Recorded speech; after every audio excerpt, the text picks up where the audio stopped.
Chapter 1. A Tribute to Zhang Liangwan's System. Kevin, you cannot continue like this. You haven't trained for 2 days, and your sick leave is becoming increasingly difficult to conceal. I understand that ever since the Sweet 16 match, when you were elbowed by an opponent and knocked out, you have yet to regain your form. Your performance against Oklahoma State University in the Elite 8 was subpar, and your spirits are low. You need to unwind, but you cannot feign injury during training and sneak off to a hotel. If the coaching staff finds out, you risk being expelled from the team. The Final Four match is just 2 days away. Your team, the Gators, will face North Carolina, the alma mater of Jordan. As your future agent, I urge you to return to training without delay. You are a basketball player. This is your profession. I will await you at the hotel entrance. In the early morning hours, the agent's words echoed through the receiver for several minutes. Young Kevin lay in bed, pressing his fingers against his throbbing temples, exasperatedly murmuring, all right, Henry, stop your incessant nagging. Damn, my head is about to explode. It'll come down shortly. As soon as young Kevin hung up the call and prepared to rise, he was ensnared by a fair-skinned figure. My dear, last night was simply magnificent. You are a monster clad in human skin. I thought I might perish. Olivia Mann gazed at him with tender eyes, gently wrapping her arms around his waist and resting her face against his chest, her expression a blend of satisfaction and languor. I need to return to the team for training. Darling, you should rest a little longer. Young Kevin stifled his desires, planting a light kiss on Olivia's forehead before extricating himself from the enchanting creature clinging to him like a koala. And barefoot he made his way to the bathroom. As he caught sight of the alarming tint beneath his bathrobe, Olivia couldn't help but reminisce about the ecstatic frenzy of the previous night, biting her crimson lip with a bashful demeanor. She still could not comprehend how, after merely a few days of acquaintance, their relationship had escalated to such intimate heights. Upon entering the bathroom, young Kevin flicked on the light, revealing a familiar yet strange face in the mirror-dark hair, framing sculpted features that were both distinct and well-defined. His high nose boasted smooth lines, and his black eyes were as profound as a tranquil lake. Each time he gazed upon his striking, mixed-race visage reminiscent of a celebrated actor, young Kevin felt an overwhelming sense of unreality. Just half a month prior, he had been a struggling laborer in the land of Wagwa, over 30 years of age. One late night, while engaged in an unreleased mobile basketball game, weariness suddenly enveloped him. Upon awakening, he found himself in a hospital in America, inexplicably transported back to the year 2000, having become a freshman player for the NCAA Florida Gators basketball team, and had remarkably advanced to the Final Four alongside his team. However, young Kevin's position within the team was somewhat precarious. He served as the backup point guard for the Gators, relying on team play to make an impact. His ability to penetrate and court vision were decent, and he excelled at catch-and-shoot situations, but he struggled with physicality, and his defensive skills were clear. Weakness resulting in limited playing time. In contrast, the starting point guard was Justin Charles Hamilton, a 4-star player and the best of the year in Florida. Many scouts hold high hopes for Hamilton, standing at 6 feet 3 inches 191 centimeters and weighing 207 pounds and 94 kilograms, anticipating that he will emerge as a high-ranking rookie in the NBA. However, history has shown that scouts' predictions often prove to be unreliable. Kevin Young is aware that Hamilton went undrafted in the 2003 NBA draft, signing with the Detroit Pistons as a free agent, only to be released before the season commenced. Nonetheless, this does not diminish the fact that Hamilton was an elite player on the NCAA stage. After all, over 350 teams compete annually in NCAA Division I basketball, with more than 3,000 athletes vying for a coveted position in the NBA draft. Nearly 80% of these players believe they will become professionals. Yet the stark reality is that only 60 draft spots are available each year, with fewer than 2 ultimately making it to the NBA. Securing a brief contract with the Pistons is a testament to Hamilton's remarkable talent. In contrast, Kevin Young's physical attributes pale in comparison to the explosive Hamilton. Standing at merely 185 centimeters in shoes and weighing 75 kilograms, he possesses an average physique that, when placed against Iceland's male average height of 188 centimeters, seems rather inadequate. Even with a wingspan of 198 centimeters and decent agility, speed, and strength, he remains unremarkable on the NCAA courts, which resemble a track and field team. Worse still, in his rebirth, Kevin Young has regressed to the level of a mere streetball player, compounded by his unfamiliarity with his new body, resulting in a drastic decline in his competitive prowess. Not only has he faced frequent criticism during team practices, but his performance in the Elite 8 was dismal, leading to a situation where he spent less than 3 minutes on the court before being benched by the head coach. If Kevin Young cannot distinguish himself in team training, he is likely to spend the remainder of the season on the bench for the Gators. In desperation, he resorts to utilizing the basketball system of the time-traveling army, even though he has yet to fully comprehend its capabilities. With this thought in mind, a surge of inspiration strikes him, and a technologically advanced virtual gaming interface materializes before his eyes that on the left, a 3D player model based on Kevin Young appears, showcasing some static physical attributes. Name: Kevin Young. Age: 17,292 days, June 10th, 1982. Height: barefoot, 183 centimeters, 6 feet, 0 inches. Wingspan: 198 centimeters, 6 feet, 6 inches. Standing reach: 248 centimeters, 8 feet, 2 inches. Weight: 75 kilograms, 165 pounds. League: NCAA. Team: University of Florida Gators basketball. Skill items: none. Equipment: none. Honor badges: none. On the right side, a hexagonal display illustrates his fundamental physical attributes, with each category capped at a maximum score of 100. Physical attributes: strength 45, speed 70, jumping 65, reaction 66, stamina 47, endurance 60 inches. The lower right corner lies the 6 attributes that symbolize basketball prowess, finishing, defense, shooting, driving, passing, and basketball IQ, each scored out a perfect 100. Currently, Kevin Young's basketball statistics have yet to be disclosed. He speculates that these hidden attributes will only be revealed once he joins the NBA League. This game interface is reminiscent of a mobile game he played before his transmigration, titled NBA Superstar. This game, which proudly claims to be an open-world basketball experience, boasts the primary allure of allowing players not only to enhance their skills through traditional training and competitive matches, thereby earning victories and accolades, but also to explore the world, uncover hidden storylines, and encounter illustrious stars and socialites, thereby gaining task rewards that enhance both the physical attributes and playing skills of the players. In essence, it is a somewhat risky, nurturing basketball game, with a core gameplay involves skillfully maneuvering with the ball under pressure both on and off the court. It pays a subtle homage to the legendary NBA figure Wilt Chamberlain, suggesting a connection to his illustrious achievements. As an ardent basketball enthusiast, Kevin Young's primary source of entertainment is playing basketball in his leisure moments. He indulges in watching games, keeping up with NBA news, and even harbors dreams of becoming a professional NBA player and marrying a wealthy beauty. When he first learned about the beta testing of NBA Superstar, he eagerly downloaded it for a trial. Little did he know, this game would become a serendipitous boon for his rebirth. However, when Kevin awakened his system, it came without a user manual. As the game remains in its beta phase, relevant strategies have yet to be published. Kevin can only recall a piece of information mentioned in the game's introduction. The rewards for encountering top-tier stars and socialites will be significantly more generous. During the elite quarterfinals, as Kevin sat idly on the bench, he spotted Olivia Mann, a reporter traveling with the Oklahoma State Cowboys, and a bold idea blossomed in his mind. Olivia Mann, born in Oklahoma City, is a biracial Chinese-American actress, model, and host. The Chinese audience most likely recognizes her from her role as Psylocke in X-Men: Apocalypse.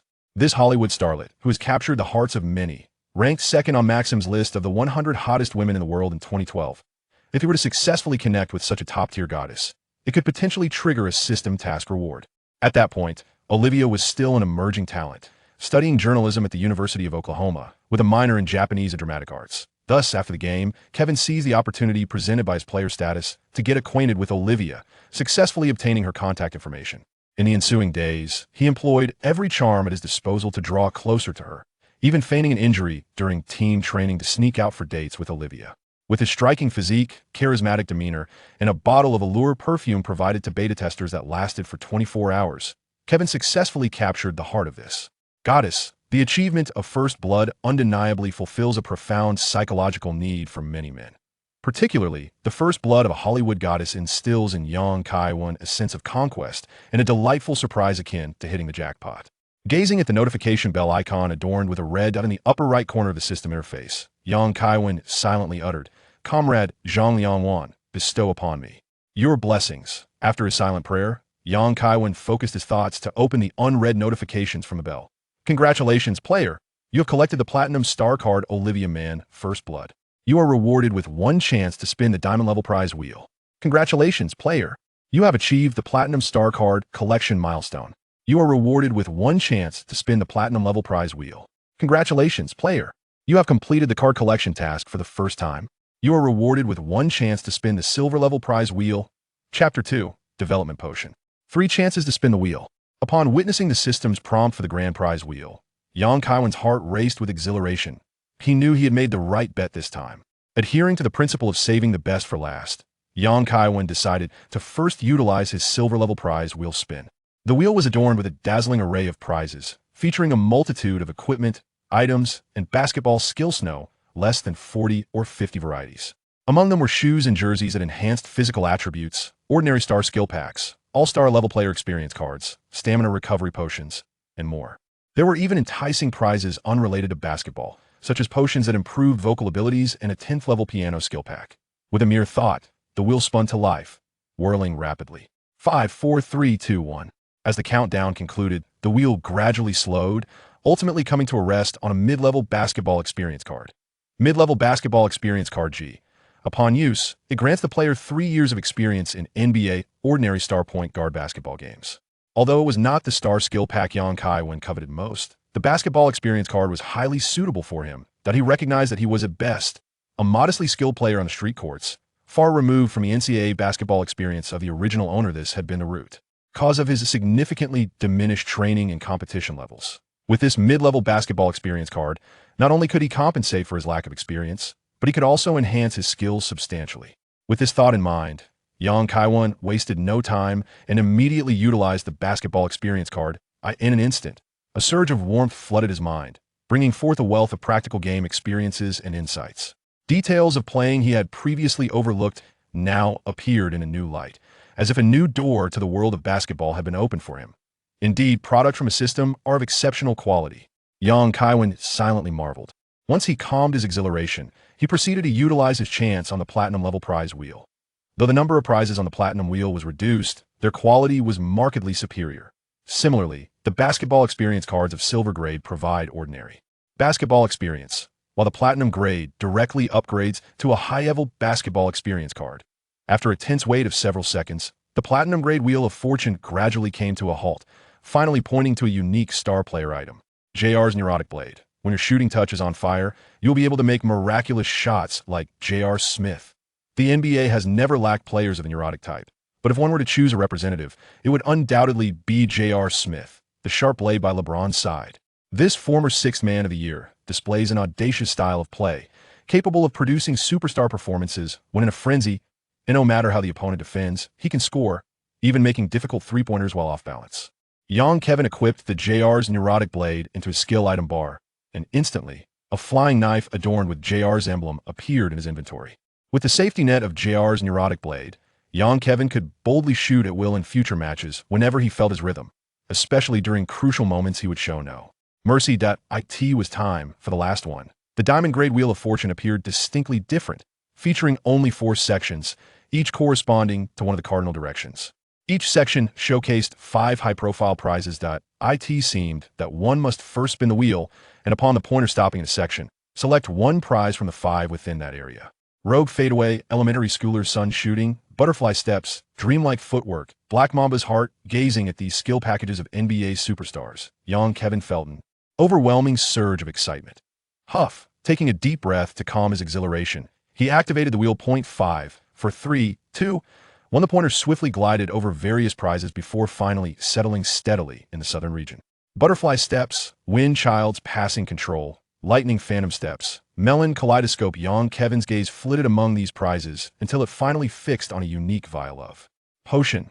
Regrowth Potion promotes the player's body to undergo another phase of growth, significantly enhancing all fundamental physical attributes. Upon consumption, the player's 6 physical attributes will immediately increase by 12 points after 24 hours. Each attribute will rise by another 3 points.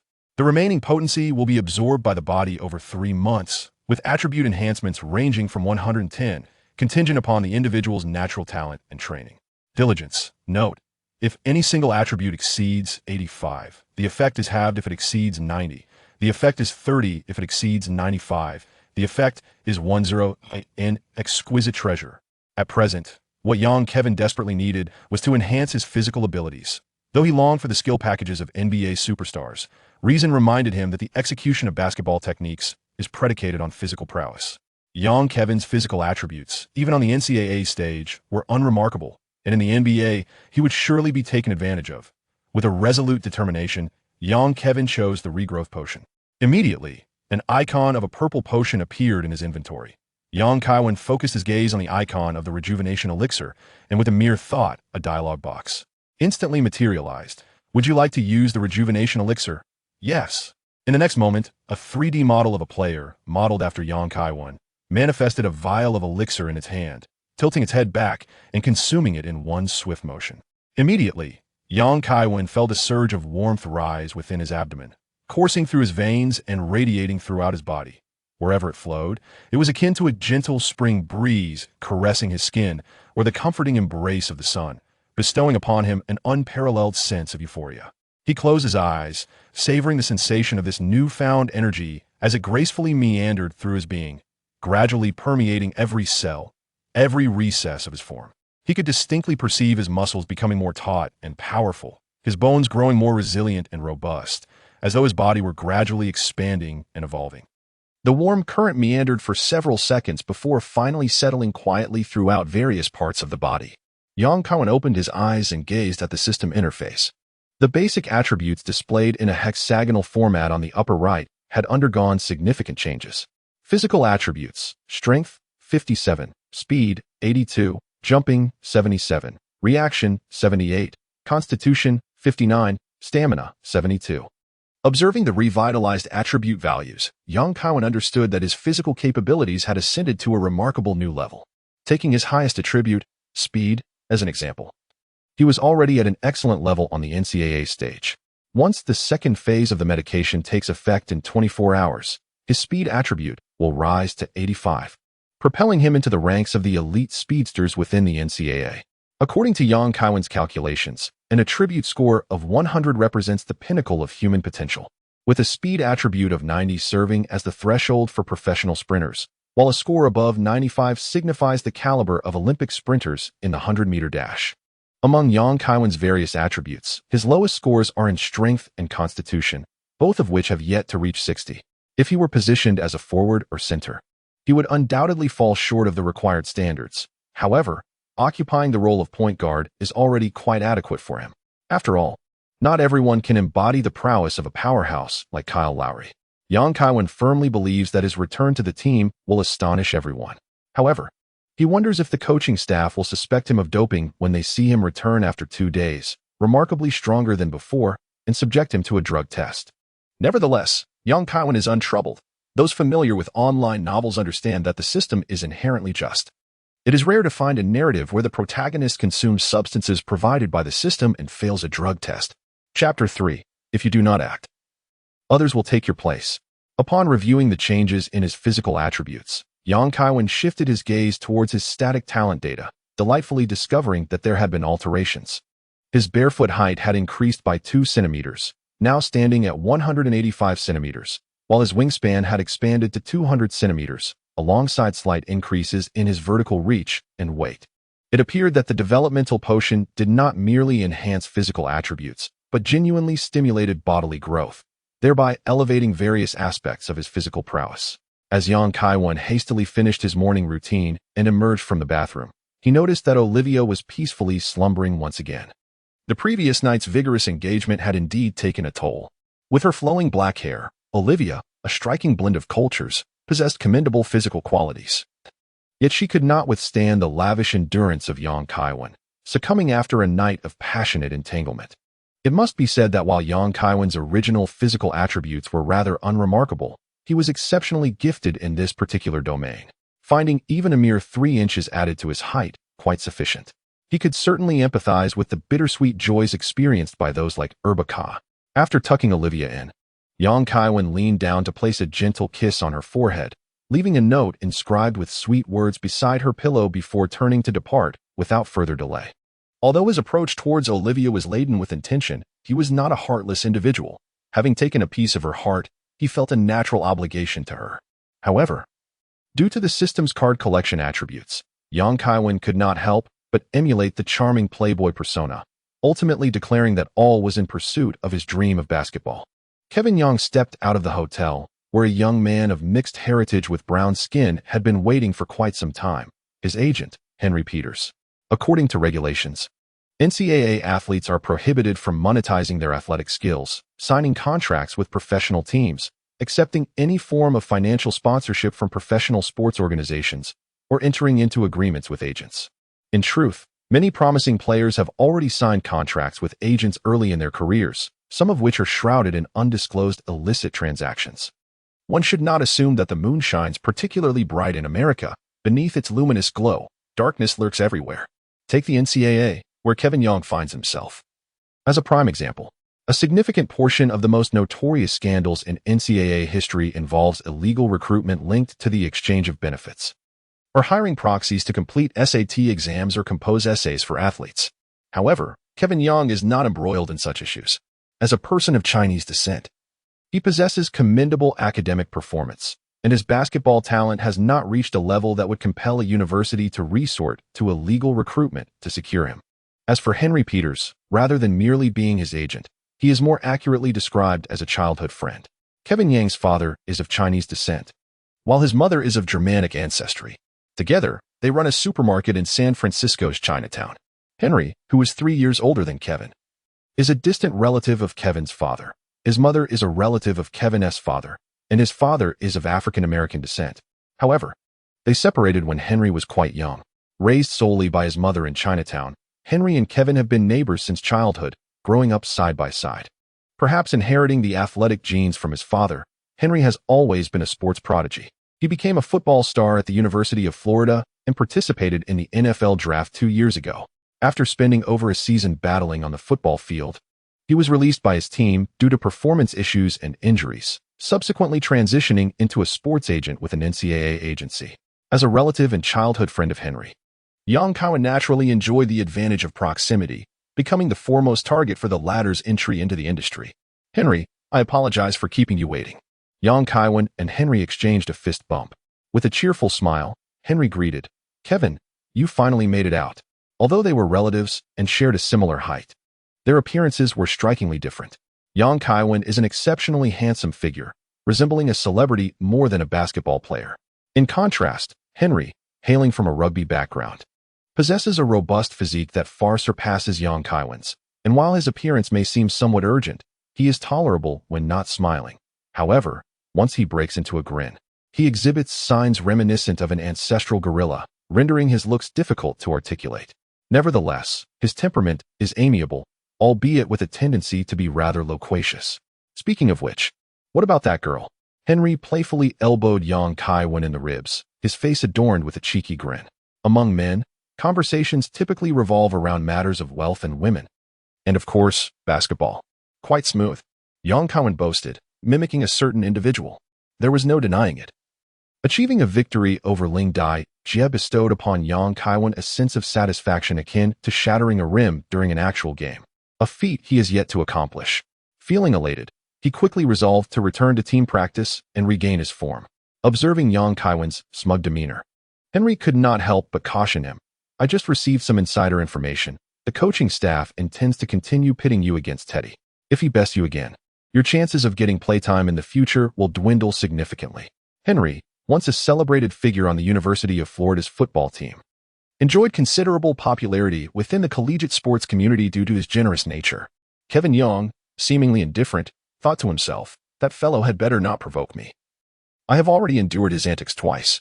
Otherwise, I shall ensure he comprehends the Chinese idiom, things do not happen thrice. Teddy Dupay, a 183 centimeters tall, 81 kilograms white point guard, is a seasoned senior, primarily competing with Kevin Young for playing time. Due to Teddy's lackluster mid-range shooting percentage, the coach seldom grants him playing opportunities. However, he deludes himself into believing that his overall abilities surpass those of Kevin, thus harboring persistent dissatisfaction and animosity towards him. Where there are people, there exists a community. Where there is a community, conflicts and grievances inevitably arise. Recently, Kevin's performance has been subpar, presenting Teddy with an opportunity to capitalize on his misfortune. This year marks Teddy's final year in college, and as the Alligators advance to the semifinals, he recognizes that failure to seize this chance to showcase his talents will make it exceedingly difficult for him to catch the attention of NBA scouts. Recently, Kevin Young has faced incessant provocations from Teddy during team training. Off the field, he has been subjected to a barrage of taunts and mockery, while on the field, Teddy seizes every opportunity to engage him in direct confrontations. Having just undergone a rebirth, Kevin's abilities have diminished, and he is reluctant to reveal any signs of weakness that might stir trouble. Thus, he suppresses his anger. Should the provocations continue, however, Kevin will not hold back. He will settle both old scores and new grievances. Henry furrowed his brow and cautioned, "You mustn't act impulsively. This is not the time for internal strife. Rest assured, I am well aware of my own mind," Kevin replied with a mysterious smile. Henry sighed, "I've noticed that ever since you took that elbow, you seem like a changed person. To quote your father, you were once a closed book. Now, your demeanor is much more cheerful, and your actions have become bolder." Young Kaiwen shrugged and remarked, "There is nothing to be done. That elbow left me hanging by a thread.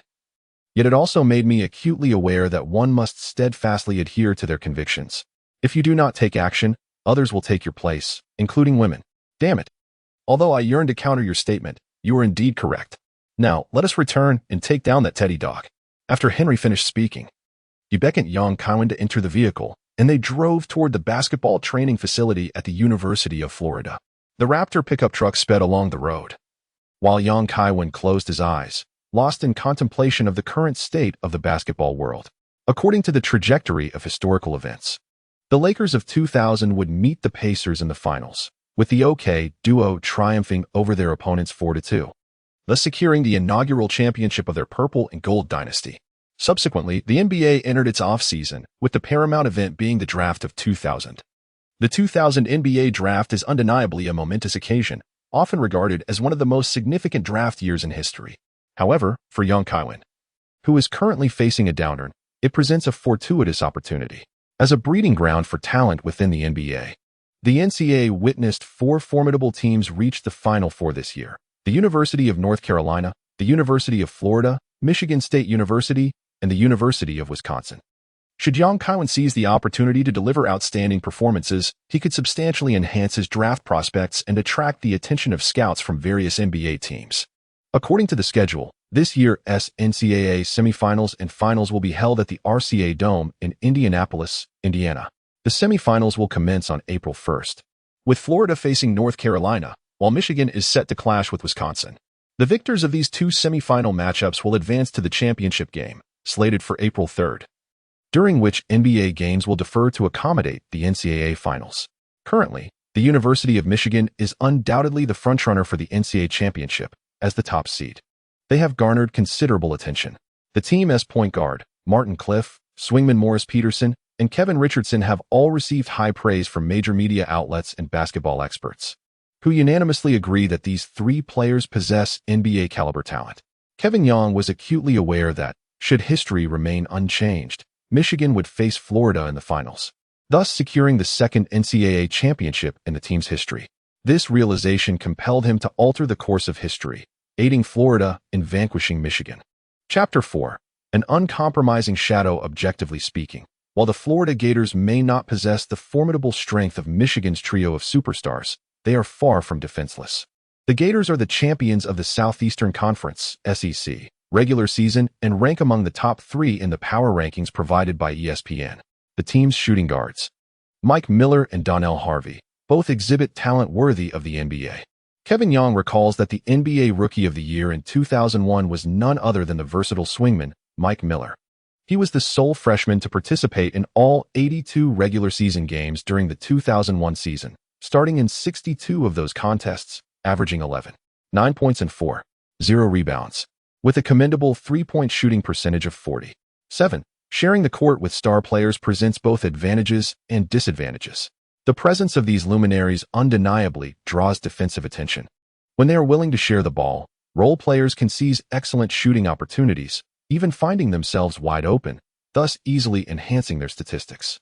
However, should their positions align too closely with those of the stars, the circumstances may become quite dire. Within the Gators roster, the abundance of talent at the small forward position severely limits the playing time for backup forwards, often relegating them to mere brief appearances of just 3 to 5 minutes. Fortunately, the team's starting point guard, Hamilton, is robust, standing at 191 centimeters and weighing 94 kilograms. allowing him to seamlessly substitute as a shooting guard, thereby granting Yang some much-needed playing time. The Gators' lineup lacks towering players, with the tallest being a backup center named Matt Bonner at 208 centimeters, while the remaining players fall below 205 centimeters, prompting frequent deployment of a smaller lineup for fast breaks. Kevin Yang has certainly reaped the benefits of this playing style. As of now, he averages 12.5 minutes on the court, contributing 5.6 points, 1.2 rebounds, and 2.1 assists. After a drive of less than 30 minutes, Henry expertly returned Kevin Yang to the training facility before discreetly taking his leave. The moment Kevin Yang stepped into the locker room, he was enveloped by a palpable hostility. Teddy Dupay, a blonde-haired figure, rose from his seat, his face adorned with freckles that appeared even more pronounced under the harsh lighting. Squinting with his beady eyes, he cast a disdainful glance at Kevin, the corners of his mouth curled in a sneering smile as he taunted, "Just wait until I obliterate you. You rookie who can only pass and shoot from the open. Oh, I almost forgot. You can't even make an open shot now. What a joke." With that, Teddy erupted into a boisterous laugh, joined by several white players closely aligned with him. Within the university team's locker room, factions were distinctly drawn, with white players forming a tight-knit clique. Although Kevin possessed a portion of Caucasian heritage, he had never been embraced by this group. Teddy Dupay was raised in an affluent white family, steeped in an atmosphere of superiority and arrogance from a young age. In his high school years, he had been a notorious bully, garnering female admirers, experimenting with substances, and even colluding with external gang members to intimidate and extort his classmates. Kevin Yang would not indulge such scoundrels who prey on the weak and fear the strong. Just as he was about to confront Teddy with a fierce retort, the sound of polished shoes echoed from the entrance. Clearing his throat, he resolutely declared, "We are a team. I shall not hold your disrespectful words against you. I understand that this is your final year serving the university team, and I hope you can shine and secure a place in the NBA draft. My recent performance has not been up to par, and I am open to any criticism or guidance from the coach and my teammates. I am diligently working to improve. However, you ought not to sow discord within the team during this crucial period, isolating me and targeting me. In 2 days, we face North Carolina, a formidable opponent, and we have no reason to engage in internal strife. If we can triumph over North Carolina, we will advance to the finals and possibly secure the championship, making history for our team. Your reckless provocations and troubles will only lead to internal conflict, harming our collective interests and bringing shame upon the Gator team." Seeing Kevin, who typically endured insults, publicly imparting lessons on decency, Teddy, feeling publicly humiliated, erupted in anger, discussing team interests with me. "Who would want to be on the same team as a pathetic loser like you, with your meager skills? I wonder if the coaching staff was blind to have recruited you." At that moment, a middle-aged Caucasian man clad in a dark suit entered the locker room. It was none other than the team's head coach, Billy Donovan. Upon entering, Donovan fixed a stern gaze upon Teddy, emitting a heavy, disapproving grunt. Teddy, feeling the weight of humiliation, appeared as though someone had grasped him by the throat, his face flushed, mouth agape yet devoid of sound. The awkwardness was palpable. In the team's locker room, one must not only refrain from haphazard eating, but also from careless speech.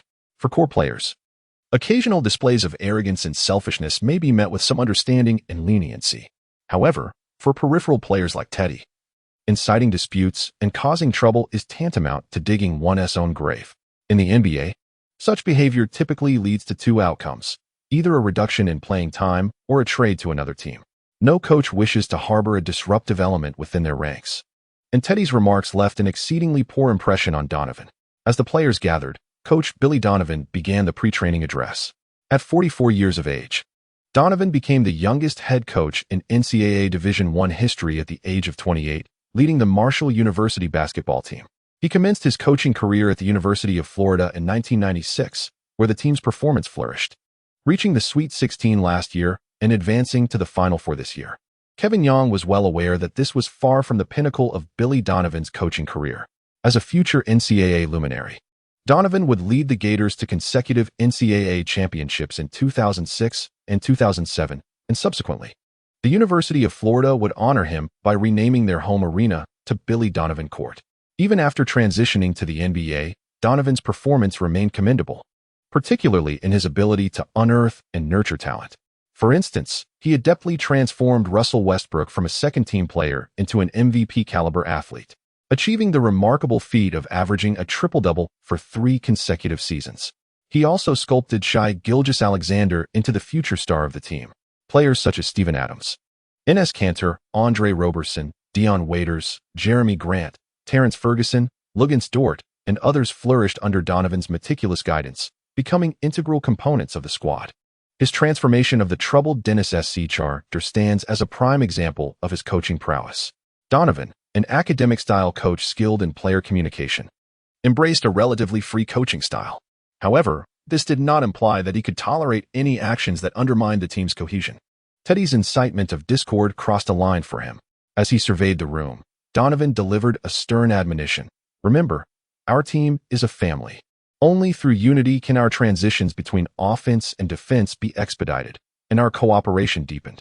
You must give your all on the court and support one another off it. Here, I expect mutual respect among you, and ideally, the establishment of profound friendships. Teddy Dupay, I implore you to temper your ball-hogging tendencies. Otherwise, I will not hesitate to remove you from this team. Teddy was a brash show-off, often boasting about his past exploits as a schoolyard bully, solidifying his position as the leader among white players. The coaching staff was already well aware of this. After Donovan concluded his speech, he organized the team for warm-up exercises. Teddy approached Kevin Young, seething with resentment, and muttered under his breath, "How dare you betray me? You think you're so clever. Do we really need to discuss this with a scoundrel like you?" Kevin Young gazed at his counterpart with a look of bewilderment, subsequently feigning an expression of profound grievance and indignation as he exclaimed, "Teddy, why do you slander me and plot against you? If you feel wronged, stand up boldly and voice your provocative words for all to hear, seeking justice. Do not merely whisper threats in my ear about revenge, aiming to undermine my standing in this team." Teddy, left in a state of utter confusion, found his mind momentarily paralyzed, unable to formulate a defense. What the hell? When did I ever say I would retaliate against you? Donovan, standing a short distance away, heard Kevin Yang's words clearly and cast Teddy a piercing glare. Faced with the authority of the head coach, Teddy dared not act out and could only slink away in disgrace. Watching Teddy retreat in such a disheveled manner, Kevin Young felt a wave of satisfaction wash over him. You think I can't handle a capitalist scoundrel like you? Chapter 5. I haven't even started. Yet you have already fallen after the warm-up. Donovan, accompanied by the coaching staff, instructed the players to commence group training sessions. The blue team consisted of Teddy Hamilton, Mike Miller, Donnell Harvey, and Brent Wright. The white team comprised Kevin Young, Brett Nelson, Redarius Holton, Udonis Haslam, and Matt Bonner. The players were divided into 2 teams. The blue team led by the 2-star athletes, Mike Miller and Donnell Harvey, while Kevin Young was assigned to the predominantly bench-strong white team, partnering with Haslam, the captain of the Heat in his previous life. Haslam currently serves as the starting power forward and center for the Alligators. Ranked 78th by RSC in 1998, he is less renowned than his teammates Mike Miller, 13th in 1998, and Donnell Harvey, 1st in 1999, yet he stands as the team's second leading scorer, averaging 14.1 points and 6 rebounds, trailing only behind Mike Miller's average of 15.8 points. With the jump ball concluded, the blue team secured possession and initiated their offense, while the white team spread out in a man-to-man defensive formation, with Kevin Young positioned to guard Teddy in the center. "Rookie, today I shall dominate you," Teddy taunted, skillfully dribbling while hurling verbal jabs. Having been outplayed by Kevin Young, the freshman, Teddy vowed to reclaim his pride. "Come on, ball hog. Shoot it here. I guarantee I won't guard you," Kevin retorted with a quip, intentionally stepping back 3 paces from Teddy. The coach and teammates exchanged glances of surprise. This was merely a practice match, yet the atmosphere was charged with intensity. Typically reticent, Kevin Young appeared unusually animated today. Teddy frowned, reluctant to lose face in front of others, and after a moment's hesitation, opted to attempt a 3-point shot. Young Kaiwen symbolically reached out to interfere for a moment, then swiftly turned and dashed towards the opposing half of the field. Young Kaiwen now possesses the experience of an ordinary NBA star point guard, and, drawing from his past training and competitive memories, he has gained a profound understanding of the playing styles, habits, strengths, and weaknesses of every team member. He is aware that Teddy's shooting accuracy from mid-range and beyond is as dismal as his character, making him a player easily swayed by emotions. Thus he intends to provoke him. As anticipated, Teddy's 3-point attempt circled the rim before bouncing out. With a swift motion, Haslam leaped and secured the basketball in his grasp. Upon noticing that Kaiwen had single-handedly advanced into the opponent's half, he promptly executed a long pass with one hand to the front court. In a standard NCAA game, a center like Matt Bonner would not typically engage in such a long throw reminiscent of a football quarterback. However, in this intra-team training scrimmage, a more relaxed approach is permissible. Teddy's defensive recovery lagged behind, and Kaiwen received the ball under the basket, effortlessly scoring with a layup. With a speed attribute of 82, Kaiwen is considered a formidable fast runner even within the NCAA, and Teddy could not keep pace. The score stands at 2-0, with the white team currently in the lead. The blue team is set to inbound from the baseline, as Teddy brings the ball across half court. Kaiwen retreated 3 steps beyond the three-point arc, deliberately positioning himself nearly 2 meters away, while gesturing invitingly and loudly proclaimed, "Come on, old bird, continue shooting threes. I assure you, as long as you shoot, I will never defend against you." To be honest, even a random elementary school student would be more accurate than you. Strictly speaking, this remark does not qualify as mere trash talk. Indeed, there exists a young student who could shoot threes better than any player on earth. Unfortunately, Teddy, not being a reincarnated soul, was unaware of this student known as Re-Tion. At this moment, Teddy's mind was in turmoil. The prospect of not shooting in response to such an open opportunity, coupled with Kaiwen's incessant provocation, threatened his dignity as a player. However, should he miss another long-range attempt, his embarrassment would only deepen. In the realm of basketball, hesitation in a player's shot often leads to a significant decline in accuracy. After a few moments of inner conflict, Teddy ultimately chose to attempt a three-point jump shot, yet the ball veered once more away from the hoop. Haslam seized the defensive rebound and, like a quarterback, launched a long pass to Kaiwen, who was already sprinting past half-court. Kaiwen seemed to possess an uncanny awareness, effortlessly catching the powerful pass with one hand. With a graceful 3-step layup, the ball smoothly found its way into the basket, swiftly elevating the score to 4-0. In truth, his jumping ability had reached an impressive 77, positioning him well above average among NCAA players. With his remarkable wingspan, he could easily execute a dunk when unopposed. However, for Kaiwen, a flashy layup was far more appealing than a pedestrian dunk. The former not only offered greater aesthetic pleasure, but also minimized the risk of injury. As for showcasing a dunk, he could certainly wait until his jumping ability soared to elite levels before making a stunning display.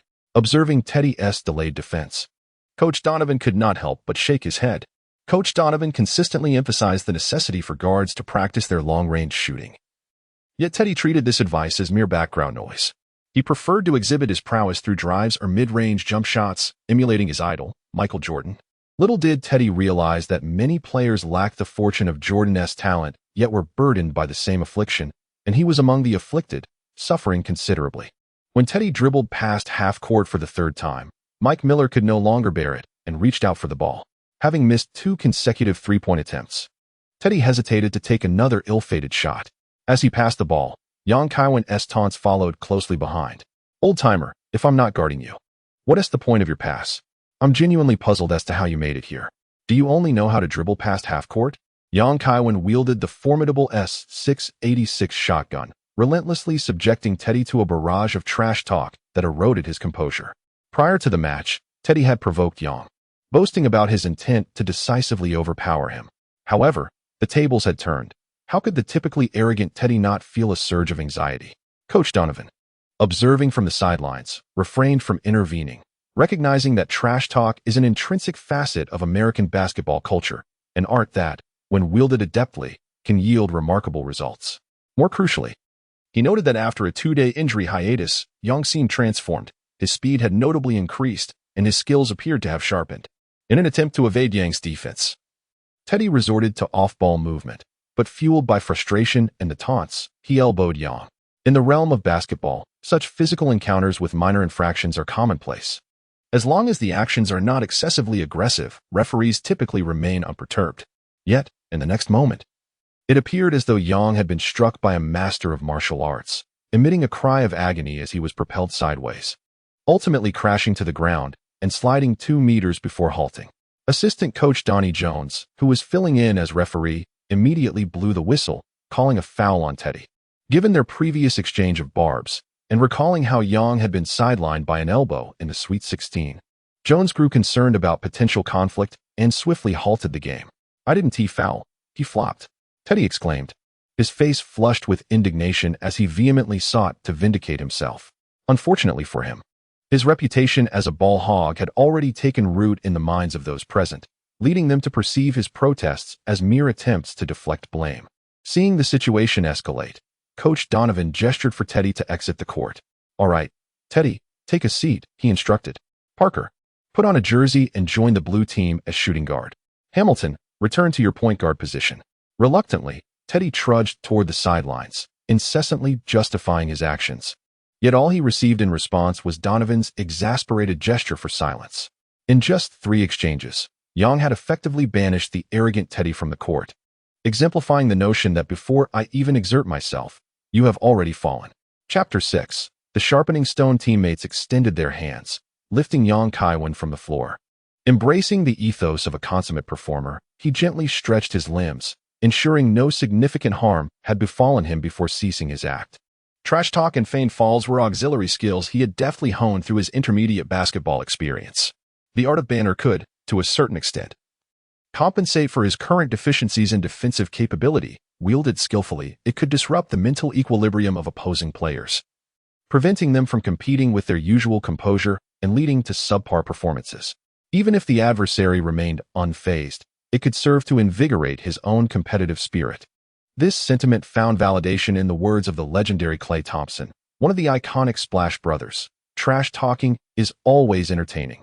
We've been doing it since high school. It either ignites your best performance or leaves you utterly fatigued. For me, it's usually the former." Coaches often favor players with a tenacious demeanor, and trash talk is a manifestation of such grit. Otherwise, one frequently encounters the quip online, with a tough exterior, "Only my words are unyielding." In the realm of basketball, Kevin Garnett exemplified a masterful practitioner of this art. As for feigning injury, Yang Kaiwen saw no shame in it. Life is but a performance, and this holds true in the arena of competitive sports. Consider the illustrious rivalry of Messi and Ronaldo, both adept at diving on the pitch. Standing at a modest height of 185 centimeters, how could a guard like him compete in the NBA without the art of embellishment? Must one engage in a direct confrontation with hulking adversaries towering 2 meters and weighing over 200 pounds to be deemed a true warrior? If that is indeed the case, Yang Kaiwen can only utter a resigned exclamation of unworthiness. It is well known that James, the so-called chosen one, possesses an extraordinary physical prowess of historical proportions, capable of soaring through the skies and traversing the earth, a formidable beast who often charges through defenses like a tank, leaving chaos in his wake. However, he is also an undisputed master of flopping, with techniques so refined and varied that they could fill a highlight reel. Another player of the same surname, a bearded giant, is even more astute, standing at 196 meters and weighing 100 kilograms. He embodies the essence of a heavyweight guard and is regarded as the founding figure of flopping in the basketball realm. Teddy Dupay, sitting glumly on the sidelines, wore a somber expression. As a seasoned player with 4 years of NCAA experience, he firmly believed his individual skills surpassed those of Yang Kaiwen, attributing his current disadvantage to the latter's cunning tactics and his own momentary lapse. Yet, unbeknownst to him, Yang Kaiwen had significantly enhanced his physical capabilities and garnered 3 years of experience as an ordinary star point guard in the NBA, having undergone a remarkable transformation and no longer considering him a worthy adversary. Had Teddy not exited the game prematurely, Yang Kaiwen would have undoubtedly overwhelmed him throughout the match. "Justin, when we face off later, I hope you will give it your all without holding back. This way, we can better prepare for the semifinal training session the day after tomorrow." Kevin Young approached Justin Hamilton with a gentlemanly demeanor and issued a challenge. His intent was to use Hamilton as a litmus test to gauge his own prowess. Hamilton was a moderately renowned talent in the NCAA, yet his 2003 draft experience was less than fruitful. After going undrafted, he signed a brief contract with the Pistons, only to be released before the season commenced, ultimately finding himself seeking fortune in European leagues. Although the 2000 NBA draft was deemed a notably lackluster year, failing to surpass Hamilton would severely hinder Yang's chances of attracting the attention of NBA scouts, let alone securing a place in the league, unless unforeseen circumstances arose. The 2 key players from the Gators, Mike Miller and Donnell Harvey, were expected to enter this year's draft, likely leading to a decline in the team's performance next season, falling short in the second round of the NCAA tournament. Thus, Yang's optimal strategy was to capitalize on his team's current success and participate in this year's NBA draft. As you wish, but let me make it clear. Do not hurl any trash talk my way. Hamilton hesitated for a moment before accepting the challenge with a smile. From the earlier encounter between Yang and Teddy, Hamilton discerned that Yang had indeed improved, and he was curious about the extent of his development over the past 2 days. No problem. Teddy has repeatedly targeted me. I merely retaliated. I hope you can set me up with some good passes in the upcoming game. Yang extended his hand for a fist bump with Hamilton. The whistle blew, signaling the resumption of the scrimmage, with the white team inbounding the ball. Under the stringent defense of Hamilton, Kevin Young skillfully utilized the width of the court to dribble past half-court. Subsequently, he executed a bounce pass, delivering the ball with precision to Haslam beneath the basket. The timing and trajectory of this pass were impeccable, allowing Haslam to effortlessly leap and complete a one-handed dunk. The white team surged ahead with a score of 6-0.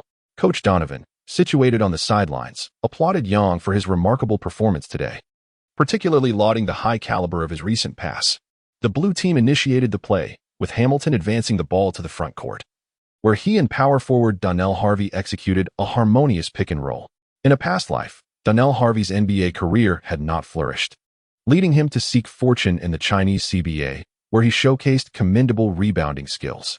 Yang Kaiwen's current playing experience surpasses that of NCAA players by a significant margin. He adeptly anticipates the timing of his opponent's screen, skillfully retreats to circumvent it, and closely follows Hamilton, who is driving with the ball, maintaining tight defense. Had he been matched up against Teddy Dupay, his defensive effort would have proven largely successful. However, Hamilton is far from the ordinary player that Dupay is. He is a dual-threat guard who skillfully leverages his physical advantages, weighing nearly 20 kilograms more than Yang and standing 6 centimeters taller. With his back to the basket, he securely protects the ball, forcefully nudges Yang, and then, in a swift motion, pivots to the right, charging towards the hoop. Although Yang Kaiwen closely trailed from the side, the evident disparity in height and strength rendered him unable to leap, forcing him merely to watch as Hamilton executed a one-handed layup off the backboard, increasing the score to 6-2. Yang Kaiwen's defensive capabilities have significantly improved compared to before. However, his strength attribute currently stands at a mere 57. When confronted with Hamilton's powerful incursions, he finds himself somewhat inadequate. Alas, brute force often prevails in the realm of competitive sports, where logic sometimes takes a back seat. Kevin Yang's defensive techniques and experience may be somewhat diminished when confronted with a formidable opponent like Hamilton. Fortunately, as he absorbs the potency of the redevelopment serum, his strength and physicality will be further enhanced, thus improving his prospects against such adversaries in the future. Given the limited avenues for defensive maneuvers, the focus shifts to offense. During the white team's offensive play, after advancing past the halfway line, Yang collaborates with Haslam to execute a pick and roll. He accelerates towards the right side, skillfully evading Hamilton's defense, while Daniel's defensive switch is executed with a slight delay. Taking advantage of the opportunity, Yang Kaiwen executed a three-step drive, effortlessly bypassing Donier on the right side with his speed to score a layup, bringing the score to 8-2. Bolstered by both the development potion and experience cards, Yang Kaiwen displayed audacity in penetrating the defense. When confronted with a mismatched defender towering over him, he adeptly leveraged his speed to evade the guard. In the past, he would never have been able to exhibit such grace and ease. As the white team took their turn on offense, Yang Kaiwen maintained a two-step distance from Hamilton, who was poised for a long-range shot. Hamilton's inconsistency in mid-range shooting has been a notable shortcoming. However, unlike Teddy, Hamilton is acutely aware of his limitations. He refrains from reckless long-range attempts, instead opting to calmly advance the ball to a more favorable position before taking his shot. As Yang Kaiwen observed Hamilton's reluctance to engage, he resolved to persist in his defensive efforts, striving to disrupt the opponent's routes and steer Hamilton towards positions where his teammates could swiftly assist. In his previous life, Hamilton had navigated European teams for numerous years, undoubtedly possessing remarkable skills. He exploited his physical advantage to power through the right side, abruptly altering his rhythm before executing a sudden stop-and-pop jump shot. Despite Yang Kaiwen's accurate judgment and rapid leap to contest the shot, his height and vertical leap paled in comparison to Hamilton's, rendering him unable to interfere with the latter's shooting. Although Hamilton's three-point shooting was less than stellar, his mid-range shots near the paint posed a significant threat as the basketball smoothly descended through the hoop, altering the score to 8-4. Chapter 7. Scoring Frenzy. This was untenable. The distance was too great, and I could not reach his shot. I must engage him closely to disrupt his shooting rhythm, young Kaiwen pondered internally. Yet he soon shook his head. The disparity in their weight and strength was considerable. He was clearly unprepared for a direct confrontation. To truly restrain his opponent on the defensive end, he needed to elevate his physical attributes to a higher level. After all, in his previous life, Chris Paul, a 7-time NBA All-Defensive First-Team selection, was capable of holding his own against various forwards. Thanks not only to his exceptional defensive skills, but also to his subtle maneuvers and robust physique. Despite C3's seemingly modest build, he had managed to bench press 84 kilograms 10 times during rookie testing. In contrast, the first overall pick from the previous year's draft, Dwight Howard, could only manage 7 repetitions at the same weight, while the much-lauded player, Book Bagdu, failed to lift it even once. As the white team initiated their offense, young Kaiwen advanced the ball to the front court and immediately signaled for his teammates to set screens. After having been outmaneuvered once, Donier was noticeably more proactive in this exchange, ensuring he did not lose his position. Kevin Young maneuvered the ball toward the weak side, drawing the defensive pressure from Donnell and Hamilton. With a deft half-turn pass, he deftly delivered the ball back to the center for Haslam. Renowned for his tenacious playing style, Haslam possesses a commendable mid-range shooting ability, primarily scoring through open jump shots and offensive rebounds. Upon receiving Yang's pass, Haslam wasted no time in adjusting, swiftly releasing the ball, which swished through the net, bringing the score to 10-4. The blue team initiated their offense, but Hamilton was unable to shake off Yang's relentless defense. He similarly exploited a pick-and-roll situation, driving toward the basket. Matt Bonner abandoned his defensive assignment to switch, only to be easily evaded by Hamilton's sudden change of speed. As the center moved into the paint, Young attempted to navigate around the screen to provide support, yet it was too late. Hamilton lofted the ball high, and Donnell Harvey leapt for a backdoor cut, executing a two-handed alley-oop dunk. The score was now 10-6. In the subsequent possession, Young advanced the ball to the front court to continue the pick-and-roll strategy, although with limited success.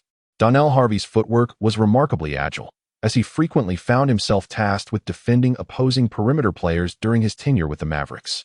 As young Kaiwen was momentarily obstructed by Donnell Harvey, Hamilton swiftly resumed his pursuit.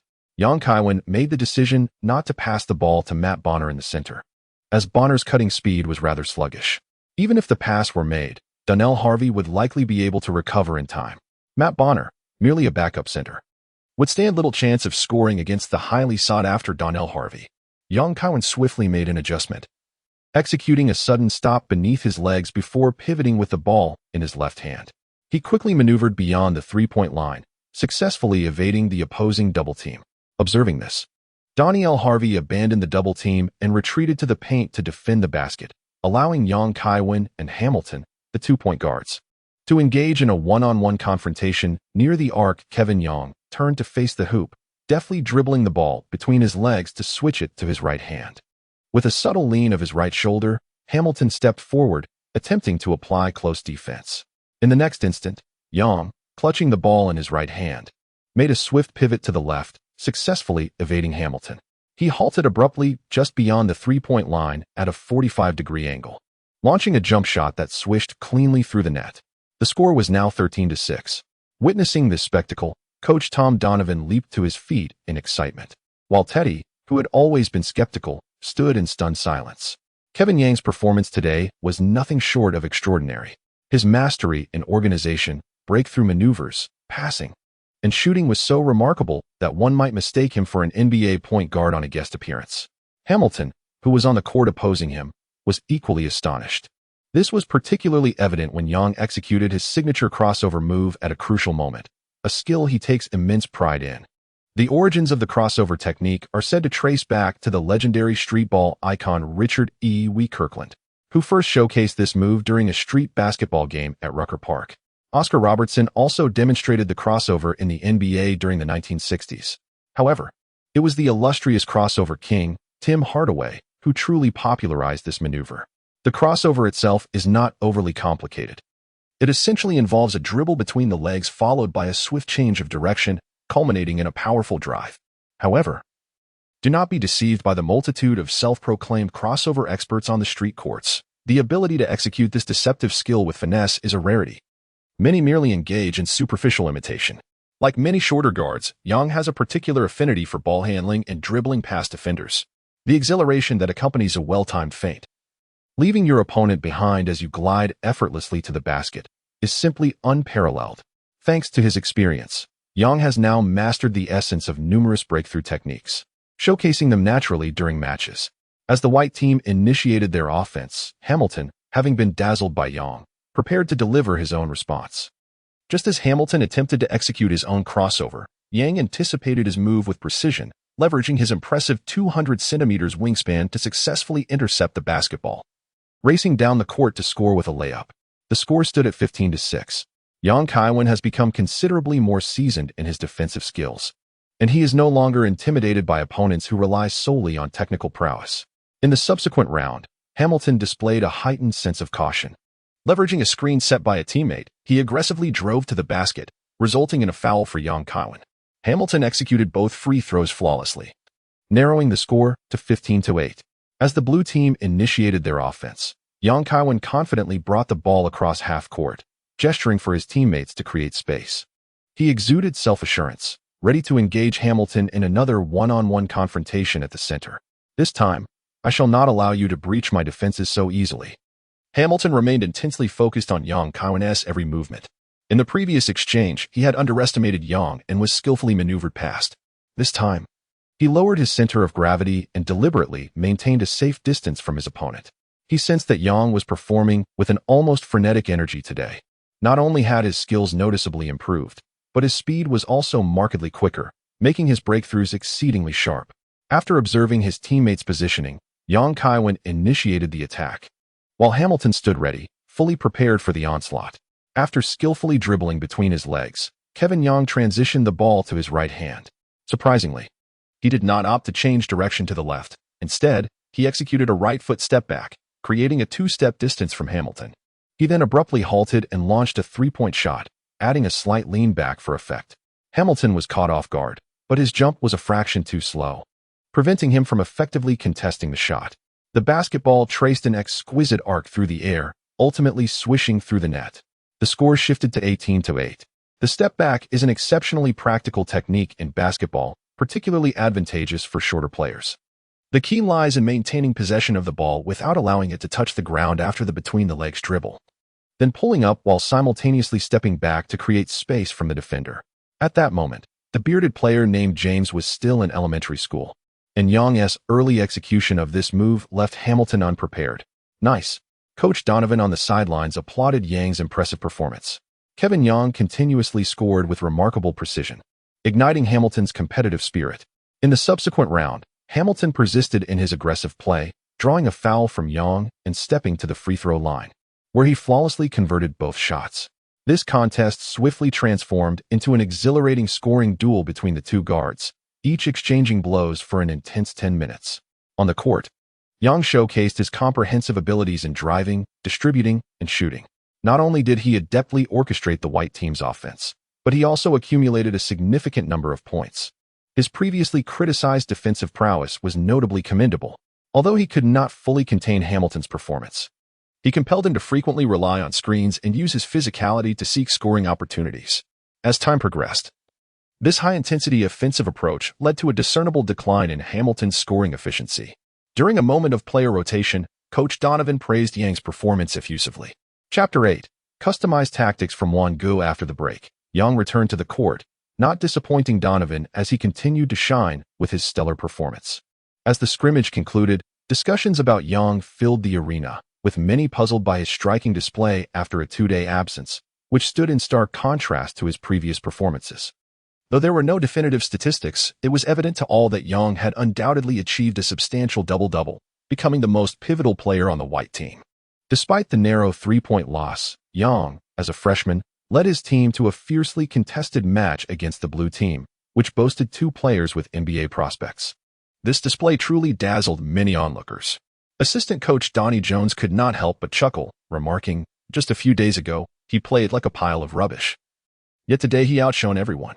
If he maintains this level of performance, Florida State will surely produce another NBA star. After nursing an ankle sprain during the past 2 days, one might wonder if he had been abducted by aliens for transformation. Coach Donovan, contemplatively shaking his head, also found himself perplexed, having never witnessed such exceptional basketball talent from Young throughout the season. He beckoned Young over, smiling as he said, "Your performance today was outstanding. This is exactly what I hope to see. If you can sustain this form, I will grant you more playing time in future games. I hope you seize the opportunity. Coach, I can maintain this standard for a lifetime." Young Kaiwen patted his chest in assurance, exuding a resolute confidence reminiscent of Captain America's iconic declaration. "I can do this all day." Coaches invariably favor players who embody self-assurance and responsibility. Donovan found Young Kaiwen increasingly agreeable and remarked with a smile, "If you maintain this outstanding level of performance, I shall devise a suitable strategy for your subsequent training and matches. To ensure the horse runs well, one must first feed it grass." Such simple wisdom is not lost on someone like Juan Gu, who adeptly wields the coaching reins. Overjoyed, Kevin Young exclaimed, "Coach, what is the strategy? I can practice more to ensure it's applied in the match the day after tomorrow." In truth, the strategy was not particularly intricate. Donovan elaborated on the tactics in detail. Simply put, he desired Kevin to engage in off-ball movement, utilizing screens set by his 2 interior teammates to seek opportunities for catch-and-shoot attempts beyond the arc, or to exploit mismatches by driving past the opposing team's towering big men, choosing either to score or to distribute the ball to teammates. The Gator team predominantly featured a smaller lineup, and Donovan had long aspired to implement this small ball strategy. However, the execution of such a tactic demanded a high level of individual skill. Players needed to excel in driving, passing, and shooting. Hamilton, with his limited shooting range, was more suited for direct ball-handling attacks rather than relying on screens, making him ill-suited for this system. Previously, Kevin's shooting range met expectations, yet his speed and ability to drive and distribute were lacking, primarily relying on catch-and-shoot opportunities, which often yielded minimal impact. As for Teddy Dupé, with his freckled visage, Coach Donovan had never considered him for this approach. Now, having observed Kevin's significant improvement and heightened performance, Donovan decided to reinstate the previously shelved small ball strategy. The 2 starting big men for the Gators, Donnell Harvey and Haslam, both lacked offensive versatility, and Donovan harbored high hopes for this strategy, anticipating that Kevin could introduce more dynamism to the team. Upon concluding the tactical explanation, Kevin was filled with excitement. It was akin to a moment of drowsiness when a pillow is offered. Regardless of a player's individual prowess, without an appropriate strategy and ample opportunities to shine, it is challenging to exhibit excellence in a game. With the introduction of this small ball strategy, coupled with the anticipated second wave of developmental attributes from the growth serum the following day, Kevin was confident that he would undoubtedly shine in the semifinals. After discussing the tactics, Donovan chatted with Kevin for a while before departing the arena with his assistant coach. Young Kaiwen opted to remain for additional training. On one hand, he sought to further refine his physique, while on the other, the potency of the developmental serum necessitated a commitment to rigorous practice. Joining him in this endeavor was Haslam, a player renowned for his remarkable discipline, who at the age of 40 still manages to maintain a body fat percentage of merely 6. Having recently endured an intense competitive match, both athletes focused their supplementary training on shooting. However, their positions dictated different approaches. Haslam concentrated on mid-range shots, whereas Young Kaiwen honed his skills with 3-point attempts from various angles. Young Kaiwen has inherited a supple and agile wrist from his predecessors, and with the integration of experience cards, his shooting has ascended to the standards of the NBA. From the 2 45-degree angles on either side of the court to the top of the arc, Young Kaiwen exhibits remarkable confidence in his long-range shots. His release is exceptionally swift, requiring minimal adjustments to his form. Often, the basketball is already soaring through the air before his body reaches its apex. Young Kaiwen's pursuit of an exceptionally rapid shooting technique resembles the act of merely pushing the ball forward, a clear homage to the prodigious Stephen Curry. As a reborn player, Young Kaiwen is acutely aware of the significance of a player's shooting speed. Curry himself underwent specific tests, revealing that he requires a mere 0.3 seconds from receiving the ball to releasing his shot. What does 0.3 seconds signify? It is the same duration it takes for an ordinary person to blink. In other words, in the fleeting moment of a blink, Curry has already executed a shooting motion, a speed that is truly astonishing. According to ESN, The average shooting release time in the NBA is 0.54 seconds, indicating that Curry's release is nearly twice as swift as that of most players in the league, justifying his title as the Golden State Eagle. Currently, while young Kaiwen has yet to reach the level of the illustrious Curry, he already stands out remarkably within the NBA. At present, both the NCAA and the NBA do not prioritize three-point shooting. In this era where sharpshooters are scarce, players are even less inclined to pursue the pinnacle of shooting speed. Most coaches firmly believe in the adage that defense wins championships, along with the principle that the closer one is to the basket, the higher the shooting percentage. Consequently, they emphasize training players predominantly in driving to the rim and mid-range shooting.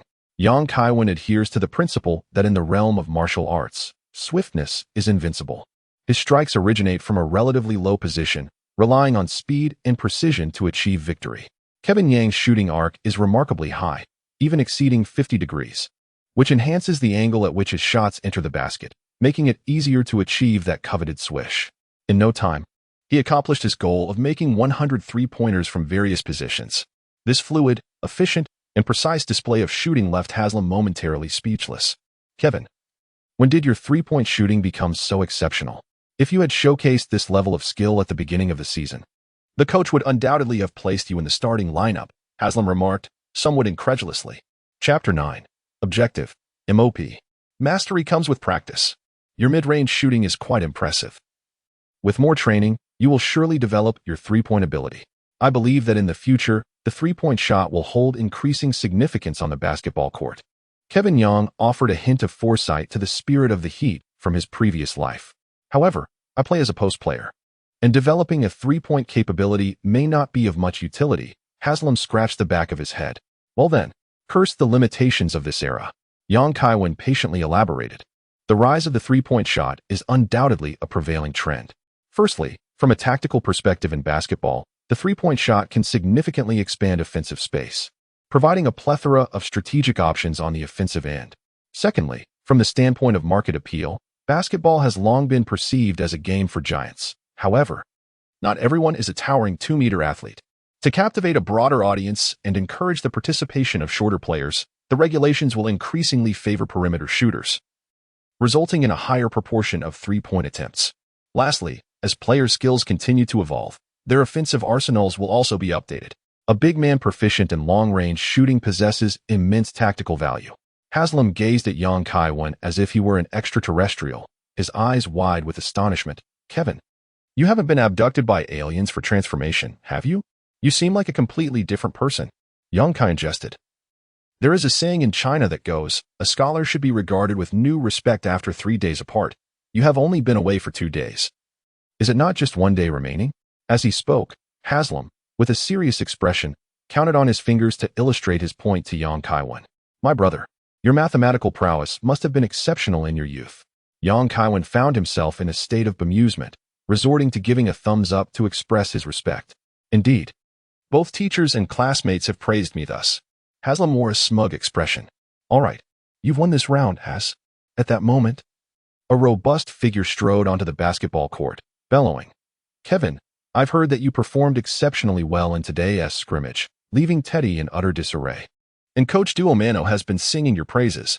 The newcomer was none other than young Kaiwen's childhood friend and future agent, Henry. It's not that exaggerated. I merely taught him how to conduct himself. Dealing with Teddy, that rascal, is merely a trifle for me now, he jested. Your information is impressively timely. You should consider a career in FB, lest you squander your talent. After all, I was once a sports star at Buddha University, so I carry some weight. Henry, with an arm draped around young Kaiwen's shoulders, laughed heartily. Being an agent pays far more than working in FB. Therefore, my brother, you must continue to strive and make it to the NBA soon. Rest assured, you shan't have to wait long. I'm entering the draft this year. Yang Kaiwen deliberately avoided Haslam, as he had not yet signed a formal contract with Henry. Given their friendship and familial ties, even if the league were to investigate, they could easily evade scrutiny.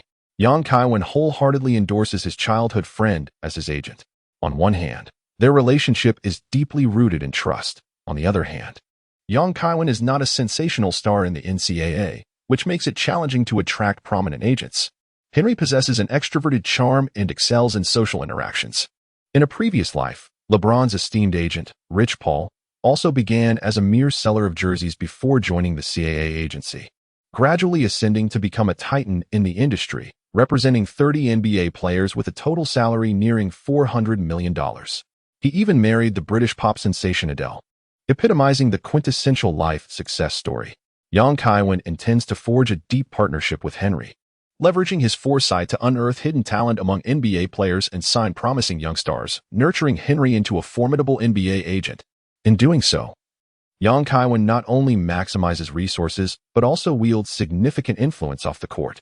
This advantage allows him to lead his team and engage in brotherly basketball while potentially disrupting others who seek to unite in similar endeavors. It is a strategy that allows for both offensive and defensive maneuvers. Kevin, do you truly intend to enter the draft this year? Haslam inquired, his eyes reflecting confusion and skepticism. He recognized that young Kaiwen had improved significantly and was in remarkable form. However, the latter's overall statistics for the season were rather mediocre, making the decision to pursue the NBA draft seem rather far-fetched. I am serious. I am not joking. Kevin Young nodded resolutely and remarked gravely, this year, our team has advanced to the semifinals and even harbors hopes of clinching the NCAA championship. The attention from the public is exceptionally high. Both Mike and Donnell have made it clear that they will enter the draft, given our team's performance and their rising fame. Their transition to the NBA seems all but assured. With their departure, our team will undoubtedly face a reduction in strength next season, leading to a probable decline in our performance. I propose that you also consider entering the draft. Your physical attributes are remarkable, and your statistics surpass those of Donnell. This year presents a relatively weak draft class, and with a little strategic maneuvering, you are likely to be selected. Rather than struggle in the NCAA next year, it would be more prudent to enter the NBA sooner and achieve financial independence, while also allowing the team to recognize and cultivate your youthful potential. Kevin Young was aware that Haslam faced the unfortunate fate of going undrafted in the 2002 NBA draft. Married to his girlfriend in 2001, he found himself responsible for supporting his wife and child, resorting to playing for a French club to make ends meet. Fortunately, in 2003, Heat scout Chet Kammer took notice of Haslam, which led to his remarkable journey of joining the Miami Heat through his perseverance in the preseason, ultimately becoming a legendary figure synonymous with the team's spirit. However, in this parallel timeline, the presence of Kevin Young, like a butterfly, introduces the possibility of a butterfly effect, suggesting that Haslam's NBA career may not unfold with the same fortune as it did in the previous reality. Kevin Young recalled that in 2000, the Heat held 2 second-round draft picks. If the Alligators were to clinch the championship, Haslam might indeed be able to contribute to the Heat. After all, this man, adorned with a tattoo of the Florida map on his back, harbored the greatest aspiration of playing for his hometown team. Henry interjected, asserting, I believe Kevin is spot on. NBA teams indeed place significant emphasis on the age of players during the draft. There is a considerable disparity in treatment between those entering at 18 and those at 22. Unless an older rookie makes an immediate impact, it is challenging to garner the team's resources.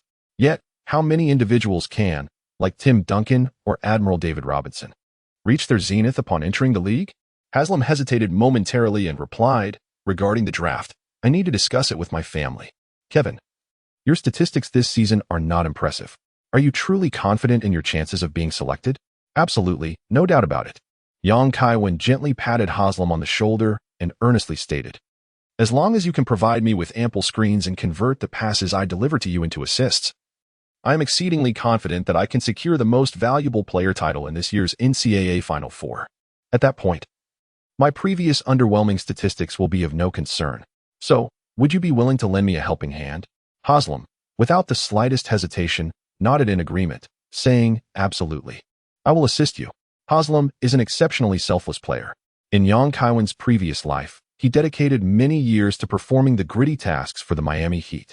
When the team sought to assemble the Big Three, he even voluntarily took a pay cut, declining a more substantial contract, thus becoming one of the unsung heroes behind their union. How noble. Young Kaiwen gave a thumbs up, wholeheartedly approving. Have you all finished your extra training? I would like to treat you to a grand meal, Henry excitedly proposed.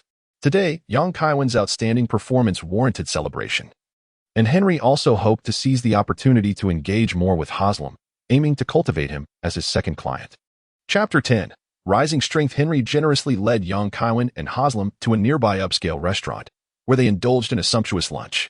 At the table, the three gathered around, savoring the delectable cuisine while passionately discussing basketball topics. Kevin Young shared numerous insights regarding the evolution of the NBA. With over 20 years of insider knowledge, he eloquently discussed topics such as market development, tactical trends, and the evolution of player skills, captivating both Henry and Haslam, who listened in rapt admiration. Among the trio, Kevin, despite being the youngest, exuded a sense of maturity that made him appear as the leader. Both Henry and Haslam concurred that even if Kevin could not become an NBA player, he would undoubtedly excel as a team manager. After lunch, Kevin and Haslam returned to their dormitory to rest, while Henry, heeding Kevin's advice, began to engage with various sports media journalists. Recognizing the dominance of traditional print media, he understood that building relationships there was vital, but if that proved challenging, he could initially focus on emerging online platforms to expand his network and influence. Upon returning to the dorm, Kevin made a phone call to Olivia, who was en route back to Oklahoma State University. As a senior, Olivia had completed her thesis, yet she now faced the pressures and choices of impending employment. Though they had shared intimate moments, Kevin and Olivia were still in a state of unfulfilled romance. Their conversation lasted over 10 minutes before they hung up. In the United States, the popular dating paradigm progresses from initial acquaintance to an invitation for a face-to-face meeting, followed by formal dates, and potentially culminating in an exclusive relationship. At first glance, this process appears similar to that in our homeland. Yet the primary distinction lies in the American perspective on romance, where preferences, dating, intimacy, and relationships do not adhere to a rigid sequence or correlation. After a restful nap, Kevin and Haslam set off together for the training facility in the afternoon. Unlike romantic relationships, friendships among men can develop rapidly. Two strangers can become confidants or even lifelong friends over a meal or a drink. With the upcoming competition, the coaching staff had not scheduled practice to ensure the players remained in peak physical condition, so Kevin and Haslam opted for additional training on their own. Their supplementary practice mirrored the morning's focus, primarily centered on shooting and passing to one another. Influenced by Kevin, Haslam intensified his three-point shooting drills. However, Kevin advised him to first concentrate on practicing three-point shots from the corner. The rationale was simple. Corner threes are closer to the basket than shots from other areas. The distance from the corner to the hoop is 22 feet, 71 meters, which is a full 21 inches, 53 meters, shorter than the distance from the top of the arc. Under identical shooting conditions, the closer one is to the basket, the higher the shooting percentage naturally becomes. In the previous life, during the 2013 NBA season, the shooting percentage for corner three-pointers reached 38.7, while that for top-of-the-arc three-pointers languished at 34.6. Some adept three-point shooters boast a corner three-point accuracy exceeding 60, surpassing the free throw efficacy of many players. Moreover, corner three-pointers are intrinsically linked to a team's offensive efficiency. When a three-point shooter is stationed in the corner, they draw their defensive counterpart away from the paint, thereby creating more offensive space for teammates and enriching the team's tactical approach. With shooting percentages of 76 out of 100, 81 out of 100, and 78 out of 100, Kevin Young has been practicing three-pointers from 5 different positions, achieving a commendable accuracy hovering around 75 to 80. While this percentage appears impressive, it is merely indicative of a mid-tier level among NBA players. For an NBA-caliber shooter, the shooting percentage for open three-pointers during training typically resides between 70 and 80, with elite sharpshooters like Stephen Curry reaching above 90. After all, the dynamics of routine training differ significantly from those of formal competition, encompassing aspects like atmosphere, defensive intensity, and physical fatigue.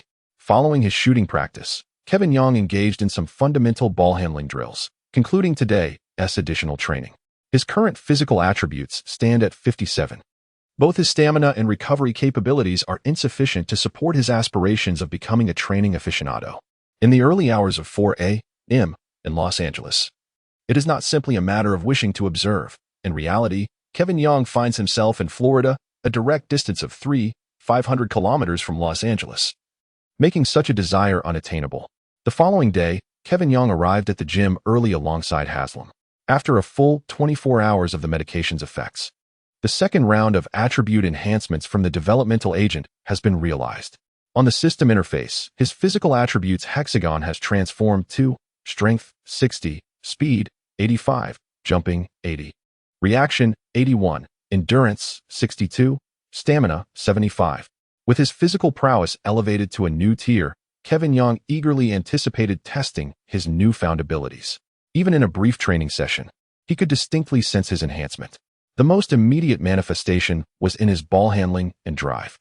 The comprehensive enhancement of his physical attributes allowed for a quicker penetration speed and a more fluid execution of techniques, akin to upgrading an engine from a 2.0 liter to a 3.0 liter, yielding greater power and a smoother performance. Kevin, you're here so early. After a brief practice session, Kevin Young found himself at the gym even before Hamilton, who had arrived early to warm up and regain his form after yesterday's contest, where he had been at a disadvantage.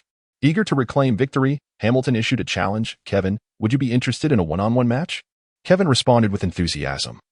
Bring it on. I've improved today. Be wary of a blow to your confidence. Kevin Young was eager to find someone to test his skills, and Hamilton readily accepted the challenge. Go ahead and boast. Just wait and see how I will defeat you, Hamilton laughed. 10 minutes later, someone indeed found themselves defeated, their confidence significantly shaken. That individual was none other than Hamilton himself. With a speed attribute elevated to 85, Kevin Young had become one of the top sprinters in the NCAA. In contrast, Hamilton, a tank-like guard, could manage decent straight-line acceleration but could not match Yang's lateral speed. While it could not be said that Young had completely outmaneuvered him, the disparity was not far from that reality. Hamilton could only rely on his robust physique to overpower Young, yet Yang's strength had reached a respectable 60, placing him at a moderate level among shorter guards.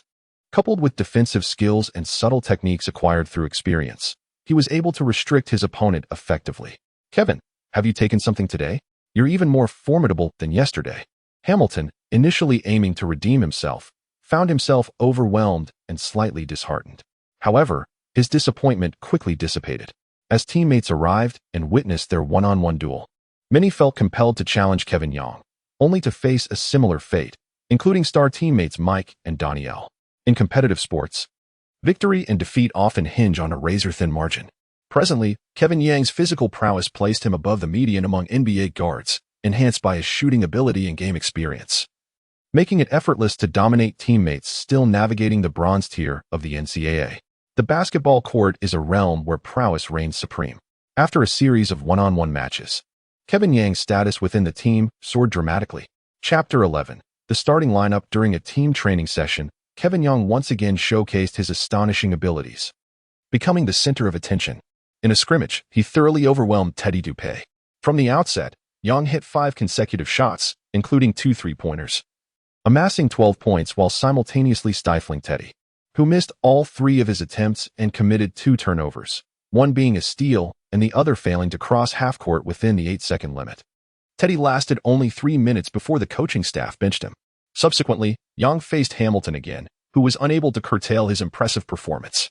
Kaiwen continued to excel by seamlessly blending breakthroughs, passing, and shooting, successfully suppressing the blue team, led by several starting players, in collaboration with Hamilton. No matter who was tasked with guarding Kaiwen, he consistently managed to ingeniously find opportunities for both penetration and shots. When he attracted defensive double teams, he adeptly distributed the ball to his teammates, facilitating the team's scoring efforts with precision. Kaiwen subtly sensed that after his passing attribute rose to 81, the efficiency of his organization's passing significantly improved, allowing him to discern passing lanes with markedly greater speed during matches. After 20 minutes of play, Coach Tom Donovan gathered the starting players together to assign Kaiwen the small ball strategy mentioned the day before. Kevin Young primarily focuses on executing off-ball movements along the sidelines and baseline, utilizing screens set by his interior teammates to receive the ball for shooting, or decisively penetrating the defense when mismatches occur. Kevin Young did not disappoint Donovan. In the ensuing scrimmage, he executed the strategy with impeccable precision.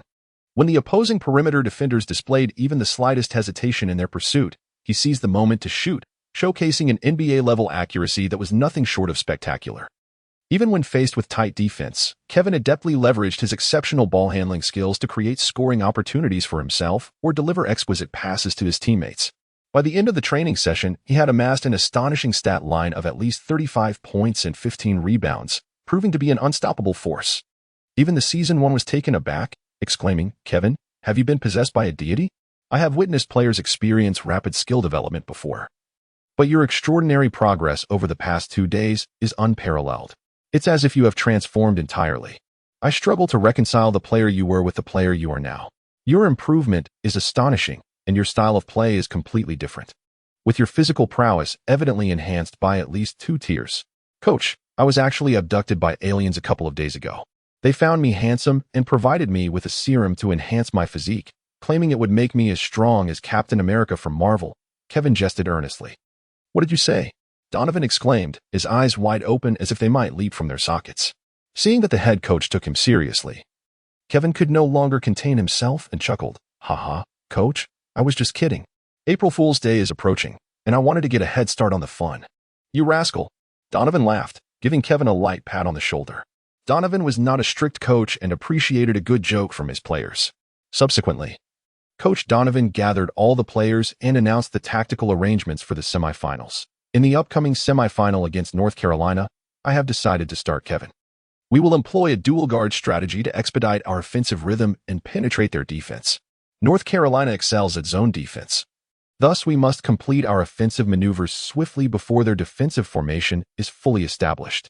Kevin, are you prepared to undertake this formidable challenge?" Kaiwen confidently responded aloud, "Coach, I assure you I will accomplish the task. If I fail, I shall wash my hair while standing on my head for 3 months." The crowd, unaccustomed to the humor of the internet age, could not help but burst into laughter. In the afternoon, Kaiwen packed his belongings and set off with the team to the venue of the Final Four in Indianapolis. The RCA Dome, a multifunctional arena, serves as the home ground for the NFL's Indianapolis Colts, accommodating 127 spectators. In 1999, the RCA Dome underwent renovations that expanded its suites and added club seating. After the coaching staff settled the team into their hotel, they mandated that the players remain indoors to avoid any unforeseen incidents. On April 1st, April Fool's Day, at 9:30 in the morning, the coaching staff of the Alligators led the players onto a bus bound for the RCA Dome for pre-game acclimatization training. Pre-game practices are typically lighthearted. Coach Donovan merely had the players engage in basic shooting drills and rehearse a few tactical movements before concluding the session. Transforming a football field into a basketball court requires numerous adjustments, such as elevating the playing surface, laying down wooden flooring, and reconstructing some of the lower seating areas. However, in the United States, there exists a well-established system for such conversions, making it a relatively straightforward endeavor provided the budget is sufficient. The modifications at the RCA Dome were executed with professionalism, rendering it nearly indistinguishable from a conventional basketball court. The players merely needed to familiarize themselves with the environment, with the crucial aspect being their performance on the night of the game. The first semifinal match featured Michigan facing Wisconsin, resulting in a predicted outcome. Michigan triumphed over Wisconsin with a score of 53-41, securing their ticket to the finals. The game was fiercely contested, with both teams demonstrating impressive shooting percentages. Michigan ultimately emerged victorious, leveraging their rebounding advantage. As the second semifinal, the match between Florida and North Carolina was set to commence at 9 o'clock in the evening. By 6 or 7, a multitude of enthusiastic fans had gathered outside the arena, donning the jerseys of their respective universities, cheering, singing, and reveling in the festive atmosphere. Over the years, the NCAA has dedicated itself to expanding its influence while preserving the purity of collegiate athletics. It stands not only as a pinnacle of global collegiate sports, but also as a unique vessel of American sports culture. March Madness is the stage upon which all college players yearn to showcase their talents, attracting the spotlight and the attention of scouts from far and wide. The allure of the NCAA tournament lies in the significance of every game, where victory or defeat hinges on a singular moment. Perhaps the aftermath of the Great War is marked by regrets, or perhaps it has forged legends. Such tension and exhilaration can only be rivaled by the thrilling 7th game of the NBA playoffs. A single match possesses the power to alter a player's destiny, potentially exerting a profound influence on the sport of basketball itself. As we approach the semifinals, this stage transforms into something even grander, with countless NBA legends having first emerged during the NCAA Final Four, embarking on their illustrious journeys. This is no exaggeration. The NCAA Championship of 1982 serves as a prime example. That year, Freshman Michael Jordan delivered a game-winning jump shot against Georgetown University, securing the championship for North Carolina. This pivotal shot held immense significance for his heiress, who candidly stated, "Ever since I made that shot, everything has gone smoothly. Without that game winner, I cannot fathom achieving the success I have today." Tonight, the University of Florida faces none other than Jordan's alma mater, North Carolina. Chapter 12. The appearance. The players from Florida and North Carolina arrived at the arena well before 7 o'clock, entering the locker room to prepare. During this time, athletes may choose to consume energy-boosting snacks. However, many players often find their appetites vanish due to nervousness, leaving them restless and agitated. Kevin Young is not among the anxious. He is savoring a slice of pear toast accompanied by a piece of smoked salmon. To maintain his physical condition, he diligently avoids fried foods. Otherwise, he would indulge in some crispy French fries. Kevin, are you truly not the slightest bit nervous? The arena outside is filled with nearly 60,000 spectators, alongside a throng of media reporters. Haslam himself is feeling a bit uneasy, experiencing a frequent urge to relieve himself, and upon observing Kevin's relaxed demeanor, he instinctively engages in conversation to alleviate his own tension. When no one is watching the game, the intensity diminishes by half. Isn't it better to have a larger audience? Ideally, a global live broadcast would enhance his fame, and who knows, he might even secure a sneaker endorsement deal before stepping onto an NBA court. Kevin Young stuffed the last piece of toast into his mouth, remarking, "With so many spectators, isn't this the perfect stage to showcase our strength? What is there to be anxious about?" Upon hearing this, Haslam shook his head in amazement, saying, "You have truly transformed. I remember during the Sweet 16, you were so nervous that you visited the restroom twice before the game began. There is a saying in China, after 3 days apart, one sees each other with new eyes. Well, there's no need to count on fingers. Yesterday marked the 3rd day. Indeed, today is the 4th day." Donovan stood in the center of the locker room, passionately waving his arms to rally the team. "Everyone, relax and do not be tense. North Carolina's lineup this year is not particularly formidable. Among their players, only 1 or 2 are anticipated by the media to make it to the NBA, and their projected draft positions are not as promising as Mike's and Donald's. Their offensive capabilities are lacking. They only scored 59 points in the Elite 8. As long as we perform at our usual level, victory will undoubtedly be ours. Do you have confidence?" "Yes." The team responded in unison, their voices resounding with determination.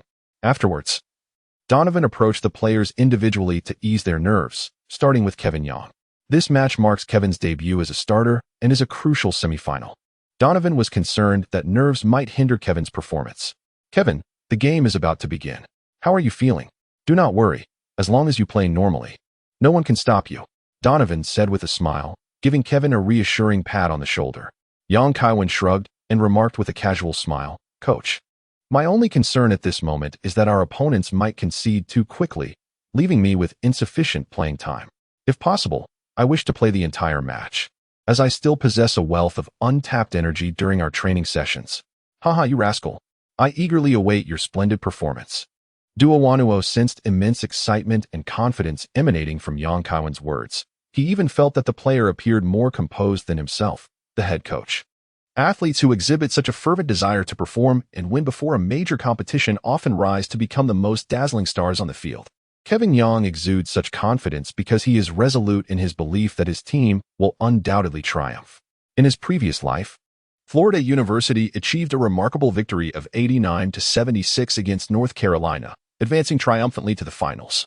Now, with the addition of this formidable X-factor, if they were to falter unexpectedly, Kevin would not hesitate to depart from the team and seek fame in the Hollywood entertainment industry. Gathering a constellation of goddesses such as Scarlett Johansson, the Queen of the South, and Jessica, to stage a glorious return to conquer the NCAA once more. However, it is no simple feat to establish oneself in the Hollywood limelight. Consider the case of the infamous backpack duo, who once clamored to partake in Scarlett's bathwater.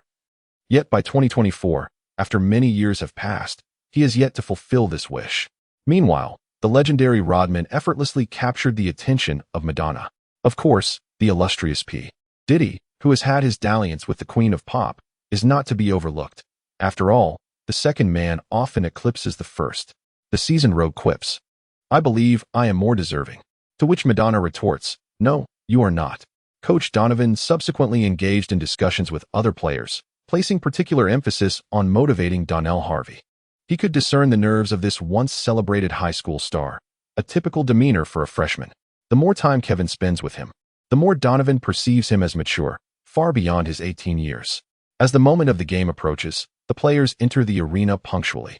The RCA Dome reverberates with the excitement of 60,000 eager fans, showering the atmosphere with their cheers and applause. The player introduction ceremony is conducted with great pomp, reminiscent of the grandeur of the NBA. Prior to the match, the coaching staff submitted the roster and lineup order to the announcer. As the lights dimmed, spotlights honed in on the players emerging from the tunnel, with the announcer vocally declaring their names, met with resounding applause from the audience. Traditionally, the most renowned and skilled players make their entrance last. However, Donovan deliberately chose to have Kevin Young step out first to confound their opponents. As the first player to grace the court, Kevin Young made his entrance. In the NBA, stars typically make their entrance last, yet Tom Donovan did not follow this convention, viewing Kevin as a secret weapon to bewilder their rivals. Last year, CBS secured the exclusive rights to broadcast the NCAA March Madness from 2003 to 2013 for a staggering sum of $6 billion, triumphing over specialized sports networks like ESPN and Fox. The live commentators for the event were the esteemed duo of Mike Gorman and William Packer from CBS Sports. Facing the cameras, the enthusiastic Mike Gorman introduced the players entering the arena. Representing the University of Florida, we have the Chinese-American player, Kevin Young, taking on the role of point guard. It must be said that this player possesses truly striking good looks. Were it not for his donning the number 30 jersey of the short-kissed crocodile team, one might easily mistake him for a star model gracing the runway. In the previous Sweet 16 match, he sustained an elbow strike that rendered him unconscious and necessitated hospitalization. However, he appears to have made a near-complete recovery, with his handsome visage remaining unscathed. The applause that erupted from the audience was not particularly fervent, but upon closer inspection, it was predominantly comprised of female fans. Kevin Young remained unfazed, confident that his forthcoming performance would astonish all present. The meticulously devised strategy by Van endowed Young with the privilege of engaging in one-on-one confrontations during swift counterattacks, thereby liberating his offensive prowess. In a structured play, his positioning became fluid, enabling him to navigate dynamically with the aid of screens from interior players, granting him unlimited opportunities to receive the ball and shoot. Today, he undoubtedly stood as the tactical nucleus of the Gators, holding a position of tactical significance even surpassing that of Mike Miller and Donnell Harvey. After a brief warm-up session, the starting players from both teams took to the court. Chapter 13. NCAA Semifinals. The starting lineup for the University of Florida Gators consisted of Kevin Young, Hamilton, Mike Miller, Donnell Harvey, and Haslam. Meanwhile, North Carolina starters were Ed Cota, height 188 centimeters, weight 88 kilograms, Joseph Forte, 193 centimeters, weight 84 kilograms, Max Owens, 196 centimeters, 90 kilograms, Jason Capel, 203 centimeters, 100 kilograms, and Brendan Haywood, 213 centimeters, 116 kilograms. The core players for North Carolina were the junior center Brendan Haywood and the freshman shooting guard Joseph Forte, a classic combination of a guard and a center. Both players were already recognized as basketball prodigies before joining North Carolina. Brendan Haywood was selected for the McDonald's All-American team in 1997, averaging 13.6 points and 7.5 rebounds this season. Joseph Forte was named the Washington Post Player of the Year, scoring an impressive 16.7 points and 5.5 rebounds in his rookie season. However, Kevin Young was aware that neither player had a particularly distinguished NBA career. Brendan Haywood was a physically robust blue-collar center with subpar low-post skills and a dismal free throw percentage, inferior even to Shaquille O'Neal. Managing to linger in various NBA teams due to decent rebounding and low-post defense, fortuitously earning a championship ring with the Mavericks. Joseph Forte entered the draft in 2001 but played only 2 seasons in the NBA, appearing in a mere 25 games before hastily concluding his career, later seeking fortune in the Greek League. As the referee's whistle pierced the air, both teams engaged in the jump ball. Haywood, towering a full 10 centimeters above Haslam, adeptly directed the ball to his teammate, marking the commencement of the match. Florida's defensive strategy employed a man-to-man approach. However, Donovan's decision to field a diminutive lineup with 2 guards precluded the possibility of a zone defense. Given Kevin Young's height, It would prove challenging for him to adequately defend against forwards towering around 2 meters. Should the opponent possess the ability to execute one-on-one plays or exhibit precise mid-range shooting, Yang could easily become a liability within the defensive framework, subject to relentless pursuit by the adversary. Nonetheless, Yang was of the opinion that one was being overly cautious.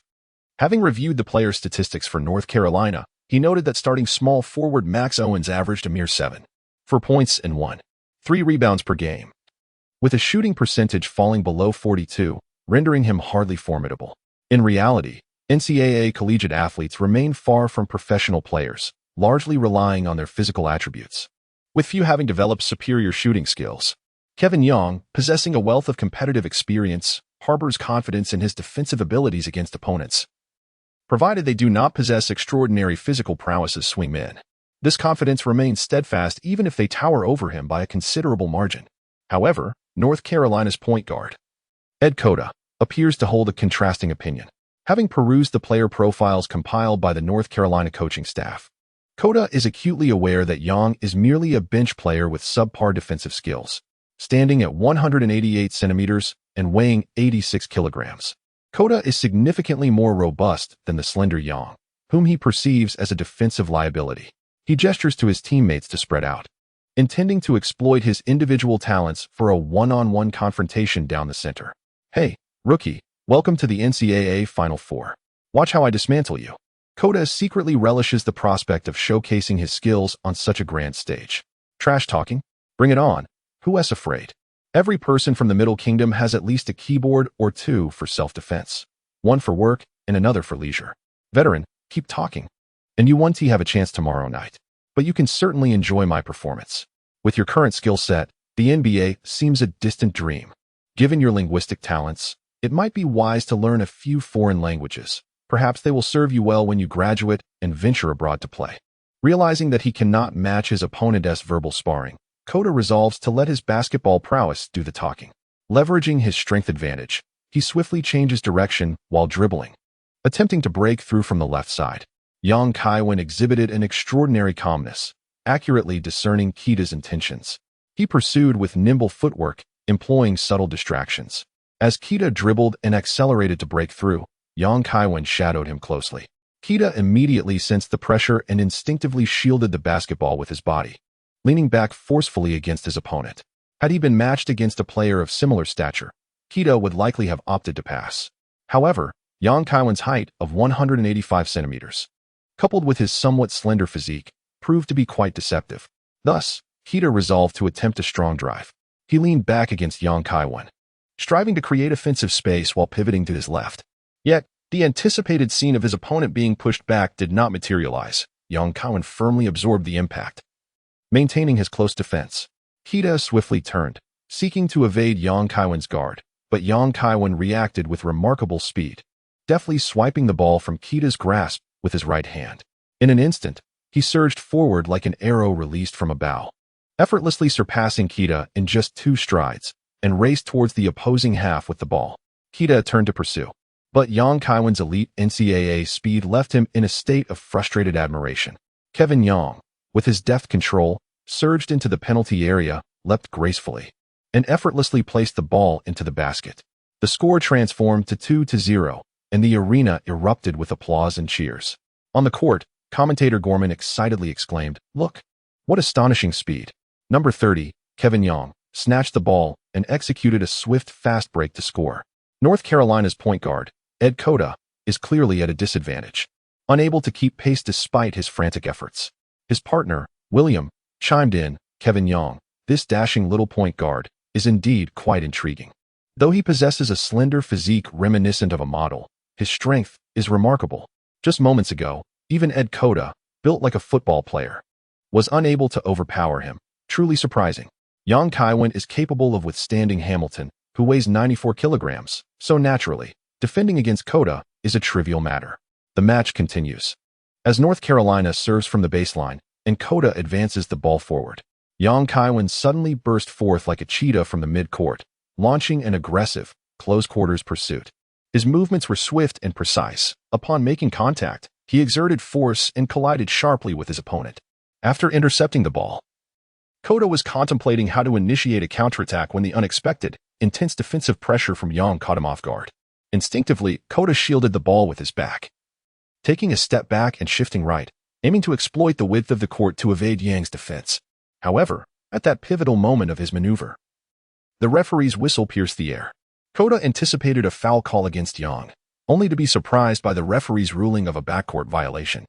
Employing pressure in midcourt is a commonly utilized defensive strategy in basketball. A moment's inattention from the ball handler can easily lead to a mistake. Is this the level of skill expected from the starting point guard of North Carolina? Kevin Yang gazed at Kota, gently shaking his head. A look of regret etched across his face as he remarked, "No wonder everyone claims that North Carolina with Jordan and North Carolina without him are two distinctly different teams." Upon hearing this, Kota's expression stiffened, evidently stung by Yang's words. Is this Kevin Yang truly just a freshman rookie? Such trash talk is infuriating. As North Carolina committed a turnover, Florida gained possession. Mike Miller swiftly executed an inbound pass to Hamilton. The Florida players quickly spread out, creating an opportunity for Hamilton to isolate. He eschewed any screens, opting instead to drive towards the right. The North Carolina defense reacted promptly, with two players converging near the right block in an attempt to trap Hamilton.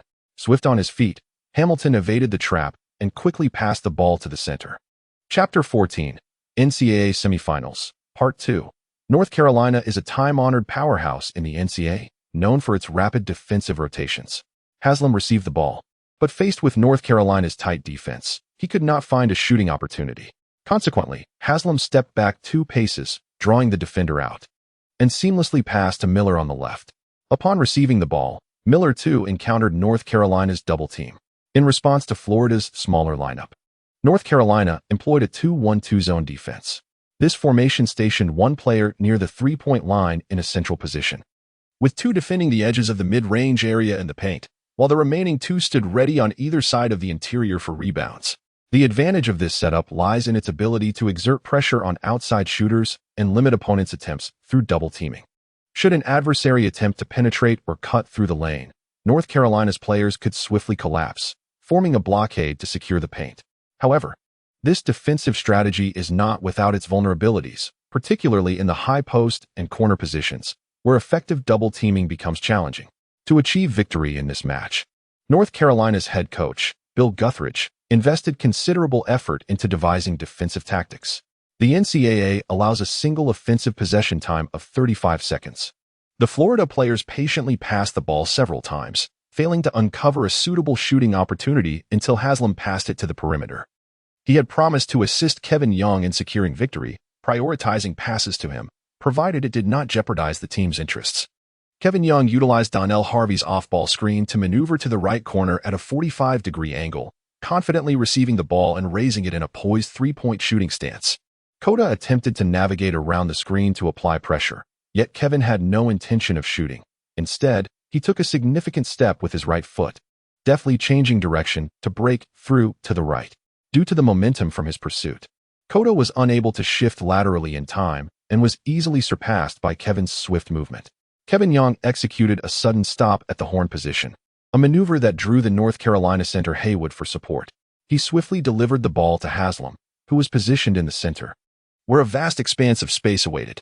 With the guidance of the experienced point guard and an impressive reaction attribute of 81, Yang was able to discern the most suitable passing lane in mere moments. Haslam, upon receiving the ball, made a slight adjustment, aimed for the hoop, and decisively took the shot. The ball arced gracefully through the air, finding nothing but net. The score now stood at 4-0, marking Yang's first assist of the game. As they retreated on defense, Yang and Haslam exchanged high fives, their chemistry on the court growing ever more palpable, each intent on elevating the other's performance. Once again, Kevin Yang demonstrated that he possesses not only striking looks, but also exceptional basketball prowess. Following a breakthrough, he cleverly assisted Haslam, who smoothly sank a mid-range shot. This collaboration between the freshman and the sophomore was nothing short of spectacular, leaving spectators in awe. Gorman's commentary was filled with fervor as North Carolina initiated their offensive play, with Kota advancing the ball into the front court, engaging in a pick-and-roll with his teammates. Kaiwen swiftly maneuvered around the cover from the inside, relentlessly pursuing his opponent. Before Kota could take more than a few steps, he was once again closely defended. With a speed rating exceeding 85 and a nimble physique, Kaiwen adeptly navigated through, around, or past defenses during pick-and-roll situations. Realizing that he could not break through, Kota quickly passed the ball out. In the realm of sports, there exists a profound adage. Great contests are characterized by the absence of nameless plays. To ensure a higher success rate and minimize errors, the North Carolina team deliberately slowed their offensive tempo, consistently sharing the ball to create scoring opportunities, opting for isolation plays only when absolutely necessary. The defenders from Florida State executed tight and orderly man-to-man coverage, with each player meticulously marking their respective opponents. As the offensive clock dwindled for North Carolina, guard Joseph Ford and center Haywood attempted a pick-and-roll collaboration. After cutting to the basket, Haywood received the pass, but, confronted by Haslam's defensive interference, his shot veered off the rim. It must be acknowledged that basketball is indeed a technical craft. At first glance, Haywood, standing at a formidable height of 213 centimeters with a wingspan of 229 centimeters and a standing reach of 288 centimeters, appears to be a prime candidate for a quality center. However, in reality, this man, despite his technical prowess, had a free throw percentage that was astonishingly lower than Shaquille O'Neal's after being drafted 20th overall in the first round of the 2001 NBA draft. His low post offensive skills, aside from occasionally showcasing a modest hook shot, are nearly non-existent, and he is perhaps best known for the infamous incident in which he rendered another celebrated technical talent, Dwight Howard, ineffective. Haslam reacted swiftly, leaping for a second time to intercept the ball before Haywood could claim it, knocking it out of the paint. Hamilton quickly retrieved the ball and launched a fast break, penetrating deep into enemy territory. Although his layup failed to find the mark, he successfully drew a foul from a North Carolina player, earning 2 free throws. Hamilton, feeling a bit anxious, converted one of his 2 attempts, bringing the score to 5-0. As North Carolina initiated their offensive strategy, the players took their positions and began an intricate game of passing. Bill Guthridge, who commenced his tenure as an assistant coach at North Carolina in 1967, molded a vibrant and tenacious group of young athletes into a team that appeared stable yet lacked fervor. With just 30 seconds remaining on the shot clock, North Carolina's shooting guard Joseph Ford, facing a dwindling time constraint, aggressively drove towards Hamilton but was thwarted. In a forced stop-and-pop jump shot, Hamilton extended his hand for a block. Ford's attempt was overly strained, causing the ball to ricochet off the backboard, allowing Danielle Harvey to leap high and secure the defensive rebound. Florida State's offensive strategy was in stark contrast to that of North Carolina.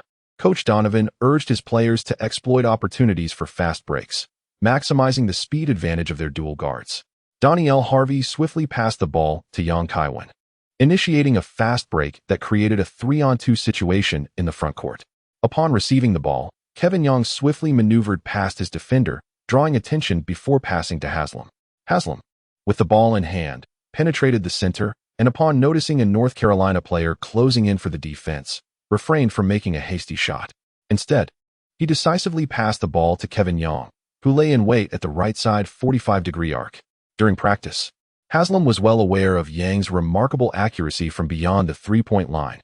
Kaiwen did not disappoint his teammates. With poise, he took a wide-open three-pointer, the ball tracing an elegant arc through the air before finding its mark in the hoop, producing a crisp sound as it swished through the net.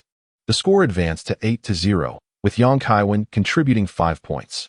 Juan Gu, overwhelmed with excitement, leapt from his seat, clapping enthusiastically, while the bench players waved their towels in support. Only the curly-haired Teddy Dupe remained silent, a frown etched on his face, fully aware that his chances of playing in the upcoming match had dwindled significantly. After suffering an initial 8-0 deficit against Florida, North Carolina's head coach, Gus Rich, opted not to call a timeout. He believed that the unfavorable start was merely a coincidence and that their zone defense would eventually curtail the opponent's performance. North Carolina initiated an offensive play, with Kota attempting to create an opportunity through a pick and roll. However, as he dribbled closer to the three-point line, Kaiwen unleashed his tenacious, sticky defense.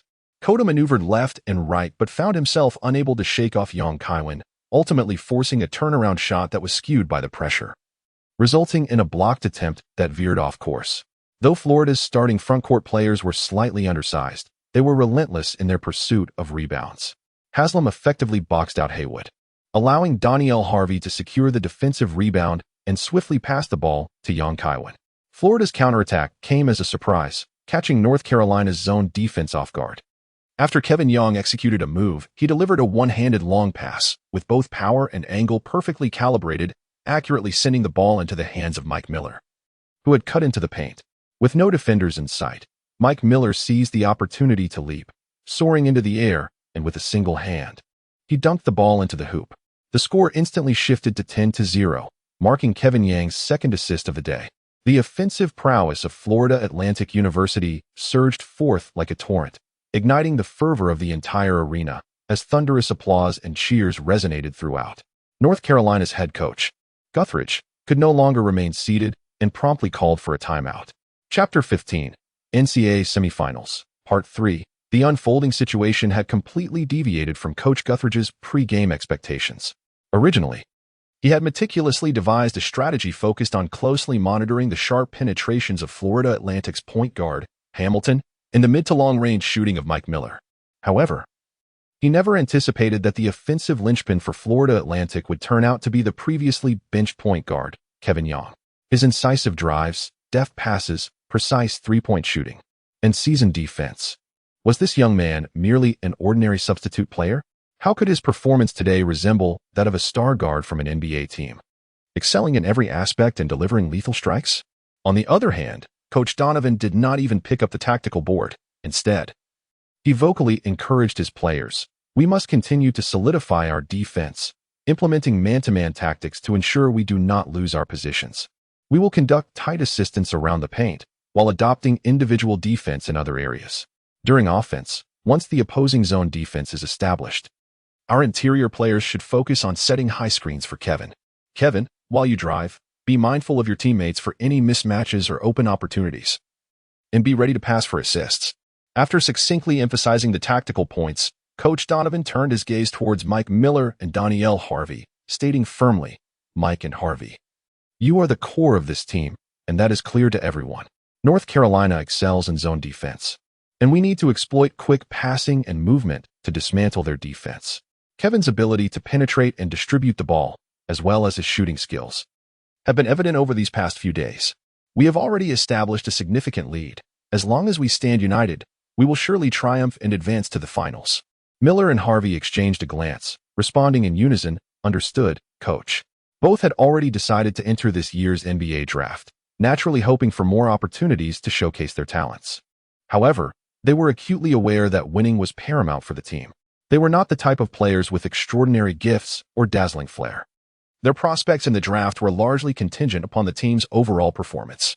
Currently, young Kaiwen undeniably serves as the most formidable offensive catalyst within the Buddhist University team, exhibiting a remarkably rational approach to gameplay. Although there has been a loss of free throw privileges, as long as the team advances, both he and his counterpart will reap the benefits. On the opposing side, North Carolina's head coach, Gus Ricci, has restructured the defensive strategy, opting for a hybrid defense. A mere zone defense proves inadequate in stifling the Buddhist University's sharp and rapid counterattacks. However, the most pressing dilemma for Coach Ricci lies in how to contend with the unexpected emergence of young Kaiwen, akin to a sudden hero in a tale of valor. Regrettably, this elderly gentleman has ruminated to the point of graying hair, yet has failed to devise an effective countermeasure. Although, to be fair, he has always had a head of white hair. Strictly speaking, Ricci cannot be regarded as an outstanding head coach. After serving as an assistant for 30 years at North Carolina, it was not until 1997, following the abrupt resignation of head coach Dean Smith, that this septuagenarian took the reins. His coaching style is characterized by a tendency to overutilize his starters, having instituted a six-player starting system, while his adaptability during matches leaves much to be desired. As the timeout concludes, the game resumes. Haywood sets a high screen for Coda, who seizes the opportunity to penetrate. Coda, with impeccable timing, darts through the defense like a flash of lightning, yet Haslam swiftly switches to defend, erecting an impenetrable barrier that confines Coda outside the restricted area.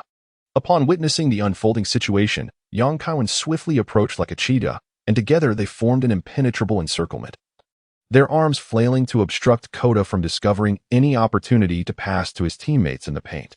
Confronted with such a formidable defense, akin to an unyielding fortress, Coda was compelled to pass the ball to a teammate on the perimeter, attempting to reorganize and lob the ball into the interior for Haywood beneath the basket.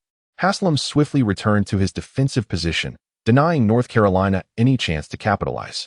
After several passes, the ball ultimately found its way back into Koda's hands. Noticing that less than 5 seconds remained on the shot clock, Koda, under Kaiwen's relentless interference, took a desperate shot that ricocheted off the rim. This time Haywood, leveraging his height and long arms, secured the offensive rebound, forcefully displacing Haslam and succeeding on a second-chance attempt, thus aiding North Carolina in breaking their scoring drought. The score advanced to 10-2, and even the most casual observers present could discern that North Carolina's offense was distinctly lacking in vigor. On the other end, Florida State's offense saw Koda once again exhibit his tenacious defensive prowess, clinging to his opponent, entangling them with his body and arms, rendering it exceedingly challenging for them to receive the ball or pivot. North Carolina's journey to the Final Four was marked by his relentless, adhesive-like defense, successfully thwarting numerous formidable adversaries.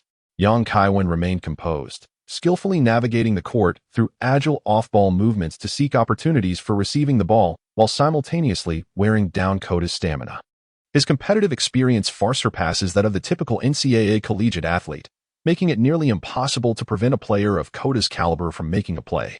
Kaiwen feigned an attempt to shield himself, accelerating to the left beyond the three-point line, where he confidently received the ball passed by his teammate.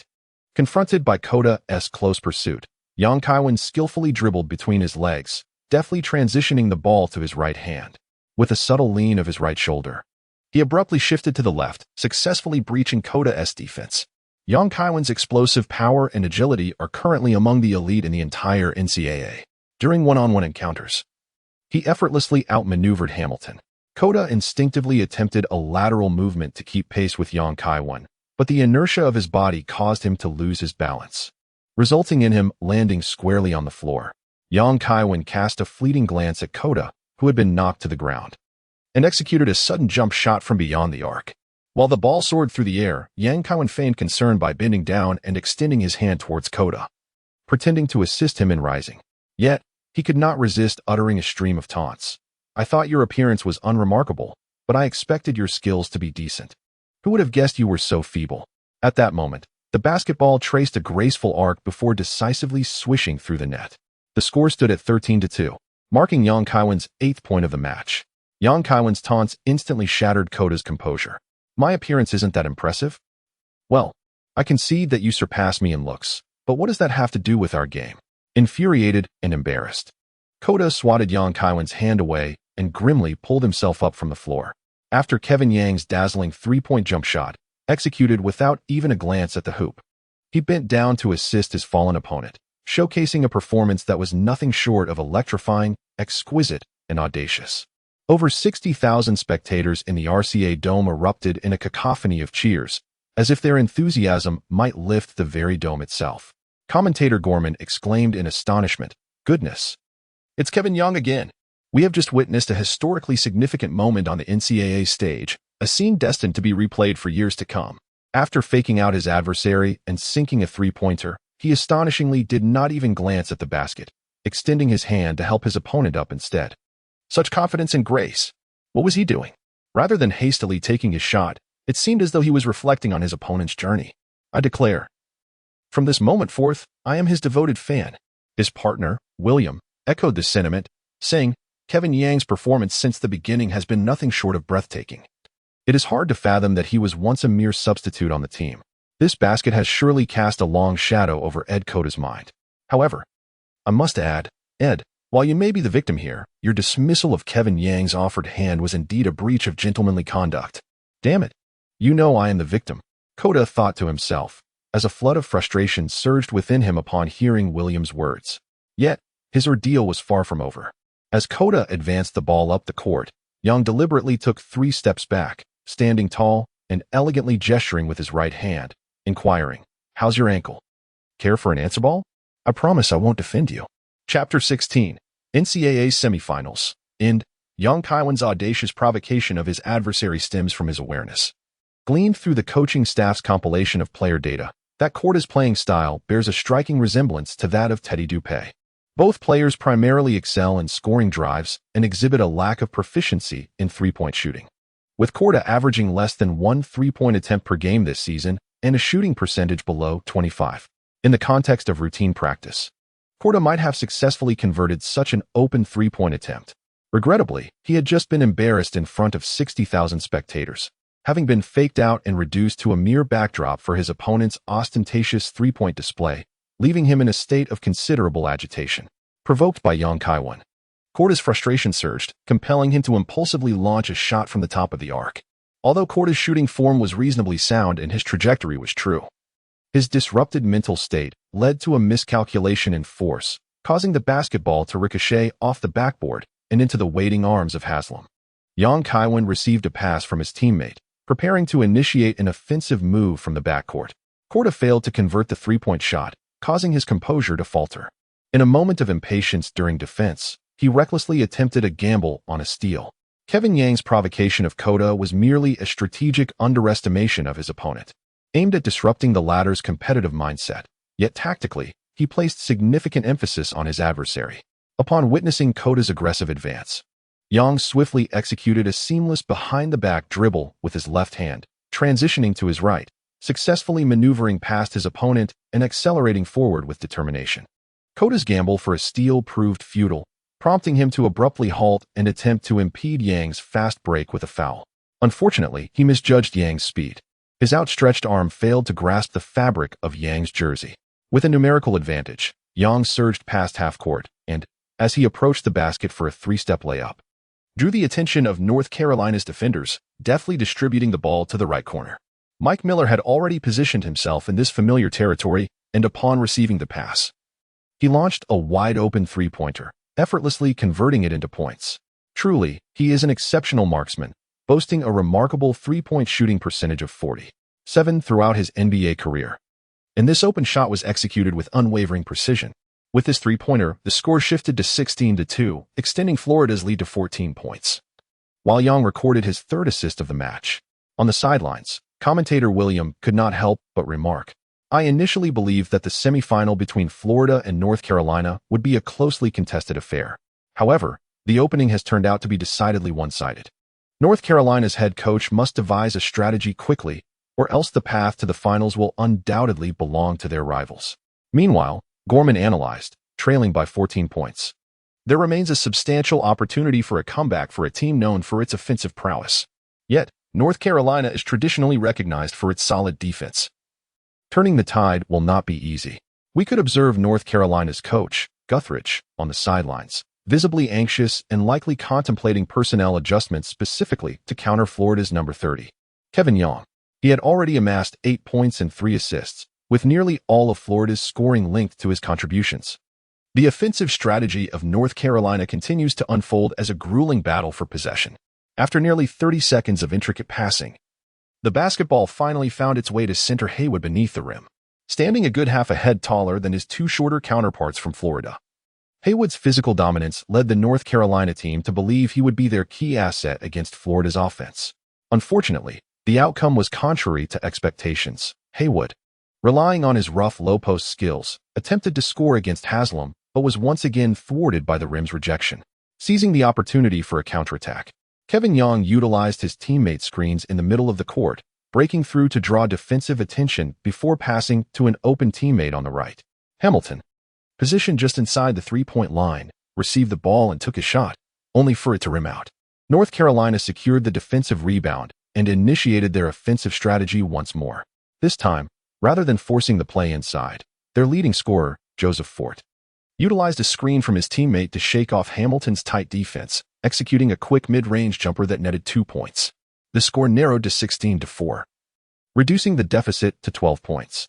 Florida inbound the ball, and Kevin Young, leveraging the width of the court and his personal speed, deftly maneuvered past Korda, penetrating the lane and attracting Haywood's defensive help. He delivered a behind-the-back pass to Haslam, who, upon receiving the ball, powered through to draw a foul from North Carolina's power forward, Jason Capel. Haslam's free throw shooting was commendable, boasting a career free throw percentage of 75.5, surpassing even LeBron James by a couple of points. He converted both shots, extending Florida's lead to 18-4. North Carolina's head coach, Guthridge, could no longer remain seated and called for a timeout, substituting the 183 centimeters tall backup guard Jonathan Holmes for Ed Cota. While Holmes's passing and shooting skills were rather ordinary, his explosive athleticism was a focal point for Guthridge, who aimed to harness his speed to contain Kevin Young. Whether this adjustment would prove effective remained uncertain, though it was evidently a bit too late, as North Carolina had nearly been overwhelmed since the game's inception. Upon the resumption of play, the newly adjusted North Carolina defense still struggled to withstand Florida's incisive offense. Although Jonathan Holmes matched Yang's speed, he fell short in height and wingspan, not to mention his considerable lack of game experience. Kevin Young, with the aid of his teammates, adeptly evaded his defenders, displaying the audacity to take jump shots without fear of being blocked. Should Jonathan Holmes pursue him relentlessly, Young would skillfully alter his rhythm and employ feints to penetrate the defense, facilitating assists to his teammates for scoring opportunities. Under Kevin Yang's orchestration, the offensive play of Fudan University flowed seamlessly, akin to Mercury cascading effortlessly. NCAA games are divided into two halves, each lasting 20 minutes. As the engine of the team, Kevin Young nearly played the entire half, consistently shining both in performance and statistics, emerging as the brightest star on the court. In his 18 minutes of play, Kevin Young showcased his prowess by achieving 7 out of 11 shooting attempts, including 3 successful three-pointers from 6 attempts, alongside 2 made free throws, culminating in an impressive tally of 19 points, 6 assists, and 2 steals. He also fortuitously secured a rebound, effectively completing his personal statistics. Under Yang's guidance, Haslam also shone in the first half, contributing 9 points and 6 rebounds, second only to Young in team performance. With Young commanding the offensive play, Mike Miller had limited opportunities, attempting only 4 shots, 3 of which were three-pointers delivered by Young, of which he converted 2, amassing 6 points and 3 rebounds in total. Donnell Harvey focused primarily on defense and rebounding, resulting in modest stats of 4 points and 5 rebounds. By halftime, Florida led North Carolina by a substantial margin of 53-30, establishing a 23-point advantage that effectively sealed their victory. Some North Carolina fans, unable to bear witness to their team's relentless defeat, left the arena in disappointment. In the second half, Coach Guthridge implemented tactical adjustments, introducing several sharpshooters to bridge the significant gap and reverse the tide. This strategy enhanced the team's offensive output, but further compromised their defensive strength. Amidst the ensuing chaos, Yang's offensive capabilities flourished. The initial 10 minutes of the second half became a showcase for Young, as he effortlessly sank 3 three-pointers, executed 2 mid-range jump shots, and completed 3 layups, frequently penetrating the defense and skillfully assisting his teammates. His scorching form activated the star player item, JR, enabling him to score reliably even against defenders. By the 30-minute mark, Young had amassed an explosive 38 points, 12 assists, 2 rebounds, and 3 steals, tantalizingly close to a 40-point, 10-assist performance. At this juncture, the score gap had widened to 32 points. Despite the remaining 10 minutes, the game had devolved into garbage time. North Carolina players, unwilling to accept such a humiliating deficit, intensified their defensive actions. Veteran Donovan, confident in his team's victory, decisively substituted all his starters to prevent any injuries ahead of the finals the following night. Once the Florida reserves took the court, North Carolina seized the opportunity to reclaim some points. However, the earlier deficit proved insurmountable. Ultimately, the University of Florida triumphed over North Carolina with a score of 88-62, marking their inaugural advance to the NCAA Finals. Chapter 17. If we don't strive harder, we'll be off to make movies within the RCA Dome. Amidst the fervent cheers and applause of over 60,000 spectators, players from both Florida and North Carolina exchanged handshakes. In the fiercely competitive arena of NCAA Division I basketball, the journey to this stage, emerging from 32 conferences and 346 teams, exemplified the remarkable strength of both teams, deserving of great respect as formidable adversaries. Well done, Kevin. Donovan embraced Kevin Young, a radiant smile illuminating his face. He was uncertain whether the team would have secured victory without Yang's sudden outburst. Yet he was acutely aware that the triumph would not have been as effortless against North Carolina. The defeat was swift, leaving room for more statistical embellishments. In jest, Young engaged in a bit of playful boasting. The overwhelming victory brought him immense joy, although he did not play the entire match. His statistics were the most impressive of all, showcasing a remarkable lead. Commentator Gorman remarked.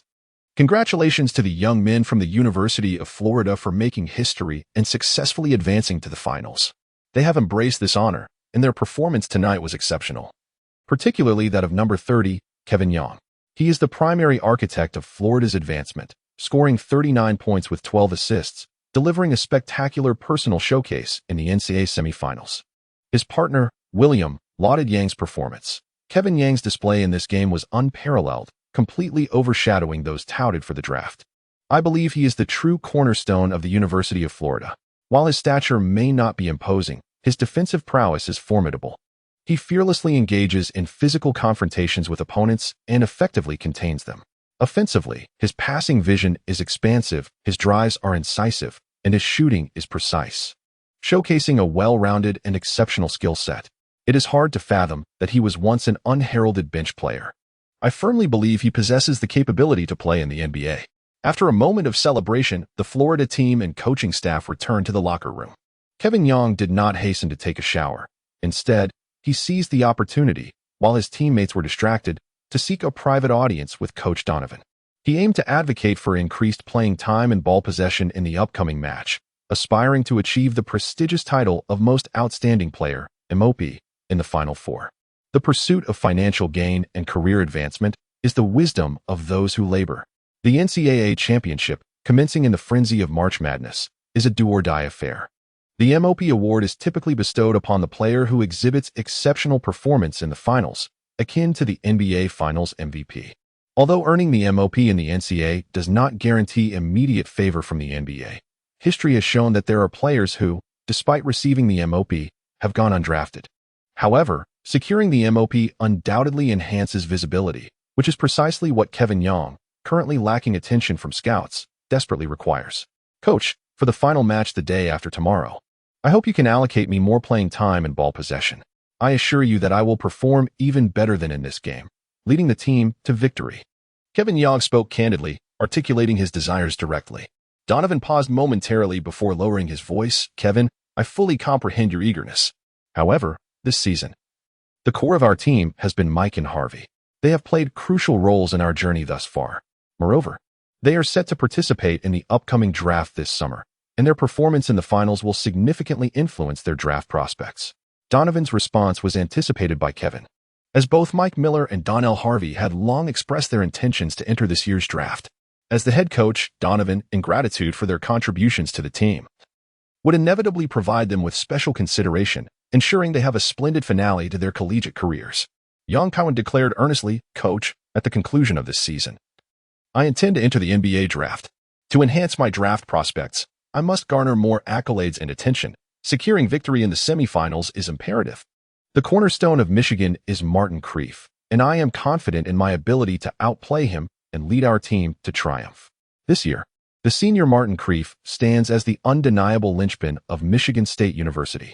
As the captain, he is also the sole three-time All-American and has been recognized twice among the top 10 players of the year. His assist and steal records rank prominently in NCAA history, making him a hot contender in this year's draft. Donovan did not immediately dismiss the notion but inquired with curiosity, Kevin, are you truly so confident in your ability to contend with Michigan's Martin Kreef? Many media outlets favor him to claim victory in the semifinals. Coach, I have meticulously studied Martin Kreef, I replied. In terms of NCAA accolades, he has indeed amassed quite a few, yet his skill level is confined to the NCAA realm. Averaging 1 points and 9 assists with a shooting percentage of 45. May 4th seem impressive, but upon closer examination, one will discover that his shooting ability is markedly inconsistent. When matched against a competent defender, his shooting percentage plummets below 40, and his three-point shooting barely exceeds 30. His physicality is not particularly robust, and his penetration and distribution skills are rather average, primarily relying on speed. In simpler terms, he is merely a formidable opponent against weaker competition. I can easily manage him. Kaiwen Young was brimming with confidence, fully aware that his opponent was a quintessential NCAA player whose true colors would be revealed upon entering the NBA. Averaging less than 5 points per game, with a shooting percentage of merely 38.9, he found his three-point accuracy to be even more disheartening at a mere 26.7. Upon hearing this, Donovan fell into a momentary contemplation. Kaiwen exhibits remarkable shooting precision and an impressive shooting range, with exceptional skills in both driving to the basket and passing. His scoring methods are diverse and adaptable, allowing him to initiate plays with the ball as well as engage in off-ball collaborations. From recent training sessions to today's game, the prowess Yang displayed could easily be described as dominating the court. Donovan believes he has already reached the caliber of an NBA-level guard, and one suited to be a starting player at that. Michigan stands as the frontrunner in this year's NCAA championship, showcasing excellence on both offensive and defensive fronts. Utilizing Kaiwen as the tactical nucleus proves to be a more fitting choice than Mike Miller and Donnell Harvey, providing a greater assurance against Michigan. After a moment of contemplation, Donovan sighed, "Kaiwen, your overall statistics this year may not be remarkable, and even if you secure an M0, your draft position might not be particularly high. Would you consider dedicating another year to the school? Next season, I can assure you a role as our core player. Perhaps even the sole core. Coach, to speak candidly, I have pressing reasons to enter this year's draft." Kaiwen shook his head and, with a mix of sincerity and jest, explained, "Previously, I encountered a talent scout from Hollywood who deemed my appearance exceptionally striking. He persistently urged me to pursue a career in the cinematic arts in Hollywood, even promising me a supporting role in a film. I replied that making movies could never compare to the joy of playing basketball, thus declining his generous offer. However, the scout was relentless and went so far as to contact my parents. They believe that basketball is merely a fleeting endeavor of youth, fraught with the risk of injury, and encouraged me to explore the opportunities in Hollywood. Unable to defy their wishes, I reluctantly reached an agreement with them. If I do not make it into the NBA this year, I shall suspend my studies to pursue a career in film, fully dedicating myself to acting. Coach, if I do not exert myself further, I may find myself venturing into the realm of cinema." What? Coach Donovan was momentarily taken aback by this revelation. Nevertheless, upon reflection, he found it to be a reasonable proposition. Kevin Young possesses an appearance and physique that would be considered exceptional even in Hollywood, so it is hardly surprising that he has caught the attention of talent scouts. As a player of Chinese descent, he embodies the values of traditional Chinese culture, which emphasizes filial piety above all else, a sentiment that Donovan is certainly aware of. In truth, Kevin is not fabricating tales. He has indeed encountered individuals claiming to be talent scouts who promised to introduce him to the entertainment industry. Donovan placed a reassuring hand on Kevin's shoulder and said, "Kevin, I did not realize you were facing such challenges. If you maintain today's fervent performance in tomorrow's training, I will ensure you receive ample playing time and opportunities in the finals. I eagerly anticipate your performance the day after tomorrow. Keep pushing forward for your basketball dreams." Finally, it is settled. Kaiwen patted his chest and declared, "Thank you, Coach. I assure you that tomorrow night in the finals, I will overpower my adversary and lead the team to victory." Chapter 18, North Carolina, on behalf of Jordan. I express my gratitude to you. During a moment of respite while showering, Kaiwen checked the system, but regrettably, he found no notifications of rewards. Kaiwen speculated that the low level of the NCAA championship events rendered the finals performance insufficient to trigger the task rewards. He feared that only by leading his team to victory and securing the NCAA championship trophy would he be able to receive the rewards from the system. After finishing his shower in the locker room, Kevin Young donned his attire and, accompanied by the head coach, attended the post-match press conference. Coach Doo-Won did not show favoritism, bringing along the outstanding performers of the game, Haslam, Mike Miller, and Donnell Harvey, resembling a pre-final display of talent. Haslam delivered an impressive performance, amassing 18 points and 10 rebounds, surpassing Miller's 14 points and Harvey's 11. The latter two required exposure for the upcoming draft, prompting the media to concoct narratives around potential draft prospects. Given that it was the NCAA semifinals against a prestigious opponent like North Carolina, a plethora of media reporters were present for interviews. Following customary protocol, the head coach spoke first, exuding joy from the victory as he lavished praise upon both his players and the opponents. Once the coach concluded his remarks, it was time for the journalists to pose their questions. As the most surprising dark horse of the match, Kevin Young became the focal point for eager reporters seeking an interview. Kevin Young naturally would not let slip an opportunity for exposure that presented itself. When asked by an ESN reporter, "Kevin, you achieved an impressive tally of 38 points, 12 assists, 2 rebounds, and 3 steals in this match. Are you satisfied with your performance today?" He replied, "It was merely average. The rapid defeat of North Carolina hindered my performance. Otherwise, I could have excelled further and scored at least 40 points. Young Kaiwen presented an audacious demeanor, seemingly undeterred by the need to astonish. With his reputation still budding, he resorted to flamboyant proclamations to garner attention. Upon his utterance, a wave of astonishment rippled through the assemblage of journalists, swiftly followed by the incessant clicking of camera shutters from various media outlets. In the realm of market-driven journalism, the foremost professional ethic is to revel in the spectacle. And should the event lack magnitude, there exists an earnest endeavor to amplify its significance. A reporter from ESN promptly continued with inquiries. Are you implying that the North Carolina team is underwhelming? North Carolina, being the alma mater of Michael Jordan, naturally garners a predisposed favoritism from many. An NCAA player daring to belittle North Carolina risks being branded as disrespectful to Jordan, igniting fervent discussions among fans. This was precisely the reaction the journalists sought, and coincidentally, what Young Kaiwen desired as well. Thus, with an innocent shrug, he proclaimed, "Do not misinterpret my words. I never claimed such. I merely stated that I had not yet exerted my full potential when my opponent faltered." Is that not synonymous with what you just said? The journalists, while internally critiquing, hastily documented the unfolding scene. A CBS reporter then inquired, "In the finals, you will face Michigan, the frontrunner for the championship. Do you possess confidence in maintaining tonight's exceptional performance and achieving similar statistics?" "I can only assert that I shall endeavor to do my utmost," he replied. Just when the journalists presumed Young Kaiwen had adopted a more modest stance, he continued, "I shall strive to attain figures that do not fall below tonight's standards. One must not be partial. North Carolina is Jordan's alma mater. If my statistics in the finals were to diminish, it would inadvertently suggest that North Carolina is inferior to Michigan, which would be somewhat disrespectful to Jordan. North Carolina, on behalf of Jordan, thank you." Subsequently, a Sports Illustrated reporter posed a query. "Kaiwen, you were previously a bench player, and your season statistics have been rather ordinary. What has prompted your sudden explosion of performance tonight, resulting in such impressive statistics?" Young Kaiwen shrugged nonchalantly and remarked, "If I do not exert myself further, I may find myself venturing into the realm of filmmaking. A talent scout once told me that, rather than pursuing a career in the NBA, I am more suited for Hollywood. I am determined to prove him wrong. Do not underestimate my dream of playing in the NBA merely because of my looks. While I may possess handsome features, they do not hinder my ability to excel in basketball." Young Kaiwen deliberately showcased his allure, seizing the moment to express his fervent aspiration for the NBA. As a gathering of astute minds, the press quickly inquired, "Will you participate in this year's NBA draft?" "Indeed.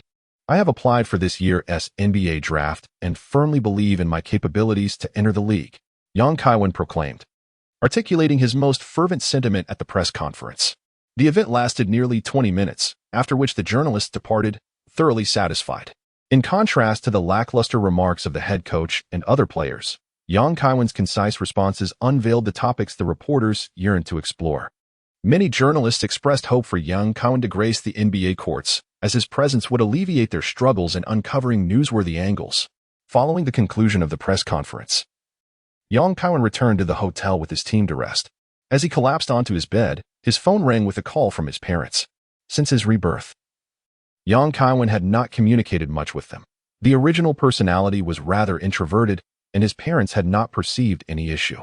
The NCAA's Family Viewing Benefits Program for athletes was only initiated in 2015, allowing family members of those who advanced to the Final Four to enjoy travel, accommodation, and dining expenses valued at $3,000. Should they progress to the finals, this amount would increase to $4,000. However, it was still the year 2000, and such benefits were far beyond reach, leading Young Kaiwen's parents to watch his games solely through television broadcasts. The distance from San Francisco to Indianapolis exceeds 3,000 kilometers. The round-trip airfare, accommodation, and meal costs posed a considerable burden for an ordinary family running a small supermarket in Chinatown. Despite feeling a sense of estrangement from his current parents, the warmth of familial bonds rooted in blood remained a source of comfort. He conversed with them about the games and shared his intention to enter the NBA draft. Young Kaiwen's parents are remarkably open-minded, granting him considerable freedom and expressing their unwavering support for his decisions, with the sole request that he prioritizes his safety during competitions and avoids injury. After concluding the call with his parents, Young Kaiwen's phone chimed once more, revealing a call from Olivia. She too had watched the game between Florida and North Carolina and began enthusiastically exclaiming, "Kaiwen, your performance in this match was absolutely stellar, as if you were possessed by a deity.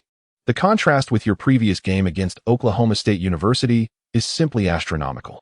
How did you achieve such remarkable improvement in just a few days? Under your leadership, Florida's offense has ascended at least 2 tiers. Olivia possesses a profound understanding of the game in young Kaiwen's past life. She interned at FSN Fox Sports Network after graduating from college, serving as a sideline reporter for college football and women's basketball. Hearing her effusive praise, young Kaiwen couldn't resist teasingly replying, "Is it akin to my prowess in bed?" Kevin Yang's words caused Olivia on the other end of the line to blush instantly. With a hint of playful reproach, she replied, "Oh dear, how can you be so improper? We are discussing your competition after all. Haha, I can't help but miss you a little." Kevin Yang, aware of the other's slight sensitivity, smiled and deftly shifted the topic of conversation. "By the way, how is your internship search faring?" he inquired. "I have received offers from both NBC and FSN, yet I remain undecided about which to choose." Despite both NBC and FSN being titans of American media, Olivia's tone betrayed a lack of enthusiasm. Olivia had always aspired to be an actress and had even pursued a minor in dramatic arts during her university studies. Young Kaiwen was aware that in her previous life, Olivia had unhesitatingly resigned from her position at FSN and relocated to pursue her dreams. "Olivia, I understand that you have always aspired to be an actress, much like I have longed to play in the NBA. I firmly believe that I shall become an NBA player and am diligently working towards that goal. Similarly, I am confident that as long as you refuse to give up, you will undoubtedly become a Hollywood star." At present, young Kaiwen was merely a college athlete, and he could only offer her consolation, hoping to lend her a helping hand in the future when the opportunity arose.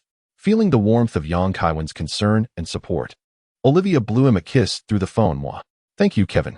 The two engaged in a delightful conversation that lasted over 10 minutes before reluctantly ending the call. Chapter 19.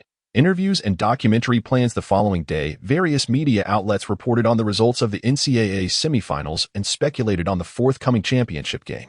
Essentially, all media outlets favored Michigan State University to triumph over the University of Florida and claim the championship title, citing the former's undeniable superiority in both season performance and overall player capability. However, the focal point of discussion among media and fans alike was a particular substitute player from the Florida team, number 30, young Kaiwen. "Kevin Yang, if I don't strive harder, I might end up in films. Do not underestimate my NBA dreams because of my looks." The Florida players boldly proclaimed their intention to score high in the finals, solely to demonstrate that North Carolina is no match for Michigan. Young Kaiwen's bold proclamations at the press conference were widely reported by major media outlets, instantly captivating a multitude of fans' attention and sparking fervent discussions. During the match, young Kaiwen's audacious moment of reaching out to lift his opponent after attempting a three-pointer without even glancing at the hoop became the cover image for numerous sports publications. Some media outlets emphasized Yang's performance and statistics during the semifinals, portraying him as an inspirational underdog who emerged from the bench. The United States, a nation that venerates individual heroism, revels in tales of grassroots triumph. Conversely, other media focused on Yang's potentially controversial remarks, as in any country. There exist spectators who delight in sensationalism. Notably, Yang's statement, "If my data is lacking tomorrow night, it may suggest that North Carolina is inferior to Michigan," which somewhat disrespects Jordan, sparked considerable debate among fans. Some deemed him youthful and brash, while others viewed him as a devoted admirer of Jordan, defending his idol's alma mater. Consequently, several journalists sought out the retired Jordan, who now indulges in golf, to inquire about the situation. Upon grasping the context, Jordan responded succinctly, "He should have entered the NBA 2 years earlier. I would personally teach him the importance of respecting his predecessors." Young Kaiwen remains unaware that he has successfully garnered attention akin to that of the legendary Jordan. Last night, his team secured a resounding victory, and this morning, no training session was scheduled. After rising in the morning, young Kaiwen sought out a nearby basketball court to engage in some leisurely shooting practice, thereby maintaining his touch and form. As noon approached, he received a phone call from Henry, who invited him to lunch and intended to introduce him to a notable figure in the realm of internet media. Having worked up a sweat from his practice, young Kaiwen returned to his hotel room to freshen up and change his attire. Upon exiting the elevator and entering the hotel lobby, he spotted Henry, accompanied by a middle-aged gentleman. This Caucasian man appeared to be in his 30s, of average height and slightly lean, dressed in a formal suit that exuded a sense of composure. Kaiwen, this is my friend Charles, the editor-in-chief of Yahoo Sports, Henry introduced. Following Yang Kaiwen's suggestion, Henry had been engaging with internet media professionals in recent days, and this gentleman was one of his newly acquainted friends. Charles graciously extended his business card. Smiling as he introduced himself, Charles White, primarily responsible for news coverage in the basketball section of Yahoo Sports. Kevin Young received the business card, which featured a design that was both simple and elegant. Apart from the prominent Yahoo logo, it merely displayed his name and contact information. In the year 2000, Yahoo was at its zenith, basking in unparalleled glory, having closed on January 3rd at a stock price of $475, making it the world's largest internet company with a market value nearing $130 billion. Yahoo Sports, launched in 1997, was a significant segment of Yahoo, primarily dedicated to covering major sporting events and associated news. Let us discuss this over a meal, he suggested. I have inquired about a rather excellent restaurant nearby. Henry, familiar with the surroundings, led everyone to a sophisticated Western restaurant. At the dining table, Charles articulated his purpose.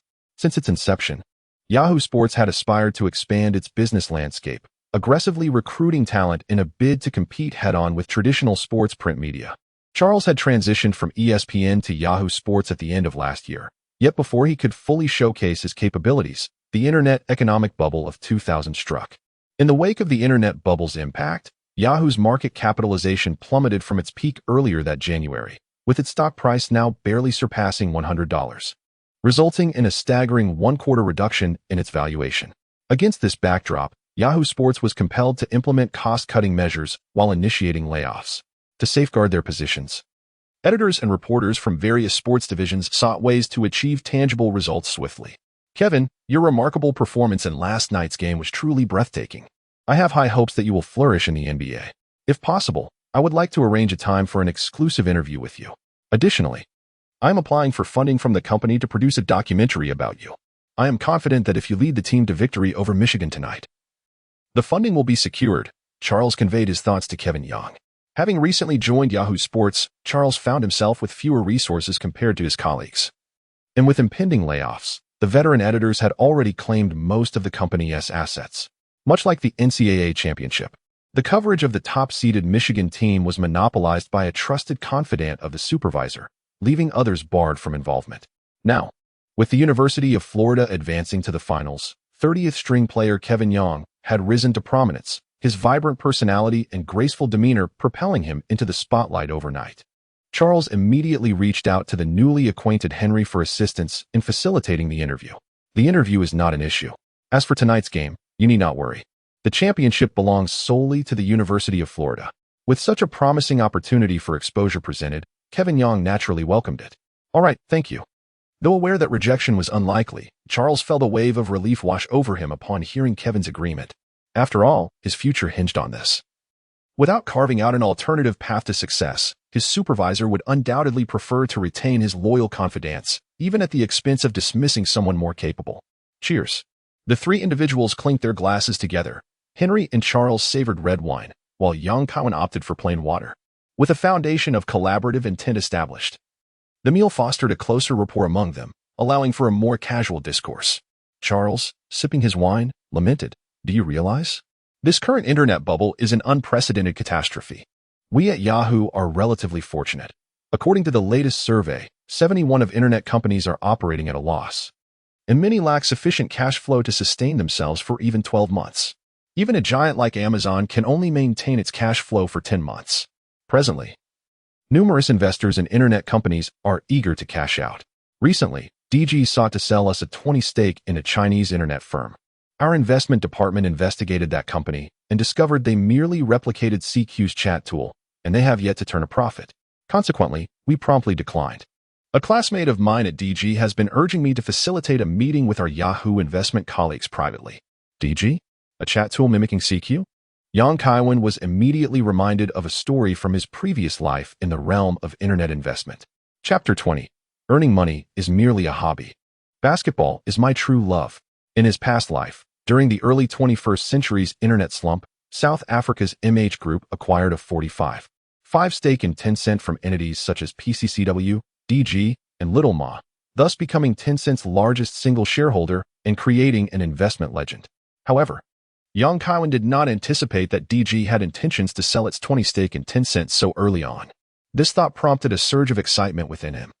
If he could intercept the shares held by DG in advance, he would ascend to the pinnacle of life in just a few years.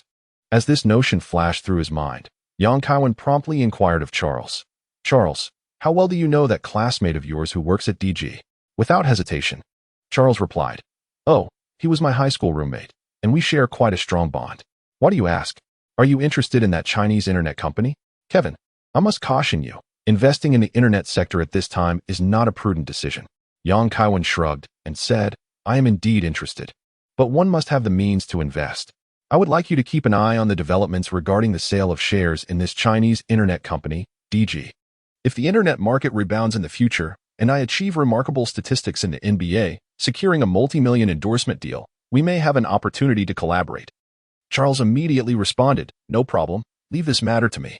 Yang Kaiwen recalled that in his previous life, Li Xiaoqiao sold 20 of Tencent's shares in 2001 to the South African MH Group for an astonishing $12.6 million. Subsequently, the MH Group acquired an additional 12.8% stake in Tencent from DG for a sum of $8 million. In other words, should Yang Kaiwen wish to intercept the Tencent shares held by DG, he would need to amass several million, if not tens of millions, of dollars within a year's time. This task is undoubtedly formidable, yet it is not devoid of opportunities. After all, Yang Kaiwen possesses the distinct advantage of foresight afforded by his rebirth. However, the most pressing matter at hand for Yang Kaiwen remains to secure victory in tonight's championship match and seize the M0 title. For him, earning money is merely a pastime. Basketball is his true passion. In the afternoon, Coach Duowanyo organized a simulated championship match for the players. Yang Kaiwen once again demonstrated his dominance in the NCAA, with statistics and contributions that far surpassed his teammates. Wango honored his commitment by designating Yang Kaiwen as the offensive cornerstone for tonight's game and implementing corresponding tactics. Mike Miller and Donnell Harvey were acutely aware that their share of the ball would diminish yet again, with the already inconsistent shooter Harvey relegated to the fourth offensive initiator among the starting players. Although a sense of dissatisfaction lingered within them, Miller and Harvey chose not to voice their objections. This was largely due to the undeniable enhancement of the team's performance attributable to Yang Kaiwen's versatile offense and efficient organization, an improvement that was distinctly observable. As teammates who battled alongside him on the court, they felt this impact most profoundly and possessed the most authority to comment. "Kevin, have you taken some advanced serum to boost your abilities? Your physical prowess has significantly increased. Your game awareness has escalated by at least 2 levels. And those pesky defensive maneuvers of yours after practice," Hamilton couldn't help but express his thoughts. Over the past few days of team training, Yang Kaiwen had thoroughly impressed him. Especially during their one-on-one drills, Hamilton found himself overwhelmed on both ends of the court. He was neither fast enough to drive nor strong enough to hold his ground. His shots were off the mark, and his passes were occasionally intercepted due to Yang's keen anticipation. It was as if he were on the brink of mental collapse. Yang Kaiwen has come to believe in his own strength, not due to the system, but rather because of his mindset. Last night's exhilarating game allowed him to fully unleash his potential, fostering a confident and relaxed attitude that led to a more fluid execution of his skills, consequently elevating his competitive prowess. On April 3rd, after over a month of 66 matches, each a fierce battle of win or go home, the NCAA finally reached the climactic conclusion of the season. The University of Florida and Michigan State University faced off in the championship, with the NBA League graciously pausing for a day. That evening, the RCA Dome was teeming with fans from diverse backgrounds, colors, and ages, all gathered to revel in this annual sporting spectacle. The grandeur of the NCAA finals attracted numerous media outlets for live coverage. As the players entered the arena, reporters approached them to capture their sentiments and predictions regarding the match outcome. Both coaches and top draft prospects became the focal points for eager interviews. Due to his remarkable performance in the previous game and his post-match remarks, the microphone of a reporter was extended toward Kaiwen, with a camera aimed directly at him. "Kaiwen, you performed exceptionally well in the last match. Do you feel confident about leading your team to victory tonight?" he was asked. I will lead the team to triumph over Michigan and seize the championship, he declared. Michigan is the top contender for the title, and many anticipate their victory. What are your thoughts on this? I can only say that the truth is perceived by but a few, he responded. When the media previously interviewed Jordan, he remarked that you should have entered the NBA 2 years earlier, and he would personally teach you how to respect your elders. What would you like to say about this? Please convey to old Joe that I will be waiting for him in the NBA. Young Kaiwen answered a few questions before hastily joining his teammates on the court. However, for the media reporters, regardless of the final outcome of the match, they already had ample topics to fabricate. Should Young Kaiwen indeed fulfill his promise of leading Fuda to the championship, the media would exalt him, crafting a narrative of a grassroots triumph, portraying him as a confident and daring individual. Conversely, if Fuda were to suffer defeat, the narrative would be equally facile, as they would swiftly drag Young Kaiwen into the mire, branding him as a boastful jester. After all, the expertise of journalists lies in both adulation and condemnation.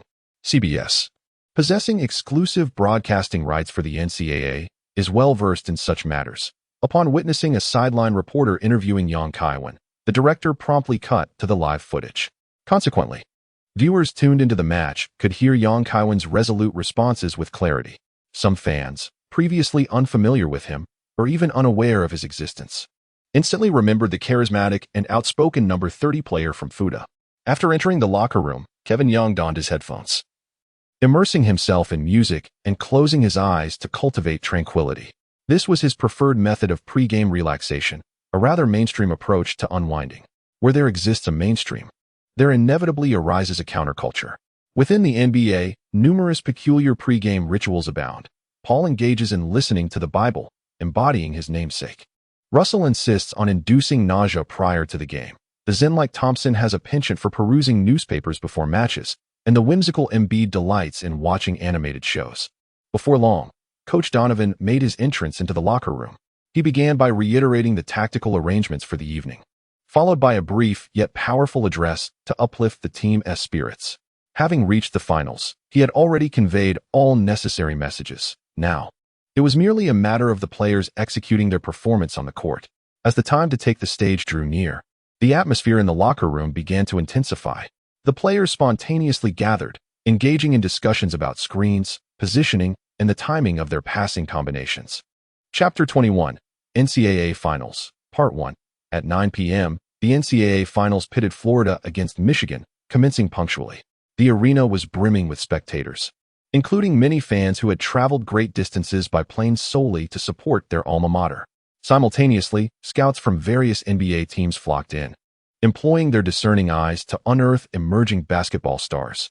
During the warm-up phase, Kevin Young took 5 shots from each of the 5 three-point positions, achieving an impressive 20 out of 25, resulting in an 80 shooting accuracy from beyond the arc, indicating an excellent touch. Kevin Young did not deliberately conceal his shooting prowess. As long as the coaching staff of Michigan is not blind, anyone who has witnessed even a portion of the last game against Florida State would recognize his range and accuracy. As for whether Michigan will devise specific defensive strategies, Young remains unfazed. When faced with challenges, one must adapt. A player who performs exceptionally cannot escape scrutiny. The Jordan rules and hack-a-shack tactics represent both the trials and the honors of a player. As the warm-up concluded, both teams gathered near the center circle, preparing for the tip-off. Florida State fielded the same starting lineup as the previous match: Kevin Young, Hamilton, Mike Miller, Donnell Harvey, and Haslam. Michigan's starters included Martin Kreefs, height 188 centimeters, weight 93 kilograms; Charlie Bell, 191 centimeters, 91 kilograms; Morris Peterson, 201 centimeters, 98 kilograms; Andre Hudson, 203 centimeters, 108 kilograms; and A.J. Granger, 206 centimeters, 104 kilograms. With the referee's whistle signaling the commencement of the match, the contest officially began. Both teams featured shorter interior players, but Haslam's superior leaping ability allowed him to snatch the ball and pass it to a teammate. Florida State initiated their first offensive play of the finals, with Hamilton confidently controlling the center. Kevin Young swiftly maneuvered to the right corner, while his teammates strategically spread out. Donnell Harvey paused momentarily at the right side low post before suddenly moving outward, successfully setting a screen that impeded Kreefs. Seizing the opportunity, Young sprinted toward the top of the arc, evading his defender with finesse. Noticing the Michigan center A.J. Granger leaving the paint to assist, Yang capitalized on this advantageous mismatch, executing a smooth in-and-out move to glide past his opponent and skillfully bank the shot into the basket.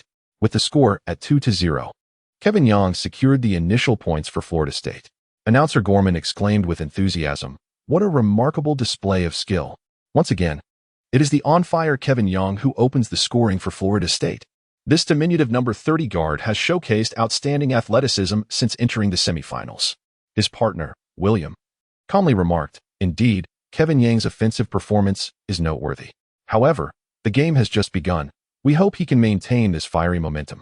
It is essential to remember that he is matched up against Martin Kreefs, who has been predicted by numerous media outlets as a potential lottery pick and NBA-caliber player this year. Moreover, I am confident that Michigan's head coach will not remain passive and will undoubtedly attempt to implement defensive strategies targeting Kevin Yang. As Michigan initiated a baseline serve, the University of Florida continued to employ their man-to-man defense strategy from the previous round. Unexpectedly, Kevin Yang opted not to closely guard the 188 centimeters tall Martin Kreefs, but instead focused his efforts on the 191 centimeters shooting guard, Charlie Bell. Michigan's perimeter strength ranks impressively third on the ESN list. Martin Kreefs is responsible for ball handling and passing within the Michigan lineup, creating shooting opportunities for his teammates. Although he is 3 centimeters shorter than Charlie Bell, he compensates with greater weight and strength. Charlie Bell, on the other hand, excels in off-ball movement, adept at evading defenders through relentless running to receive the ball for a shot. Prior to the game, Kevin Yang had proactively expressed his willingness to defend Martin Kreefs. Kevin Yang is acutely aware that his height of 185 centimeters might invite skepticism from scouts regarding his defensive capabilities. However, if he can successfully contain Martin Kreefs, he could indeed dispel such doubts to a significant extent. With his enhanced physical attributes and accumulated game experience, Kevin is confident in his ability to hold his ground defensively. Ascending through the ranks of competitive sports often necessitates overcoming adversaries. Nevertheless, after careful consideration, Coach Donovan ultimately rejected Kevin's proposal. This decision was not born from a lack of trust in Kevin's defensive skills. Rather, it stemmed from Donovan's high expectations for him. He hopes that Kevin can channel more of his energy into offensive play. Consequently, Donovan assigned the physically formidable Hamilton to guard Michigan's pivotal player, Martin Kreefs. Given Charlie Bell's relatively weaker ball handling abilities, Kevin's speed advantage renders him more suited to defend against Bell's off-ball movements. This strategic adjustment ensures greater stability on both ends of the court. The outcome corroborated this decision. During Michigan's offensive play, Charlie Bell initially executed a baseline cut, swiftly repositioning to the perimeter. Despite navigating a considerable distance, he was unable to shake off Kevin, who remained poised to intercept the pass. Kaiwen, having assimilated the experience card, effortlessly discerns the timing of his opponent's screens, thereby adeptly circumventing them. Meanwhile, Michigan's primary scorer, Morris Peterson, has become the focal point of Danielle Harvey's defensive efforts. With his rapid movement, Danielle poses a formidable challenge to perimeter players, making it arduous for Peterson to receive the ball. After several attempts at passing, the offensive clock approaches the 30-second mark. Martin Kreefs and A.J. Granger execute a pick-and-roll strategy, endeavoring to distribute the ball to the center. Under Haslam's interference, A.J. Granger attempts a contested mid-range shot, which veers off the rim. Danielle Harvey swiftly positions himself to secure the defensive rebound. The Michigan players hastily retreat, having analyzed prior game footage that reveals Florida's proficiency in fast breaks. Hamilton advances the ball to the frontcourt, where Danielle Harvey sets a high screen to obstruct Martin Kreefs, while Kaiwen makes a lateral run to receive the pass. A.J. Granger switches to defend against Kaiwen, who feigns with a Buddhist prayer motion, deftly sidestepping his opponent before driving towards the center. Martin Kreefs quickly navigates around the screen to pursue, obstructing Kaiwen's path to the basket. As Kaiwen soared through the air, he elegantly evaded the defense of Martin Kreefs, launching the ball with a graceful underhand toss. Though the ball traveled at a modest speed, its height and angle were perfectly executed. Danielle Harvey swiftly cut in from the right, leaping into the air to catch the ball with one hand. His body arched back in a bow-like form, and with a powerful flourish, he emphatically slammed the ball into the hoop. A breathtaking alley-oop. With a score of 4-0, Kaiwen recorded his first assist of the match. The stadium erupted in applause, the audience cheering fervently, especially the fans from Florida, who were exuberantly vocal, some straining their voices to the point of visible veins. Chapter 22, NCAA Finals, Part 2. Announcer William exclaimed, "Top 5 plays." Even though the NBA is on a break today, fans are treated to a performance worthy of NBA caliber. Kevin Yang's assist was nothing short of spectacular, and Danielle Harvey's dunk was truly breathtaking.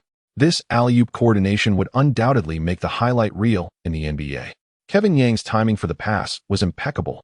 Gorman chimed in, "Let us not forget that Kevin is merely a freshman, and due to his early admission, he is still 2 months shy of turning 18. If he maintains this level of performance, I firmly believe he has a bright future ahead in the NBA."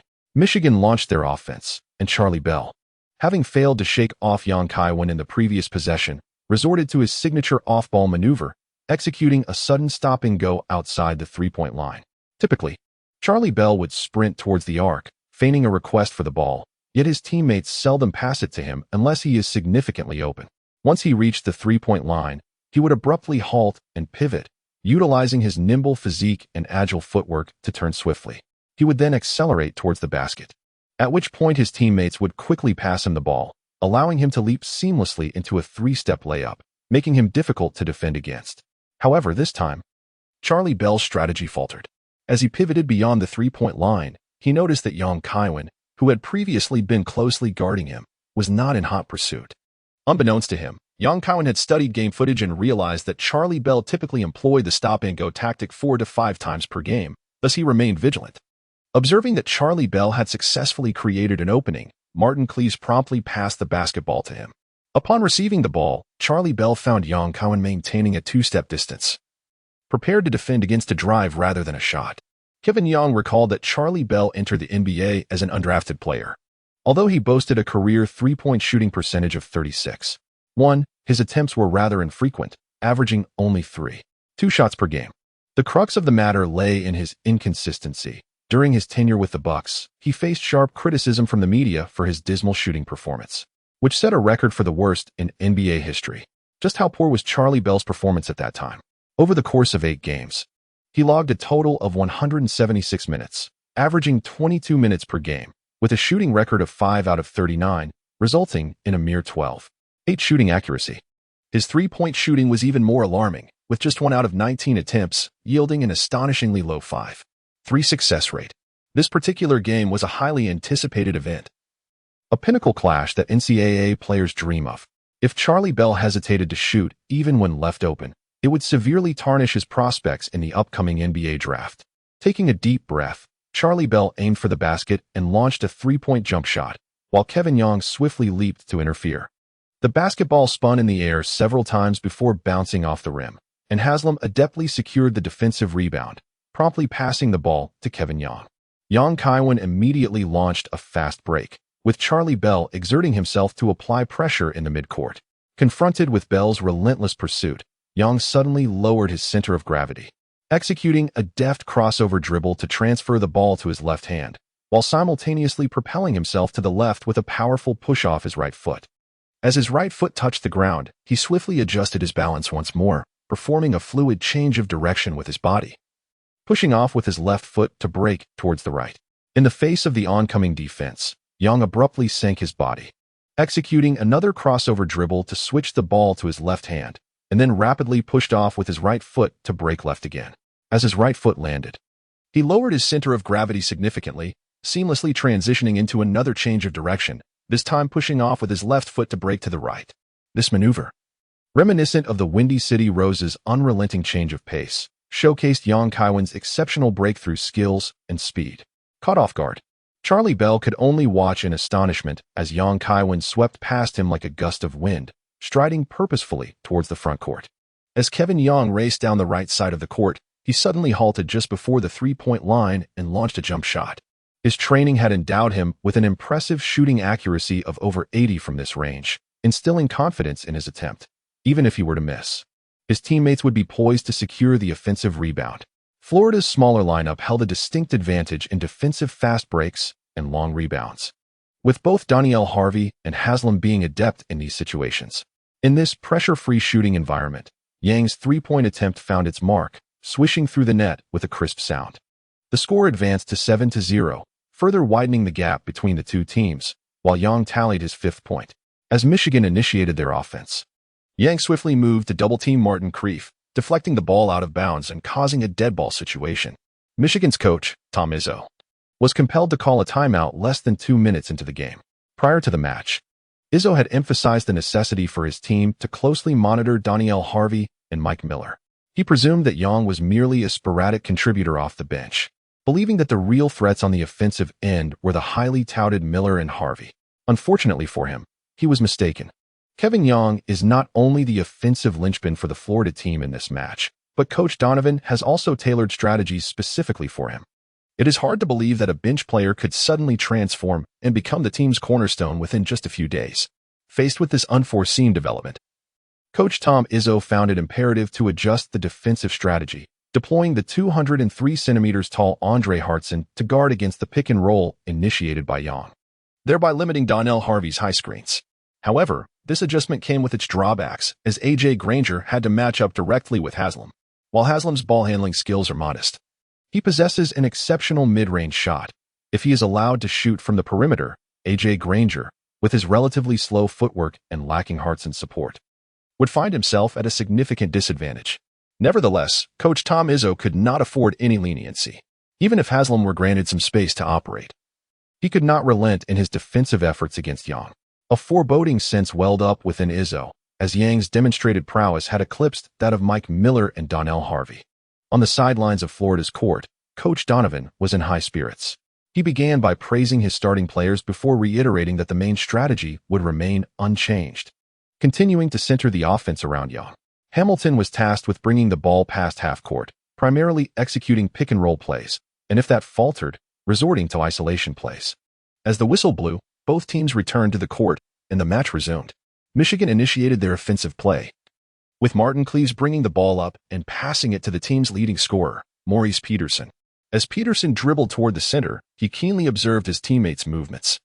A.J. Granger swiftly provided a screen for Cleaves from the side, creating an offensive opportunity, and Peterson quickly returned the ball to Cleaves. Cleaves, holding the ball with both hands, faked a shot, enticing Haslam to switch out of the paint. Seizing the moment, A.J. Granger cut back into the lane, receiving Cleaves' pass within the painted area. He backed into Hamilton with considerable force, utilizing his height and weight advantage to spin and release a shot, successfully sending the ball through the hoop. Michigan finally opened their scoring account, bringing the score to 7-2. Chapter 23, NCAA Finals, Part 3. A.J. Granger was an undrafted player in the 2000 NBA draft, later wandering through European teams to earn a living. His omission in a historically weak draft class suggests limitations in his abilities. His position as Michigan's starting center is largely attributed to his towering height and 4 seasons of experience with the team. While Granger's shooting accuracy is commendable, his athleticism is quite average. His lateral mobility and defensive speed make him vulnerable against more agile opponents. Upon noticing that Granger was assigned to guard Haslam, Yang promptly resolved to exploit this matchup. As Florida initiated their offense, Yang received the ball on the wing, closely followed by Martin Cleaves, who maintained tight defensive pressure. Yang Kaiwen executed a sudden stop and change, deftly maneuvering past Martin Cleaves with sheer speed as he embarked on a penetrating dribble towards the center, drawing the defense before swiftly transferring the ball to the left flank. Simultaneously, Haslam surged from the paint to the left 60-degree angle, receiving Yang Kaiwen's pass, and without a moment's hesitation, opted for a mid-range jump shot. A.J. Granger, well aware of his sluggish pace, hesitated to closely guard Haslam, fearing he might be easily bypassed, thus granting Haslam a comfortable shooting opportunity. With remarkable leaping ability and a high release point, Haslam took his shot as Granger, slightly delayed in his pursuit, leapt in vain, unable to even reach the opponent's elbow. As the basketball swished through the net, the score shifted to 9-2, marking Yang Kaiwen's second assist of the game. Michigan's coach, Tom Izzo, watched this unfold with dismay. He had intended to deploy Andre Hartson to limit the pick-and-roll tactics of Yang Kaiwen and Donnell Harvey. Yet the glaring inadequacy of his team's interior defense was swiftly exposed and exploited by Yang Kaiwen. On the court, an exceptional point guard operates akin to a coach. Each breakthrough and every pass orchestrates the offensive symphony of the entire team. Yang Kaiwen has now emerged as an exceptional point guard, seamlessly blending experience with skill. He possesses a keen ability to detect the defensive vulnerabilities of his opponents, adjusting the offensive rhythm with remarkable agility. During a Michigan offensive play, A.J. Granger provided an off-ball screen for Charlie Bell. Observing that A.J. Granger had not yet established his footing, Kaiwen decisively abandoned his route and charged directly forward. The collision of two figures of vastly different physiques was dramatic.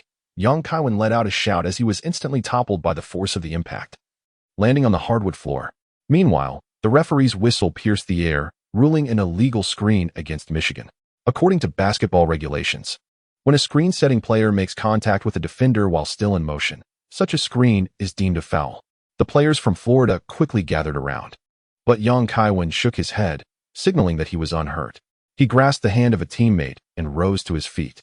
Kaiwen appeared to have been struck quite severely. However, it was, in fact, a deliberate act on his part, and he did not sustain any significant injury. His loud cry was merely a ploy to elicit sympathy, as defenders tend to earn fouls when they fall, especially due to their smaller stature, which makes them seem more vulnerable. As the team from Fuda prepared to execute a sideline throw-in, Kaiwen skillfully maneuvered away from his defender with the aid of a teammate's cover, abruptly halting his run to dart towards the wing. Hamilton astutely delivered the ball to him, and Kaiwen, upon receiving it at the three-point line, ascended for a shot just as Martin Cleaves leapt to block him. The basketball soared through the air, tracing a graceful arc, and with a satisfying swish, it found the net. The score advanced to 12-2. With Fuda extending their lead into double digits, as Kaiwen accounted for 8 points individually. As Michigan prepared for a baseline throw-in, Martin Cleaves controlled the ball and advanced past half-court, handing it off to Charlie Bell. The latter attempted to penetrate Kaiwen's defense but was unsuccessful, promptly returning the ball to Cleaves. Cleaves executed a pick-and-roll with A.J. Granger in the center, drawing the Fuda interior defenders to switch and swiftly distributed the ball. A.J. Granger received it and, leveraging his height and weight advantage, attempted to overpower Hamilton in the low post. Donnell Harvey promptly came to assist, but A.J. Granger's turnaround jumper veered off the mark. The rebound was seized by Haslam, who leapt to claim it and immediately passed the ball back to Kaiwen upon landing. After receiving the ball, Kevin Young executed a deft 1.5 spin, skillfully using his shoulder to mislead his defender and create space. With a powerful single-handed flick reminiscent of a quarterback, he delivered the ball with pinpoint accuracy to the front court. Hamilton sprinted forward with relentless determination, evading the defenders from Michigan. Upon receiving the ball near the free throw line, he took 2 giant strides and executed a thunderous dunk, crashing the ball into the hoop. The score instantly transformed to 14-2, marking Kevin Yang's 3rd assist. The atmosphere in the arena ignited, with the crowd's cheers echoing thunderously. Commentator Gorman exclaimed, "This is undoubtedly another highlight worthy of the NBA's top 10 plays. A flawless fast break, and Kevin Yang's long pass from the backcourt is simply sublime." He hardly glanced at his teammate. Such remarkable court vision is hard to fathom for a player in the NCAA. William couldn't help but marvel. Kevin has orchestrated the offensive rhythm of the University of Florida from the very beginning. Before the game, who could have anticipated that this player, the shortest and slimmest on the court, would emerge as the brightest star in the finals? In a small supermarket on San Francisco's Chinatown, a spirited elderly man named Yang Dafu, of medium build, pointed at the television mounted on the wall, proclaiming loudly, "Did you see that? This is the legacy of our Yang family. I fought against American soldiers in the Korean War, and now my grandson is triumphing over Americans on the basketball court." Despite being in his 70s, Yang Dafu remained robust and vigorous, having seen combat in his youth, his temperament as fiery as ever. His wife, Ligualian, sitting beside him, gently tugged at his sleeve, reminding him, "Dear, keep your voice down. Remember, we are in America now, not back home." Kevin Yang's grandmother possesses a warm and amiable countenance. Although the passage of time has etched numerous wrinkles upon her visage, one can still faintly discern the beauty she once embodied in her youth. I had always opposed the decision to come to America. It was your desire for our children to achieve success that compelled us to migrate here." Yang Dafu, though resistant in words, had noticeably lowered his voice. It turns out that Ligualian's brother had studied in the United States in his youth and ultimately settled there. Over 20 years ago, Yang Dafu's family applied for immigration through familial connections and relocated from their homeland to America. Yang Jifeng, standing nearby, interjected with a comforting tone, "Father, I understand your longing for home. Once your grandson Kevin has secured his position in the NBA draft, we shall find a moment to return together. Yang Jifeng inherited the striking looks of Li Guolian. Even in his 40s, his appearance remains remarkably resilient. Upon hearing this, Li Guolian couldn't help but express her concerns, saying, "Has Kevin decided to enter the NBA draft? Playing basketball can be quite perilous. Just recently, he suffered an elbow to the face and ended up in the hospital." Yang Dafu snorted and said, "What do you understand? Scars are the metals of a man. If one fears a little injury, how can he be considered a true man?" Seeing this, Yang Jifeng quickly reassured his mother, "Mom, please do not worry. Kevin's previous injury was indeed an unfortunate accident, and he has assured us that he will be more cautious in protecting himself during future competitions." At that moment, young Kevin's mother, Kelly Kruger, brought in a platter of freshly washed fruit and said, "We have spoken with Kevin, and he has decided to pursue a career as a professional basketball player. This is his dream. As his parents, Peak and I will wholeheartedly support him. Furthermore, the financial rewards of being an NBA player far surpass those of a typical office job." Kelly Kruger is the most ardent supporter of young Kevin's basketball aspirations within the family. Having been a member of her college women's basketball team in her youth, she understands that for a basketball player, reaching the NBA stage is the ultimate aspiration. Based on his outstanding performances in the previous 2 matches, she firmly believes that her son will shine brilliantly on the NBA stage, just as the commentators have asserted.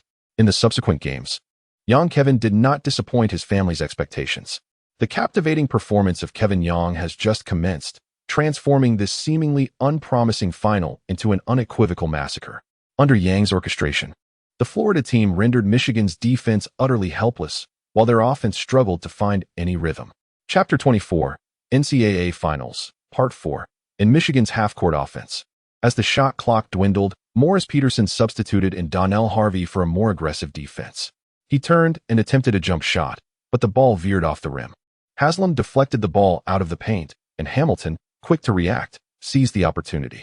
Utilizing his robust physique, he maneuvered past Charlie Bell and swiftly advanced the ball up the court, creating a favorable 3-on-2 situation. As Hamilton penetrated from the left, drawing the defense of Martin Cleaves, he passed the ball to the right. Kevin Yang, upon receiving the pass, rapidly drove towards the basket. A.J. Granger, sensing the urgency, prepared to intercept. In the midst of his drive, Yang glanced at Haslam, who was trailing in the middle, while simultaneously dribbling behind his back. Misled by Yang's gaze, Granger anticipated a behind-the-back pass. Instead, Yang executed a deft behind-the-back dribble, transferring the ball to his left hand. He then made a slight directional shift, pushing off with his right foot and effortlessly bypassing A.J. Granger. With a powerful leap, as he reached the apex of his jump, he unleashed the ball, which sailed smoothly through the net. Yang Kaiwen's entire sequence of breakthrough layup movements flowed seamlessly, exuding a gracefulness and swiftness that rendered A.J. Granger, who was left bewildered, akin to a practice dummy, incapable of responding in time, thus bypassing even the jump block. The score transformed to 16-2, marking Yang Kaiwen's 10th point, elevating his tally into double digits. The disparity in points continued to widen. On the sidelines, Michigan's head coach, Tom Izzo, furrowed his brow in deep contemplation of counter strategies. Florida's morale soared, yet he had only just called a timeout. Requesting another at this juncture would squander a precious opportunity for adjustment. Unlike the NBA, the NCAA permits a limited number of timeouts, with each team allotted merely 6 throughout the game, making each exceedingly valuable. On the court, Michigan players spread out, as Morris Peterson once again engaged in a one-on-one confrontation with Mike Miller. As the team's primary scorer, Peterson's skills in attacking the basket were commendable. He first executed a 3-threat feint, shifting Miller's center of gravity, before driving in for a sudden stop and jump shot, successfully landing a mid-range basket to stem the bleeding, bringing the score to 16-4. Florida initiated their offensive, with Hamilton advancing the ball to the frontcourt and passing it to Yang Kaiwen. Upon receiving the pass, Yang Kaiwen refrained from hastily launching an offensive. Instead, he signaled to his teammates to position themselves in order to create space. Haslam maneuvered to the low post, effectively drawing the defensive attention of A.J. Granger. As Yang Kaiwen meticulously observed his teammates' positioning, he deftly executed a series of between-the-legs dribbles, feigning an impending drive.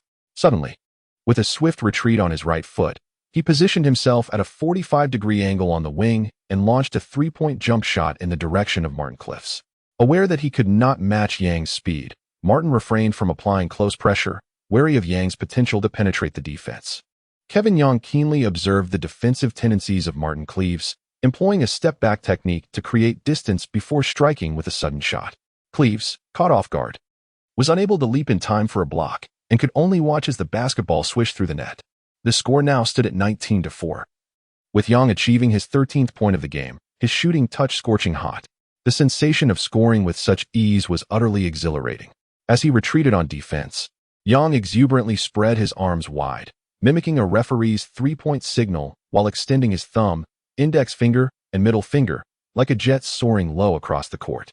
The NBA is replete with iconic celebration gestures, and Jason Terry's jet takeoff is undoubtedly among the classics. Whenever he hits a crucial shot, he would spread his arms and glide in celebration. Celebratory gestures are not proprietary. Anyone can perform them. But those with skill and renown carve a lasting impression in the hearts of fans. Although Jason Terry was a rookie last year, averaging just over 8 points per game, he still has a considerable journey ahead to become the league's best sixth man. Should Kevin Yang surpass Terry's accomplishments in the NBA, fans would likely associate the jet celebration with Yang first, despite the uncanny coincidence that Terry's initials form the acronym JET. In the stands, the fans from Florida erupted in applause at Yang's stylish celebration, while Michigan supporters wore solemn expressions, resembling defeated roosters.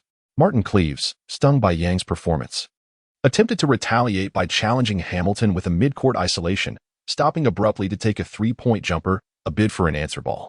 Alas, the ball was repelled by the rim, veering off target and resulting in a scramble that saw Florida's players push it out of bounds. Observing this, Tom Izzo decisively called for a second timeout, without tactical adjustments. Michigan's chances of a comeback seemed dire, and merely avoiding a collapse by halftime would be a feat. Gorman, the commentator, expressed his astonishment. Who could have predicted such a lopsided affair in the finals? Florida State has completely dominated the game, leaving Michigan utterly powerless. Whether judging by the score or the gameplay, the displayed prowess of both teams was not even comparable. If categorized by boxing weight classes, Florida would be a heavyweight contender, while Michigan's current performance barely resembled that of a middleweight, let alone a light heavyweight. William nodded in agreement. Kevin Yang has already scored 13 points. He was so ecstatic after his shot that he performed a gliding celebration right on the court. He mentioned wanting to secure M.O. And if his shooting continues to sizzle tonight, no one will be able to contest him. He had been rather inconspicuous leading up to the semifinals, but Coach Donovan certainly kept him under wraps. Coach Donovan had not anticipated such a smooth start today. Kevin Yang's performance surpassed that of the semifinals, as he dazzled his opponent within the first 5 minutes. The most astonished were undoubtedly Yang's family, witnessing Kevin's jet-like glide in celebration. His parents could hardly believe their eyes. Their son had not only suddenly become a formidable player, but had also transformed into a more flamboyant and unrestrained individual. In their memory, Kevin had always been rather introverted, a stark contrast to his extroverted cousin, Henry. On the court, he had always been the most subdued, never celebrating excessively even after scoring crucial points. If his family struggled to comprehend Kevin's transformation, the shock experienced by his opponents was equally profound. Charlie Bell found himself utterly thwarted, having not even a single decent opportunity to shoot since the game commenced. Martin Cliffs was likewise under immense pressure, tasked with guarding Kevin. He had initially perceived it as a relatively easy assignment. The coaching staff had also regarded it as a simple task, allowing him to focus more on offense. However, the reality was quite the opposite. Kevin was dismantling his defense, and if he maintained such scorching form throughout the game, Martin feared he might plummet out of the lottery picks in the upcoming draft. Tom Izzo, holding the tactical board, emphasized to his players the necessity of accelerating their defensive rotations and enhancing their coverage. Soon, the referee's whistle echoed, urging the Michigan players back onto the court. Many of the Michigan players were seasoned veterans, having battled through multiple seasons, and they could sense their head coach's growing helplessness. Chapter 25, NCAA Finals, V. As the timeout concluded, the game resumed. Charlie Bell exerted every ounce of effort in his off-ball movements. Yet he found it exceedingly difficult to shake off Kevin, who clung to him like an unshakable piece of taffy. Charlie had to confront a brutal reality. His opponent possessed superior experience in off-ball movement, consistently anticipating and constraining his actions with remarkable precision. Kevin Yang does not hesitate to exert his physical prowess. with NCAA basketball games lasting merely 40 minutes, much of which is spent on stoppages. His remarkable endurance rating of 75 makes it a trivial task to play the entire match. After all, in comparison to towering centers like Yao Ming and Shaquille O'Neal, a player of Yang's stature expends significantly less energy on the court. Michigan's ascent to the finals and status as media favorites for the championship is undoubtedly attributable to their exceptional capabilities. Through astute tactical acumen, Michigan employs ceaseless movement and passing to force mismatches against Florida's players. Yang finds himself matched up against Michigan's small forward, Morris Peterson. Receiving a pass from his teammate, Peterson, facing an opponent who is half a head shorter, opts to leverage his height and weight advantage to overpower Yang. Backing in with the ball, Peterson attempts to assert his strength, while Yang angles his body to brace against Peterson's lower body, impeding his ability to generate power. Simultaneously, Yang utilizes his impressive wingspan to disrupt Peterson's dribbling rhythm. When Peterson realizes he cannot push Yang off, he attempts a baseline drive, pivoting for a shot. Seizing the referee's momentary lapse in attention, Yang discreetly nudges Peterson with a subtle movement of his arm, then leaps to contest the shot, affecting Peterson's balance. As a result, the shot is misfired, the basketball grazing the rim before falling away. Upon landing, Kevin Yang sprinted forward, while Haslam secured the defensive rebound and deftly flung the ball towards the opponent's half. The two teammates frequently executed such quarterback-style long passes during practice, demonstrating a remarkable synergy. Yang Cohen surged ahead with remarkable explosiveness, outpacing the Michigan players. Upon reaching the three-point arc, he pivoted to receive the basketball, took two powerful strides, and leaped gracefully, gliding through the air before deftly flicking the ball into the hoop with one hand. The score stood at 21-4, with young Kaiwen having already amassed 15 points. In a pregame interview, he had declared his intention to lead the team to victory over Michigan and claim the M0 title, a statement many spectators dismissed as mere bravado. Yet now, the audience realized he was not merely posturing but articulating a perspective grounded in reality. Given Yang Kaiwen's current performance, he had essentially secured the M0 title, leaving little room for competition from other players. As Michigan initiated their offense, the basketball was passed several times before finding its way back to Morris Peterson. A.J. Granger set a screen outside the paint, allowing Peterson to exploit the opportunity for a strong drive before executing a sudden stop and jump shot. Mike Miller, slightly delayed in his defensive reaction, committed a foul on the shot attempt. Morris Peterson converted both free throws, altering the score to 21-6. Florida's baseline inbounds play commenced with Hamilton executing a pick and roll, delivering the ball to Haslam in the paint. Haslam, engaging A.J. Granger in a strong drive and drawing the help defense, subsequently shifted the ball to Yang Kaiwen on the wing. Yang Kaiwen feigned a shot to mislead the defending player, swiftly penetrating into the paint and successfully tearing through the Michigan defense. He then executed a no-look pass, delivering the ball to the corner where Mike Miller lay in wait, who promptly sank a three-pointer. The score stood at 24-6, marking Yang Kaiwen's fourth assist of the game. The gap between the teams widened once again, and Michigan resorted to their previous offensive strategy.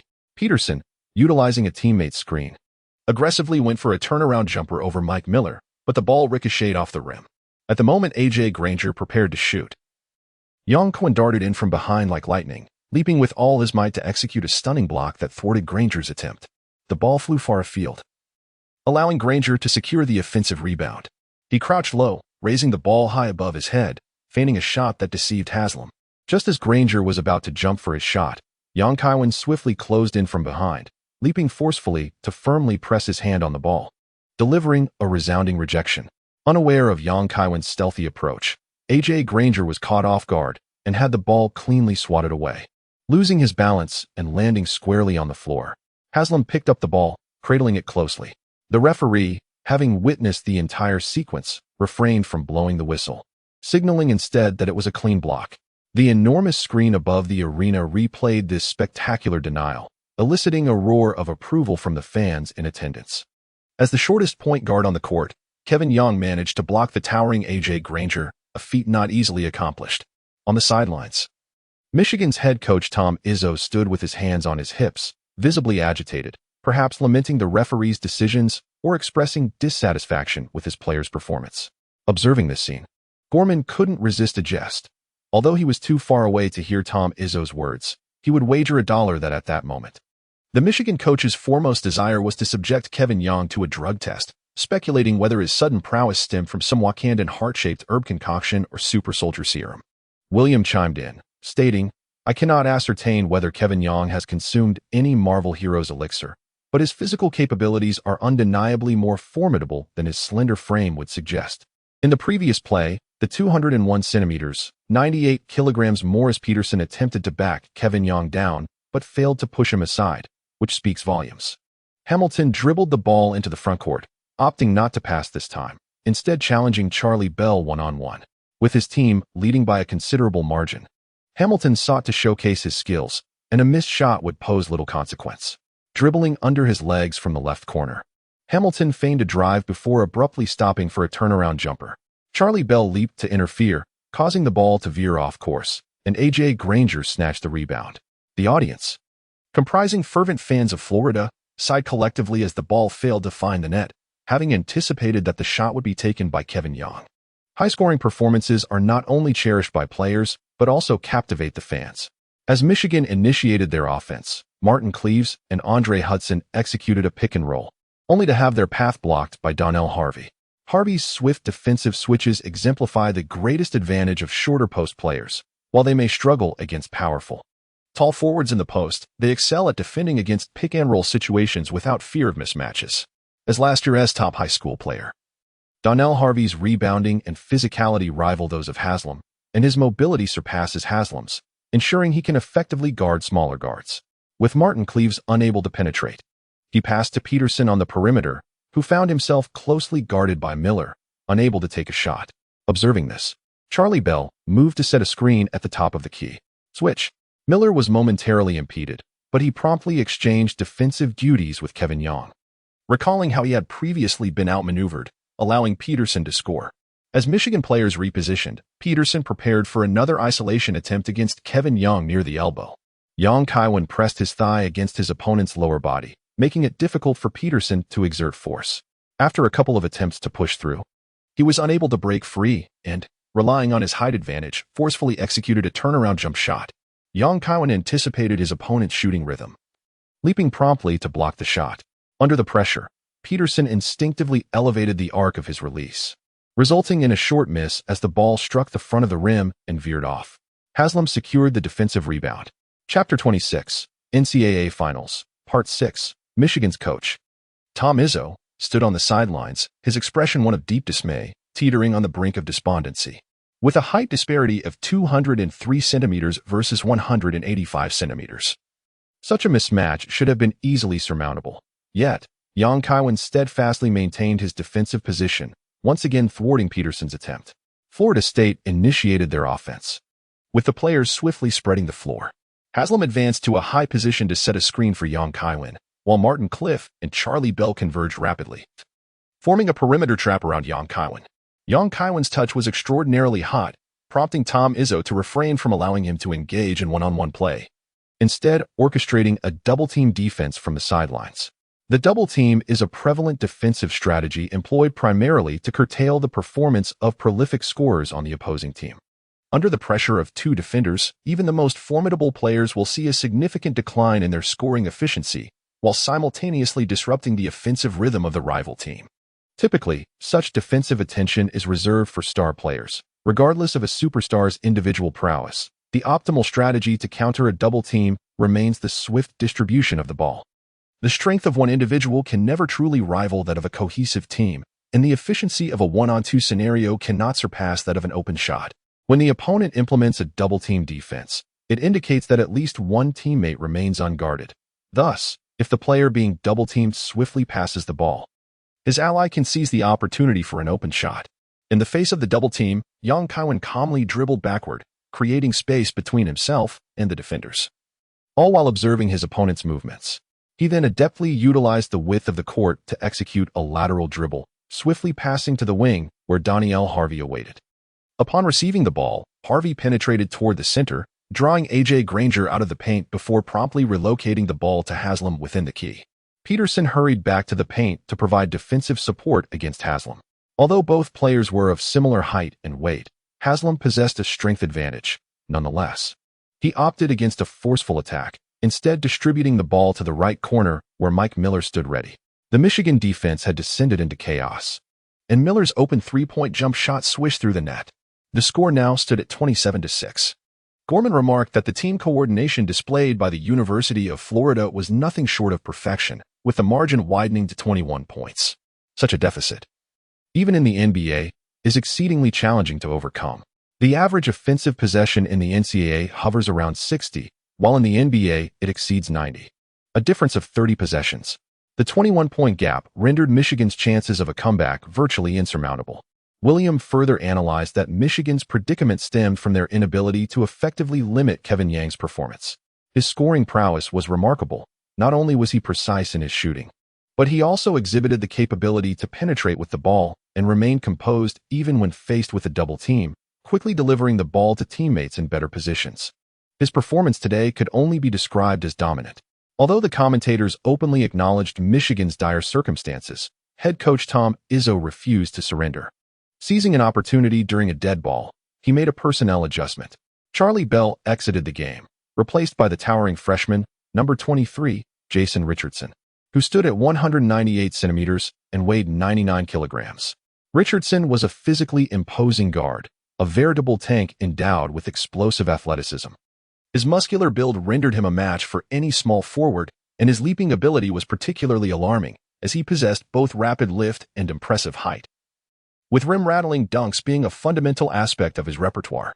Kevin Young recognized that the most accomplished member of the Michigan squad would undoubtedly be Jason Richardson, who averaged 23 points during his peak NBA season and was one of the architects of the Warriors' miraculous We Believe playoff run. Jason Richardson is most renowned for his acrobatic dunks, while the NBA is filled with prodigious talents and numerous dunkers. Achieving victory in the slam dunk contest is no small feat, and to defend the title consecutively is even rarer. Remarkably, Jason Richardson clinched the All-Star Slam Dunk Contest championship for 2 consecutive years and nearly achieved a historic three-peat. However, at present, Jason Richardson is merely a freshman yet to enter the NBA, primarily serving as a substitute on the Michigan roster, averaging a modest 5.1 points per game. His true shining moment in the NCAA would not arrive until his sophomore year. Upon witnessing Jason Richardson take the court, Kevin Young promptly adjusted his defensive strategy, opting to switch and guard Martin Cleaves, while Hamilton assumed the responsibility of defending Richardson. Despite Kevin Young's enhanced physical prowess, he still faced a considerable gap in talent compared to Jason Richardson, who towered over him by 13 centimeters and outweighed him by 25 kilograms, clearly a different caliber altogether, making it unwise to overextend himself. Nevertheless, guarding Martin Cleaves was no simple task, as Kevin had to contend with the opponent's frequent pick-and-roll tactics. The teams engaged in a fierce back-and-forth battle. As Michigan mounted an offensive, A.J. Granger elevated to set a high screen for Martin Cleaves. The quality of the pick was exceptional, completely obstructing Kevin Young. As Martin Cleaves drove in, drawing defensive attention, he deftly passed the ball back to the middle. A.J. Granger, rapidly descending, caught the pass and, using his 108-kilogram frame, muscled past Kevin Young to execute a one-handed dunk into the basket. The score narrowed to 27-8. Bringing Michigan within 20 points, and a glimmer of hope remained. Following the basket, A.J. Granger swiftly transitioned back on defense. The 19-point deficit heightened the tension among Michigan players, who dared not relax their focus. As Florida initiated a baseline inbounds play, Kevin Young received the ball and penetrated the middle, drawing the opponent's double team.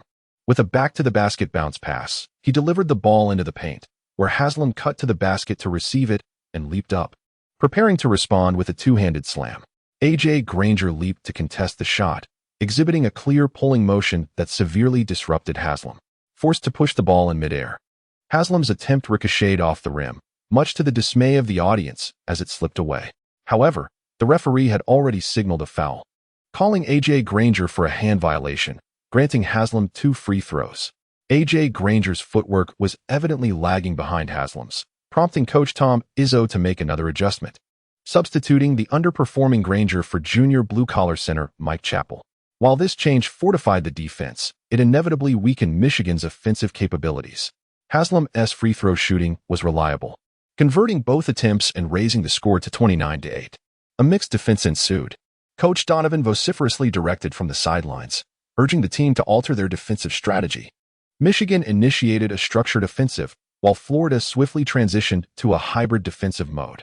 Kaiwen primarily defends Martin Cleaves, while Hamilton focuses on Jason Richardson. The other three players retreat flexibly, meticulously sealing off the paint to thwart Michigan's breakthroughs and cuts to the basket. With A.J. Granger absent, Michigan's two interior players exhibit mediocre low-post offensive capabilities, both being blue-collar athletes. When necessary, the players from Florida can boldly double-team Michigan's perimeter players. The offensive burden falls entirely on Martin Cleaves and Morris Peterson, as Jason Richardson has yet to mature, posing a limited threat on the offensive end. Cleaves primarily relies on driving to the basket, and with Kaiwen's defensive acumen combined with Florida's mixed defensive strategy, he can effectively contain Cleaves. Peterson possesses commendable shooting abilities, yet it is implausible for him to single-handedly elevate the entire team's performance, especially with the offensive focal point, Martin Cleaves, effectively neutralized.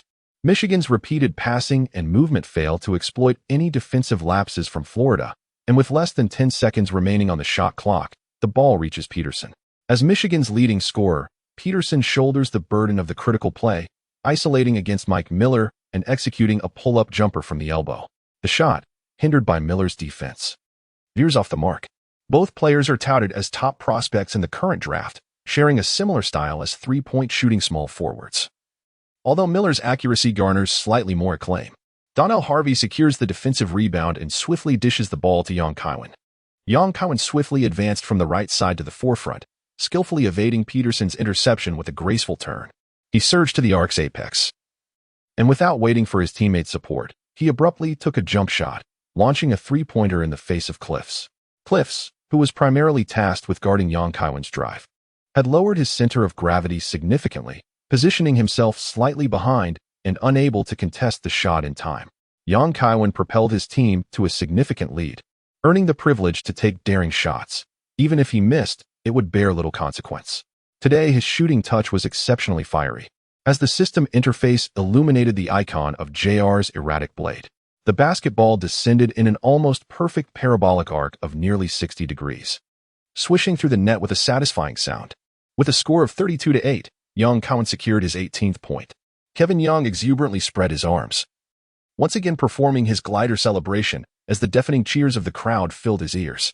Chapter 27, NCAA Finals Conclusion. Today, Kevin Young's shooting touch was exceptionally fiery, hitting all four of his three-point attempts with unassailable prowess. The point differential had ballooned to 24. Indeed, he was brimming with confidence in his shots. During a fast break, he took a pull-up three without waiting for his teammates, certainly not a tactic devised by the coach.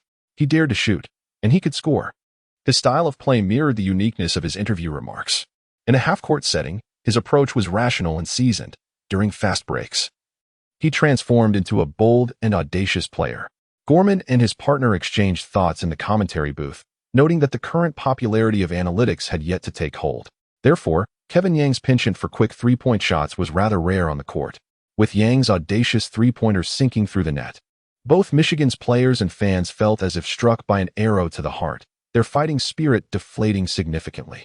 With less than 9 minutes elapsed, the one-sided nature of the game rendered it seemingly destined for garbage time. In the ensuing moments, every time Kevin Young possessed the ball, he was met with a double team from Michigan. However, rather than stubbornly forcing plays, he adeptly maneuvered to create space, assisting teammates in better positions. Gorman remarked, "Michigan's plight today reminds me of North Carolina's semifinal match against Florida State. They underestimated the starting Kevin Young, and by the time they realized their error, it was too late to recover." William added, "Merely relying on double-teaming Kevin Young is insufficient. Mike Miller and Haslam both possess remarkable shooting skills, and neither can be left open." Donnell Harvey's physical attributes also pose a significant threat under the basket. Observing Michigan's determined double team against Kevin Young, Donovan promptly called a timeout to recalibrate the strategy. He instructed Young to adopt an off-ball movement approach, with Haslam and Donnell Harvey alternating and setting screens for him to receive the ball. If an opportunity arose, they would take the shot. If they attracted a mismatch in the opposing defense, they would penetrate and distribute to cutting teammates. This strategy had been practiced during team training, and the Florida State players executed it flawlessly. Whether in a fast break or a half-court set, Kevin Young consistently managed to shake off defenders through his proficient off-ball movement. aided by his teammate screens. Against Yang's dynamic off-ball runs, Martin Cleaves, tasked with guarding him, found himself utterly helpless. Kevin Yang's speed surpasses that of Charlie Bell, exhibiting a greater variety of movements. Defense has never been Cliff's strong suit, and it has become even more challenging, as Yang's off-ball movements repeatedly dismantle the team's defensive line. The Michigan coach stands helplessly on the sidelines. By halftime, the University of Florida holds a commanding lead with a score of 57-23, boasting an impressive 34-point advantage. Kevin Yang delivered an outstanding performance, playing a full half and contributing 26 points, 1 rebound, 9 assists, 2 steals, and 1 block. His counterparts, Charlie Bell and Martin Cliff, both exhibited rather lackluster performances, with their scoring and assists significantly below their usual standards. Gorman continued to extol Yang's virtues, proclaiming, with 26 points in the first half, Kevin Yang's offensive display was impeccable.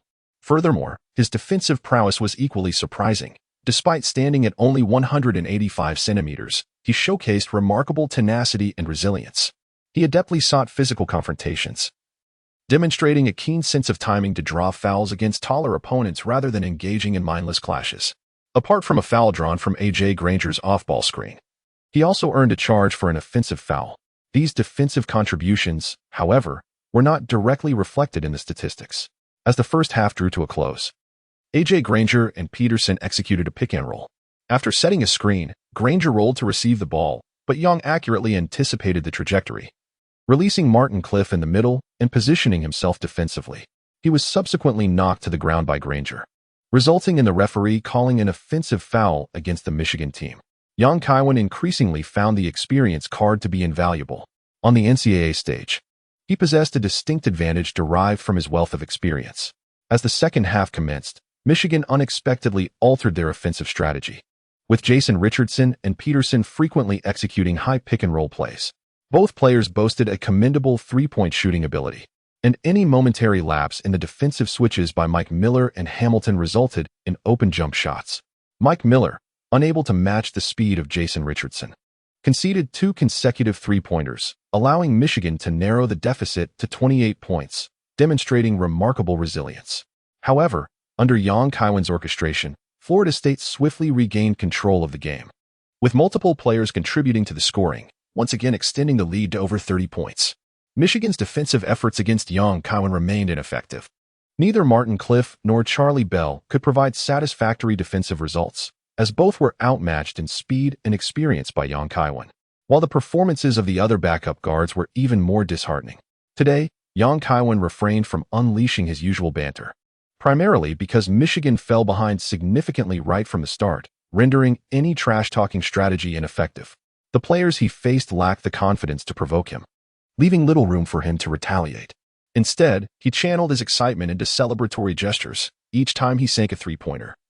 He would spread his arms wide and extend 3 fingers, performing a graceful gliding celebration. The NCAA finals marked the pinnacle of his career thus far, as one of the most highly anticipated sporting events in the nation. To deliver an outstanding performance on such a grand stage undoubtedly brings him immense joy. Often, the happiness of one is built upon the struggles of others. At this moment, Kevin Yang's elation stands in stark contrast to the despondency felt by the Michigan players. As the prospect of a comeback fades, the unrestrained celebrations of their opponents exacerbate the frustration within the Michigan team, which begins to manifest in increasingly aggressive defensive maneuvers. With 12 minutes remaining in the second half, A.J. Granger, in a fervent attempt to defend, violently brings down Haslam, who was poised for an alley-oop dunk, nearly igniting a conflict between the two teams. Fortunately, the referees swiftly intervened, blowing their whistles repeatedly to prevent the basketball game from devolving into a brawl. Consequently, A.J. Granger received his 5th personal foul and was forced to exit the game prematurely. Despite the severity of Granger's foul, Haslam, known for his resilience, emerged unscathed. With just over 7 minutes left, Florida State led Michigan by nearly 40 points. Recognizing the assured victory, Coach Donovan opted to substitute Haslam for a much-needed respite. In the ensuing 2 to 3 minutes, key players such as Donnie Harvey and Mike Miller were also withdrawn from the game, leaving Kevin Young to battle on with a cadre of substitute players. Kevin Yang's score has nearly reached the impressive milestone of 40 points. Coach Donovan, wishing to facilitate this achievement, has decided to allow him to play a little longer in hopes of securing a higher score to enhance his draft prospects. Throughout the remainder of the game, the key players from Michigan struggled to gain the upper hand against a group of substitutes led by Kaiwen.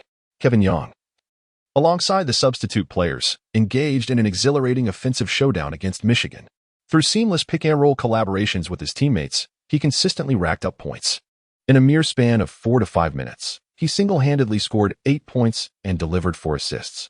Prior to the semifinals, Young had been part of the substitute team during training, allowing him to become well acquainted with his teammates' playing styles and strengths.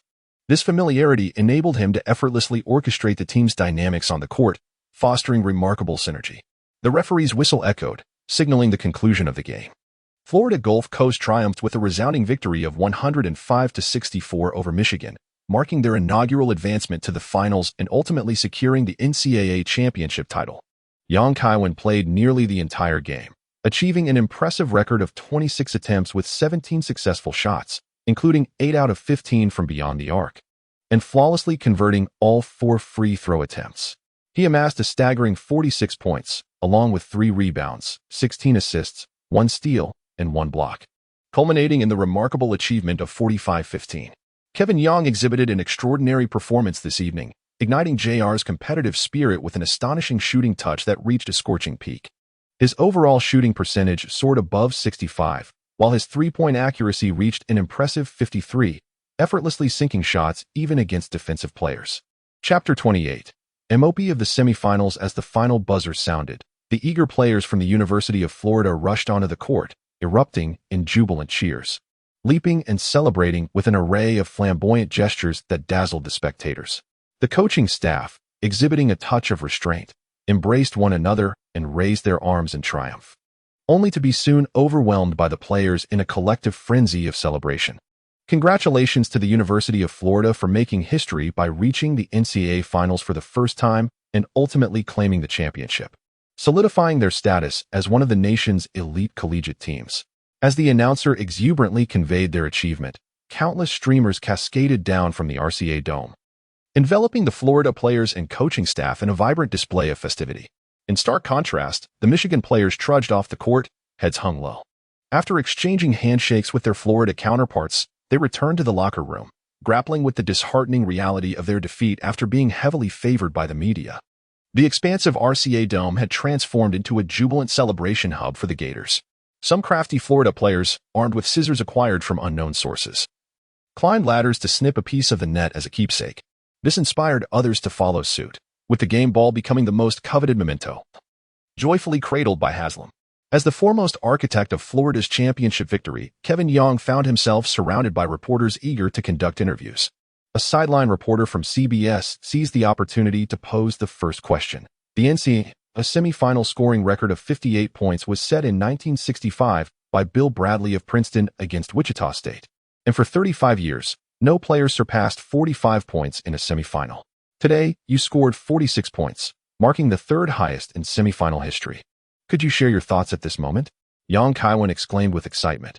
I had no idea I was this remarkable until you mentioned it. I have achieved what even Jordan could not. It feels absolutely fantastic.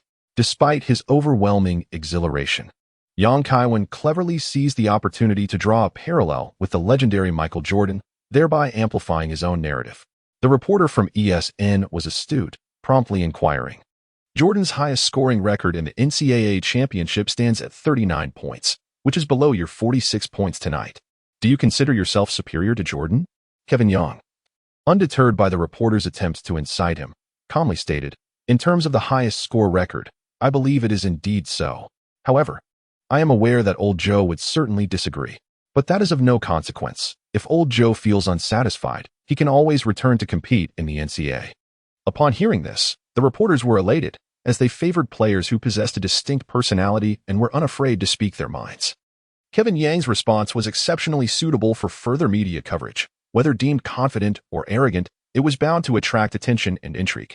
Had Kaiwen responded in a more evasive manner like many players, with bland and diplomatic answers, the news would have lacked substance and appeal. Another reporter inquired. You mentioned before the match that you would lead your team to victory and claim the M0. Now that the championship is secured, do you believe the M0 will be yours? Kaiwen confidently stated, Although receiving awards is not my primary focus, playing basketball is. Nevertheless, I maintain my stance. While I may possess good looks, it does not hinder my ability to excel at basketball. I believe I am deserving of this honor tonight." A reporter then inquired, "Prior to the semifinals, your performance statistics were rather unremarkable.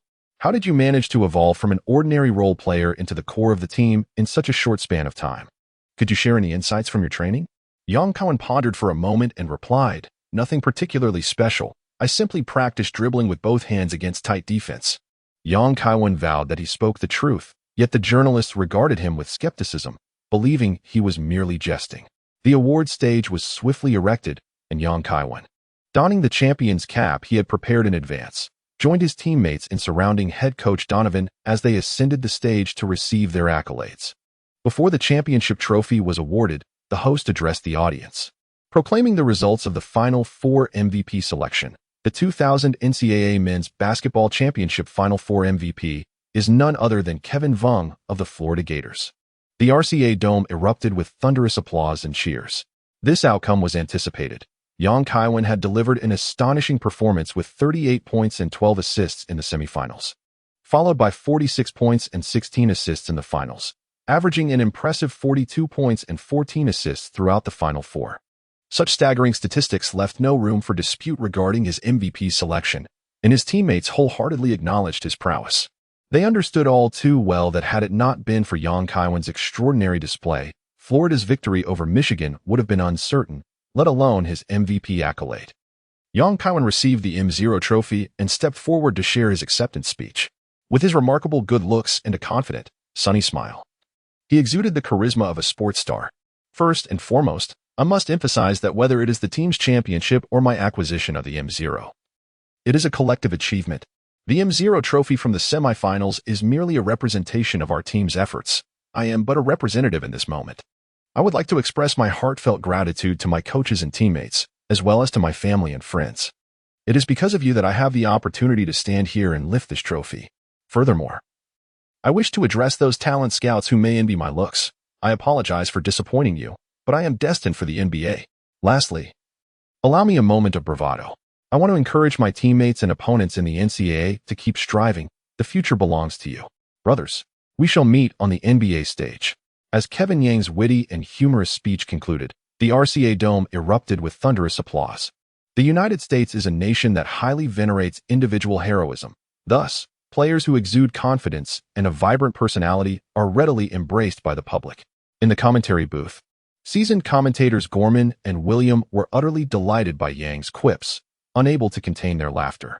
It was indeed a dramatic scene when a player, still a mere 2 months shy of his 18th birthday, boldly declared to his fellow NCAA athletes, "The future is yours." I dare say, should Kevin Yang enter the NBA, he stands a remarkable chance of becoming the league's foremost humorist. I wholeheartedly concur. Though his remarks may initially sound audacious, they do not evoke any sense of distaste. It must be acknowledged that the talent scout who envisions Kevin Yang as an actor possesses keen insight, with his striking good looks and charming wit. A transition to acting could very well lead him to success, even if he were to forego basketball. Following the completion of the M0 awards for the semifinals, it was time to present the championship trophy. Kevin Yang secured the M0 title. Yet he had no opportunity to revel in the glory of lifting the championship trophy alongside his teammates. After all, many of his comrades had toiled through multiple seasons for the team's triumph. Most importantly, the majority of his teammates were destined never to grace the NBA courts. For them, this moment represented the pinnacle of their lives. Numerous teammates embraced the championship trophy with fervor, indulging in its glory, while when it was Kevin's turn, he merely raised the trophy symbolically for a photograph before passing it on to the next player. Regrettably, the trophy was sullied with the saliva of his teammates, rendering it unappetizing. Chapter 29, Press Conference in Chinese Kung Fu. Upon returning to the locker room after the award ceremony, Kevin Yang was inundated with congratulatory messages, including some from long-lost classmates whose names he could barely recall. Kaiwen picked up the phone to share his joyous news with his family and Olivia. Subsequently, he expressed his gratitude to those friends with whom he had previously shared amicable relations. As for those who had been indifferent until now, only to approach him for connections upon witnessing his rise, Kaiwen chose to disregard their messages entirely, treating them as if they had never been sent. After resting in the locker room for a while, Michigan was the first to convene a post-match press conference. Our players have given their all, and the reasons for our defeat largely fall upon my shoulders, stated head coach Tom Izzo, candidly accepting responsibility.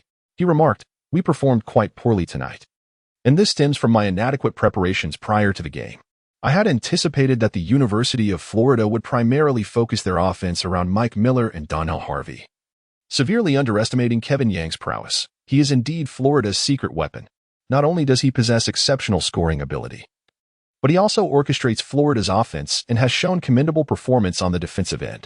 When a reporter inquired about Yang's current status as a player, Tom Izzo responded without hesitation, "He has already reached the level of a top NBA player, capable of competing with even the most celebrated point guards." Following their championship aspirations dashed, Michigan's players were in low spirits, predominantly silent. Most inquiries from reporters revolved around their assessment of the opposing team.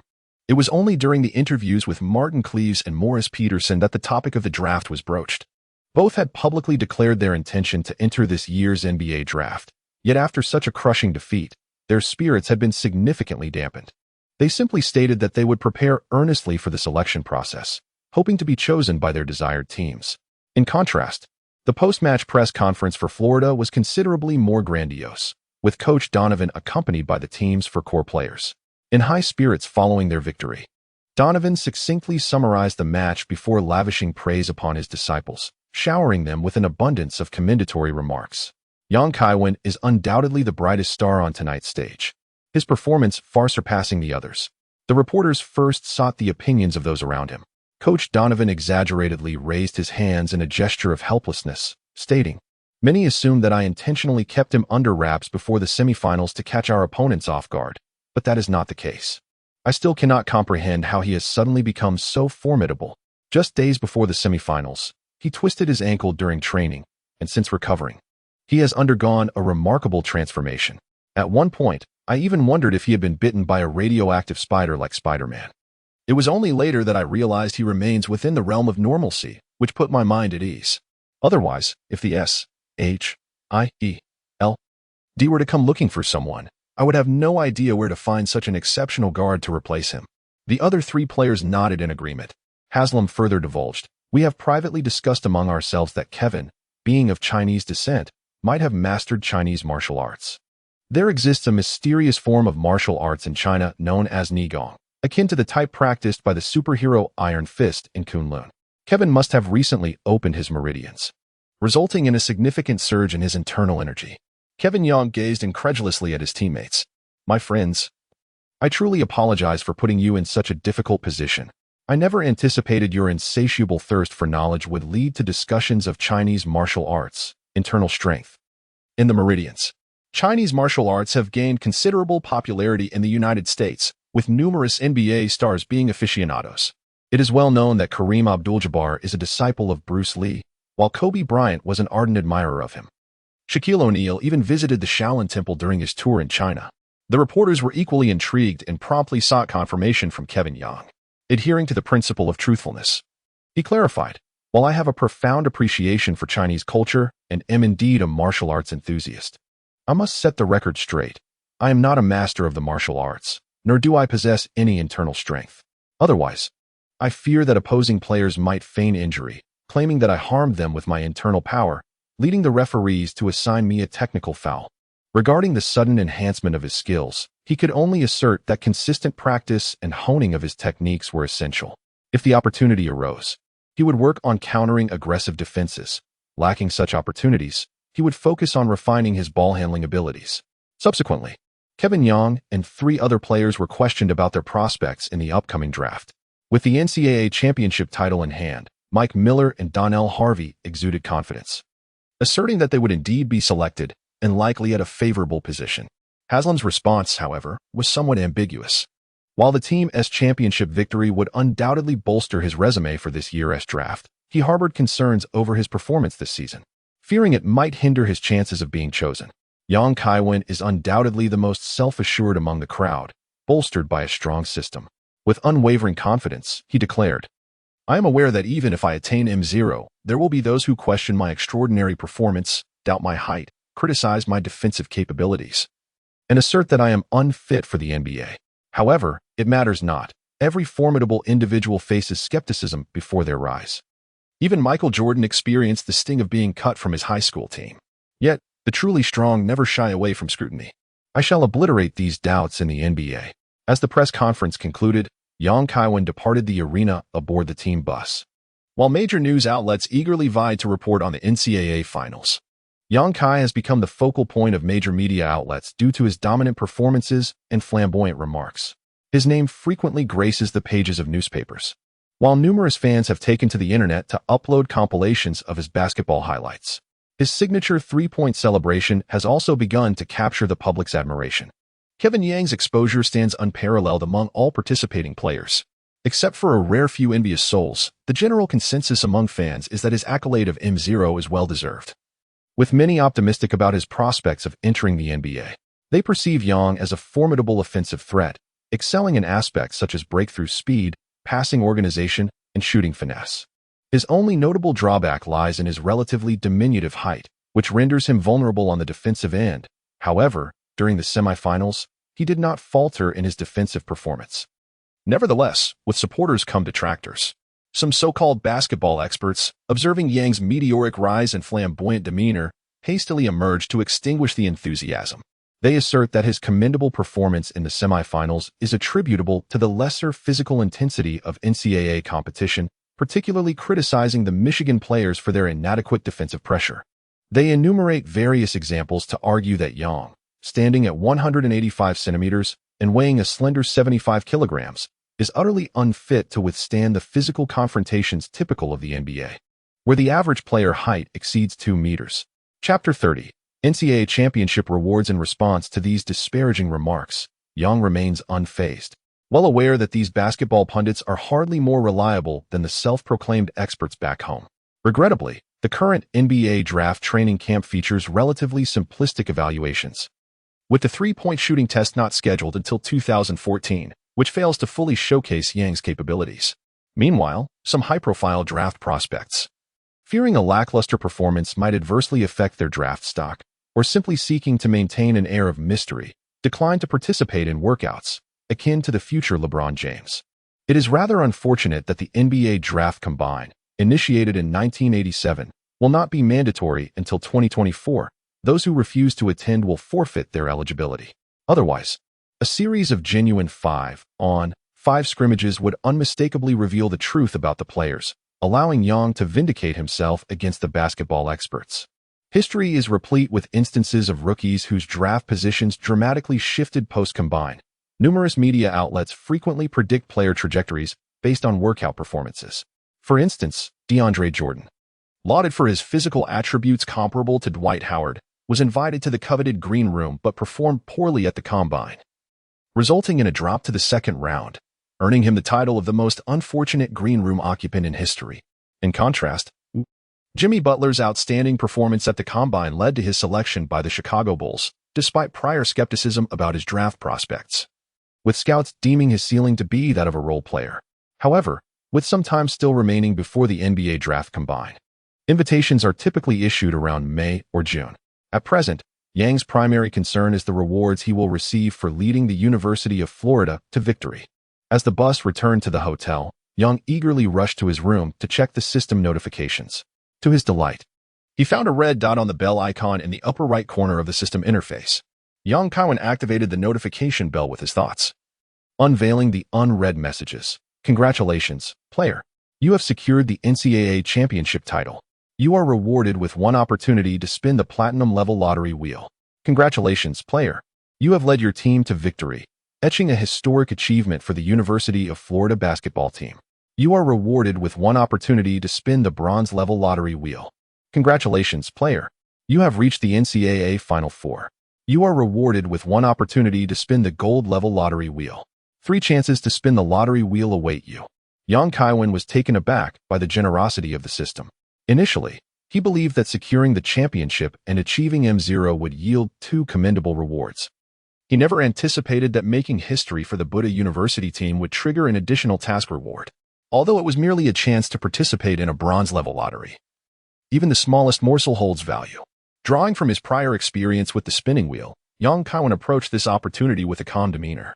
Adhering to the principle of saving the best for last, he opted to utilize the bronze-level lottery chance first, eager to test his luck that evening. The bronze-level spinning wheel boasted an abundance of prizes, leaving one dazzled by the array. Ultimately, young Kaiwen drew a shooting training card from among hundreds of prizes.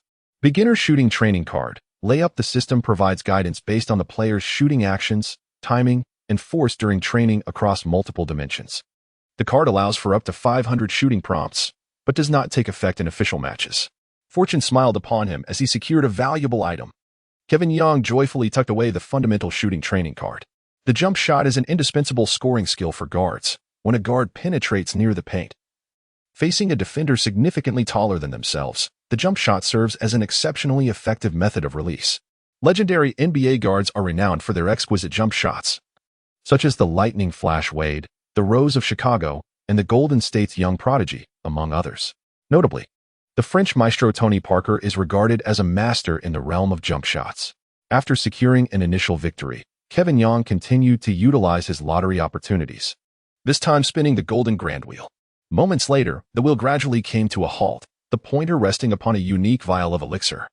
Lead Vocalist Potion. Advanced upon consumption, players acquire T1 level skills in pop rock vocal techniques, guitar playing, and related music theory knowledge. Observing the potion adorned with images of guitars and musical notes, Kevin Young couldn't help but remark, indeed, the basketball game system that develops the world is commendable. To encourage players to collect star cards and captivating characters, it is certainly the right time to unveil items for side quests. To attract women, money is paramount. However, for a discerning woman, one must possess talent. With the acquisition of this elixir for band vocalists, young Kaiwen can seamlessly integrate his knowledge of classic songs to cultivate an image of a musical prodigy, truly embodying the essence of a man who conceals a microphone at his waist. He can boldly pursue illustrious female stars or retreat into a life of leisurely entertainment. In truth, the NBA boasts numerous hidden musical talents, with several players having released a multitude of albums, the most renowned among them being the formidable Shaquille O'Neal. Not only does Shaq excel on the basketball court, but his musical endeavors are also remarkably successful, earning him the title of the NBA's most commercially successful voice. In 1993, shortly after entering the league, he launched his debut album, Shaq Diesel, which reportedly surpassed 1 million in sales. He subsequently released 5 more albums, each selling no less than 100 to 200,000 copies, a feat that would leave many professional musicians in awe. Furthermore, the NBA's musical prince, Damian Lillard, has also made a notable impact in the music scene, receiving considerable acclaim for his singles and successfully hosting his own concert, an unprecedented achievement for an NBA player. With young Kaiwen now on the scene, the musical landscape of the NBA is destined for transformation. Previously, in an effort to generate buzz for his NBA draft prospects, young Kaiwen shamelessly sought attention. Now, with the aid of the band vocalist elixir, he can effortlessly replicate a few future classic songs to boost his popularity. With this thought in mind, young Kaiwen mentally activated the elixir. As the 3D player model in the interface raised its head to consume the potion, he felt a warm current flow through his throat, and a plethora of musical knowledge flooded his mind. I have a little donkey that I never ride. We are the successors of communism. Forgive me for this life of freedom and indulgence. We are the champions, my friends. After consuming the elixir, young Kaiwen attempted to sing a few songs, discovering that his clear voice had become even more magnetic, with a richness that resonated deeply. Young Kaiwen believes that with his current vocal abilities, he could effortlessly secure 4 turns on The Voice in America. However, if it were The Voice in China, well, perhaps he should focus on basketball instead. It's time for the last one. With great anticipation, young Kaiwen spun the platinum wheel. The pointer glided over an array of coveted prizes, ultimately landing on a card emblazoned with the visage of a player. Chapter 31, Tony Parker Experience Card. The Tony Parker Experience Card. Upon utilization, players shall acquire the basketball acumen of NBA Hall of Famer Tony Parker. A stroke of serendipity to draw such a remarkable prize from the platinum wheel. Who is Tony Parker? He is one of the luminaries of the NBA Hall of Fame, affectionately dubbed the French sports car. Not the league's premier point guard, yet he is the man who ensures the first point guard finds his way home. As a distinguished member of the renowned Spurs Big Three, Parker's ability to penetrate defenses is akin to a presidential summit, with his signature spin move and delicate floaters rendering him a dominant force in the paint, perhaps deserving the title of the king of the small paint area in the basketball realm. Possessing the Tony Parker Experience card is akin to acquiring a legendary martial arts manual for Yang Kaiwen. Given time and practice, he could ascend to the ranks of martial arts masters. Naturally, acquiring Parker's basketball experience does not guarantee that Yang Kaiwen can fully replicate Parker's prowess. Each individual's playing style, physical attributes, and basketball IQ vary, and the extent of what one can learn, or even surpass, is entirely contingent upon personal aptitude. It is akin to the character Wang Yuyan from Jin Yang's novels, who possesses the world's martial arts tomes yet only wields the power of mere words. Well, she never truly practiced, preferring instead to be a serene beauty. Had it been the experience card of the formidable Shaquille O'Neal, no matter how diligently Yang Kaiwen endeavored to absorb it, it would have been futile, for their physical builds and positions differ vastly. Although both reside on the basketball court, they do not share the same lane. Tony Parker's height and physique closely resemble those of Yang Kaiwen, as they occupy the same position. Thus, Parker's insights and experiences align perfectly with Yang Kaiwen, especially considering his historic prowess in penetration and floaters, sharp and practical. Parker's speed in breaking through defenses is unparalleled. Currently, Yang Kaiwen's speed attribute stands at 85, which pales in comparison to Parker at his peak. However, 3 months hence, after thoroughly assimilating the effects of the developmental potion, Yang's speed attribute will surely improve, and even if he falls short, the gap will be minimal. As for the floater, Yang Kaiwen has fortuitously drawn a floater training card, which will prove beneficial. The NBA Summer League commences in early July, leaving him with over 3 months to train diligently, maximizing the effects of the developmental potion and absorbing Tony Parker's invaluable insights. By the time of the Summer League, Yang Kaiwen will be poised to showcase his skills, laying a solid foundation for vying for a starting position within the team. With these thoughts in mind, Yang Kaiwen focused his intent on the experience card adorned with Parker's image, and a prompt materialized. Would you like to use the Tony Parker Experience card? Yes. In the next moment, Yang Kaiwen's mind resembled a projector, flashing countless scenes of basketball from the perspective of Tony Parker. Many of the game intricacies that Yang Kaiwen thought he had fully grasped now presented themselves with a renewed clarity, particularly in the realms of breakthrough techniques and floaters in the paint, evoking a sense of profound enlightenment. The following morning, Yang Kaiwen boarded a flight back to Florida State University with his team. The schedule for the championship parade had been released, set for Saturday, April 8th. The festivities would commence with a daytime parade, followed by an evening celebration at the O'Connell Center, with the team's championship victory marking a perfect conclusion to the season. Both the coaching staff and players were afforded an extended break. However, Yang Kaiwen was an exception. He devised a rigorous training regimen for himself, rising early each day to focus on ball handling breakthroughs, mid-range shooting, and floaters. Additionally, he had a secondary task, rehearsing songs in the evenings with alumni from the music department. Indeed, upon learning of the arrangements for the championship celebration, Yang Kaiwen eagerly volunteered to perform a song, well, more accurately, to cover a song. The intentions behind Kevin Yang's actions are clearly to garner attention. After all, one cannot perpetually ride on the coattails of the legendary Michael Jordan. As the NCAA championship concluded, numerous media outlets eagerly began forecasting this year's NBA draft, and Kevin Yang's popularity began to wane. The frontrunner for the first overall pick is none other than the star power forward from the University of Cincinnati, Kaiwen Martin. Tragically, during the opening moments of his first game in the NCAA's March Madness, Martin suffered a right leg fracture, leading to his team's early elimination. Nevertheless, he remains a favored prospect among experts and media, who regard him as the most athletically gifted player in this year's draft. Following the University of Florida's triumph in the NCAA championship, the draft stock of Mike Miller and Donnell Harvey surged. Mike Miller, the first player from South Dakota to be selected for the McDonald's All-American team, is celebrated for his selfless play style, versatility, and exceptional three-point shooting.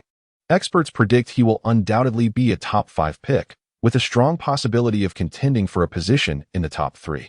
Conversely, after Michigan State's defeat in the finals, the draft prospects for Martin Cleaves and Morris Peterson diminished, with media forecasts suggesting they may struggle to secure a top 10 position and are likely to be chosen in the mid-first round. As for Kevin Yang, he has faced collective skepticism from experts. Despite holding the M0 trophy, his highest projected position is merely within the top 10 of the second round. This is a reflection of the incredible stats he posted in the NCAA finals, where he achieved a staggering 45 points and 15 rebounds. which provided him with some additional credit. Yet, some discerning scouts even predict he could go undrafted. This stark contrast largely stems from his Asian heritage, as no player of Asian descent has yet proven themselves in the NBA. The first Asian player in the NBA, Wataru Misaka, played just 3 games for the New York Knicks, scoring a mere 7 points before being released. These so-called basketball experts, upon discovering Yang's mixed Asian heritage, are quick to dismiss his potential in the NBA. Of course, these experts are astute enough not to overtly display such racially biased opinions. Instead, they question and criticize Yang's average physical attributes, asserting that his 185 centimeters height would be a significant disadvantage in the NBA. And they regard his strong performance in the semifinals as merely an exceptional occurrence, while his seasonal averages are unimpressive and his consistency is questionable. Time swiftly passed, and soon it was April 8th. Florida State University held a grand celebration for their championship victory. During the day, Kevin Young paraded through campus in a double-decker bus with his teammates, proudly displaying the championship trophy, akin to a triumphant warrior basking in the adoration of enthusiastic fans along the route. By 7 in the evening, the O'Connell Center was filled to capacity, with the celebration broadcast live by Fox Sports. The university's cheerleaders and marching band provided a series of performances, followed by commendations from the president of the university to the team, and then speeches from Coach Donovan and the players, all expressing gratitude towards family, the team, and the fans, until it was time for Kevin Young to make his grand entrance. Well, you hold the line when everyone is either giving up or yielding. Tell me, in this house of mine, naturally, you are a natural. Kevin Young held the microphone and passionately sang Natural by Imagine Dragons, igniting the fervor of over 10,000 spectators in the arena. Natural stands as one of the quintessential masterpieces of Imagine Dragons, having been released in 2017 as the theme song for that year's ESN University Football League. It subsequently achieved numerous accolades, including the top position on the Billboard Rock Songs chart and the highest number of streams on iTunes in the United States. After imbibing the elixir of the band's lead vocalist, Kevin Young exhibited vocal prowess on par with that of Dan Reynolds, the lead singer of Imagine Dragons. As an athlete, his breath control and explosive energy surpassed the norm, adding a unique dynamism to his performance. The musicians accompanying him were all distinguished students from a prestigious music conservatory, renowned for its excellence in the United States. Remarkably, within just a few days of rehearsal, they delivered a performance of exceptional quality. It is noteworthy that, in addition to the Music Academy participants, members of the basketball team from the university also joined in, reveling in the experience. Chapter 32. Support from netizens. In just a few minutes, Kevin Young's rendition of Natural captivated the entire audience. As his final note faded, the O'Connell Center erupted with thunderous applause reminiscent of a torrential wave. How did everyone find this song? Was it enjoyable? Indeed, it was marvelous. Clearly, the audience possesses exquisite musical taste. When I eventually release an album, be sure to purchase it. Today's event is being live-streamed, and your responses have been heard by all. Kevin Vong, holding a microphone, engaged in humorous banter on stage, eliciting hearty laughter from the audience before formally commencing his speech. Greetings, everyone. Allow me to introduce myself. I am Kevin Vong, known in Chinese as. Perhaps some of you are yet unfamiliar with me, but fear not. If you pay attention to the news surrounding this year's NBA draft, you will find that I am the most scrutinized individual. Thus, I deliberately chose to express my resolve through the song I just performed. My conviction is stronger than any doubts cast upon me. I firmly believe that it is not our setbacks and criticisms that define us, but rather the manner in which we confront those very challenges. Yang Kaiwen's impassioned words garnered applause from all present. The audience at tonight's event consisted entirely of fervent fans of Buddha University, well acquainted with his remarkable journey from an overlooked substitute to becoming the most outstanding player in the semifinals. Just as the crowd was swept away by the motivational fervor of his speech, he deftly shifted gears, jesting, "Now that we've had a serious chat, let us indulge in a bit of levity. The truth is, my purpose in singing this song is to demonstrate that the rumors of talent scouts seeking me for Hollywood stardom are not mere bravado. I genuinely possess that capability. I aspire to lead a modest life, yet my looks and abilities refuse to allow it."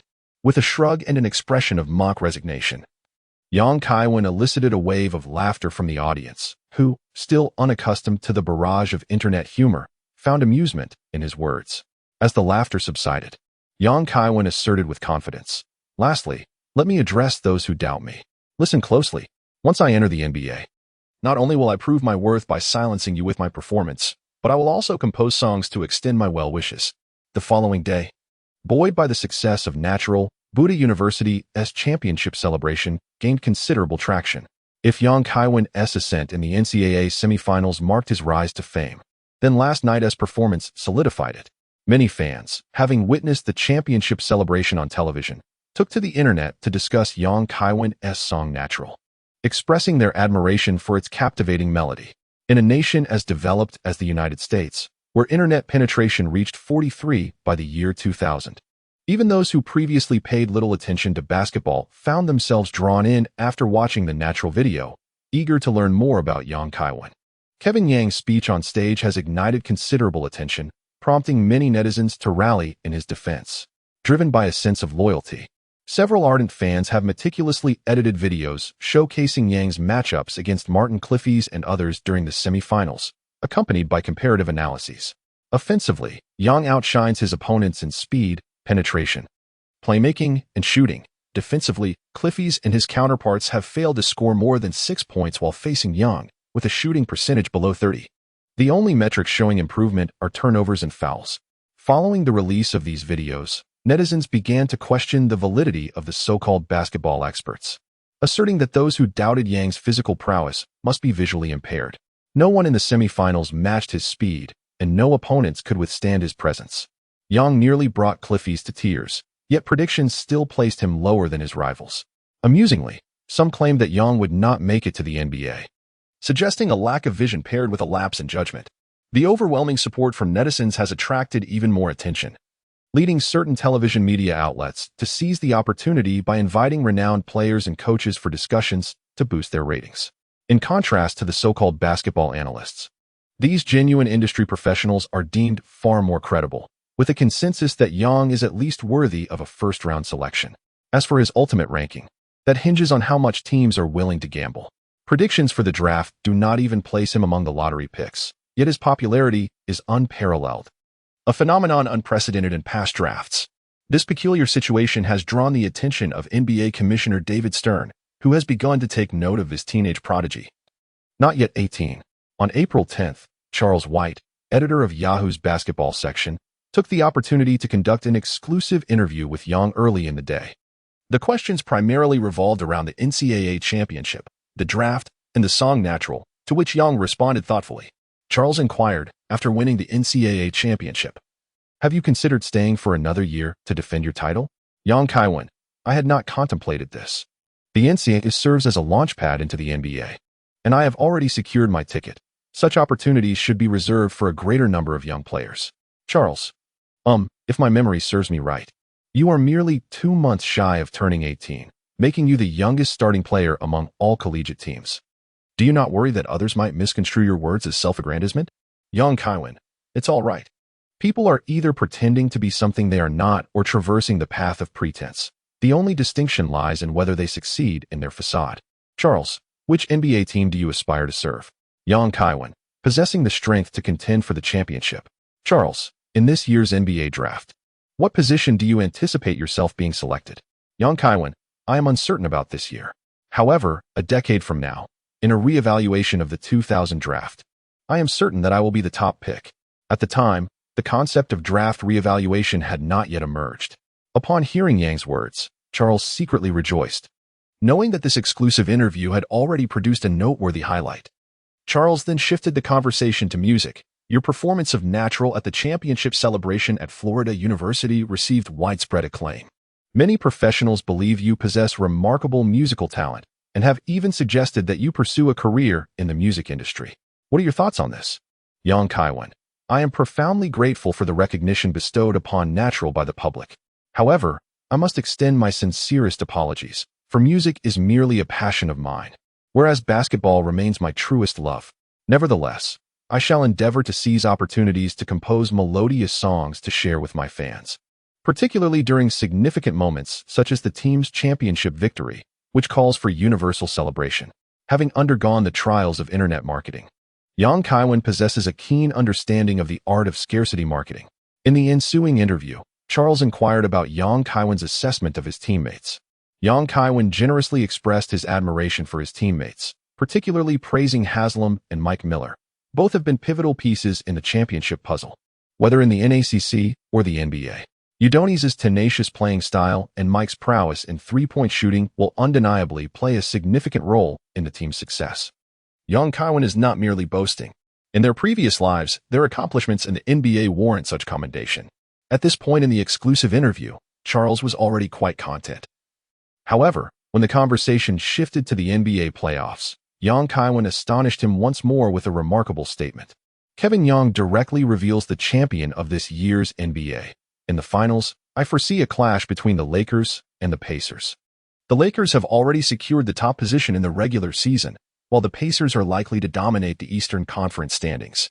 The two teams have faced each other twice during the regular season, each claiming a victory, yet I believe that in the finals, the Lakers will prevail over the Pacers, potentially clinching the championship in no more than 6 games. Chapter 33. Exclusive interview. Impact. The Lakers, armed with the formidable duo of Shaquille O'Neal and Kobe Bryant, have consistently been regarded as the most talented and promising team in the league. Nearly 24 days after their sweep by the Spurs in last year's playoffs, the Lakers promptly appointed Phil Jackson as their head coach. The Zen master did not disappoint, fully unleashing the terrifying prowess of the O'Neal-Bryant combination through the utilization of the triangle offense. The Lakers commenced the season with an impressive record of 33 wins and 7 losses, marking the second-best start in the franchise's history for the first 40 games. If all goes as anticipated, this year the Lakers will achieve a record of 67 wins and 15 losses, equaling the achievements of the 1992 Chicago Bulls and the 1986 Boston Celtics, thereby establishing the 5th-best record in NBA regular season history. Upon the airing of the interview, Yang's remarks once again ignited fervent discussions among countless spectators online. Some regard him as a free spirit, confident and outspoken. Others perceive him as arrogant, seeking attention. Overall, the former constitutes the vast majority, while the latter is primarily comprised of Pacers fans, as Yang's predictions have struck a sensitive chord with them. This reaction was anticipated by Yang. He remains unfazed by the response of the Pacers supporters, despite having led the University of Florida to victory in Indianapolis, the home of the Pacers, just a week prior. This is because the Pacers are not the team Yang aspires to join. The Indianapolis market is considered to be on the lower end of the NBA spectrum, and most crucially, this year the Pacers have reached the pinnacle of their achievements since the merger of the American Basketball Association with the National Basketball Association in 1976. Since then, the Pacers have not returned to the finals, let alone secured a championship. Kevin Young brazenly predicts the Los Angeles Lakers will clinch the championship, a move that not only amplifies his exposure but also serves as a gesture of goodwill towards the team. Should history remain unaltered, the Lakers, commencing from this season, are poised to achieve the monumental feat of a three-peat dynasty. This implies that if Kevin Young were to join the Lakers, he could effortlessly bask in the glory of 2 championships, surpassing even the likes of Botter, or rather, evoking a sense of joy. In such a scenario, at the tender age of 20, Kevin Young would adorn himself with 2 championship rings, an unprecedented accomplishment in the annals of basketball. Moreover, the system rewards triggered by the championship are of paramount significance. Provided fortune favors him, he may unearth 1 or 2 exceptional rewards, akin to a developmental potion or a compatible superstar skill. While it may be ambitious to suggest he could stride through the NBA like LeBron James, becoming a formidable force in the league would certainly be within reach. A recent exclusive interview with Yahoo has further propelled Kevin Young into the limelight, leaving the projected first overall pick, Kenyon Martin, trailing far behind. That evening, the Lakers triumphed over the Supersonics at home, and during the post-game interviews, the OK duo was queried about Yang's championship prediction. The ever-hilarious Shaquille O'Neal, in high spirits, shared a humorous meme, gleefully proclaiming, "Kevin Young, you truly have an eye for talent. Once you enter the NBA, the big shark will have your back." Conversely, Kobe Bryant's response was markedly subdued. He merely stated that the Lakers must continue to strive and not grow complacent, refraining from any commentary on Young. Such is the nature of the proud Kobe, who reserves his respect solely for those who have proven their mettle in the realm of basketball. On April 12th, Kevin Young formalized a contract with his childhood friend, Henry Peter, who transitioned from an aspiring agent to a legitimate representative. Notably, Henry's commission rate in the contract is exceptionally low, with an annual salary of 1 and a commercial endorsement fee of 8, significantly beneath the industry norm. In the NBA realm, agents typically extract a 24 commission from player salary contracts, with a maximum cap of 4 as per NBA regulations, and a 10 to 20 cut from endorsement deals. During this period, as Yang garnered attention for the draft, Henry benefited immensely from his strategic acumen, voluntarily opting to lower his commission rate. Driven by the principles of merit and an eagerness to secure a firm hold on Yang's promising future, the following day, Kevin Yang officially submitted his application for the 2000 NBA draft. Aspiring players have 2 pathways to participate in the NBA draft. Firstly, they may automatically qualify by meeting specific conditions, including playing 4 years of collegiate basketball, having graduated from high school in the United States 4 years prior, without attending a U.S. college, signing with a professional team outside the NBA and participating in actual games, or being an international player aged 22 or older. Meeting any of these criteria grants automatic draft eligibility. Alternatively, players lacking automatic qualification may opt to declare for the draft. There are 2 methods for submission. The first entails composing a letter and mailing it directly to the NBA headquarters. The second involves contacting the NBA draft office via email, where dedicated personnel will be responsible for receiving and processing such correspondence. Once your application meets the NBA's criteria, they will respond with a draft form, which you need only fill out and return as instructed.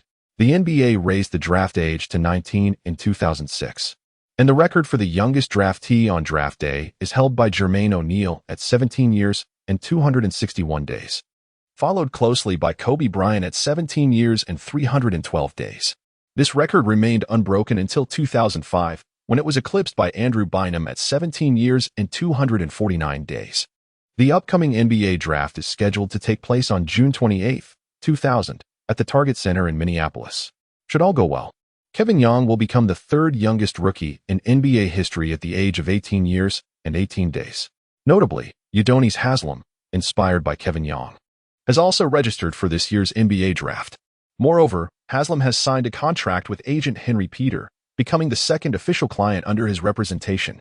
Having witnessed Kevin Yang's remarkable performances firsthand, Haslem is increasingly convinced that aligning himself with Yang promises a bright future. As a pivotal contributor to the University of Florida's championship victory, coupled with Yang's glowing endorsement of him during an interview, Haslem's draft stock continues to rise, with many media outlets suggesting he is worthy of at least a 2nd-round pick. While Kevin Yang and Haslem diligently hone their skills, awaiting the NBA's approval, Henry brings forth 2 pieces of news, one good and one bad. The good news is that Universal Music has proactively reached out, expressing their desire to assist Kevin Yang in releasing the single Natural. The marketing department at Universal is highly optimistic about Kevin, noting his exceptional vocal talent, striking appearance, vibrant personality, and burgeoning athletic potential, clear indicators of a future hit. Naturally, Kevin seizes this lucrative opportunity. After brief negotiations, he decides to cover Coldplay's Yellow and The Scientist, compiling them into a mini-album titled E.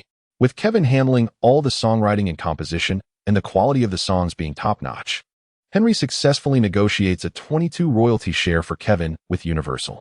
This percentage is considered elite within the music industry, typically reserved for established artists, while new artists often receive less than 10%.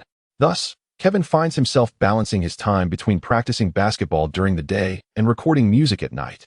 The arrangements for Yellow and The Scientist are not overly complex, which is one of the reasons for his selection of these songs. He anticipates completing the recordings within a week. Chapter 34, Refusal of Tryouts. On April 17th, both Kevin Yang and Haslem received approval from the NBA, entering the list of prospective draftees. This signifies that they have the opportunity for private workouts with NBA teams. This arrangement allows for a mutual evaluation between draftees and teams. NBA franchises can assess the immediate capabilities and potential of the draftees, while the players can gauge their draft prospects based on the workout outcomes. If the workouts do not meet expectations, players can opt to withdraw from the draft, deciding to return to the NCAA or participate in international leagues. Such occurrences are not uncommon. Every year, dozens to hundreds of players choose to withdraw. However, currently, the NBA's top teams are intensifying preparations for the playoffs, with draft-related activities yet to be prioritized. On April 22nd, the Miami Heat faced off against the Detroit Pistons, marking the commencement of this year's playoff battle. As the schedule progresses, teams eliminated from the playoffs or those stopping in the first or second rounds begin to shift their focus towards the draft. The highly popular Kaiwen Young is now officially on a team's radar. A gentle breeze stirs the sheer curtains, and bright sunlight pours into the hotel room, where a couple lies under the covers on a grand bed. "My dear, I've noticed you seem to have grown taller." Olivia lifted her gaze, her enchanting eyes fixed upon Kaiwen Yang's handsome visage. Her fingers gently caressed his well-defined pectorals, and as memories of their wild night flooded her mind, a blush crept onto her cheeks. She bit her crimson lips, revealing a hint of bashful amusement. "You mentioned my dimensions have increased. Could you specify which areas you refer to?" Yang Kaiwen jested, attributing his impressive height of over 186 centimeters to the efficacy of a certain growth potion. Olivia cast a sidelong glance at him, playfully pushing away his mischievous hand. "Stop fooling around. Get up. Haven't you had enough fun yet?" Their escapades had nearly consumed the entire night, and Olivia, feeling quite exhausted, had only been spared further antics after pleading for mercy. Despite her regular commitment to fitness, she now felt as if her very frame might collapse, her body languid and sore. With the completion of Yang Kaiwen's recording, it was now time to shoot the music video. Adhering to the principle of keeping resources within familiar circles, he appointed Olivia to star as the female lead, enhancing her credentials and popularity in pursuit of her acting dreams. After sharing a tender moment, Olivia shifted the conversation to more pressing matters. "Darling, I've heard that you've received an invitation to try out for the Clippers." Yang Kaiwen nodded and said, "Indeed, but I intend to decline the trial." Olivia was taken aback, exclaiming, "You won't attend the trial?" Los Angeles is one of the largest basketball markets in the NBA. Olivia harbored dreams of becoming an actress, and Hollywood, situated in Los Angeles, was the stage of her aspirations. If possible, she wished for Yang Kaiwen to play in Los Angeles, allowing her to pursue her career in Hollywood, so that they could be in the same city together.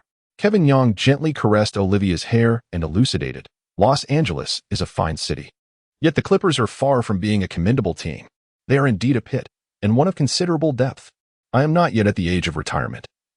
I aspire to join a team capable of contending for the championship and vying for the highest honors in the NBA." Just yesterday, Kaiwen received an invitation for a tryout from the Los Angeles Clippers. Once again, the Clippers found themselves at the bottom of the regular season standings, having been eliminated from playoff contention early on, making them the first team in the league to initiate draft preparations this year.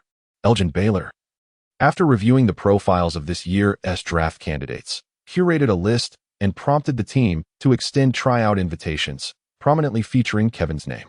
To be candid, while Baylor was an exceptional player, he is certainly not an adept member of the management. One need only examine his selection judgments to grasp this truth. In the star-studded 1996 draft, despite possessing the 7th overall pick, the Clippers chose Lorenzen Wright, willfully ignoring a plethora of superstars available, such as Kobe, Peja, Nash, Shaquille O'Neal, Zydrunas Ilgauskas, and Ben Wallace. Lorenzen Wright merely averaged 7.9 points and 6.3 rebounds as a blue-collar player. Even more astonishing was the 1998 draft, where Baylor, holding the 1st overall pick, opted for Michael Olowokandi while disregarding talents like Carter, Nowitzki, Pierce, and Bibby. Countless instances have shown that prowess in play does not equate to acumen in selection. Magic Johnson, once ridiculed for his passing vision, transformed into a figure criticized for his selection choices. Michael Jordan's judgment in drafting was equally dismal, with Isaiah Thomas's controversial decisions during his tenure with the Knicks drawing universal condemnation. Prior to their missteps, Baylor had already set numerous textbook examples of errors in judgment for the NBA. This time, however, Baylor's selection instincts proved somewhat reliable, yet they were met with Kaiwen Young's polite refusal. Kaiwen Young once contemplated playing in Los Angeles, albeit not for the Clippers. The team is notoriously underperforming, rendering the pursuit of a championship akin to an insurmountable challenge. In a previous life, Baylor officially joined the Clippers in 1986, serving as the executive vice president of basketball operations for a span of 22 years. During that tenure, the Clippers reached the playoffs a mere 4 times, often languishing at the bottom of the Western Conference standings. Furthermore, the team was under the ownership of Donald Sterling, a figure widely recognized for his abhorrent racism and peculiar behavior, who was ultimately ousted from the league following the exposure of a scandal. Dear reader, declining a tryout is no trivial matter. Should the media catch wind of it, fans may perceive you as an arrogant diva. leading the team to consider you a disruptive presence. Olivia is not merely a superficial figure. Rather, she is a journalism major and a sideline reporter for NCAA games. Fully aware of the potential ramifications of a rookie player rejecting a tryout. While there have been instances in the NBA of players turning down tryouts, such occurrences are rare and typically involve highly coveted draft prospects. In a previous life, LeBron James, regarded as the chosen one, participated only in the tryout for the Cavaliers, who held the first overall pick, while declining all other teams' invitations. Simmons exhibited even greater audacity, dismissing all teams' tryout requests prior to the draft, ultimately being selected first overall by the 76ers in 2016. Additionally, Jianlian aimed to play in major cities when he entered the NBA draft, thus rejecting tryout invitations from smaller market teams and only attending tryouts with franchises in cities like Los Angeles and New York. Nevertheless, the Bucks selected him with the 6th pick, but unfortunately, due to a series of unfavorable circumstances, he never fully realized his potential in the NBA. Hence, while declining a tryout is feasible, it necessitates considerable confidence and leverage. Chapter 35. Malice from Donald Sterling. Young Kaiwen's rise to prominence has come rather swiftly. His standout performance was limited to the NCAA Final Four, leaving his foundation rather tenuous. Should he decline the tryout, the ensuing negative publicity could significantly impact his prospects in the upcoming draft. Young Kaiwen consoled, "Do not fret. This is simply an unavoidable circumstance. I aspire to join a team with championship potential rather than languish with the Clippers in a state of complacency. I possess unwavering confidence in my abilities and shall not be deterred by the prospect of being overlooked. I have already instructed Henry to reach out to other teams, while simultaneously devising opportunities to showcase my prowess in public competitions." Young Kaiwen contemplated emulating LeVar Ball's strategy of promoting his son, Lonzo, by publicly declaring a desire to play for the Los Angeles Lakers. This approach could not only generate buzz, but also provide a reasonable excuse to decline tryouts with lesser teams. However, after weighing the associated risks, Young ultimately decided against it. Following the Lakers' championship victory this year, the team's primary objective in its construction will undoubtedly be stability, which may not afford him an opportunity. If Kevin Young were to publicly declare his allegiance solely to the Lakers, he might inadvertently sabotage his prospects, causing other teams to shy away. Upon learning that Kevin Young intended to decline a tryout, Henry expressed his disapproval. In Henry's perspective, while the Clippers may be underperforming, they are not devoid of potential. The absence of marquee players within the team affords newcomers greater opportunities for development. Securing playing time during the rookie phase is crucial for any player. Although joining a powerhouse team presents a chance for a championship, it also entails fierce competition. Rookies must display seasoned veterans to make a name for themselves. Rookie contracts typically span just 4 years, and Henry believes that Kevin Young could certainly establish impressive statistics with the Clippers, rising to become a star within the team, or even an all-star in the league. If the Clippers remain unsuccessful at that point, he could always seek a change of scenery.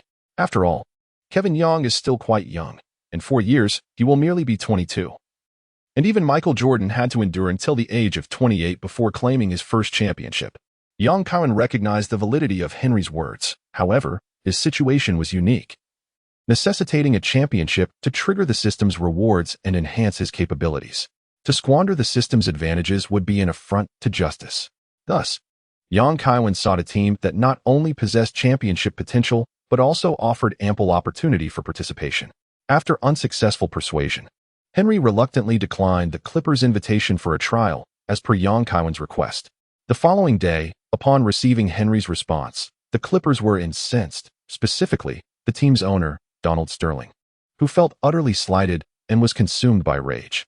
Since acquiring the Clippers in 1981 for $12.7 million, Sterling had fancied himself the deity of the franchise.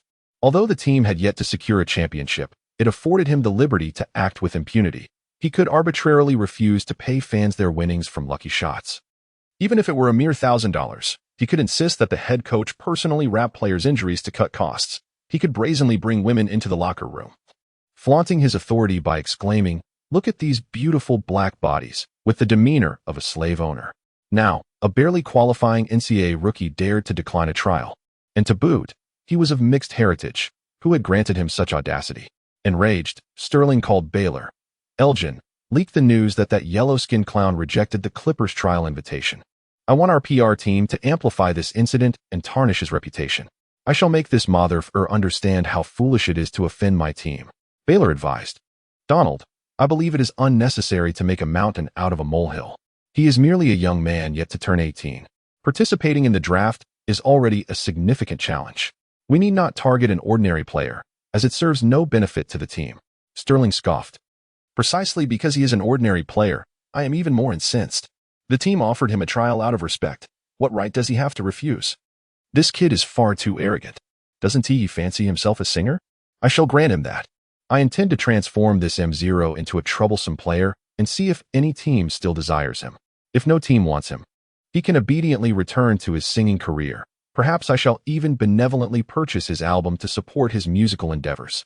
Baylor sighed deeply, sensing that no one in the league could rival the hubris of his team owner. In 1984, Sterling had unilaterally announced the team's relocation to Los Angeles, provoking the NBA to issue a hefty $25 million fine, to which Sterling retaliated by suing the league for $100 million. At his core, Sterling harbored contempt for the players, viewing them as impoverished laborers reliant on selling their physical prowess. In a rather disheartening parallel, there exists another individual named Donald, who embodies the same arrogance, lechery, shamelessness, and loquaciousness.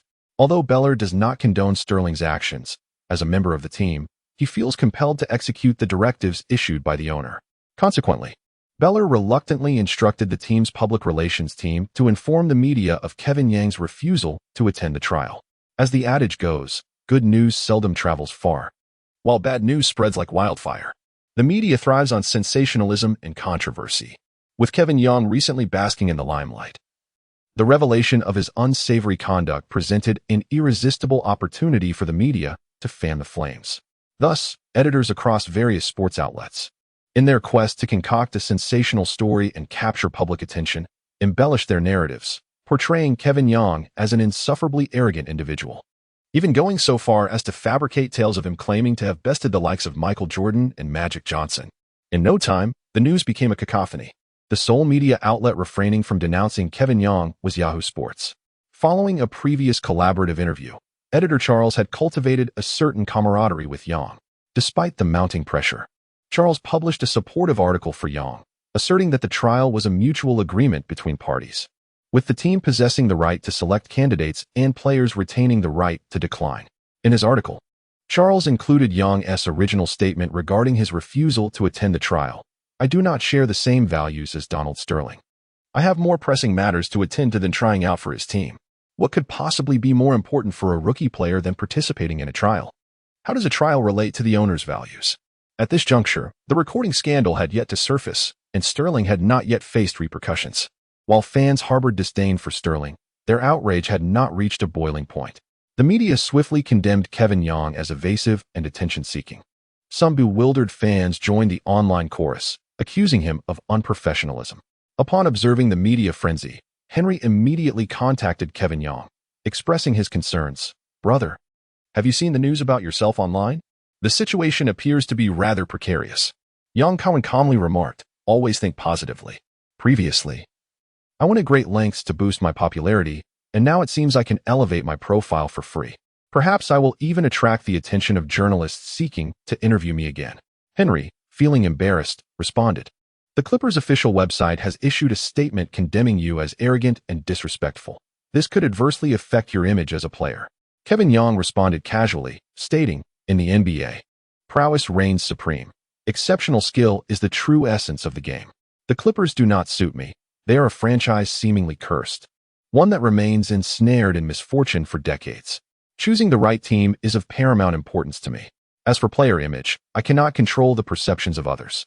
Chapter 36. Why? 17. In the sweep of the street court, is a player's image truly significant within the NBA? The answer is both yes and no. Kyrie Irving serves as the quintessential example. His myriad self-destructive antics are well documented. In 2017, after failing to secure a championship, he harbored aspirations of independence, clashing with LeBron and pressuring the Cavaliers management for a trade to become the star of another team.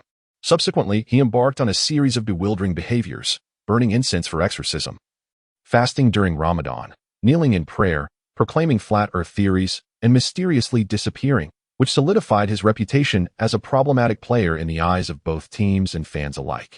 However, when Irving joined the Mavericks and aided them in returning to the finals, accolades once again flowed in his direction, praising his apparent redemption. In a sense, the NBA resembles a grand stage where celebrity and notoriety coexist. Hollywood values aesthetics and acting prowess, while the NBA prioritizes physicality and skill. As long as one possesses sufficient talent, even a less-than-stellar image or character may be conveniently overlooked. Why is Michael Jordan often teased as an old rogue? Beyond his exceptional gameplay, he is known as a gambler and a notorious womanizer, having even bullied his teammates. His teammate, the flamboyant Dennis Rodman, is even more outrageous, a frequent visitor to police precincts, with a lengthy criminal record, publicly engaging in debauchery, and even marrying himself after declaring his bisexuality. Yet, this eccentric individual managed to win the affections of the pop icon Madonna. Additionally, figures like the ever-reckless Zhang Liangwan, Kobe Bryant with the Eagle County incident, and Karl Malone, who fathered a child with a 13-year-old girl, are all prominent stars within the league, some having even secured their places among the NBA's 75 greatest players. Henry, still unconvinced, inquired, "Are you truly not the slightest bit concerned? If other teams fail to extend a tryout invitation, you may very well find yourself falling out of the first round."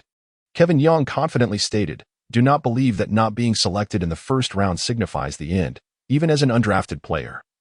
I still possess the opportunity to join a team for the Summer League. I firmly believe that whenever I am granted a chance to step onto the court, there will undoubtedly be a team that recognizes my abilities and is willing to offer me a short contract, betting on my future."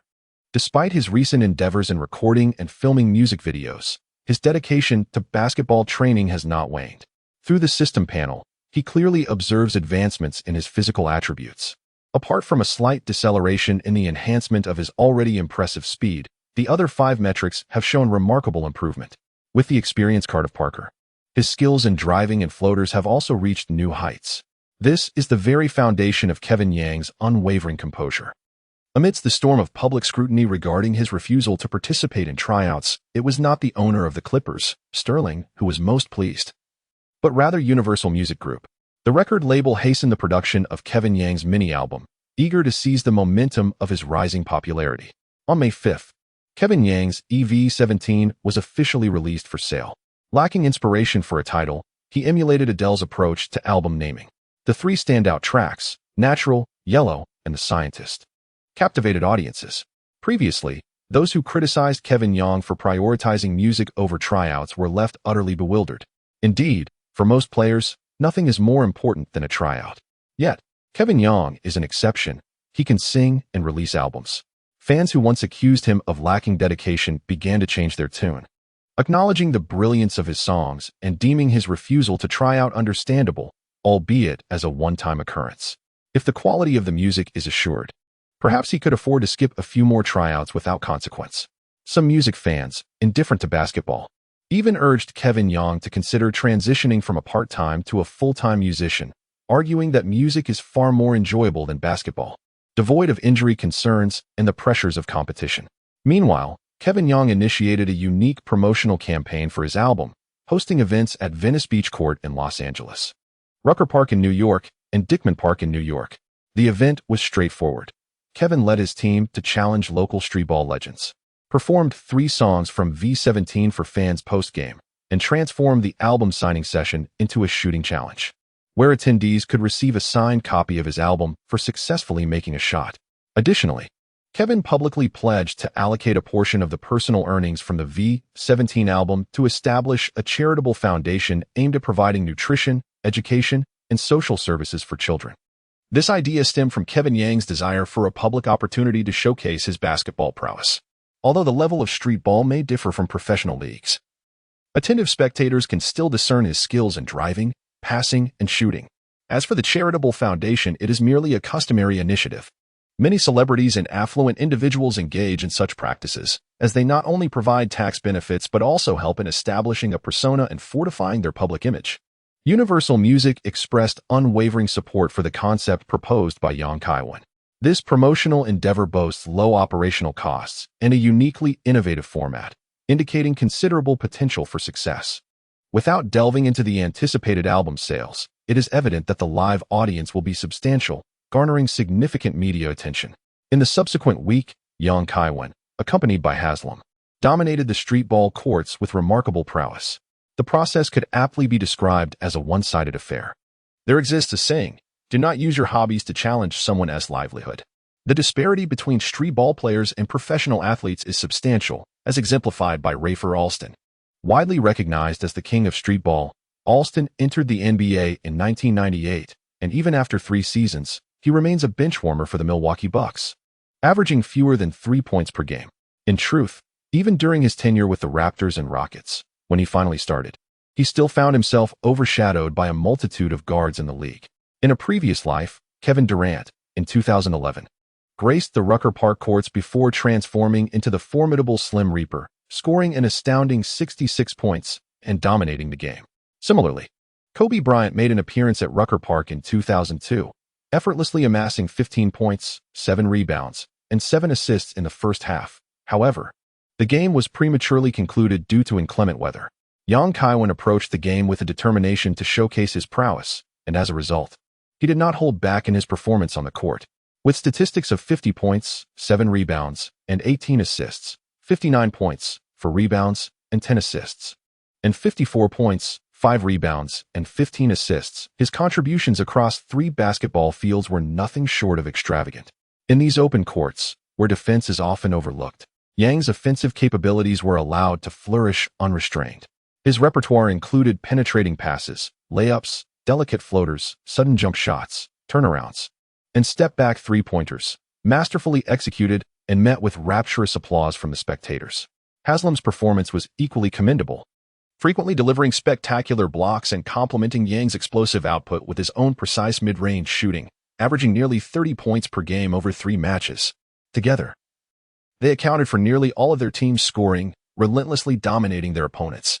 In the end, to prevent the match from becoming excessively one-sided, they reluctantly eased off on defense, allowing their adversaries open shots. Chapter 37.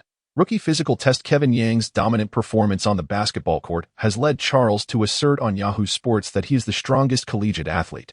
This title is quite fitting, as Yang led his team to victory in the NCAA championship and also excelled in the Final Four. Despite not yet entering the NBA, such accolades are hardly excessive. Haslam, at an event, showcased the tattoo of the map of Florida on his back, expressing his commitment to play for his hometown team, the Miami Heat. This was advice given to him by Yang. While the promotional tactics of LeVar Ball for Lonzo may not suit Yang, they pose no issue for Haslam. Young Kaiwen is making waves on the basketball courts, with his EV-17 album soaring in sales, achieving an astonishing 220,000 copies sold in a single week. All 3 tracks have made their way onto the Billboard Hot 100. Priced at $15, the mini-album is modestly lower than standard albums.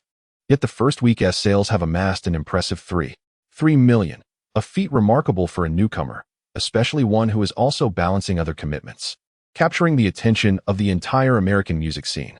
Major media outlets have also taken notice, recognizing this audacious young man possesses an almost magical charisma, consistently achieving extraordinary feats, making it difficult to predict his next moves by conventional standards.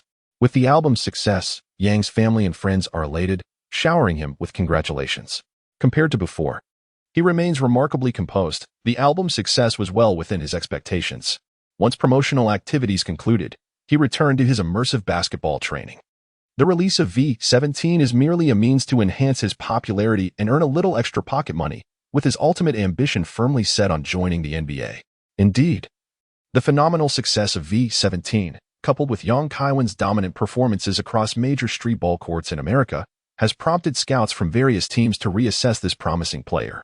On May 22nd, the NBA held its draft lottery, resulting in a stroke of luck for the Brooklyn Nets, who, against the odds of 4-4, secured the coveted first overall pick.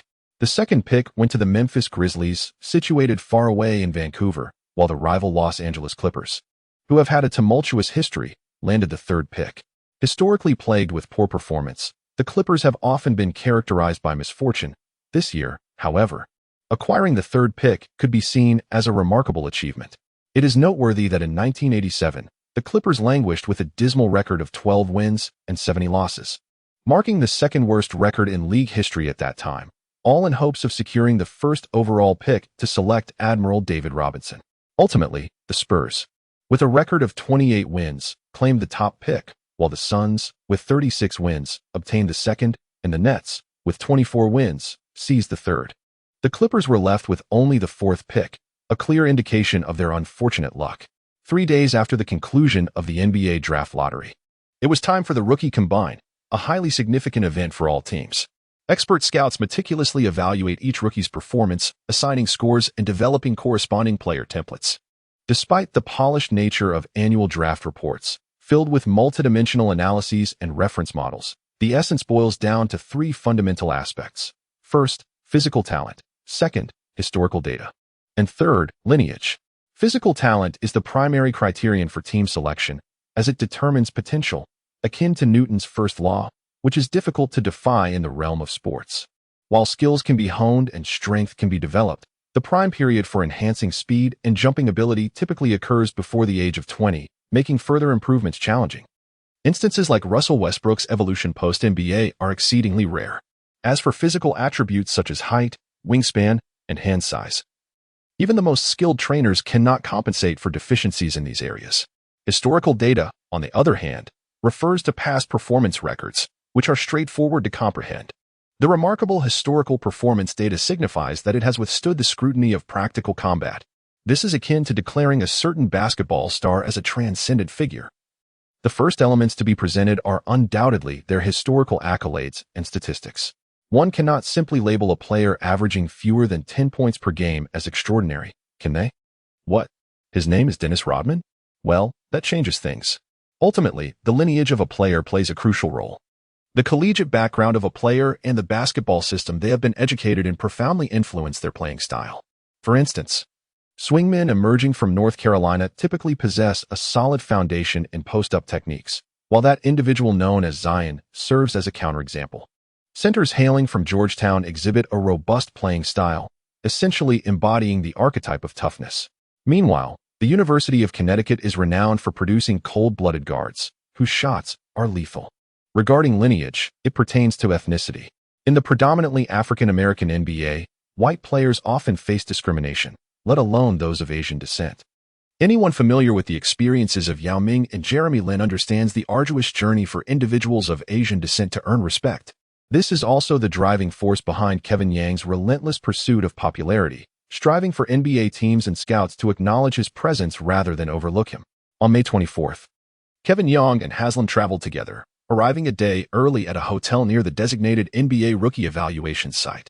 After a night of rest, the following morning, the two rose early, had breakfast, and made their way to the testing venue. Young Kaiwen is filled with anticipation regarding this physical assessment. The efficacy of the third phase of the developmental agent has been absorbed for nearly 2 months, with a total duration of 3 months.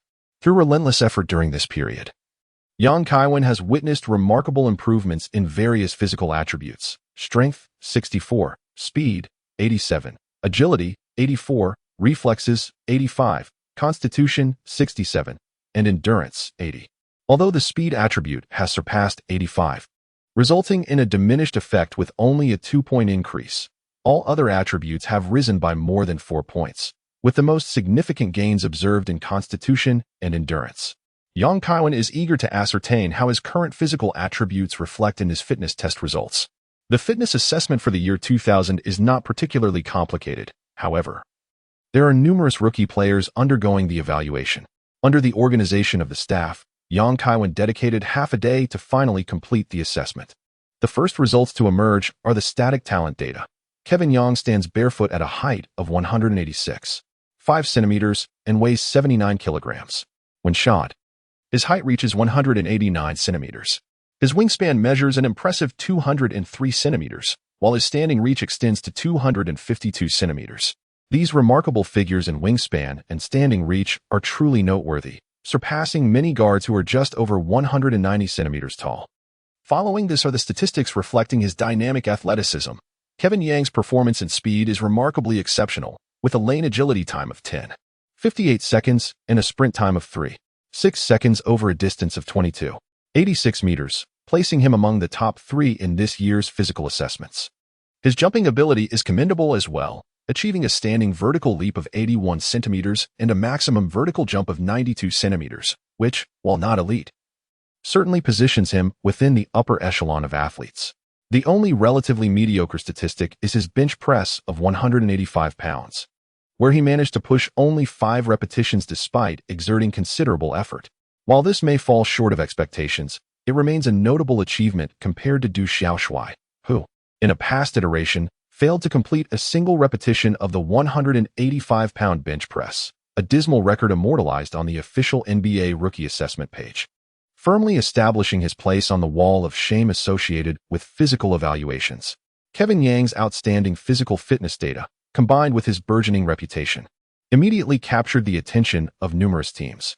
Among them, one team exhibited a profound interest in Yang, specifically the Los Angeles Lakers, which he intended to join. Chapter 38. The olive branch from the Lakers this year marks Phil Jackson's inaugural season coaching the Lakers. While they successfully secured the top position in the regular season, their journey through the playoffs proved to be less than seamless. In the first round, the Lakers faced the Kings and narrowly triumphed with a score of 3-2, nearly encountering a devastating setback. After a straightforward victory against the Suns in the second round, the Lakers confronted the formidable Trailblazers, plunging once again into a fierce struggle. The Lakers roster is exceptionally strong, featuring the dynamic duo known as the 0K combination, which is arguably the league's most formidable pairing. The small forward is Glenn Rice, who set the record for the highest points scored in a single quarter during the All-Star game, while the power forward is the seasoned veteran AC Green, a former member of the all-defensive second team. Conversely, the Lakers' weakest position is the point guard, which has contributed to their unexpected playoff losses. The starting point guard is the 36-year-old veteran Ron Harper, a key player from the Bulls championship trio, who has followed Jackson to Los Angeles this year. Despite his wealth of experience and familiarity with the triangle offense, Harper's age has begun to take its toll, limiting his stamina and performance on both ends of the court. In the regular season, Harper started 78 games, averaging 25 minutes per game, and scoring a mere 7 points, with a shooting percentage below 40. His three-point shooting percentage in the playoffs plummeted to a dismal 23.1, making it exceedingly difficult for Shaquille O'Neal, who labored in the post to draw double teams, to convert passes into points. The Lakers' backup point guard is Derek Fisher, who has yet to mature into the seasoned player often referred to as Old Fish. Fisher, a rookie from the illustrious 1996 draft class, shares a close bond with Kobe Bryant. Moreover, his shooting has been rather dismal. In a previous life, many fans believe that Fisher, during his prime, possessed a remarkable skill set for both three-point and mid-range shots, complemented by a resilient spirit that made him reliable in clutch situations. However, before the evolution of Little Fish into Big Fish, he was undeniably a competent craftsman of misses. In the current season, Fisher has averaged 23.1 minutes per game, amassing a mere 6.3 points, 1.8 rebounds, and 2.8 assists. With a shooting accuracy of less than 35, a paltry 34.6. Throughout his 18-year professional career, his regular season shooting percentage stands at only 39.9, far from being precise. While his three-point shooting is somewhat better at 37.4, yet he averages only 2.6 attempts per game, converting just one, thus posing limited threats. On the defensive end, Fisher, with his stature of 185 centimeters and a robust weight of 95 kilograms, can effectively guard swing men, but his lateral movement is sluggish, making him vulnerable against faster guards, a fact that cannot be disputed. If Harper and Fisher represent the Lakers' more fragile components, then the third point guard, Tyronn Lue, is an undeniable burden. Lue was selected 23rd overall in the first round of the 1998 NBA draft by the Denver Nuggets, only to be traded to the Los Angeles Lakers. The coaching staff intended to nurture this young talent. However, Lue's fragility became evident as he suffered consecutive injuries, culminating in a torn meniscus this season, which led to his premature exit. This situation prompted the Lakers to extend an olive branch to Kevin Yang, believing it more prudent to invest a valuable roster spot in a player of potential rather than in one prone to injuries. The Lakers' scouting acumen is certainly noteworthy within the league. Scouts began monitoring Kevin Yang after the NCAA Final Four, especially following his bold prediction of the Lakers winning the championship and his refusal to attend a tryout with their city rivals, the Clippers. Despite his impressive performances at various summer leagues, the scouts compiled Yang's physical metrics and game footage, and after deliberation among the management, A formal invitation for a tryout was extended. However, given the Lakers' pursuit of the championship, the tryout must be scheduled post-playoffs. Henry called with the good news, and Yang was overjoyed. The Lakers are a prestigious franchise in the NBA, and barring any unforeseen circumstances, they are poised to establish a dynasty of 3 consecutive championships starting this year. Riding this wave of success is an opportunity too splendid to overlook. In terms of internal competition, both Harper and Fisher exhibit clear weaknesses, and Yang is confident that he can rise above the rest. In Kevin Yang's recollections, the Los Angeles Lakers faced significant challenges due to injuries during the 2000-2001 season. Derek Fisher suffered a stress fracture in his right foot during the regular season. Participating in only 20 games, the team found itself in a precarious situation with no available players for the point guard position. Had circumstances unfolded favorably, Kevin Yang could have anticipated substantial playing time in his rookie season with the Lakers without concerns about opportunities on the court. His sole task was to seize the moment and prove his worth on the hardwood. After receiving an invitation for a tryout with the Lakers, Henry subsequently garnered invites from the Cavaliers, Magic, and Bucks. These teams, all struggling franchises, lacked robust rosters and were keen to bolster their perimeter play. Given the scarcity of high-quality big men among this year's draft prospects, none of these teams possessed championship aspirations and being situated in smaller markets. Kevin Yang encouraged Henry to politely decline their offers. NBA teams are astute. Upon learning that Kevin Yang had accepted the Lakers' tryout invitation, they recognized his firm desire to join a contender. As the saying goes, a forcibly obtained fruit is never sweet, and the other struggling NBA teams, respecting his ambitions, wisely refrained from extending further tryout invitations. Last year's incident with Francis' refusal to join the Grizzlies was still fresh in everyone's minds. As the second overall pick in 1999, Francis had declared his unwillingness to play for the Grizzlies before the draft. However, the management at the time believed he was merely being petulant, and they proceeded to select him with the second pick that evening. The following day, Francis publicly rejected the team in the media, citing the lack of even a convenience store in Vancouver, which incited a collective backlash from Grizzlies fans. Reluctantly, the Grizzlies management orchestrated a massive trade involving 11 players to send Francis to the Houston Rockets. Francis's audacity stemmed from his stellar high school and collegiate career, having garnered nominations for the Wooden Award and Naismith Award. In the eyes of NBA franchises, Kevin Yang possessed an even stronger foundation, with V17 sales surpassing 500,000 copies. Achieving platinum status, he had the leverage to walk away from the game entirely if he so desired. As time swiftly advanced to early June, Haslam received the long-awaited tryout invitation from the Miami Heat. The Western Conference Finals showdown between the Lakers and the Trail Blazers unfolded as anticipated. The trajectory of the game mirrored Kevin Yang's previous life. The Lakers, trailing by 15 points, fought valiantly against adversity and ultimately staged a remarkable comeback, narrowly advancing to the NBA Finals. Yang Kaiwen had an uncanny foresight regarding the outcome of the match. However, his primary focus was not on the victory or defeat, but rather on the performance of the Portland Trail Blazers point guard, Damon Stoudemire, affectionately known as Little Flying Mouse. He ardently hoped that Stoudemire could exert his influence and pose a greater threat to the Lakers, ideally overwhelming both Hubble and Fisher. Such a scenario would compel the Lakers to prioritize strengthening their position at the point guard, thereby increasing the likelihood of Yang Kaiwen's recruitment. Unfortunately, the Lakers' backcourt boasted the defensive prowess of Kobe Bryant, who effectively neutralized Stoudemire, resulting in a lackluster offensive display from him. Defensively, Stoudemire's height of merely 178 centimeters rendered him a conspicuous liability. When faced with screen-and-roll mismatches, he became an easy target for the Lakers, who exploited his shortcomings mercilessly. Chapter 39. Prophetic Success. The Lakers claimed the championship. Alas, this is a common plight for shorter guards. Even the formidable Allen Iverson relied on gambled steals to compensate for his defensive inadequacies. This aspect of his game has drawn considerable criticism from scouts regarding Yang Kaiwen. Although he now stands barefoot at over 186 centimeters, his slender physique continues to be considered a defensive vulnerability by some experts. This phenomenon explains why many players tend to exaggerate their heights, often resorting to wearing multiple pairs of thick socks during measurements. For instance, the prodigious Bronny James, officially listed at 193 centimeters by the University of Southern California, was measured at a mere 186 7 centimeters during the rookie evaluations, leading to playful jibes from netizens suggesting he plays in high heels. On June 7th, the NBA Finals commenced in earnest. Kevin Young returned to San Francisco, accompanied by his family to watch the game, alongside his childhood friend Henry. As Henry became Kevin's agent, the bond between their already related families grew even closer.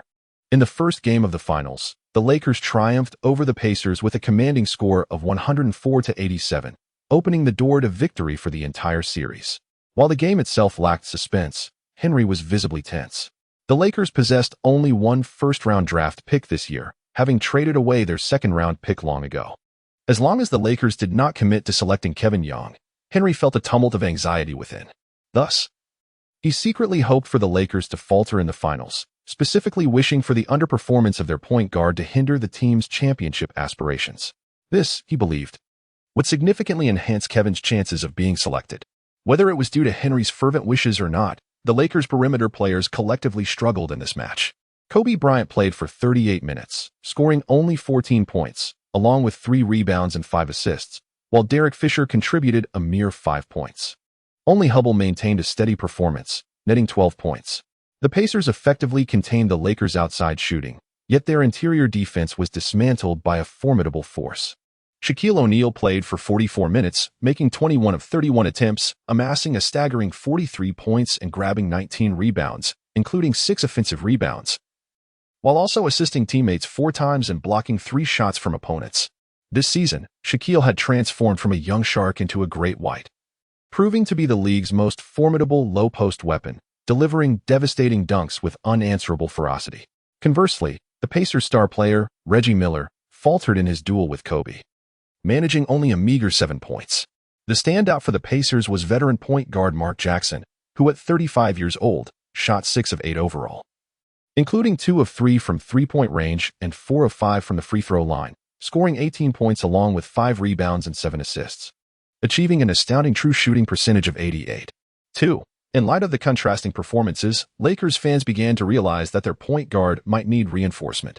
Following the game, major media outlets proclaimed the Lakers as destined champions, with numerous basketball experts boldly asserting that the Lakers would sweep the series.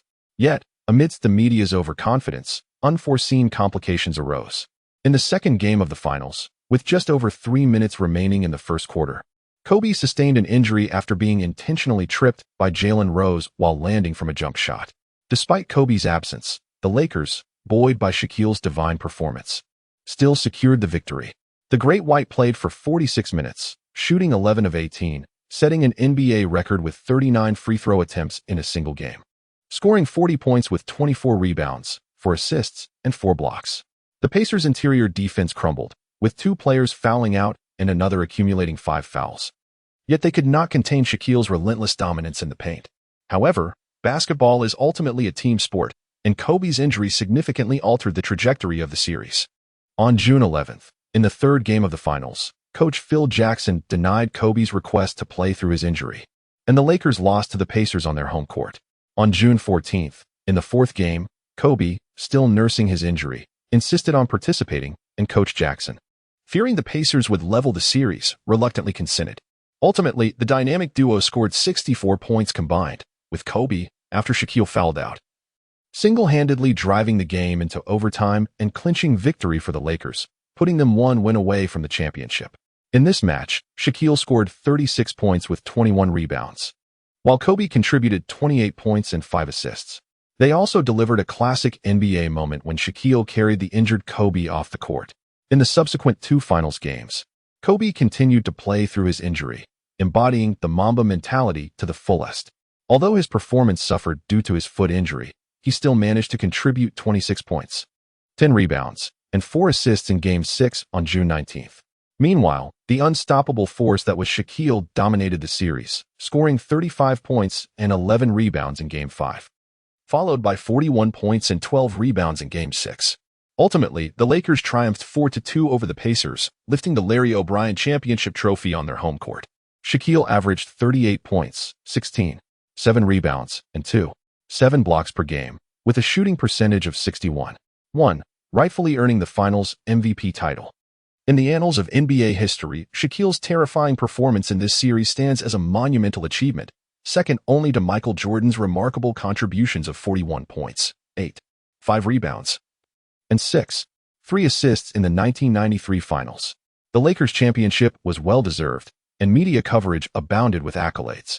Some enthusiastic fans even resurfaced an interview with Kevin Young predicting the Lakers' championship, humorously lamenting that had they followed his predictions before the playoffs began, they could have profited handsomely.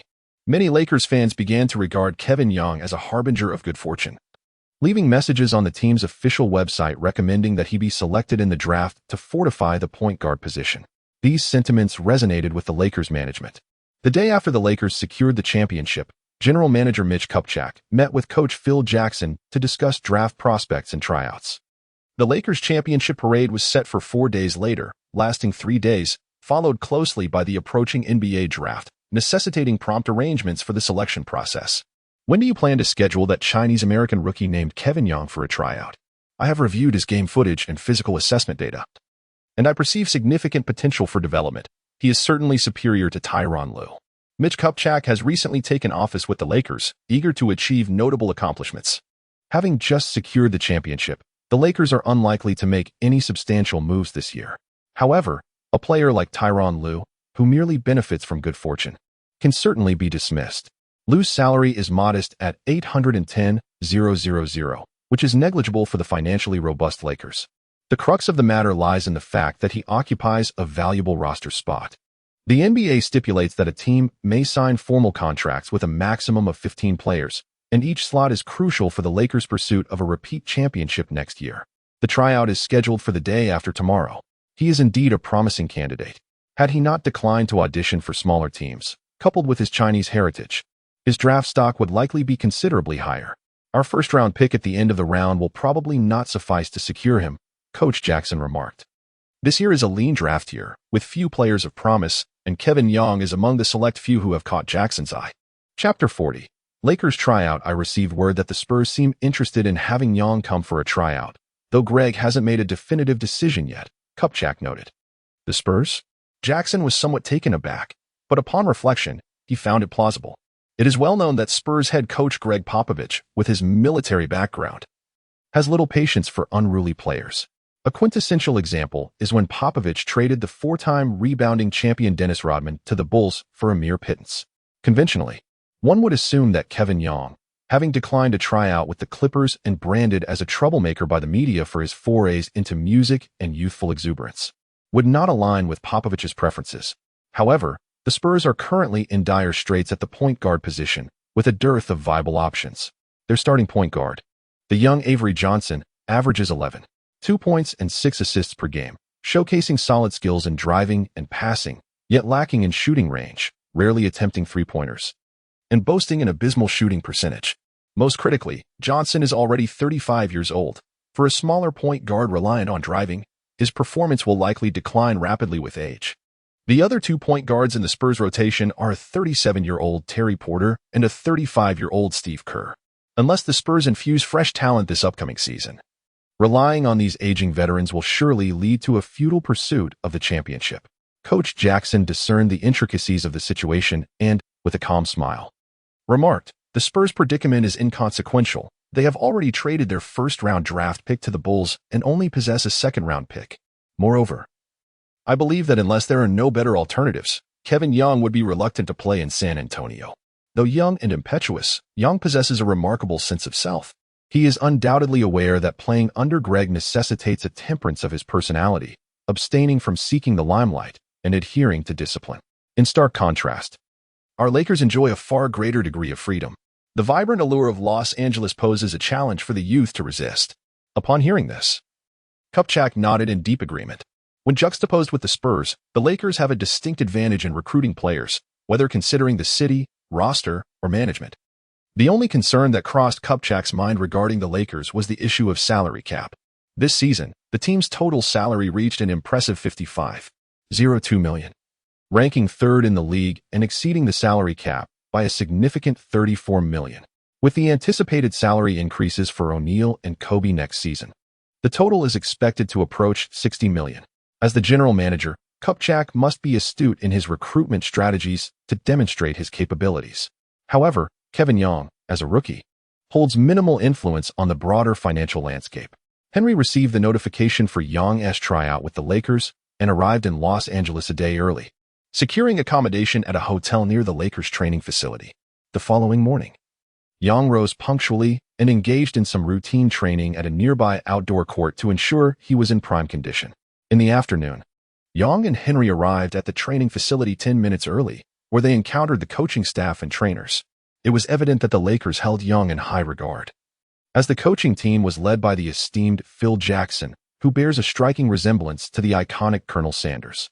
General Manager Kupchak also made an appearance, lightheartedly mentioning that he had prepared a V17 album for Young to sign upon the conclusion of the tryout. After exchanging pleasantries, Phil Jackson promptly addressed the matter at hand. Young, we have thoroughly reviewed your previous game footage, and your performance was outstanding and impressive. Today is simply a straightforward evaluation. Relax and showcase your best self. Young Kaiwen confidently replied, Coach, rest assured. Ever since the conclusion of the NCAA, I have diligently continued my training, all in preparation to showcase my skills in the NBA. This morning, I even dedicated extra time to perfect my shooting. Furthermore, I have analyzed game footage of the Lakers to study their strategies and playing styles. Young Kaiwen is not merely a boastful individual. In his previous life, he frequently watched NBA games and often visited basketball forums, gaining insights into the strategies employed by the Lakers. Coupled with his experience card, his comprehension of the Lakers' tactics has deepened significantly. Excellent. Let us now witness the prowess you possess. Jackson perceives that Young Kaiwen has come well prepared, further enhancing his impression of him. No coach would harbor disdain for a diligent and ambitious player. If such a sentiment exists, it is likely due to that player being on another team rather than under one's own wing. As a coach who has mentored legends like Jordan and Kobe, Jackson is acutely aware of the immense effort required to ascend to greatness. Presently, he feels a sense of anticipation regarding the surprises this young player may unveil during the trials.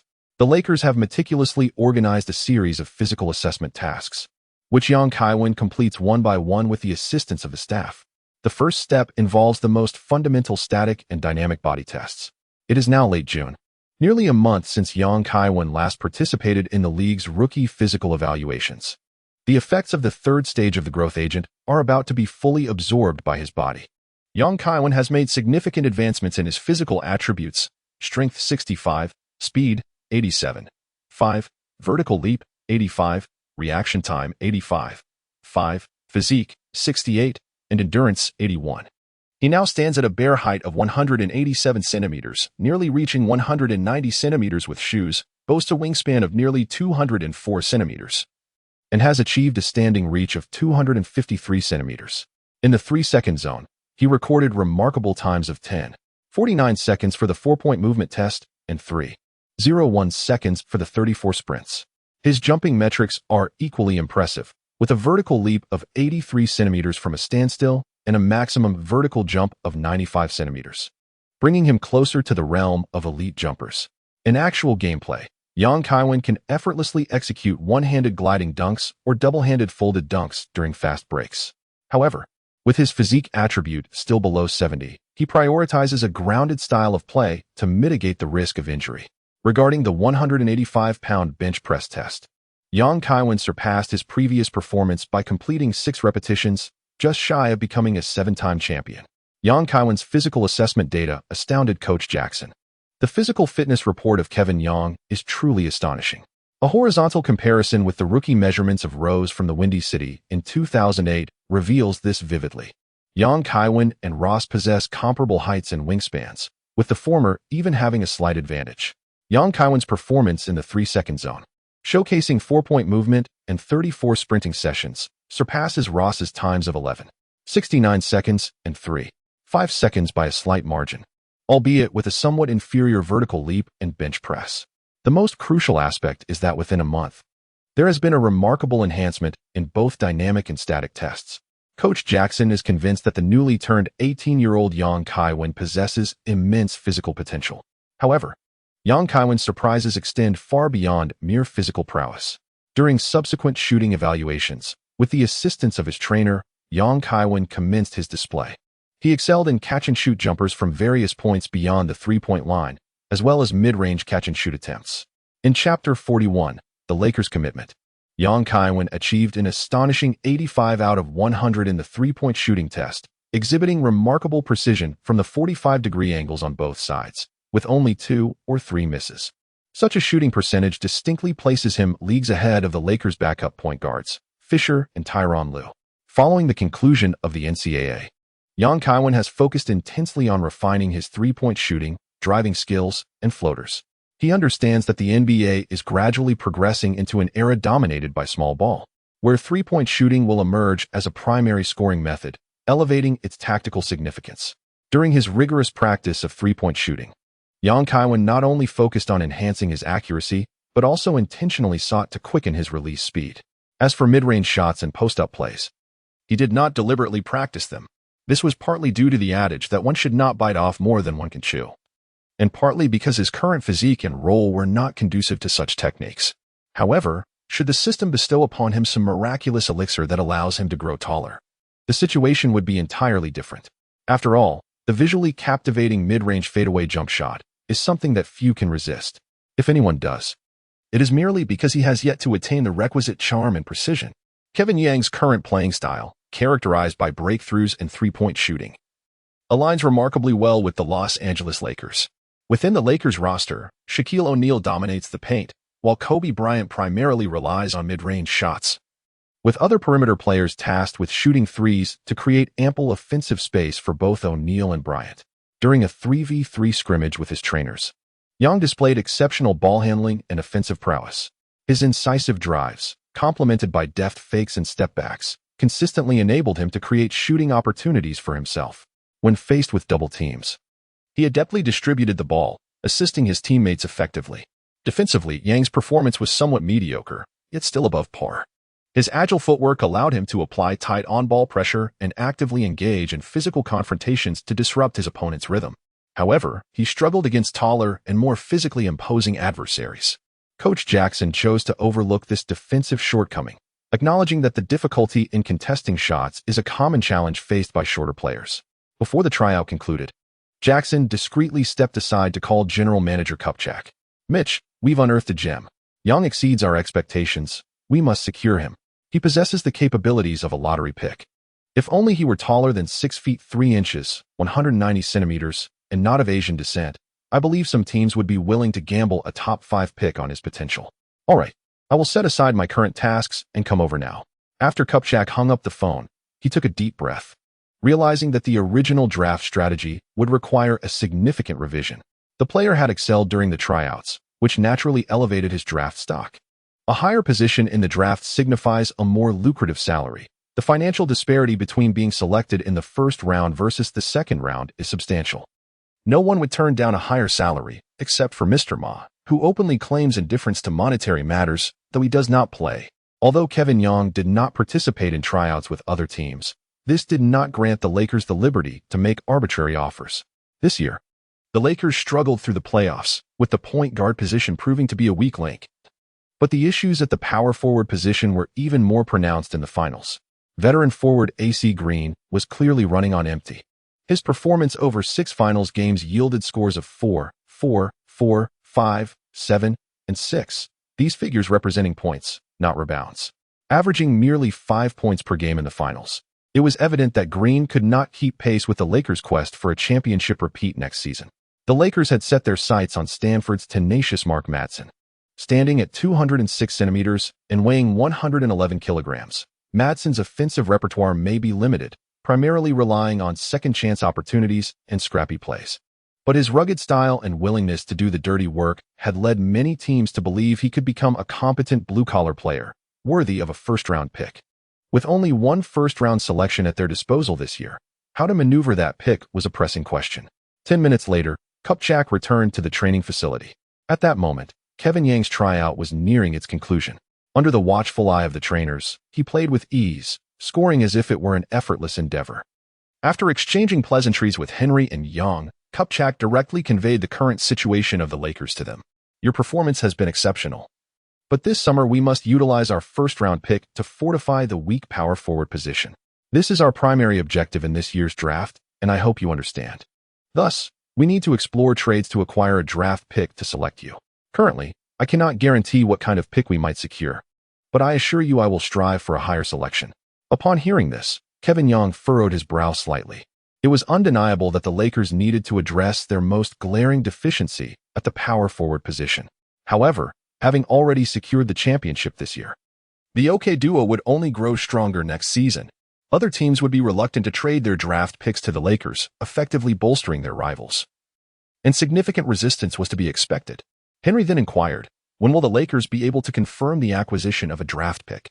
"We turn down other teams' tryout opportunities to join the Lakers. With the draft approaching rapidly, we must safeguard our interests." The implication was clear. If the Lakers could not secure a draft pick, Kevin Young would seek opportunities elsewhere. No more than 3 days. Kupchak resolutely set a deadline and turned to Kevin Young, asking, "If we can only secure a second-round pick through a trade, would you be amenable to that?" Kupchak aimed to place Tyronn Lue on the trading block in exchange for a second-round draft pick to select Kevin Young. This strategy would allow the Lakers to rid themselves of the injury-prone Lue while simultaneously acquiring a promising rookie, achieving a dual benefit. Should Young decline, Kupchak would need to contemplate alternative solutions, for the disparity between first-round and second-round picks is substantial. The salary of a late first-round player typically exceeds $700,000, while a mid-second-round player's earnings barely surpass $300,000. Henry was about to speak up in defense of Yang's interests. Kaiwen was the first to speak up. "I can accept a second-round pick, but I have one condition." Upon hearing Kaiwen's agreement, Kupchak readily responded, "What is your condition? As long as it is a reasonable request, we will do our utmost to accommodate it. I aspire to win the Rookie of the Year award, and I hope the team can guarantee my playing time. In less critical games, I would appreciate a bit more ball possession. There is only one opportunity to claim the title of Rookie of the Year, and Kaiwen yearns to achieve a Grand Slam of honors. For the upcoming season, he must secure ample playing time and ball possession to bolster his statistics. Most importantly, Kaiwen wishes to trigger system rewards through winning the Rookie of the Year accolade." Kupchak and Jackson exchanged glances and then nodded in agreement. "No problem. The team will do its best to support your pursuit of Rookie of the Year. Conditions such as playing time and an appropriate increase in ball possession are not unreasonable and can typically be negotiated. However, matters concerning a starting position cannot be discussed. That must be earned through competition within the team." Subsequently, Kupchak also presented his request. "In order to prevent other teams from poaching you, we will not publicly respond to your tryout. However, privately, we may release a smokescreen, stating that your performance in the tryout was average. This will temporarily lower external evaluations of you. Can you accept that?" Kaiwen felt that there was no significant issue and readily replied, "All right, no problem." Kupchak extended his hand and said, "Then let us agree to this with great pleasure." Kaiwen extended his hand for a handshake and said, "Indeed, it is settled." Chapter 42. A sudden turn of events after reaching a preliminary agreement. Kaiwen departed the arena alongside Henry. During their return to the hotel, Kaiwen elucidated to Henry the reasons behind his willingness to accept the Los Angeles Lakers offer and embrace the role of a second-round draft pick. Firstly, the Lakers had secured the championship this year, and the primary objective in constructing the team's roster was undoubtedly to maintain stability. Thus, there were few players available for trade. Furthermore, other teams were reluctant to bolster their rivals, making it exceedingly difficult for the Lakers to acquire a high draft pick. Moreover, being a second-round pick is not devoid of merit. With a lower starting point, should Kaiwen deliver commendable performances, the media would undoubtedly herald him as the most formidable second-round pick. The narrative of an underdog rising to prominence, while somewhat cliché, remains timeless and resonates well with fans. If the media's praise falls short, they may also take the opportunity to criticize certain teams' management for their lack of insight. Another storyline that captivates the audience. As the first Chinese player in the league, Kevin Young finds himself at the center of media speculation, which may inadvertently ignite discussions surrounding racial discrimination. Much like the previous sensation Jeremy Lin, whose transition to Linsanity was fueled by revelations of his exclusion within the Knicks, which captivated the entire American sports scene. The lingering tensions between him and Carmelo Anthony are still frequently revisited years later. It is foreseeable that, should Kevin Young make a mark in the NBA, his status as a second-round pick will only serve to amplify the media's fascination with him, resulting in heightened attention. With fame comes a deluge of commercial endorsements. Ultimately, The NBA operates as a business. Henry's commission on player contracts is a mere one, and a reduction of $1 or $2 million in Kevin Yang's rookie contract would bear little consequence for him. However, the nature of commercial contracts is vastly different, often reaching into the millions, and with an 8 share, his pathway to wealth appears imminent. Upon returning to the hotel, Henry, having regained his composure, felt a twinge of concern. There remains approximately a week until the draft. If, in 3 days, the Lakers fail to acquire the draft rights or decide to change course, we could find ourselves in a precarious position. Should we seek out other teams for tryouts as a contingency plan? In response, Kevin Yang nodded and replied, in that case, if any teams extend tryout invitations, we should hold off for now. If the situation with the Lakers shifts, we will pursue the next opportunity. The Lakers are my primary option, but not my sole one. Young Kaiwen has emerged as the most popular rookie of this season, while the Lakers, fresh off their championship victory, stand as a formidable force in the NBA. The intersection of these two entities has inevitably attracted considerable media attention. Many are keenly watching Young Kaiwen's performance during his tryouts, including Lakers backup point guard Derek Fisher. Among the Lakers, aside from the coaching staff and management, Fisher is particularly invested in Young Kaiwen's progress. This year marks Fisher's 4th season with the Lakers, and as the veteran starting point guard, Harb, begins to show signs of fatigue, Fisher believed he would smoothly ascend to the forefront next season. However, the unexpected emergence of Young Kaiwen has thrown a wrench in his plans. Fisher, feeling the pressure, promptly utilized his connections to inquire about Young Kaiwen's tryout results, which only heightened his anxiety. Coach Jackson and Kupchak have been effusive in their praise for Young Kaiwen and are already strategizing to trade for draft picks. With little time to revel in the championship parade, Fisher sought out Kobe in private to express his concerns. Kobe, I may have to leave Los Angeles. The team intends to trade me and Tyronn Lue for draft picks to select Kaiwen Young. I fear I might not be able to fight alongside you any longer. Despite Fisher's seemingly affable demeanor, he is, in fact, cunning and unscrupulous. In a previous life, while playing for the Jazz, he feigned a need to leave the court to care for his daughter with a vision impairment, a request that the Jazz management compassionately granted. He then promptly announced his return to the Lakers. 5 years later, while with the Mavericks, he employed the same ruse, citing family obligations to negotiate his release, which Mavericks owner Mark Cuban graciously honored, only for Fisher to immediately sign with the Thunder. Moreover, Fisher's dubious past includes entanglements with teammates' wives, pursuing the girlfriends of his mints, and engaging in usurious lending practices with NBA players. Yet, it is precisely this rogue who has ultimately risen to the position of head coach, proving that Fisher is indeed a shrewd operator. Presently, he recognizes his diminished influence within the team and swiftly seeks support from his friend Kobe, a burgeoning superstar in the league and the team's second-in-command, who wields considerable authority. Fisher elaborated, painting a vivid picture of management's intentions to acquire Young Kaiwen, revealing that they are not only willing to trade championship contributors for draft picks, but also promising numerous incentives, including playing time, tactical privileges, and assistance in securing the Rookie of the Year title for the newcomer. He then feigned reluctance, stating, "While I am undoubtedly reluctant to leave the Lakers, what pains me more is that the management's actions might jeopardize our chances of defending the title next season. This Kaiwen Young comes with a multitude of demands, which may only escalate in the future. Such a headstrong player will undoubtedly disrupt the distribution of team roles and undermine our team's chemistry." Fisher's rhetoric was exceptionally pointed. He concealed his true intentions while magnifying Kevin Yang's privileges and the detrimental impact on the team, thereby inciting Kobe's dissatisfaction. Despite Kobe's current prominence, during his rookie season with the Lakers, he was not utilized effectively and his performance was rather lackluster. Encouraged by Fisher, Kobe approached the management, asserting that the Lakers' perimeter players possessed both strength and potential, and opposed the notion of trading away a championship contributor for the sake of selecting a rookie. Coach Jackson and Kupchak, seasoned veterans, presumed that Kobe was merely throwing a tantrum, believing that a little soothing would suffice. To their surprise, Jim Buss also emerged to vehemently oppose the trade. Jim Buss, the younger son of the Lakers owner, Jerry Buss, along with his sister Jeannie, joined the team's management in 1998 and 1999, marking the onset of a power struggle within the Buss family over control of the Lakers. Jim was favored by Jerry, while Jeannie demonstrated remarkable business acumen. The two were evenly matched in capability. However, the equilibrium shifted when Jeannie established a romantic relationship with Phil Jackson, who took the helm of the Lakers and secured that year's championship. Selecting Kevin Young for the Lakers would mean an increase in Phil Jackson's loyal players. By halting the trade, Jim Buss could not only curtail the influence of Jeanie's faction, but also garner Kobe's support. The two factions within the Lakers' upper management stood firm in their positions, leading to a stalemate regarding the draft pick trade, which subsequently stalled.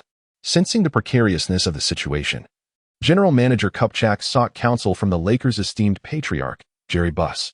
Jerry Buss was a master of the art of balance, as evidenced by his distribution of assets in his later years. He placed his 66 ownership of the Lakers into a family trust, with each of his 6 children holding an 11th stake. Jerry had long recognized the rivalry between his younger son Jim and his eldest daughter Jeanie for control of the Lakers. Following the resignation of the esteemed President Jerry West, Jerry Buss divided the management authority of the Lakers. Jim was tasked with overseeing basketball operations and team performance, while Jeanie was responsible for business operations and revenue generation. After contemplating the intricacies surrounding Kevin Young's situation, Jerry Buss chose to support his son Jim, citing the need for stability within the championship roster, in order that key players be retained. His reluctance to have the more capable Jeanie take over was largely driven by a desire to prevent the ambitious Phil Jackson from encroaching upon family affairs. Jerry Buss's directive effectively amounted to a covert rejection of Kevin Young's potential acquisition by the Lakers. The following day, Kupchak personally called Kevin Young to apologize and subtly informed him of the unfolding events. Upon hearing the news, Kaiwen felt as though a familiar background melody resonated within him. I had been careless, failing to evade. 1 right whip kick, 1 left straight kick, followed by a series of 5 continuous whips. Indeed, Kaiwen recognized his lapse in judgment, having overlooked the power struggles within the Lakers. Frustrated, he contemplated delivering a swift barrage of 5 lightning-fast strikes to Fisher. Just as Kaiwen was strategizing with Henry, his phone suddenly rang, revealing an unfamiliar number. Hello, this is Greg Popovich. Chapter 43. An offer from the Spurs. Kevin Young was taken aback upon receiving an invitation for a tryout from the San Antonio Spurs. The rationale behind this surprise is quite straightforward. Kevin does not align with Coach Popovich's preferences. Popovich favors obedient players and harbors a disdain for those who seek the limelight or exhibit troublesome behavior. As a coach who holds discipline in high regard and emphasizes a systematic approach, he famously articulated his basketball philosophy with a poignant remark: I do not wish for anyone to steal the spotlight. Hence, we will replace them. He questions the necessity of scoring 30 points, deeming such actions selfish, and reminds his players that it is merely a game. This perhaps elucidates why, under Popovich's stewardship, the Spurs have never produced a scoring champion in the league. In a previous era, the NBA's most esteemed power forward, Tim Duncan, amassed a total of 496 points throughout his career, ranking him 14th in history, with a mere 9 instances of scoring over 40 points in a single game. In stark contrast, another legendary power forward, Dirk Nowitzki, achieved the feat of surpassing 40 points in a game 27 times, threefold that of Duncan. Even more astonishing is Popovich's commitment to instilling discipline. Upon the arrival of every rookie to the Spurs, he conducts a lesson centered on how Duncan is reprimanded. In this session, Popovich meticulously highlights each of Duncan's minor errors, berating him to instill a sense of compliance in the newcomers. Thus, when Kevin Young received a call from Popovich, he initially suspected it to be a scam. After all, his style does not quite resonate with Popovich's selection criteria. According to Popovich's basketball philosophy, Kevin's heroic 40-point performances in the NCAA Final Four would have likely led to his immediate dismissal, possibly accompanied by a public reprimand. After scoring on the court, Kevin Young celebrated with a graceful slide, while off the field, he ventured into producing a music album and playing street basketball. If Popovich were to indulge in Hong Kong cinema, he might find himself channeling the spirit of Anthony Wong, exclaiming, "You are simply lawless." If there exists a similarity between Kevin Young and Popovich, it is their shared penchant for humor during media interviews. Gaining Popovich's admiration is undoubtedly a delightful surprise for Young. The Spurs are one of the few formidable teams in the league capable of matching the Lakers in strength. This year, however, the Spurs have struggled, primarily due to their cornerstone, Duncan, suffering a torn meniscus, leading to his season-ending injury. Historically speaking, when Duncan returns next season, he is expected to guide the Spurs to surpass the Lakers, clinching the top spot in the regular season. Although the Spurs were swept by the Lakers in the Western Conference Finals, had it not been for the second leading scorer, Derek Anderson, dislocating his shoulder and missing 2 games, followed by playing injured, the Lakers would not have triumphed so easily. After all, in their 4 regular season encounters, the teams split victories evenly. In 2001 and 2002, the Spurs faced the Lakers in the playoffs and fell short, one of the critical reasons being the Spurs' perimeter shooting was inferior to that of the Lakers. Should Kevin Young join the Spurs, the team's external shooting deficiencies would be rectified, significantly narrowing the gap in hard power between them and the Lakers. If Yang's skills advance swiftly after entering the NBA, coupled with a stroke of luck, he might very well lead the Spurs to topple the Lakers. In fact, purely from the perspective of roster configuration, Yang's compatibility with the Spurs appears to be greater, offering him ample room to flourish, provided that the venerable Popovich recognizes the potential in this fiery player. Upon receiving an invitation for a trial with the San Antonio Spurs, Kaiwen hurriedly made his way to San Antonio. The trial program of the Spurs bore a striking resemblance to that of the Lakers, and Kaiwen continued to showcase his remarkable skills, much like the esteemed figure of Uncle Ben from the Lakers. Coach Popovich was equally astonished by Yang's performance during the trial. "Young, your performance has been exemplary. To be candid, aside from a somewhat lackluster display on the defensive end, I find no other faults to critique." Following the conclusion of the trials, Popovich promptly sought out Kaiwen for a discussion. "The Spurs' perimeter players are aging significantly. We require fresh talent like yours. I wish to harness your gifts for our team, but first, I would like to hear your thoughts." Kaiwen stated earnestly, "Coach Greg, I trust you are aware of my circumstances. My decision to decline trials with certain teams is not an act of arrogance, but rather a desire to join a championship contending team. I entered the NBA to win a championship, not merely to collect a high salary and languish in mediocrity." Upon hearing this, Popovich nodded calmly and continued, "I have heard that during your trial with the Lakers, you made some requests to the management." Kaiwen did not conceal his ambitions, stating, "I aspire to attain the title of Rookie of the Year and hope the team can ensure my playing time. In less critical matches, I would appreciate a greater share of the ball." Kevin Young understood that Coach Popovich was concerned about his tendency to disregard rules and prioritize personal interests over team welfare. He directly expressed his stance. Gazing at the silver-haired elder, he earnestly stated, "I recognize that some of my actions and words may lead others to perceive me as a controversial player seeking attention. I do not deny my fondness for the spotlight and my pursuit of individual accolades. After all, who among us, as athletes, does not yearn for the admiration of fans or the thrill of victory? However, one thing I am certain of is that basketball is a team sport. Personal glory must be built upon the foundation of collective achievement to attain true significance." Popovich discerned the sincerity in Yang's words, allowing his reservations to dissipate entirely. Although the Asian player had yet to prove himself in the NBA, he was known for his commendable compliance and rarity of causing trouble. Resolute in his decision, Popovich extended his hand to Young, formally offering him a place on the team. "Young, you surpassed my expectations. The Spurs warmly welcome your addition." Kaiwen shook hands with the elder and expressed, "I look forward to bringing my talents to the Spurs." Thus, a verbal agreement was reached between Kaiwen and Popovich. However, for Kaiwen to officially join, he must wait until the conclusion of the draft. Last year, the Spurs acquired Steve Kerr from the Bulls, trading away Chuck Person and a first-round pick in 2000. Currently, the Spurs hold only 2 second-round picks, their own at the 54th position and another acquired from the Mavericks at the 41st position.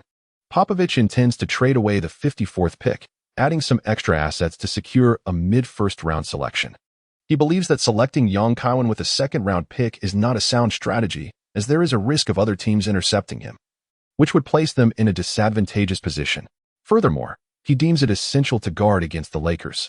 Kevin Yang's prowess and potential are strikingly evident, and there is a possibility that his longtime rival, Phil Jackson, could persuade the Lakers management to secure him with their late first-round pick, subsequently bolstering the power forward position through additional trades. As the media delves deeper, numerous details regarding Yang's audition with the Lakers have surfaced. To prevent the team from facing backlash for any perceived indecision, General Manager Kupchak felt compelled to assert that the Lakers are still evaluating their draft strategy, and nothing has been finalized. However, whispers soon emerged suggesting that Yang's audition did not meet the Lakers' expectations. Following the recent championship parade, Lakers stars were also queried about this matter. The ever-charismatic Shaquille O'Neal responded with a grin, stating, "Yang, I know him. This young man is quite intriguing. I look forward to making music with him. As for basketball, that depends on the management's arrangements." Kobe Bryant's response was notably candid. "Our team roster is formidable, with young and promising players on the perimeter. Next season, we will only grow stronger. Bringing in a rookie who demands ball dominance would only disrupt our team's chemistry." As one of the 4 premier shooting guards in the league, Kobe's words carry significant weight. The media, eager for drama, promptly sensationalized Kobe's remarks, portraying Yang as an aspiring ball hog even before stepping onto the NBA stage, and predicting a troubling career ahead. Witnessing the media's eagerness to stoke controversy and fabricate narratives, Yang felt an urgent need to establish a media company of his own, ready to retaliate against those who defame him. On the evening of June 28th, the NBA draft of the year 2000 took place as scheduled in Minneapolis, Minnesota. Fans, having eagerly awaited this moment for months, finally witnessed the ceremonial announcement of the selections. Chapter 44. The 2000 draft. As an NCAA M0 player, Kevin Yang was notably absent from the draft's green room, although the NBA had extended an invitation to him. Recognizing his impressive physical metrics and popularity among this year's rookies, he graciously declined. Coach Greg Popovich had already communicated with Yang, indicating that, should everything proceed smoothly, he would likely be selected in the mid-first round. Waiting in the green room for an extended period did not seem a dignified pursuit to him. Thus, Kevin opted to return to San Francisco a day early, choosing to watch the draft live with his family. Among the 3 other players from the University of Florida, only Mike Miller received an invitation to attend the draft in person, while Haslam and Donnell Harvey awaited the results from home. Haslam had performed commendably in the Miami Heat's trials, and barring any unforeseen interruptions, he was poised to join the team. Kenyon Martin remained the frontrunner for the first overall pick, with scouts highly optimistic about his physical prowess and potential. His credentials were impressive. He was named to the All-American First Team, honored as Player of the Year, and awarded the title of Best Defensive Player 3 consecutive times. Surprisingly, Morris Peterson, who had garnered the title of MVP in the Big Ten Conference this season, was also absent from the green room. Unlike Yang, Peterson's physical attributes were deemed average, and experts were not optimistic about his draft prospects, which led to no invitation being extended to him. Although Kevin Yang has not made an appearance at the green room, he remains a focal point of media attention. His situation is rather unique. He dominated his contemporaries in the semifinals, showcasing impressive physical metrics, yet the outcomes of his team's trials remain shrouded in mystery. Furthermore, his rise to prominence has been swift, and a review of his collegiate career statistics reveals a disheartening lack of achievement. Currently, it is known that he has auditioned for 2 teams, the Lakers and the Spurs, both esteemed powerhouses in the Western Conference. However, there have been no subsequent developments, only whispers of gossip, predominantly of a negative nature. Due to the uncertainty surrounding his draft prospects, many are eagerly awaiting the unfolding drama surrounding Yang, including Donald Sterling of the Clippers, reporters who have previously criticized him, basketball analysts, and a certain clownfish affiliated with the Lakers. The television broadcast captures the camera's focus on the green room, filled with a plethora of basketball elites. The year 2000 is often deemed the worst draft class in NBA history. However, it is now difficult to discern, as it appears more like a gathering of rising stars. After surveying the scene, I must assert that none possess a fraction of the charm of my beloved son. Kevin Yang's mother, Kelly Kruger, pointed at the television with an air of authority. To the unacquainted, one might mistake it for a model selection contest. "It's quite a sight," Kevin joked. "There's at least a tenth of that." The aesthetic appeal of the NBA has always been a topic of contention, with truly handsome players being few and far between. Unlike football teams, where one can find a plethora of attractive faces during the World Cup, his father, Yang Jifeng, chimed in, "Indeed, these players are remarkably tall." Sitting alongside them, the parents seem almost diminutive. As soon as Father Yang's words fell, Grandfather Yang Dafu snorted and exclaimed, "What use is it to be tall and imposing? In the past, American soldiers towered over us, yet we still sent them fleeing in terror. What does it mean to possess majesty and dominance? This is it." Yang Kaiwen extended his hand to give the old man a thumbs up. Indeed, the older generation possesses remarkable resilience, having subdued adversaries on the battlefield. Reflecting on my own capabilities, I can only display my prowess on the court, capturing the attention of the crowd outside it. How shameful. As the camera on the television shifted, NBA Commissioner David Stern took to the stage to deliver a speech, met with a chorus of boos from the fans present. Ever since the league's work stoppage in 1998 due to labor disputes, booing the commissioner during the draft has evolved into a unique tradition within the NBA. Stern, unfazed, responded with a composed smile, announcing the official commencement of the 2000 draft. The New Jersey Nets, armed with the first overall pick, selected the formidable power forward Kenyon Martin from the University of Cincinnati. In the dazzling flash of cameras, Martin donned the Nets cap and exchanged a handshake with Stern. Despite suffering an injury that sidelined him during the NCAA tournament, it did not deter Martin from becoming the top pick, as experts unanimously praised his athletic prowess. The Memphis Grizzlies, with the second pick, chose Stromile Swift from Louisiana State University.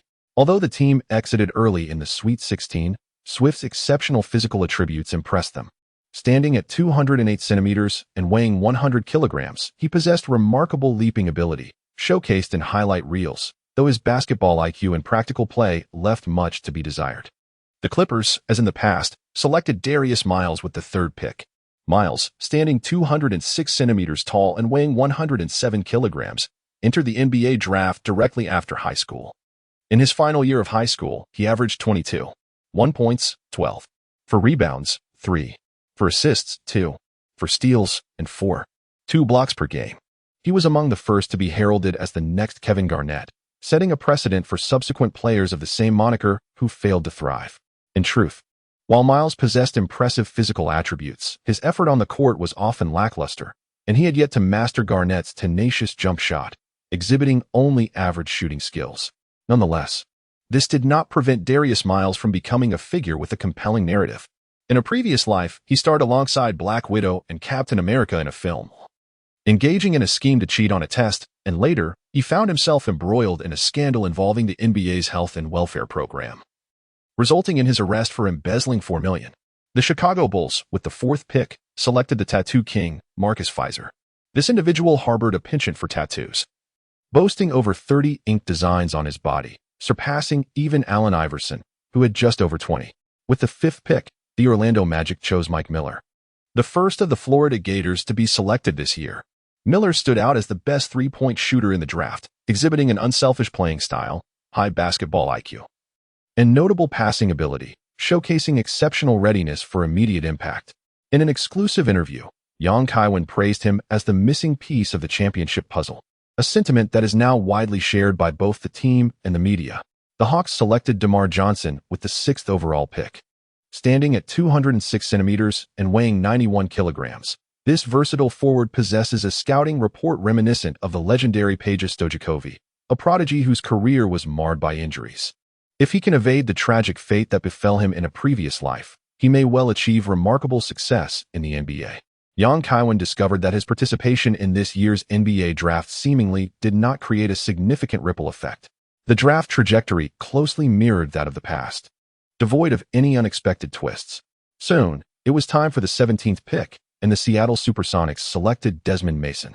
The commentator for the draft live broadcast began to jest. Over half of the first-round selections have been claimed. I wonder at which position our NCAA star and idol singer Kevin Young will be chosen? No sooner had the commentator finished speaking than the camera panned to NBA Commissioner David Stern, holding a piece of paper. He stepped onto the stage and announced in a resounding voice, with the 18th pick in the first round of the 2000 NBA draft, the Los Angeles Clippers select Kevin Young from the University of Florida. The Clippers had surprisingly chosen Kevin Young. Fans watching the live broadcast were left collectively stunned. Chapter 45, Settling with the Spurs. Oh my God. The Clippers indeed selected Kevin Young with their 18th pick in the first round.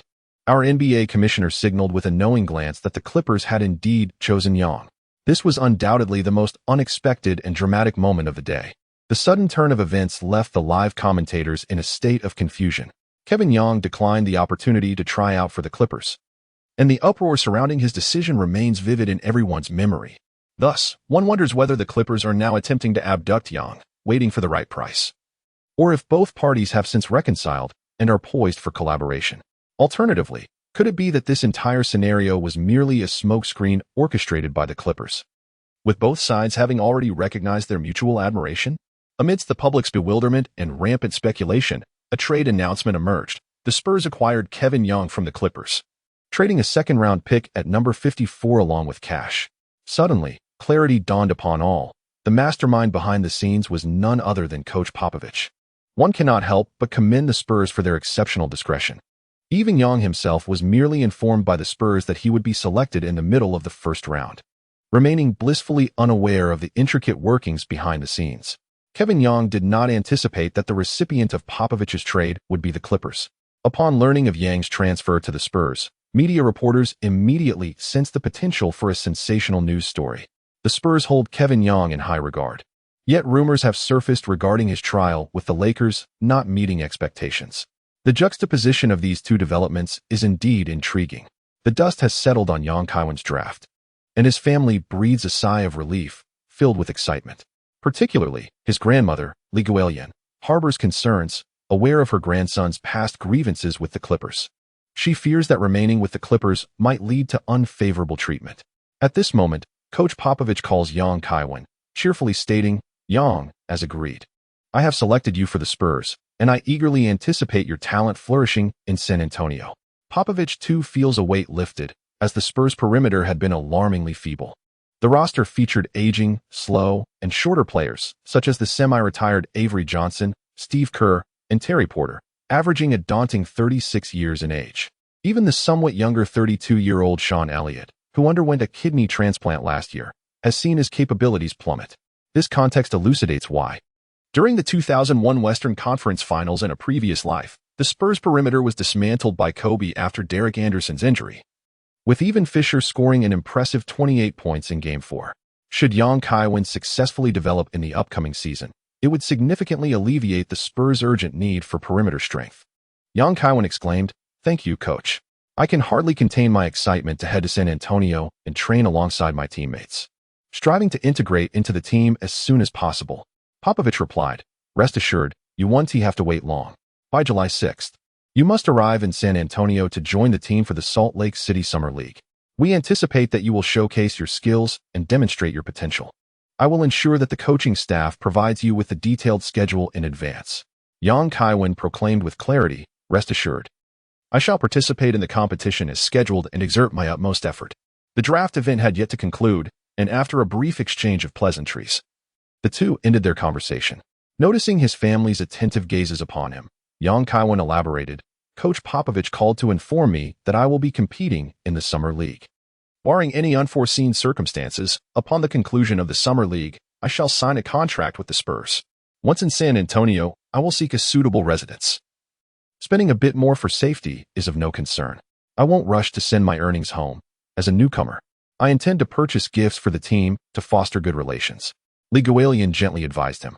The V-17 had surpassed 1 million sales, bringing Kaiwen nearly $2 million in after-tax income.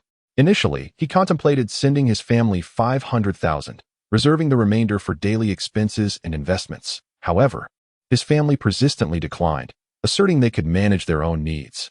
Ultimately, they relented to Kaiwen's insistence. "Work hard with the Spurs and bring honor to our community. If anyone seeks trouble without cause, confront them directly. We neither instigate conflict nor shy away from it. Should any issues arise, do not hesitate to call. Grandfather is always ready to assist you." Dafu had heard of the tradition in the NBA where rookies are often bullied, and he feared for his grandson's well-being. Kaiwen shot him a glare and admonished, "Pa, what a jinx you are. What could possibly happen to your grandson? In the face of adversity, one must remain calm. Refrain from being overly assertive and prioritize safety." Dafu, feeling indignant, declared, "This is a preemptive strike to avoid a flurry of blows. Rest assured, I am merely going to play basketball, not engage in warfare. I shall perform admirably, ascend to the ranks of NBA stardom, secure a contract, and bring glory to my family." Kaiwen interjected with a smile, interrupting the bickering of the elderly couple, and continued to watch the draft with his family. The New York Knicks selected Donnell Harvey, a starting forward from the University of Florida, with the 22nd pick, as 3 of the 4 horsemen had already been claimed. The Utah Jazz opted for Deshaun Stevenson, a high school player whose style echoes that of the legendary Michael Jordan. Stevenson, standing at 196 centimeters and weighing 99 kilograms, had an impressive final year with averages of 30.4 points, 9.7 rebounds, and 6.2 assists. However, What captured attention even more was his scandal involving cheating on the SAT, which led him to forego college and directly enter the draft. His high school assignments were often completed by his girlfriend, showcasing the mysterious power of love. The Los Angeles Lakers selected blue-collar power forward Mark Madsen with the 29th pick in the first round. This choice was a premeditated strategy aimed at bolstering the depth of their bench at the power forward position. Although nicknamed Mad Dog, Madsen's physical attributes are average, and his scoring ability is quite limited, relying primarily on opportunistic plays near the basket. Nevertheless, Madsen is astute. He understands the importance of presence, often seen waving towels enthusiastically, making him one of the league's most notable towel-waving figures, destined to become a vibrant feature on the Lakers bench. Udonis Haslem was selected by the Miami Heat with the 37th pick in the second round, fulfilling his aspirations after previously going undrafted in 2002 and venturing to France. The University of Florida's NCAA championship and Kaiwen's influence elevated Haslem's draft position beyond expectations. With the 41st pick, the San Antonio Spurs chose Chris Kaiwen, a versatile swingman from the prestigious Duke University. Standing at 198 centimeters and possessing a robust physique, Kaiwen averaged 9 points, 6, 1 rebounds, and 2 assists in his senior year, earning accolades as the ACC Player of the Year and a spot on the All-American First Team. Coach Popovich's selection aimed to enhance the Spurs' bench strength on the perimeter. The Milwaukee Bucks seized Michael Redd with the 43rd pick, a player often regarded as the most significant oversight of the 2000 NBA draft. Redd, known for his exceptional left-handed shooting, boasted a career three-point shooting percentage of 38%. He possessed a strong first step and finishing ability, showcasing all-star potential.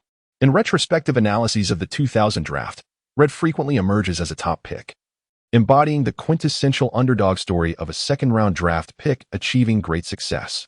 Chapter 46, Salt Lake City Summer League. As the draft concluded, media outlets rushed to report, eager to capture the news cycle. Kevin Young, selected as the 18th overall pick, has eclipsed the first overall pick, Kenyon Martin, garnering substantial attention from fans and the media alike. The prevailing discourse revolves around whether Young is deserving of the 18th pick. Alongside the intricate dynamics and rivalries involving the Spurs, Clippers, and Lakers, basketball experts generally opine that Young's 18th position is inflated, suggesting that Coach Popovich is taking a considerable gamble. In an interview, Clippers owner Donald Sterling scoffed at the Spurs' decision to choose Kevin Young, insinuating that the selection was motivated by his Chinese heritage and singing career, aimed at attracting Chinese fans. It is well known that NBA Commissioner David Stern has long aspired to penetrate the Chinese market, and San Antonio's modest fanbase presents an opportunity to expand its overseas audience. When pressed by reporters about the Clippers' prior attempt to invite Young for a tryout, Sterling, focused solely on profit and personal indulgence, admitted that had Young not declined the tryout, he would have paid little attention to the draft, particularly for a newcomer yet to make his mark in the NBA. Nonetheless, this did not hinder Sterling from making bold statements, as individuals named Donald often exhibit a propensity for grandiloquence. With an air of arrogance, Sterling remarked, "Indeed, we were drawn to his background. Otherwise, with his limited ability, how could he have been offered a tryout? In the NBA, he is best suited to serve as a mascot, merely standing up to wave a towel and attract fan attention." In addition to Sterling, reporters sought to engage with the Lakers for further insights into the unfolding narrative. However, the Lakers management evaded inquiries regarding Kevin Young and their star players, engrossed in leisure activities during the off-season, were equally unresponsive to reporters. Ultimately, some enterprising journalists managed to approach the Indiana Pacers star, Reggie Miller, in hopes of uncovering more sensational commentary. Kevin Young, due to his interview, had prophesied that the Lakers would triumph over the Pacers in the championship, subsequently incurring the ire of the Pacers' star players and their fanbase. Reggie Miller, notorious for his outspoken nature in the NBA and often criticized for his lack of tact, never fails to provide a point of contention whenever he grants an interview.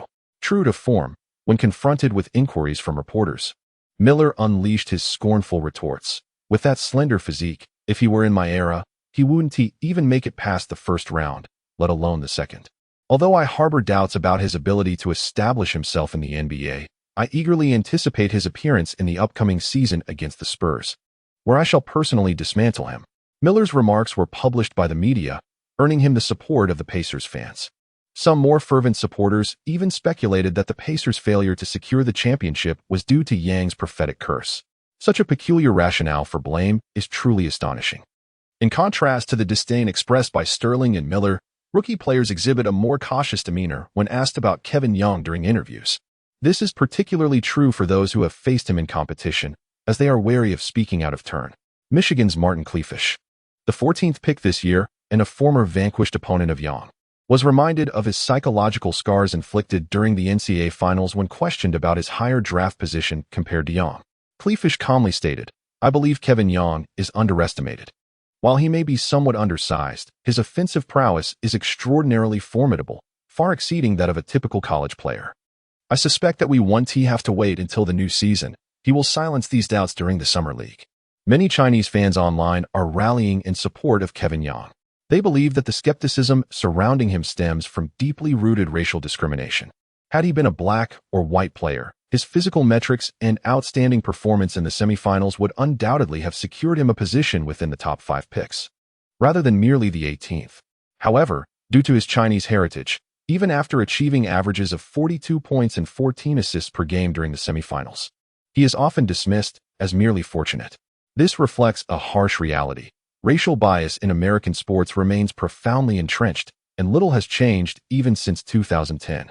In a previous era, Jeremy Lin participated in the rookie combine, where his physical statistics were on par with those of Russell Westbrook, yet no team believed in his potential. Even after entering the NBA as an undrafted player, coaches were reluctant to utilize him. It was only by fortunate circumstance that he ignited a sensation, allowing the world to recognize his exceptional talent. The media and analysts, who initially scoffed, began to praise him effusively, presenting a plethora of statistics to validate his prowess. Among the most circulated comparisons are 3 sets of speed data. Lin's average speed, 26.81 km/h, outperformed that of Derrick Rose, 26.72 km/h, John Wall, 26.52 km/h, and Kyrie Irving, 25.22 km/h. In terms of start speed, Lin, 22.42 km/h, surpassed Wall, 21.32 km/h, and Irving, 20.34 km/h. Only in peak speed did Lin, 30.34 km/h, lag slightly behind Wall, 31.7 km/h, yet still exceeded Irving, 30.17 km/h. To the uninitiated, it might seem as though Lin experienced an overnight transformation, as if his legs had been equipped with turbochargers. In truth, Lin has always possessed this remarkable speed. His explosiveness ranks among the elite in the NBA. Yet, due to his black hair and eyes, and the absence of darker skin, teams remained skeptical, unwilling to grant him the opportunities he so richly deserved. Yang Kaiwen paid no heed to the voices of dissent he encountered in the news. He believed that as long as he performed well in the competition, these petty critics would inevitably fall silent. In truth, there will always be individuals in this world who cannot bear to see others thrive. When you achieve success, they seek to tarnish your reputation. When you falter, they mock your misfortune. Kevin Young could not possibly engage in a verbal sparring match with each of his detractors. Rather, his focus must be on elevating his own success. He deliberately instructed Henry to decline all media interviews, biding his time until he could showcase an impressive performance in the Summer League, thus silencing his critics. On the afternoon of July 5th, Kevin Young arrived in San Antonio to join the team and took the opportunity to complete a series of onboarding procedures. On the morning of July 7th, he traveled with the team to Salt Lake City. Salt Lake City, the capital and most populous city of Utah, boasts a rich history in the Summer League dating back to 1984, when it hosted as many as 16 competing teams, including the international squad, Berg Roma. Last year, the Summer League was suspended due to the NBA shutdown. This year, the competition has reignited, featuring 6 participating teams: the Utah Jazz, the Boston Celtics, the Philadelphia 76ers, the San Antonio Spurs, the Phoenix Suns, and the Sacramento Kings. The matches will be held at venues across 3 institutions: Westminster College, East High School, and Salt Lake Community College. Chapter 47. The Summer League commences. The Spurs have already secured accommodations in Salt Lake City. Yang Kaiwen will reside and share meals with his coaching staff and temporary teammates until they complete 5 games before returning to their base. In this Summer League, the San Antonio Spurs are under the guidance of head coach Mike Budenholzer, a graduate of Pomona College. Budenholzer began his tenure with the Spurs as an assistant coach in 1996. He is a protege of Greg Popovich and later took the helm at the Atlanta Hawks, where he was honored with the Coach of the Year award. However, Budenholzer still has several years before he embarks on his next significant journey. This time, he leads the team into the Summer League with 3 NBA players, placing their collective strength in the mid-tier amongst the 6 competing teams. The 3 Spurs players joining the Summer League are Samaki Walker, Derek Tile, and Felton Spencer, all of whom actively sought participation.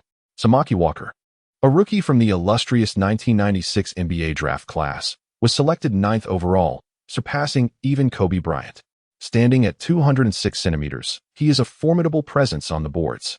Many fans are familiar with Walker due to an anecdote in which he revealed that he was once on the receiving end of a punch from Kobe for failing to pay a $100 gambling debt, a dispute that was ultimately settled with the intervention of Shaquille O'Neal's bodyguard.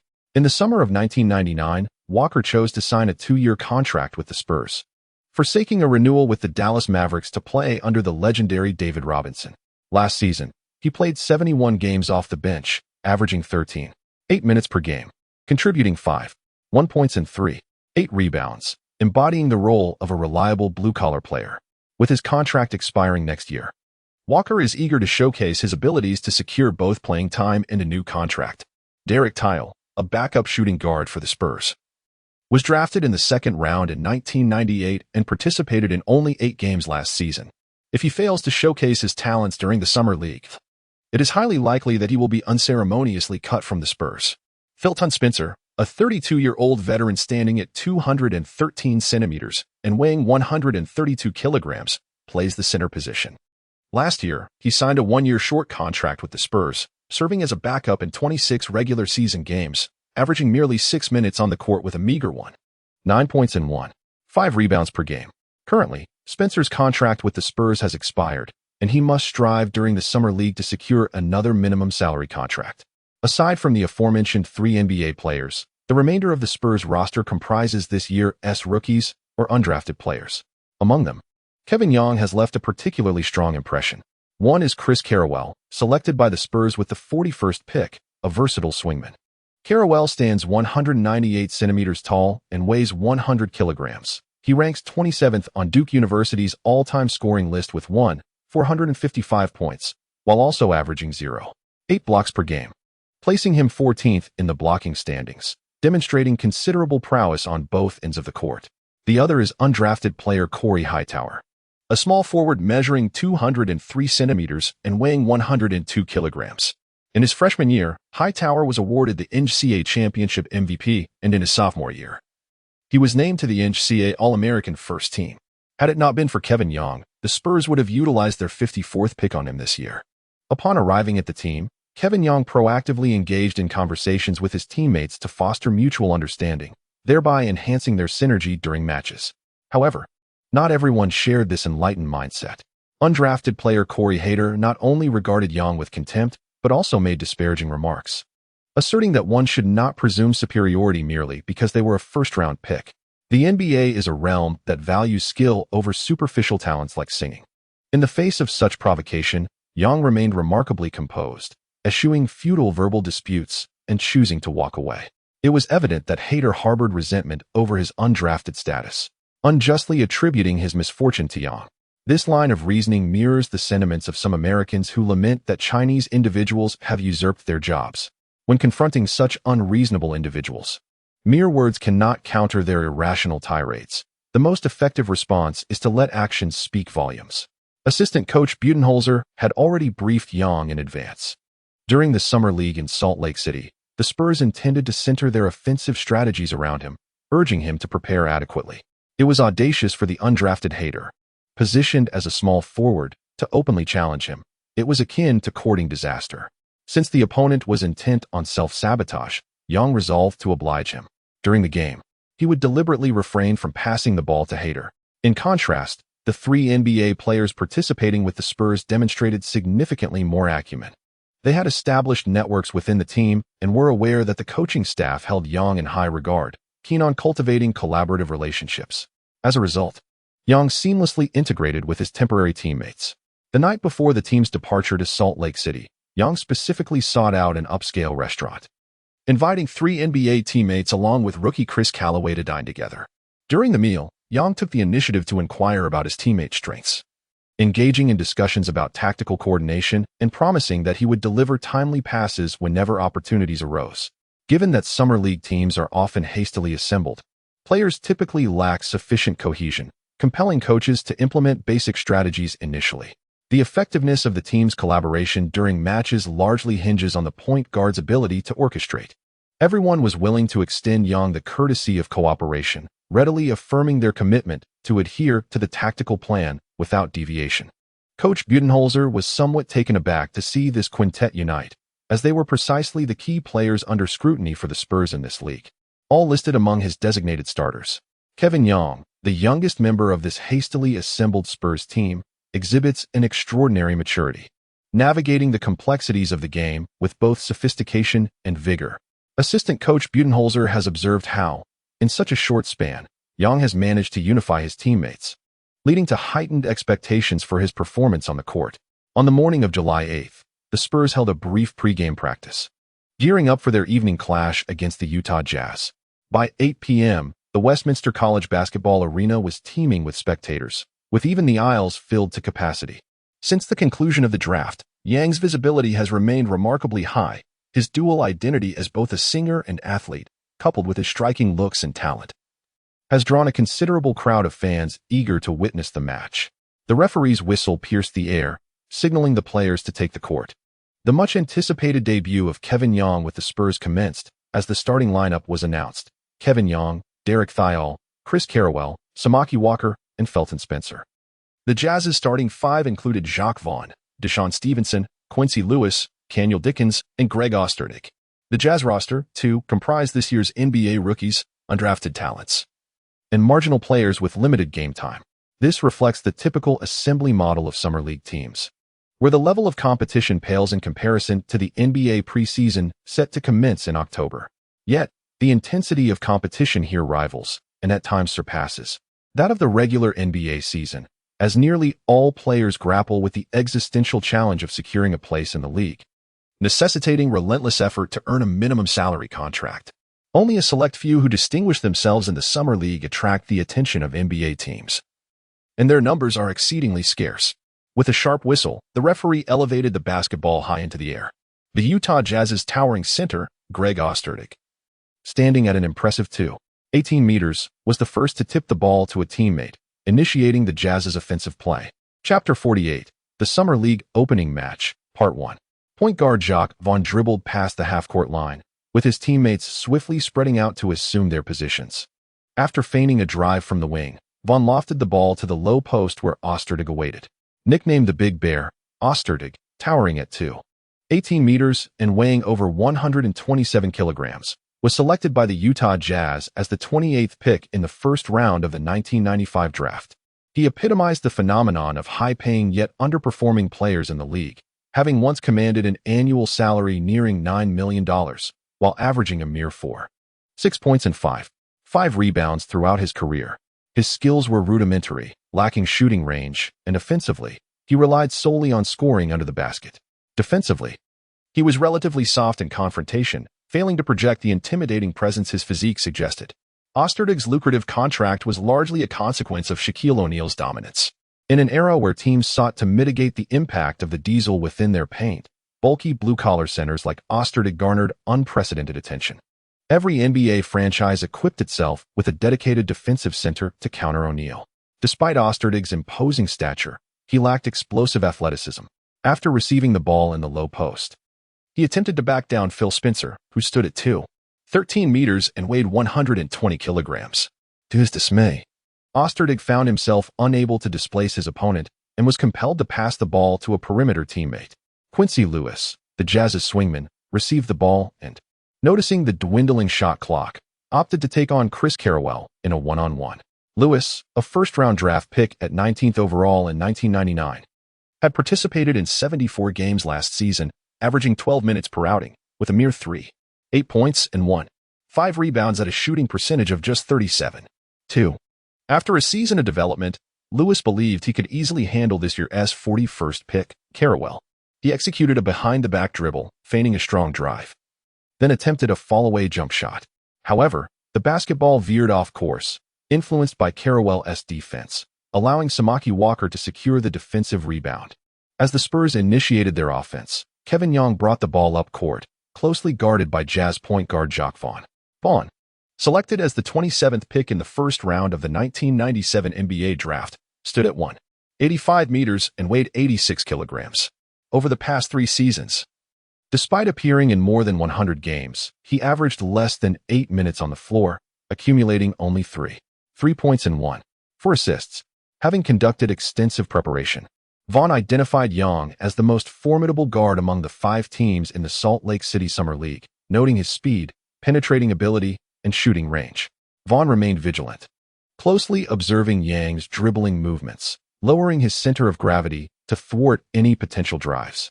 Kaiwen, with the ball at the center, surveyed his teammates' movements. Upon noticing Samaki Walker stepping forward to block Vaughn, he promptly executed a reverse breakthrough, charging towards the heart of the penalty area. Ostertag opted not to advance for support. Instead, he stationed himself near the penalty area to guard the goal.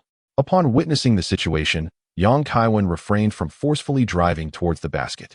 Instead, he executed a swift halt just within the arc of the key, gracefully leaping into the air to release a shot.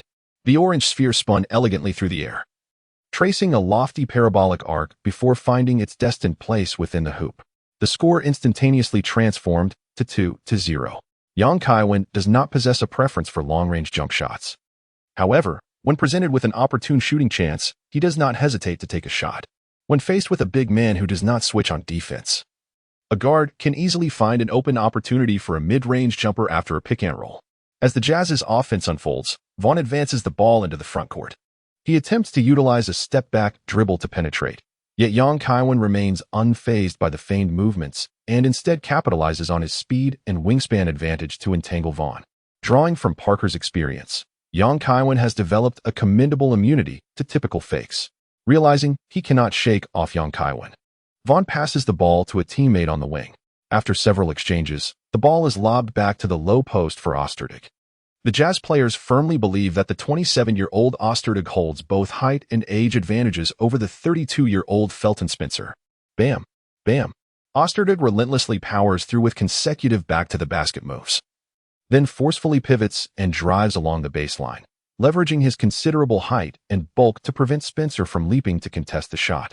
Alas, his shooting range proves insufficient, and the ball rattles around the rim before eventually falling away. The rebounding savant Samaki Walker leaps to seize the defensive rebound and swiftly hands the ball to Kaiwen to initiate the offense. Were this the NCAA stage, Kaiwen would undoubtedly shift into high gear, leading his Florida teammates in a fast break. However, the Spurs consistently favor a half-court style of play, methodically wearing down their opponents with each possession. Consequently, assistant coach Budenholzer has opted not to implement fast break tactics. Kaiwen had no choice but to exercise patience, meticulously dribbling the ball past half-court to orchestrate the team's offensive maneuvers. Spencer once again proposed a high pick-and-roll with Kaiwen, who deftly utilized his speed to effortlessly evade Vaughn, slicing through the Jazz's paint like a surgeon's scalpel. Ostertag, no longer willing to retreat into the paint, hurriedly advanced to provide defensive support. Kaiwen lowered his center of gravity, momentarily pausing his body before suddenly accelerating with great force. He spun to the right with the speed of a whirlwind, elegantly gliding past Ostertag, effortlessly penetrating the paint. Then, with a powerful leap, he single-handedly lifted the basketball, allowing it to soar gracefully through the air for a brief moment before flicking it into the hoop with his fingertips. The score stood at 4-0, marking Kaiwen's 4th point. After 3 months of diligent practice, he had made considerable progress in Parker's breakthrough technique. In his debut on the court, his signature move, the spinning top turn, left his opponent utterly bewildered, as if rooted to the ground like a mere post. Kaiwen's spectacular performance, akin to a top 5 highlight, ignited the fervor of the entire arena, as the resounding applause and cheers from the fans echoed throughout. As the saying goes, one thing overcomes another, akin to how soy sauce enhances tofu. For a diminutive yet incisive guard like Kaiwen, facing stationary, towering centers can prove to be a formidable challenge. Once a mismatch occurs, he becomes their nemesis.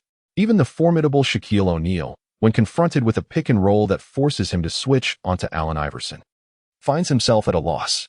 In the future landscape of the NBA, heavy-set centers lacking agility will gradually face marginalization or even extinction, unless they possess extraordinary offensive prowess. In the subsequent possession, the Jazz attempted their own pick-and-roll strategy, but regrettably, its effectiveness was not palpable. Young Kaiwen possesses remarkable explosive power, and with his slender physique, he adeptly navigates through or around defenses to intercept Jacques Vaughn's path. Faced with this predicament, Vaughn resorts to shielding the ball with his back and passes it to Quincy Lewis. Upon receiving the ball, Lewis backs into Kaiwen, creating a sliver of space before executing a turnaround jump shot. This time, the ball ricochets off the rim, teetering precariously as it bounces several times before ultimately falling outside the hoop. Both Ostertag and Spencer leap simultaneously, yet it is the 206-centimeter-tall Samaki Walker who, with his keen anticipation and exceptional leaping ability, secures the rebound with one hand. Young Kaiwen received a pass from Samaki Walker and swiftly advanced to the front court. With a clever behind-the-back dribble and a sudden stop, he skillfully misled Vaughn with his gaze, successfully breaking through his defense. After drawing the attention of the Jazz players for help defense, he launched the basketball directly toward the hoop. Unmarked, Kaiwen made a cutting move into the paint, leaping high to grasp the ball with both hands before emphatically dunking it into the basket. An alley-oop slam. The score soared to 6-0, marking Young Kaiwen's first assist of the game. Chapter 49, the first match of the Summer League Part 2, having been struck by an initial 6-0 run. The Jazz players felt the mounting pressure and quickly adjusted their strategy. Vaughn brought the ball past half court, attempting to exploit the width of the court to evade defense. But Young Kaiwen shadowed him closely, making it difficult for Vaughn to escape. He passed the ball to shooting guard Deshaun Stevens. Deshaun Stevens is a staunch adversary of the establishment, having criticized LeBron as a crybaby during the Wizards' era of the Big Three. He harbors a deep-seated rivalry with LeBron, having seized a championship from the Heat's Big Three while playing for the Dallas Mavericks. Stevens, bearing the weight of a Jordan-esque template when selected by the Jazz, is undoubtedly a physically gifted athlete. Upon receiving the pass, he utilized a teammate's screen to drive near the paint, leveraging his 99-kilogram weight to overpower the 83-kilogram Derek Tyre for a forceful layup, bringing the score to 6-2 as the Jazz reclaimed 2 points. From the baseline, the Spurs inbound the ball, and Young Kaiwen brought it up the court to execute a pick-and-roll.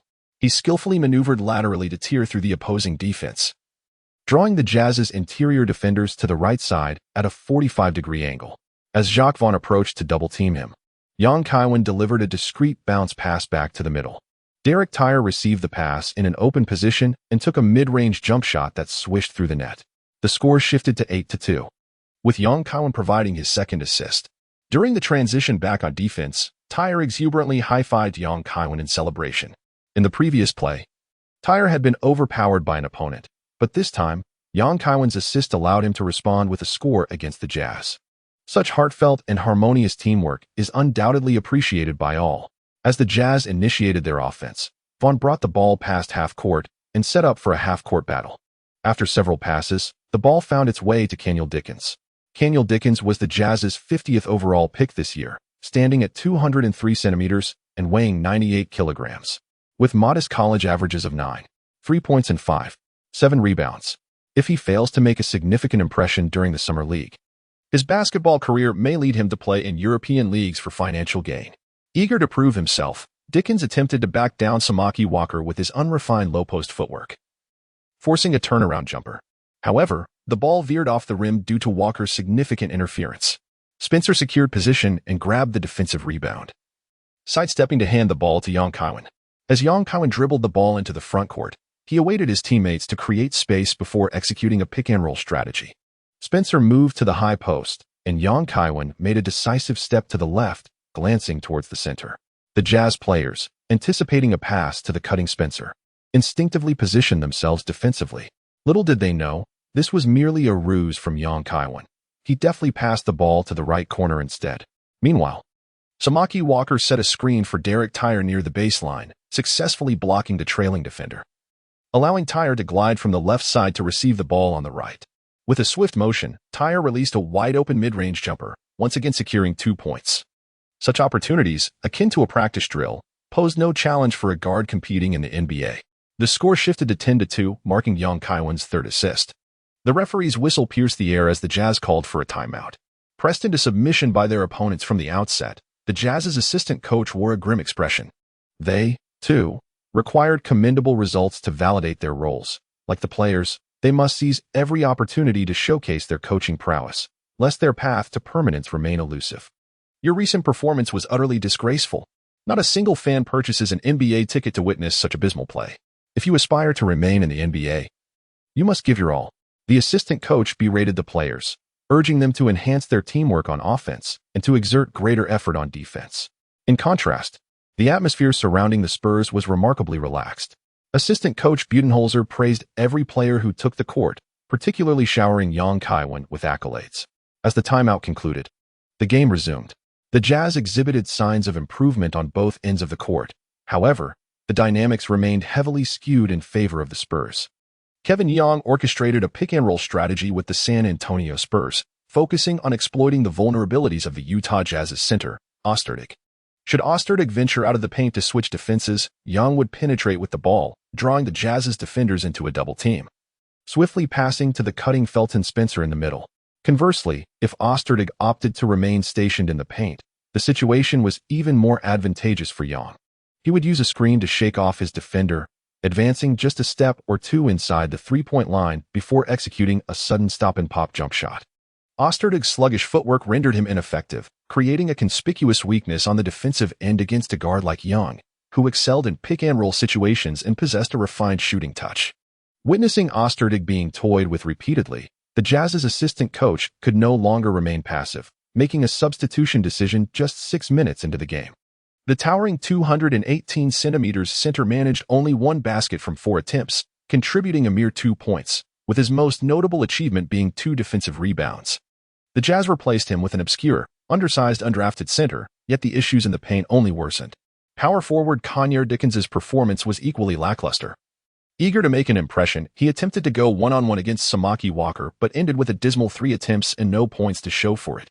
Reluctantly, Ostertag was reinstated to the game. Seizing the opportunity, the Spurs tightened their defensive formation, compelling the Jazz players to launch shots from a distance. By the 9th minute, the score stood at 28-13, with the Spurs enjoying a 15-point lead. During an offensive possession, Young advanced the ball into the front court, gesturing for his teammates to spread out, signaling for a departure from the pick-and-roll tactic. With a commanding lead, Yang resolved to showcase his individual offensive prowess. Positioned just outside the three-point line at the top of the key, he initiated his attack, first executing a step-back dribble to switch the ball to his right hand.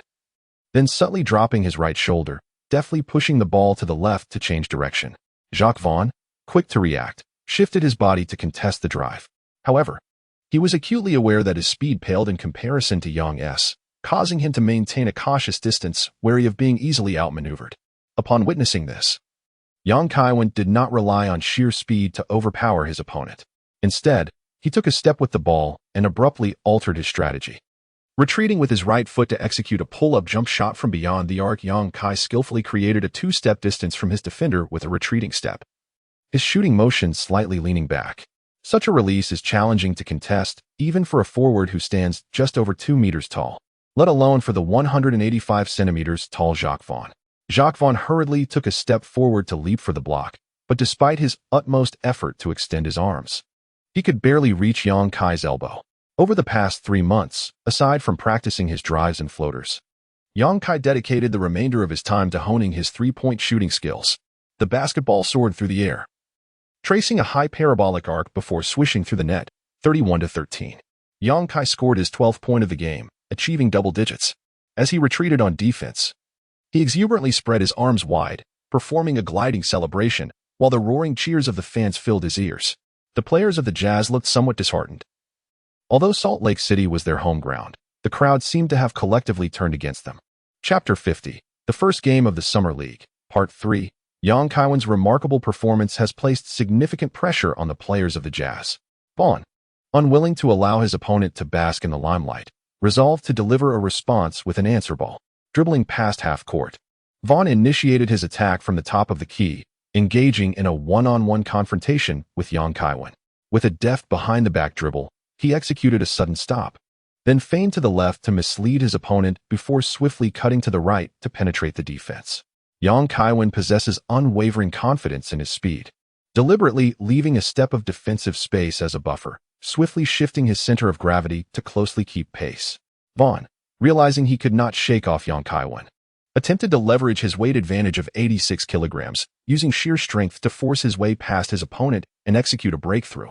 Currently, Kevin Young weighs a mere 80 kilograms, with a disparity of over 10 pounds between the two players. Vaughn created a bit of space and promptly turned to take a jump shot. However, he underestimated his opponent's reaction time and wingspan. Kevin Young leaped just in time to block the shot, managing to graze the ball with his fingertips, altering its trajectory so drastically that it failed to even touch the rim.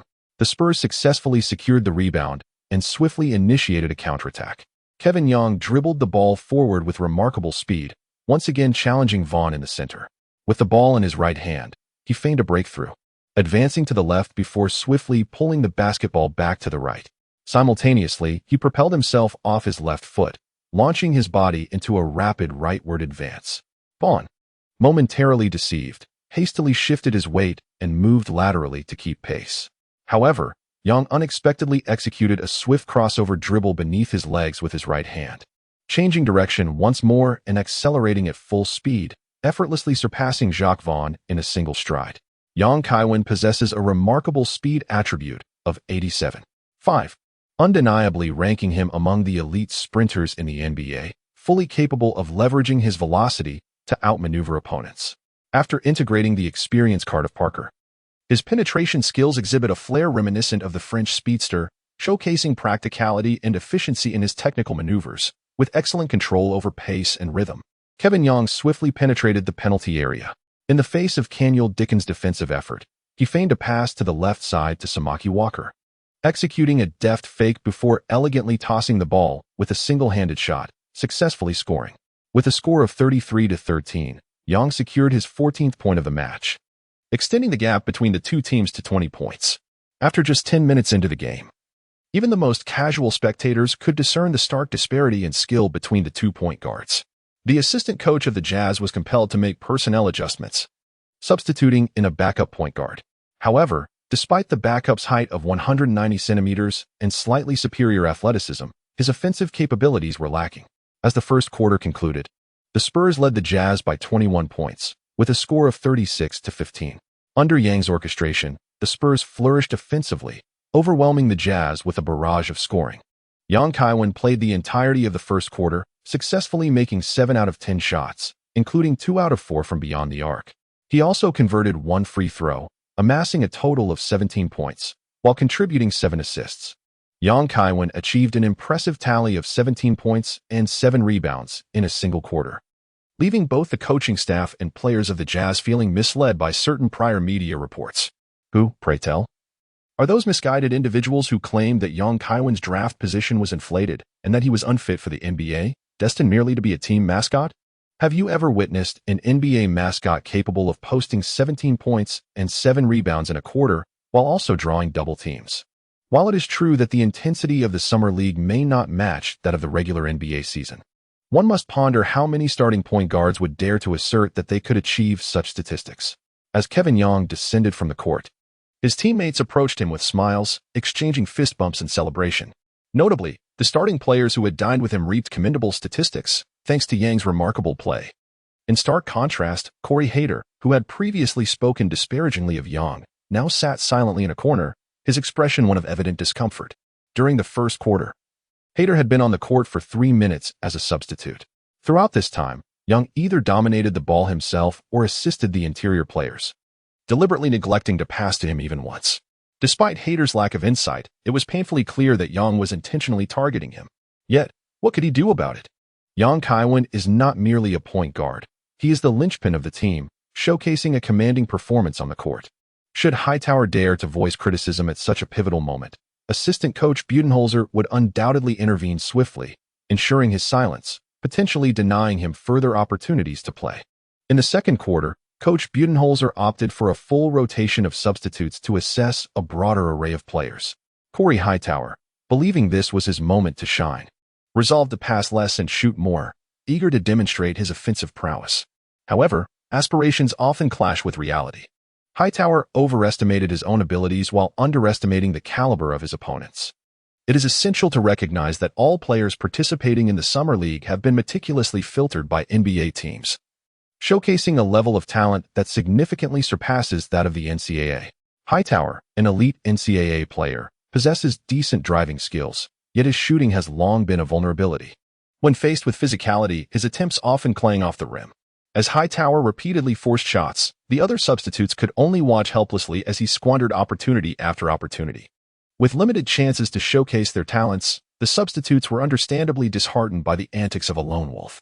Within a mere 5 minutes on the court, Hightower was substituted out by coach Budenholzer as further inaction risked inciting discord among the Spurs players.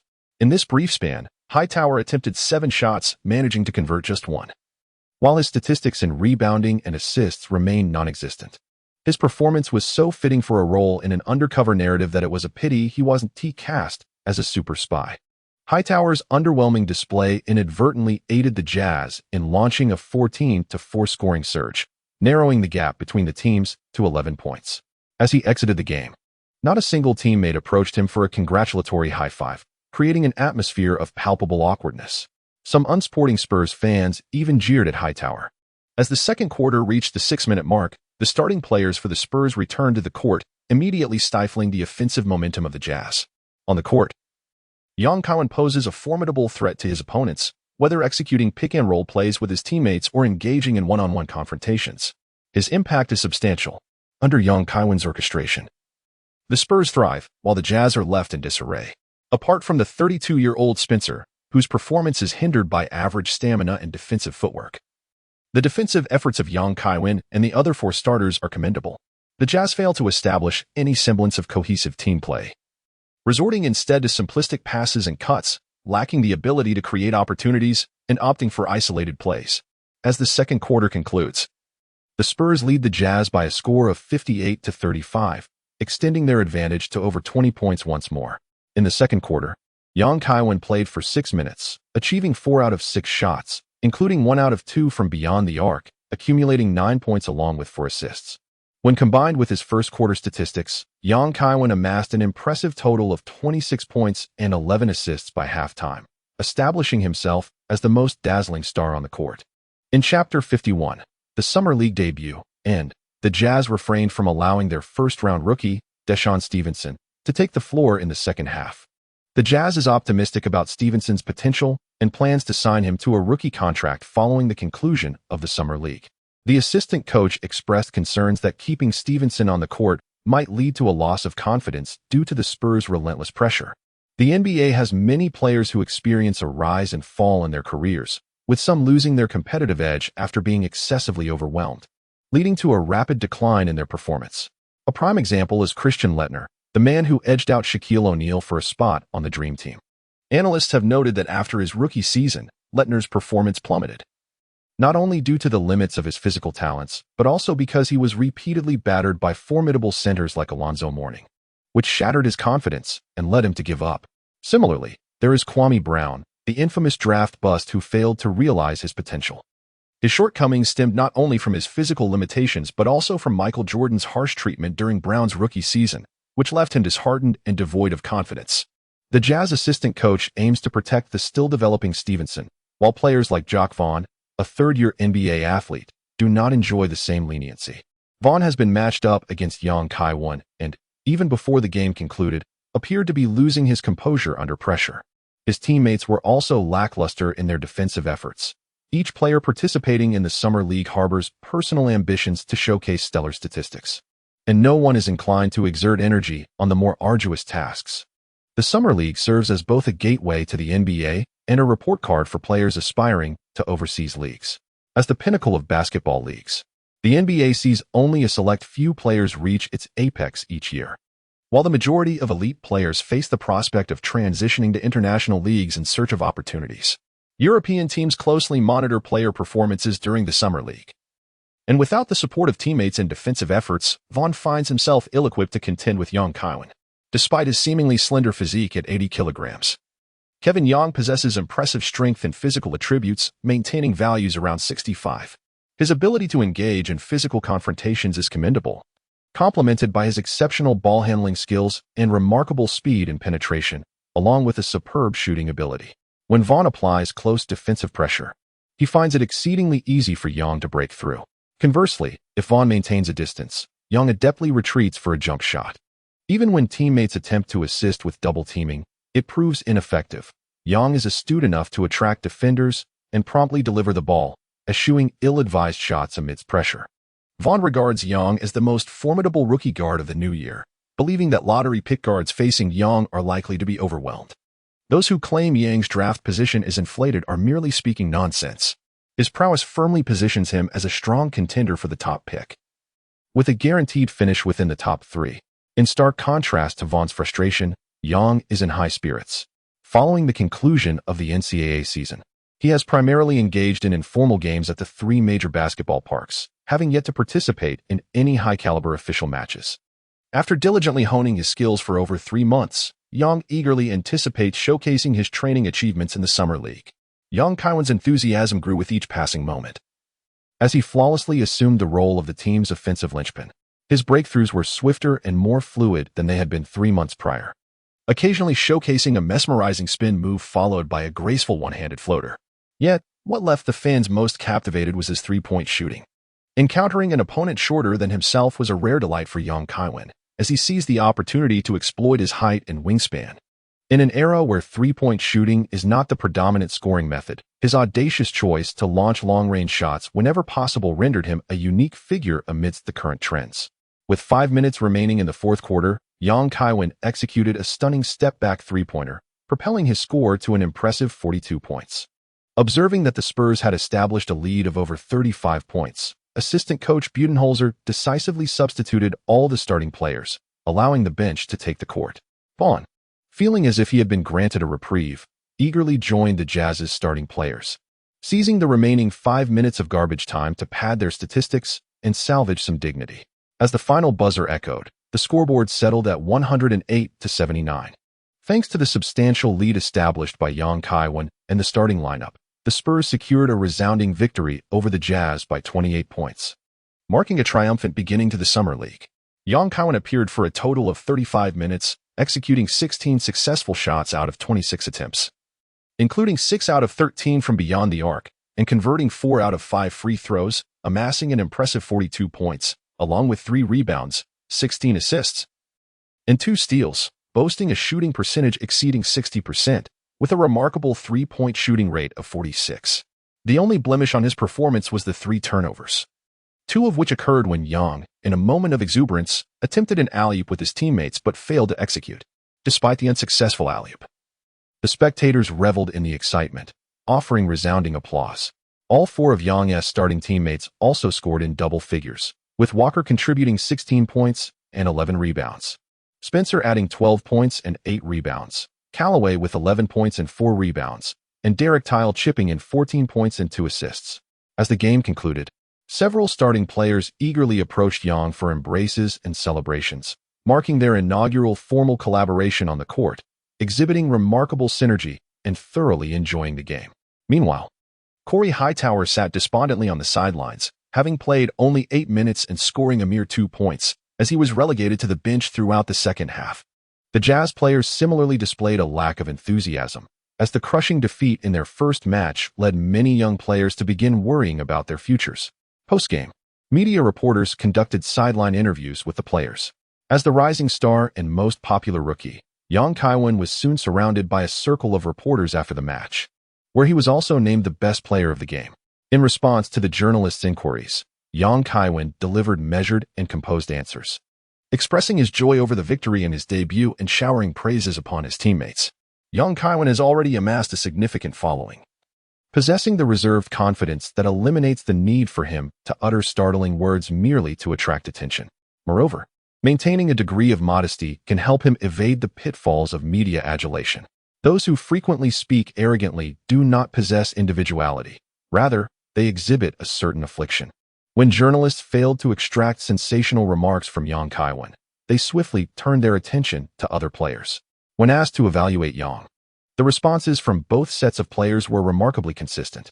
They unanimously regarded Young Kaiwen as underrated, asserting that he would be a formidable contender for the title of Rookie of the Year in the upcoming season. Particularly, Jazz point guard Jacques Vaughn candidly remarked that many Upon seeing the dapper and refined appearance of Kevin Young, mistakenly assume he lacks physical resilience. In reality, they have all been deceived. Among NBA guards of similar height and weight, none possess greater strength than him while also matching his speed. Conversely, those who may be swifter than him lack his remarkable physical prowess. For those who believe Young has been overvalued, I can only suggest they consult an ophthalmologist. Vaughn was aware that his comments might offend some, but there was no alternative. If he refrained from such candidness, others might think they were bested by an ordinary rookie, rendering their presence in the NBA untenable. Once the sidelines interview concluded, assistant coach Budenholzer briefly summarized the game in the locker room before leading the team back to the hotel, allowing the players some leisure time. Upon returning to their lodgings, Budenholzer promptly called Popovich to relay the joyous news of the team's inaugural victory. Chapter 52. The second game. Mike, if you disturb my sleep at this hour, you'd better bring a bottle of red wine as compensation, unless you bear good news. At 10 p.m., Popovich, who was preparing for rest, received a call from his assistant. Greg, judging by your tone, you must have indulged a bit, Budenholzer teased. Forget the wine, for we achieved a resounding victory against the Jazz tonight. He playfully jested with the elder before excitedly reporting the results. Yang's performance this evening was nothing short of extraordinary, once again surpassing my expectations. You wouldn't believe the statistics he posted in his debut with the Spurs. It was remarkable. Our 18th overall pick in the first round has proven to be a tremendous boon. What kind of numbers did he produce? Popovich inquired with curiosity. Budenholzer recounted the details of the game. I only played him for 35 minutes, yet he scored 42 points and delivered 16 assists. Every offensive possession he directed inflicted significant damage on the opposition, whether through his scoring or by assisting his teammates. Moreover, I believe this is not Yang's full potential. Had he played the entire game, his statistics would surely have been even more impressive, and we could have defeated the Jazz by at least 35 points. Upon hearing this, Popovich paused in astonishment, clearly taken aback by young Kaiwen's exceptional performance, and chuckled. It seems we owe our gratitude to the Clippers and the Lakers. Had it not been for their assistance, it would have been exceedingly difficult to secure Young with the 18th pick. Budenholzer chuckled, remarking, I am certain that the Zen master of the Lakers must be regretting not being more persuasive with the late Jerry Buss after witnessing our game report. In relation to this match, if one were to select an NBA player as a template for Young, whom do you believe he resembles most among the guards in the league? Popovich inquired. After a moment of contemplation, Budenholzer responded, if I had to choose, I would say Tim Hardaway. Hardaway possesses superior physical attributes, quicker penetration, and a more flamboyant style. Young excels in shooting, particularly from beyond the arc, demonstrating both frequency and precision. Tim Hardaway, affectionately known as Little Bug, was the driving force behind coach Don Nelson's early small ball system in the early 1990s. Forming a trio with Richmond and Mullen known as Run TMC. He stood at 6 feet tall, renowned for his blistering speed and dazzling dribbling skills, with his signature move being the killer crossover, a deft maneuver involving a between-the-legs dribble followed by a change of direction, complemented by his exceptional three-point shooting. Popovich was taken aback by the high praise his assistant bestowed upon Young. It is worth noting that during his prime, Tim Hardaway averaged over 20 points and 10 assists, ranking among the top 3-point guards in the league and earning All-NBA first-team honors in the 1996-97 season. Should Young evolve into the next iteration of Little Bug, even if in a diminished capacity, it would be a tremendous boon for the Spurs. The following day, the developments of the Summer League were covered extensively by various media outlets. After the conclusion of the draft, Young found himself in the spotlight once more, having dominated his first game with an impressive 42 points and 16 rebounds, overshadowing all other players on that day. The media, which had previously criticized Young's draft position, swiftly reversed their stance, lauding him for shouldering the offensive burden of his team and heralding him as a burgeoning star with core potential. On the same day, the Clippers, who had a history of grievances with Young, suffered a substantial defeat at the hands of the Heat during the Las Vegas Summer League. The Clippers' first-round rookie, Darius Miles, delivered a rather lackluster performance, managing only 8 points and 4 rebounds in 29 minutes of play. Observers readily recognized that Miles, selected 4th overall, was the truly overrated player. Nonetheless, Clippers owner Sterling maintained his obstinacy during a press conference, claiming someone merely had a stroke of luck, making a few shots in the previous game. After a few more games, their true colors will be revealed. Consequently, Sterling soon found himself facing the harsh reality. The next day, The Spurs faced their second opponent in the Summer League, the 76ers, and once again showcased a commanding victory by over 20 points. The 76ers had prepared extensively, tightening their defensive formation and focusing on preventing Young's long-range shooting. Kaiwen adjusted his strategy by reducing outside shooting and focusing primarily on incisive drives. Ultimately, he amassed impressive stats of 25 points, 4 rebounds, 15 assists, and 2 steals, achieving a remarkable double-double. In this match, Young played for only 31 minutes, shooting 10 of 17 from the field, hitting 2 of 5 from beyond the arc, and going a perfect 3 for 3 from the free throw line, resulting in an overall shooting percentage nearing 60, reflecting high efficiency. Opposing him was the versatile guard, Aaron McKie, who possessed 4 years of NBA experience.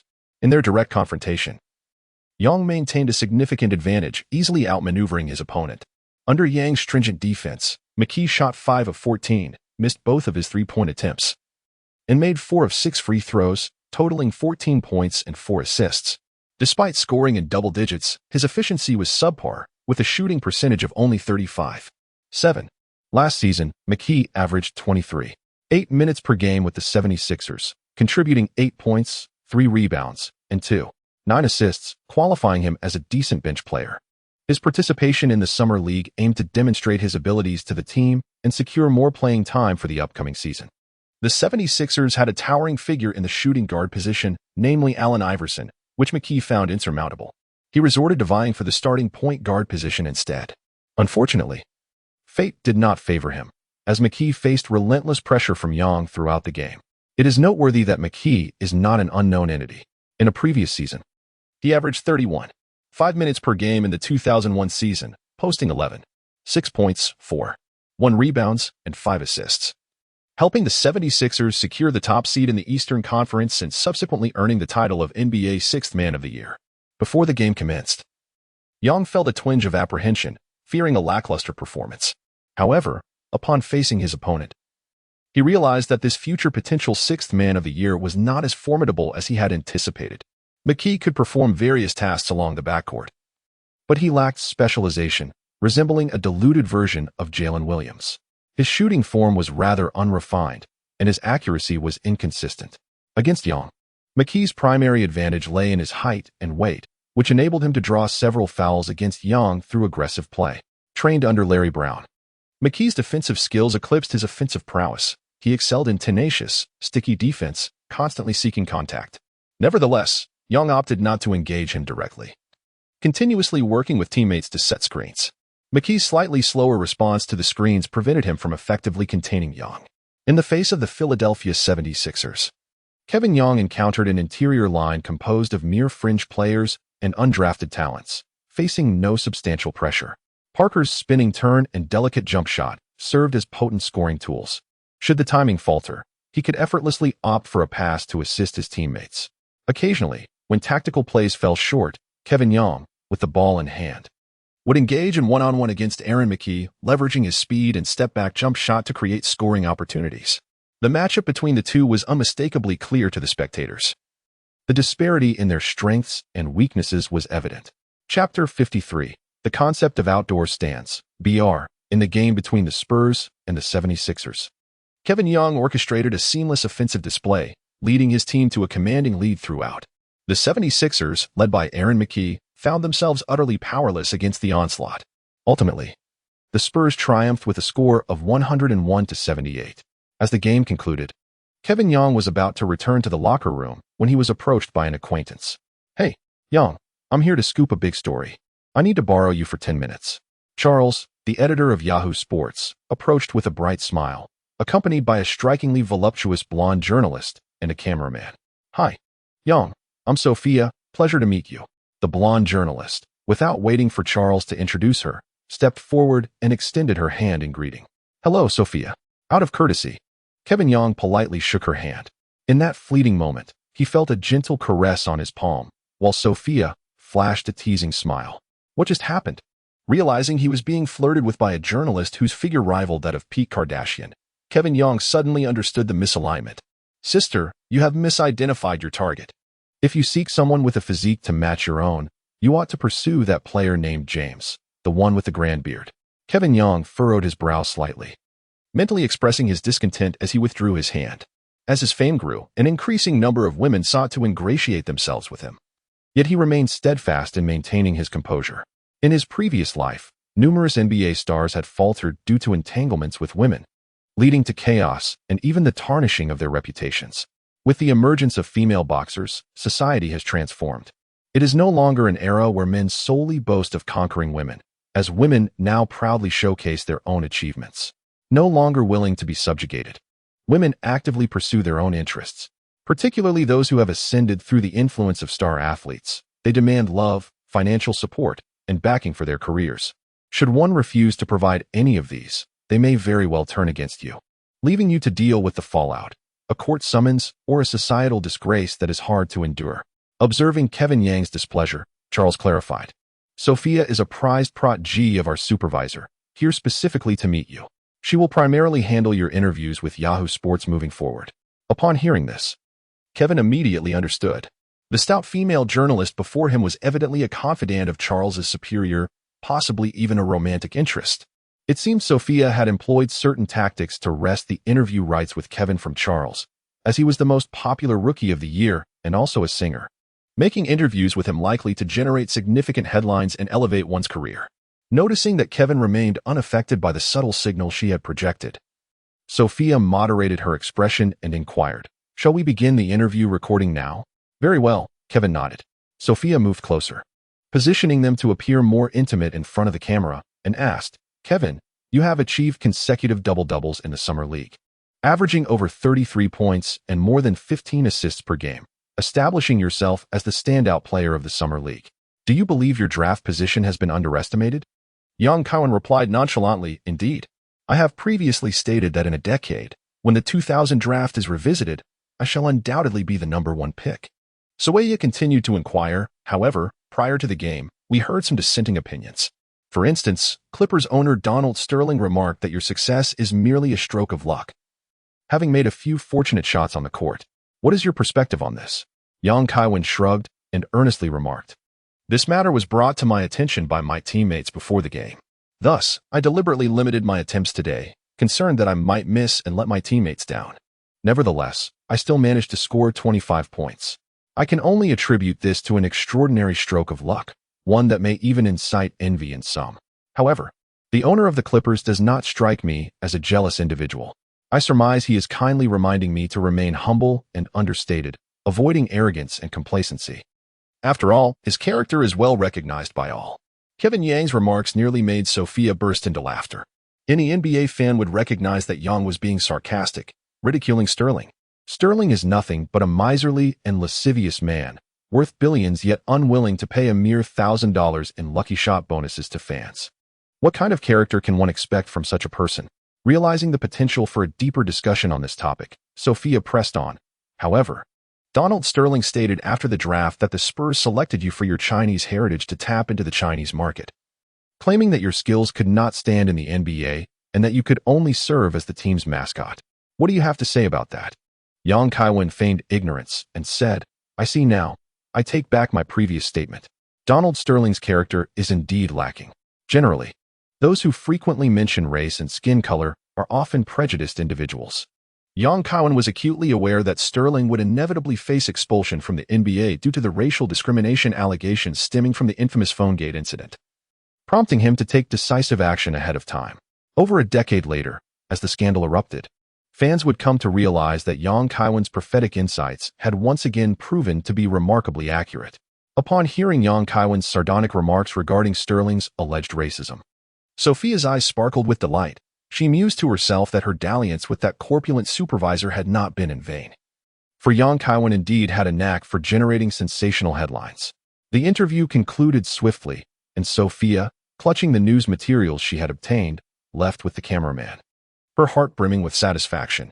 Before departing, she discreetly slipped a business card to Yang Kaiwen, advising him to reach out whenever he required assistance. It was clear that she had not yet relinquished her ambitions and sought to charm the young and handsome NBA prodigy. As for Charles, he was retained by Yang Kaiwen under the pretext of reminiscing, and the two set off to dine together. Upon settling at a restaurant, Charles immediately began to vent his frustrations regarding his current situation at Yahoo Sports. He ordered a glass of whiskey, took a sip, and lamented. The repercussions of the internet economic bubble continue to linger. The HR department is drafting a new round of layoff lists. I had felt relatively secure due to your influence. But that vixen Sophia has seduced the supervisor and usurped your interview assignment at Yahoo Sports. I considered seeking your assistance, but I realized that such troublesome matters would undoubtedly arise again, so I decided against it. Instead, I think I shall wait for the layoff list to be finalized, receive my severance, and seek employment elsewhere. In response, Kaiwen nodded thoughtfully before addressing the matter directly. Charles, I have recently released V17 records and earned a tidy sum. I wish to invest a portion of it into establishing an internet company focused solely on sports media. I hold a strong belief in the potential of the internet. And as a seasoned sports media professional, I would like to propose a collaboration. I shall provide the capital, and you will manage operations. I have even settled on a name for the company. Bleacher Report. Chapter 54. A triumphant victory in a fateful Sunday in 2005. For alumni from Menlo School in California convened to engage in spirited discussions about sports.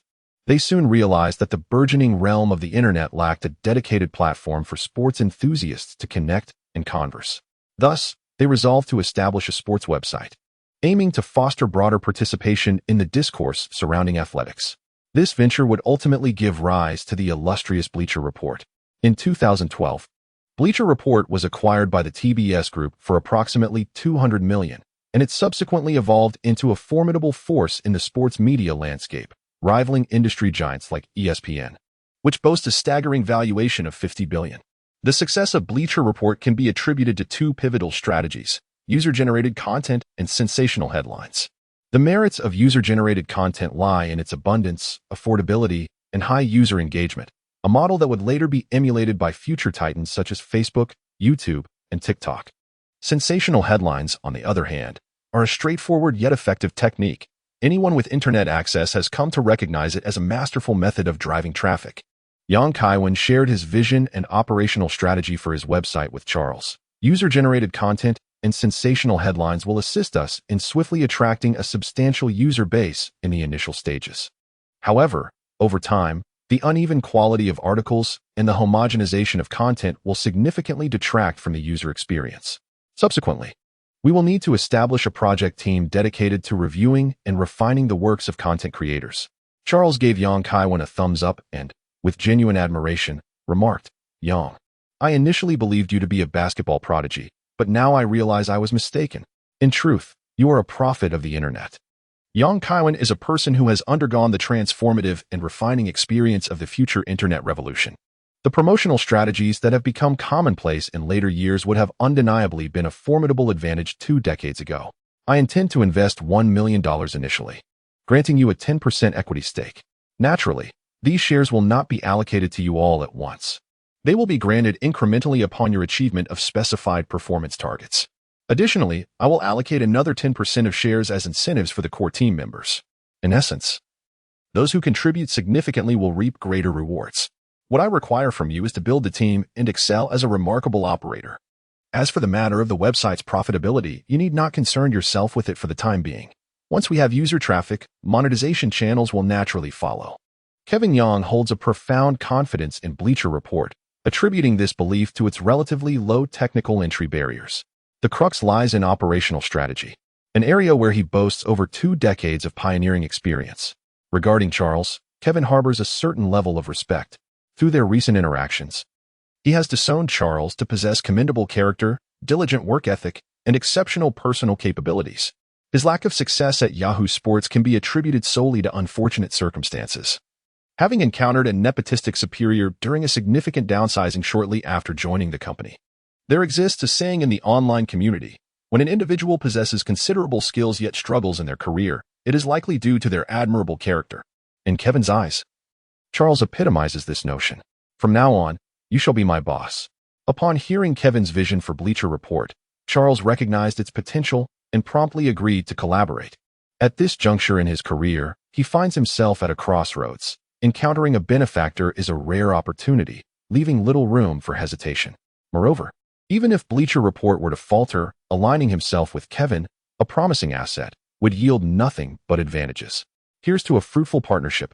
Cheers. Kevin Yang lifted his cup. Substituting tea for wine, and clinked glasses with Charles. The establishment of the Bleacher Report website was not a spur-of-the-moment decision for Yang. The repeated unfriendly coverage from the media had made him acutely aware of the biases and animosity that mainstream sports media harbored against him.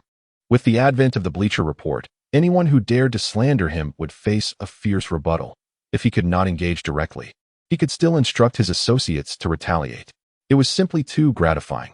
Following their agreement to collaborate, Yang and Charles continued to discuss the specifics of the Bleacher Report project. During their conversation, Charles also took the initiative to mention DG's sale of its shares in Tencent. I heard from a classmate that DG has been seeking several buyers recently, but there has been no substantial progress. The uncertain outlook for internet companies has made everyone hesitant. Moreover, DG's asking price is quite high, demanding $16 million for a 20% stake. Kaiwen nodded and jested.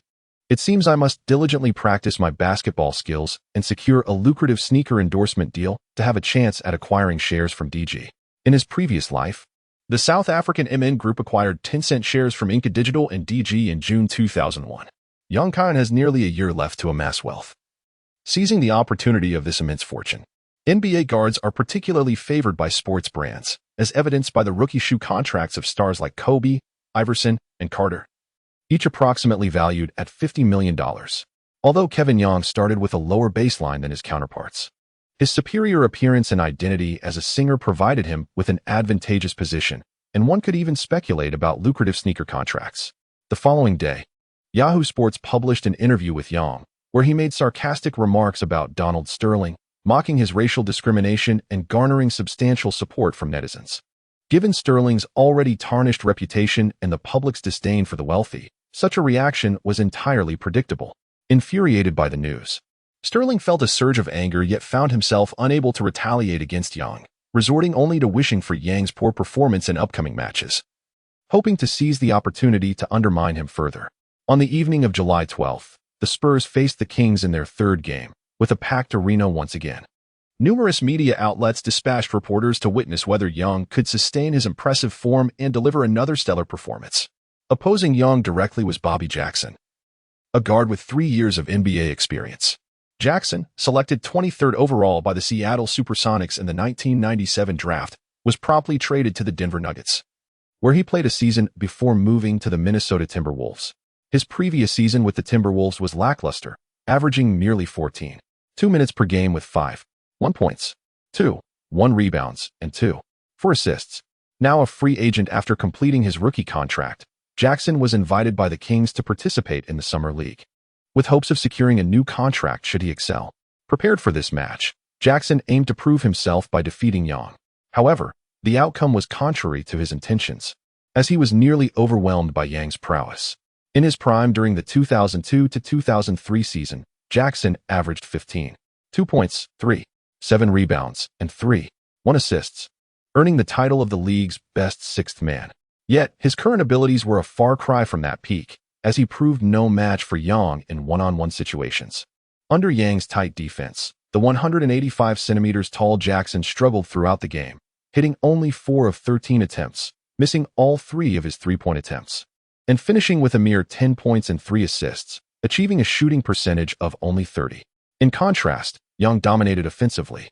In 33 minutes on the court, he made 14 of 22 shots, including 4 of 9 from beyond the arc, and converted all 4 of his free throws to amass 36 points, 2 rebounds, and 12 assists, maintaining a shooting accuracy exceeding 60.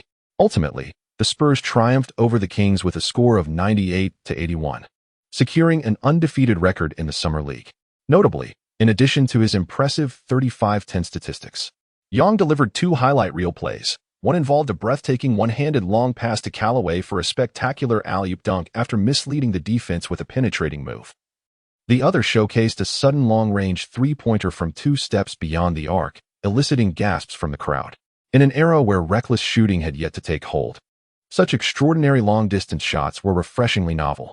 Chapter 55. The Landlord's Daughter. And the fourth game. As the game concluded, a throng of reporters flocked to Yang, eager to conduct interviews.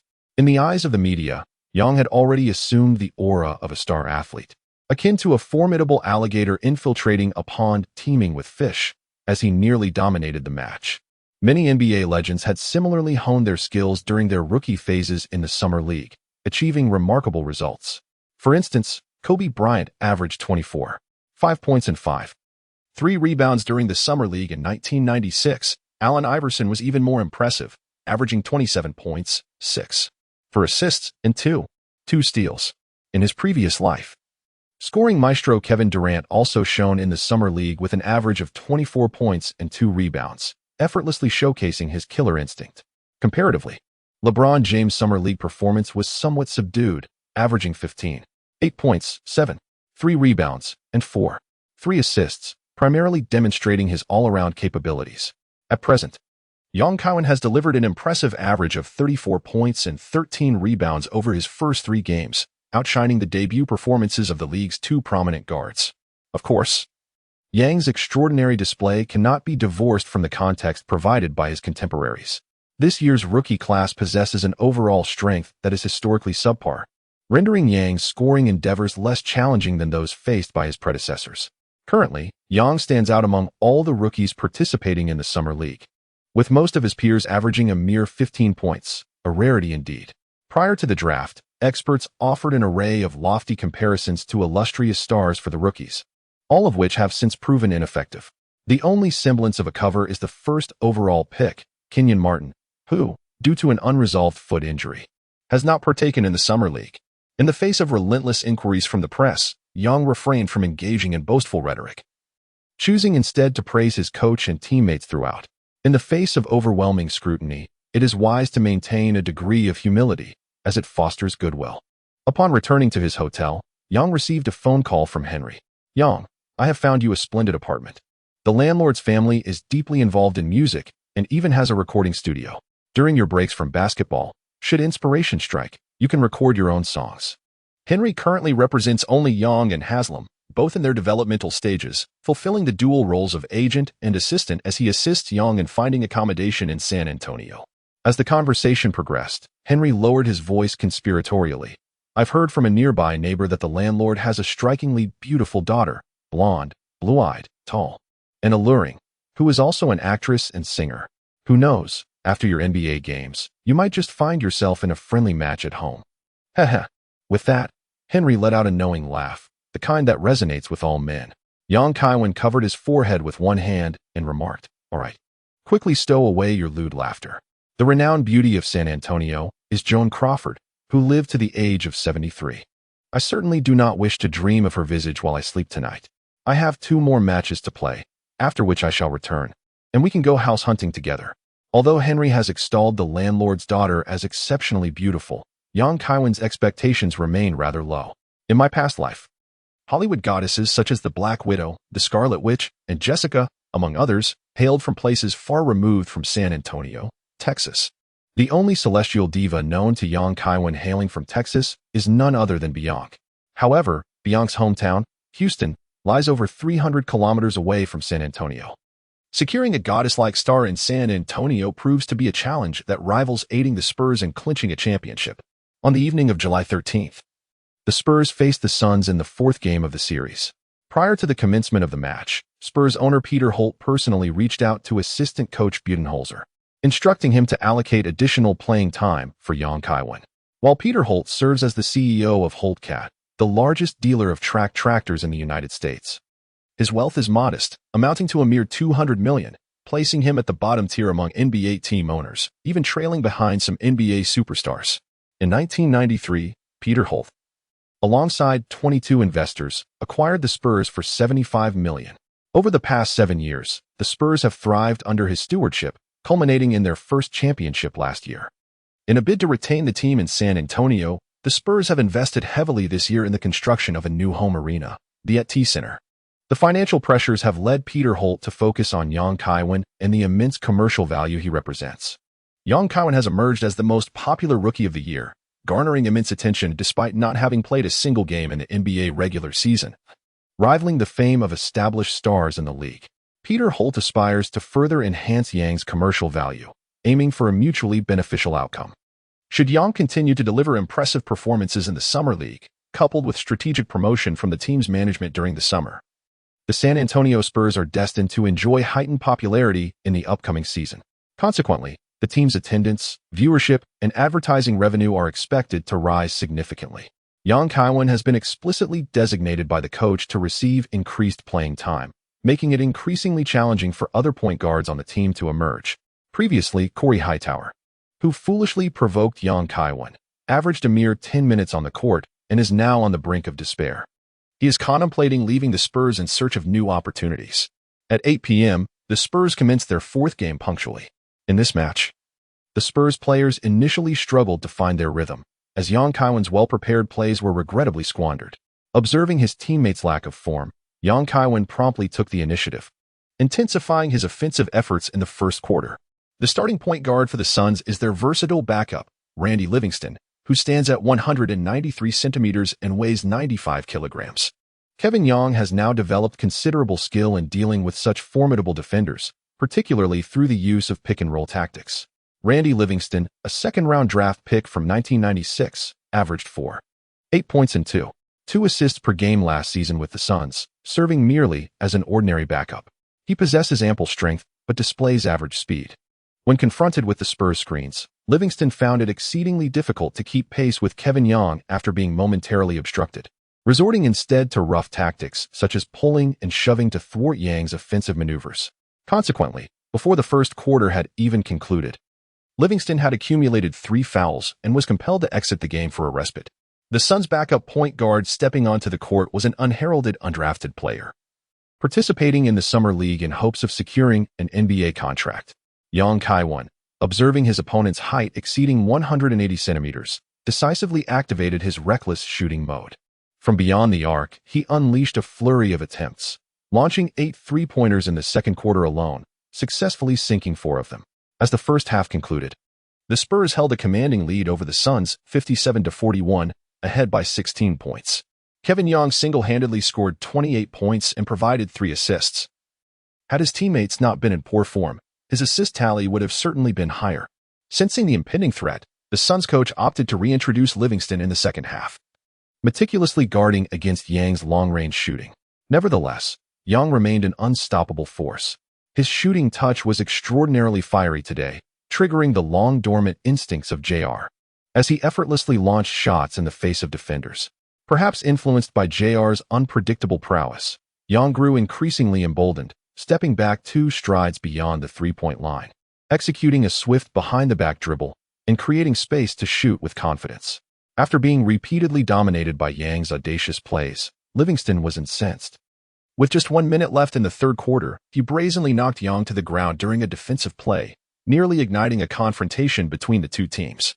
Spurs assistant coach Budenholzer promptly substituted Young to allow him a respite, opting to observe the fourth quarter from the sidelines. While the owner wished for players to have ample court time, the protection of the athletes was evidently of greater importance. Ultimately, the Spurs triumphed over the Suns with a decisive victory, finishing the game at 110-86, a margin of 24 points. Kaiwen, having exited the game early, played a mere 32 minutes, yet he impressively achieved 48 points with a shooting record of 18 out of 29, including 8 three-pointers from 17 attempts, along with 4 free throws out of 5. His performance was strikingly remarkable, though the only shortcoming lay in his failure to reach the coveted milestone of 50 points in a single game.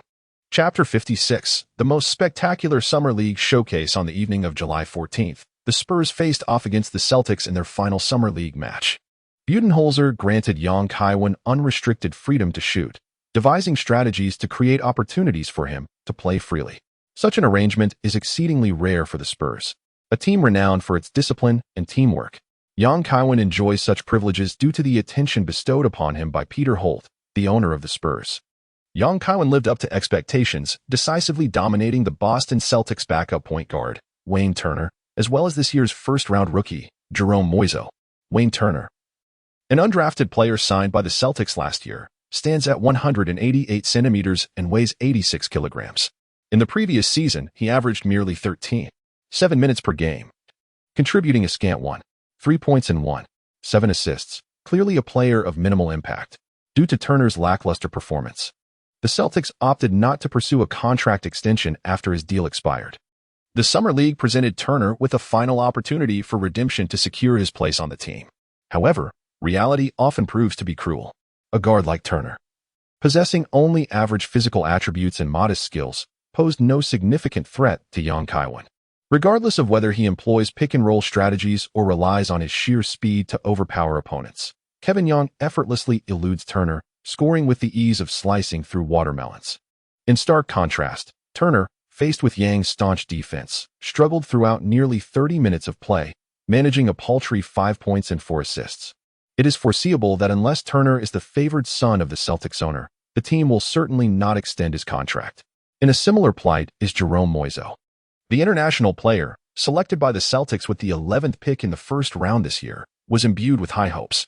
Moiseau possesses remarkable static physical attributes and decent rebounding skills, yet his lateral movement is insufficient, rendering him a sieve in defending against pick-and-rolls, as evidenced by Yang's ability to penetrate his defense with ease.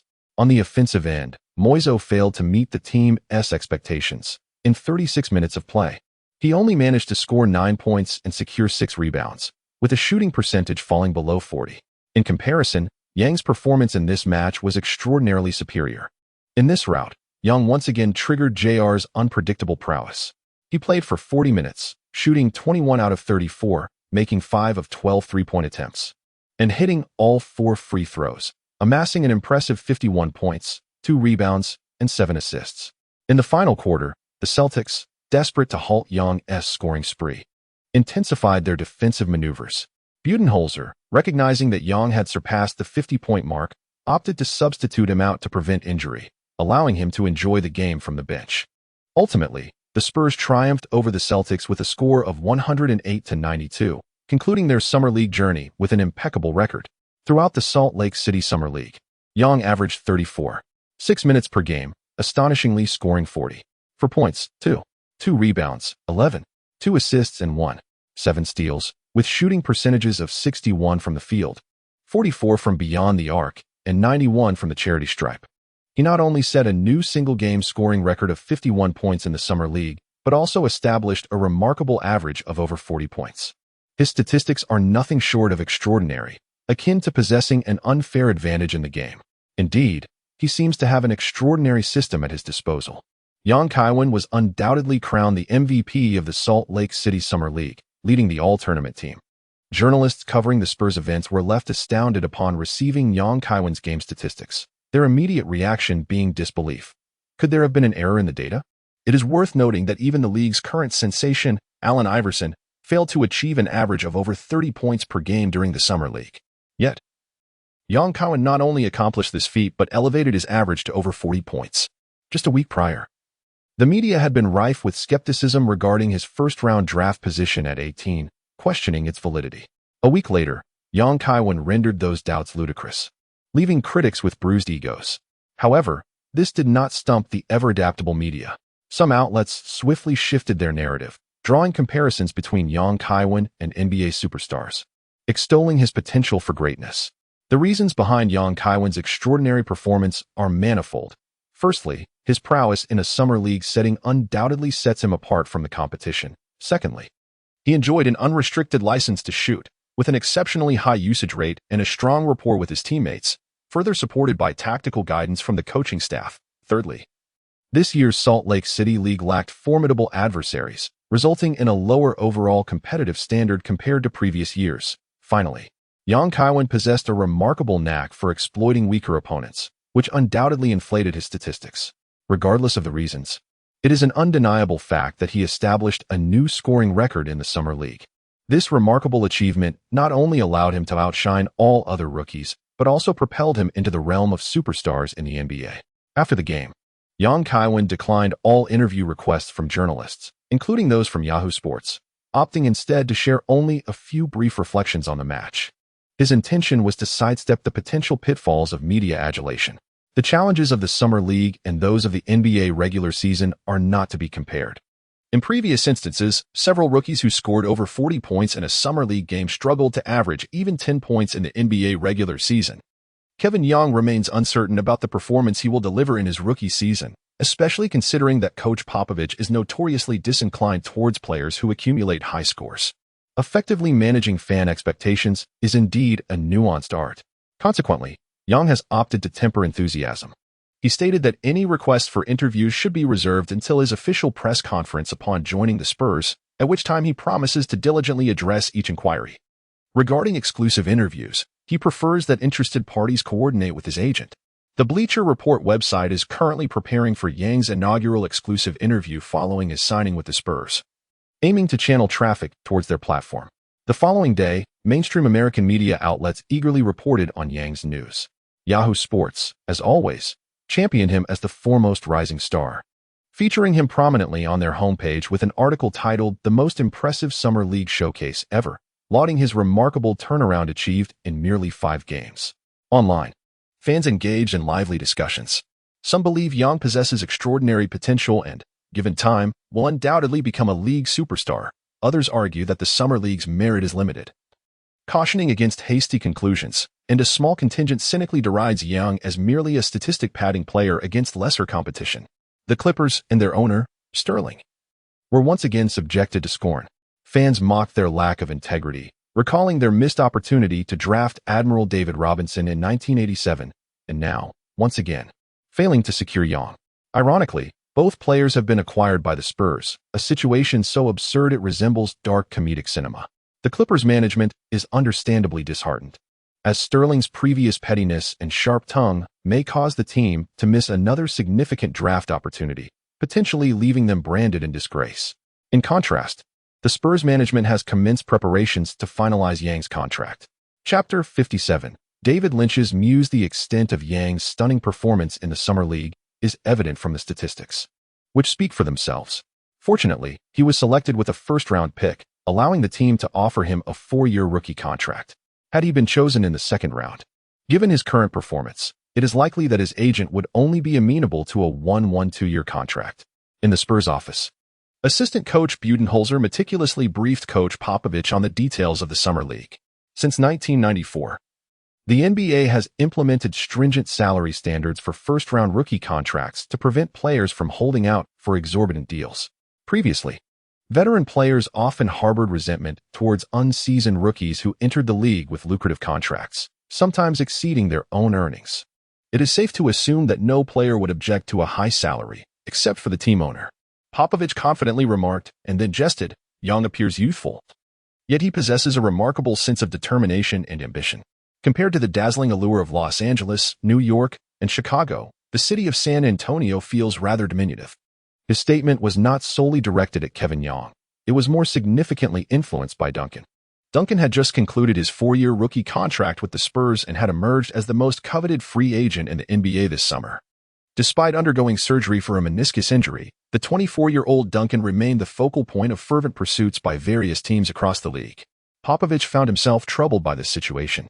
As Duncan's original team, the Spurs were exerting every effort to retain their cornerstone player. However, they were grappling with an aging roster and a lack of transitional talent. Apart from David Robinson, few players could genuinely support Duncan, leading to concerns about the team's future. Moreover, Robinson, now 35, was also facing contract renewal issues. If the Spurs offered substantial salaries to both stars, they would inevitably forfeit the salary cap space necessary for acquiring reinforcements and the means to contend with the Lakers. Compounding Popovich's headaches were the exorbitant offers being made by other teams for Duncan, which bordered on madness. The Nets were proposing a maximum contract along with a lucrative extension for Kidd. The Knicks were offering a maximum deal, a job for Duncan's wife, and shares in the team post-retirement. The Magic were presenting a maximum contract, alongside the acquisition of Grant Hill and enlisting Tiger Woods as a recruiter, while the Bulls stated they would accept any conditions provided Duncan joined them. The Spurs, however, were unable to match such offers. "Greg, I understand your concerns regarding Tim Duncan's contract extension. However, Tim is different from Yang. He has devoted 4 years to this city and holds deep affection for the team. Moreover, Yang's arrival will significantly enhance our perimeter strength, which will be a pleasant surprise for Tim," Budenholzer consoled.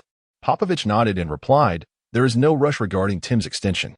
First, we shall address Yang's contract. We will follow the standard procedure and offer him a 2-4-year rookie scale contract. What are your thoughts on the other players participating in the Summer League?" Popovich inquired. Budenholzer had prepared a response. Samaki Walker and Derek Teague have performed admirably, contributing diligently on both ends of the court. I believe they should be retained for the upcoming season. As for Felton Spencer, His attitude is commendable, yet at 32, he struggles to keep pace with the game. His pick and roll with Yang often lacks the necessary speed, resulting in missed scoring opportunities. Regarding Chris Kaiwen, his best performance was in the first game, while his subsequent 4 outings were rather ordinary. Had it not been for Yang drawing double teams and providing him with several assists, his statistics would have been quite lackluster. I believe his potential is rather limited and merits careful consideration. Budenholzer did not mention Corey Hightower, as the latter's dismal performance rendered him unworthy of even being on the discussion list. After a moment of contemplation, Popovich revealed his decision. Samaki Walker and Derek Thayer would not be traded and would remain with the team. As for Felton Spencer, I shall inform him that the team will not be renewing his contract. Currently, the team is in discussions with Derek Anderson, who primarily plays as a shooting guard but is also capable of filling in at the point and small forward positions. Should the team sign him, we would release Chris Kaiwen from the small forward position. While the Spurs were managing player contracts, Kevin Young was also occupied with securing an apartment. Following the conclusion of the Summer League, upon his return to San Antonio, Kevin was taken by Henry to view potential residences. It must be said that Henry is quite reliable in his endeavors. The apartment he found is indeed impressive, situated in a tranquil and affluent neighborhood in downtown San Antonio, boasting splendid views. Its location is exceedingly convenient, being within a mere 15-minute drive from both the Spurs training facility and the Alamo Dome where games are held. At that point, Kevin would only need to secure a vehicle for transportation. The apartment is tastefully decorated, fully furnished with all necessary appliances, allowing Kevin to move in with nothing but his suitcase. If one were to nitpick, it is somewhat small, consisting of only 2 bedrooms and 1 living room. However, this is sufficient for Kevin, as he prefers inviting friends out for entertainment rather than hosting them at home. There are ample venues for dining and leisure outside, allowing everyone to enjoy themselves and return to their own residences without the need for cleanup. The monthly rent for the apartment is $1,500, a reasonable price for such a high-end location. In the year 2000, the American real estate market was still in a price trough, and had it not been for limited capital, Kevin would have considered making an investment, knowing that withdrawing before the subprime crisis would yield significant returns. The landlord resides in an impressive 3-story villa directly across from the apartment. The grand exterior design of the villa clearly indicates the landlord's affluent status. During the signing process, Kevin, accompanied by Henry, visited the villa to meet the landlords, Mr. and Mrs. Bell. Mr. Bell was dressed formally, presenting as a distinguished middle-aged gentleman, while Mrs. Bell exhibited elegance and grace. The beautiful daughter Henry had mentioned was notably absent, yet Kevin reasoned that as long as she inherited her parents' fine genes, her appearance would surely be appealing. Mr. and Mrs. Bell, it is a pleasure to meet you, Kevin greeted politely. Mr. Bell widened his eyes in surprise and exclaimed, "You are Kevin Young, the new rookie player for the Spurs. I saw your news this morning. What a pleasure to meet you."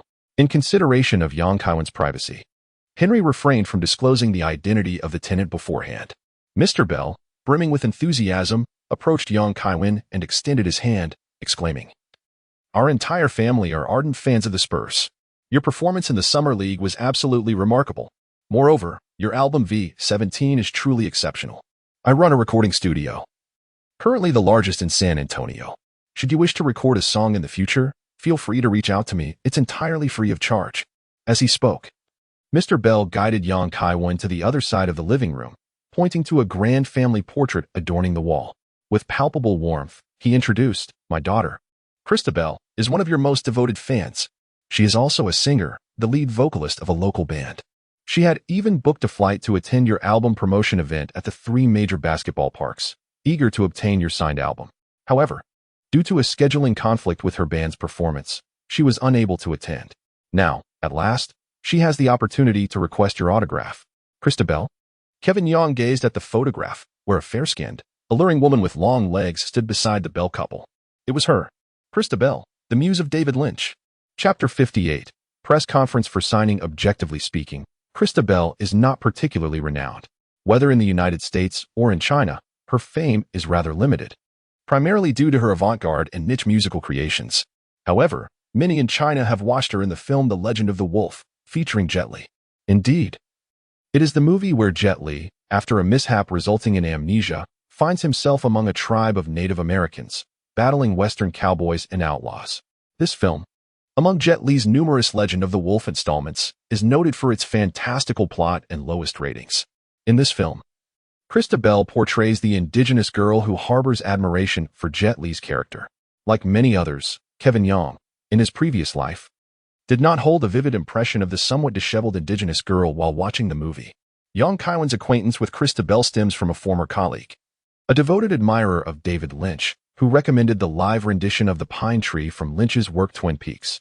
After viewing the performance, Young Kaiwen was utterly captivated, the vocalist being none other than Krista Bell. Many have remarked that the women whom David Lynch favors are either ethereal beauties or enchanting sirens. Krista embodies such a woman, boasting exceptional beauty, an exquisite figure, and an extraordinary aura that is both strikingly alluring and coolly sophisticated. Her voice is distinct, possessing a richness that surpasses that of the average Caucasian female vocalist, with a robust upper register. Unfortunately, during this visit, Young Kaiwen did not have the pleasure of meeting Krista in person. However, he signed a 2-year lease for an apartment with the Bell couple, ensuring that he would reside just across the hall, thus promising ample opportunities for future encounters. Following the signing of the agreement, the Bell couple graciously hosted Young Kaiwen and Henry, treating them to a sumptuous lunch, during which lively conversations flourished around the table. Young Kaiwen also discovered that Mr. Bell, in addition to his identity as a merchant, is a composer and producer, while Mrs. Bell is a renowned local singer. Given that Krista was born into such a musically and artistically rich family, it is no surprise that her musical style in her previous life was so avant-garde and niche. After lunch, Young Kaiwen and his companion took their leave. With the assistance of Henry, Young Kaiwen returned to the hotel to pack his belongings and purchase some daily necessities before moving into his newly rented apartment. Once settled, Henry informed Young Kaiwen that merchants had recently begun to approach him, expressing interest in inviting him to become a brand ambassador. Among them was a brand specializing in undergarments, whose owner had even flown to Salt Lake City to witness Young Kaiwen's performance during the Summer League. With years of professional experience, the owner discerned at a glance that Young Kaiwen possessed the charisma and presence suitable for endorsing their products. Without a moment's hesitation, Henry politely declined the offer. His reluctance was not born out of a desire to prevent Young Kaiwen from participating in underwear advertisements, but rather due to the inadequacy of the compensation offered. Goodness, how perceptive that owner must be. Young Kaiwen truly aspires to emulate the esteemed orators of the top 10 outstanding youths of Shihong City. And he couldn't help but remark to the boss from a distance, "You have an extraordinary eye for talent.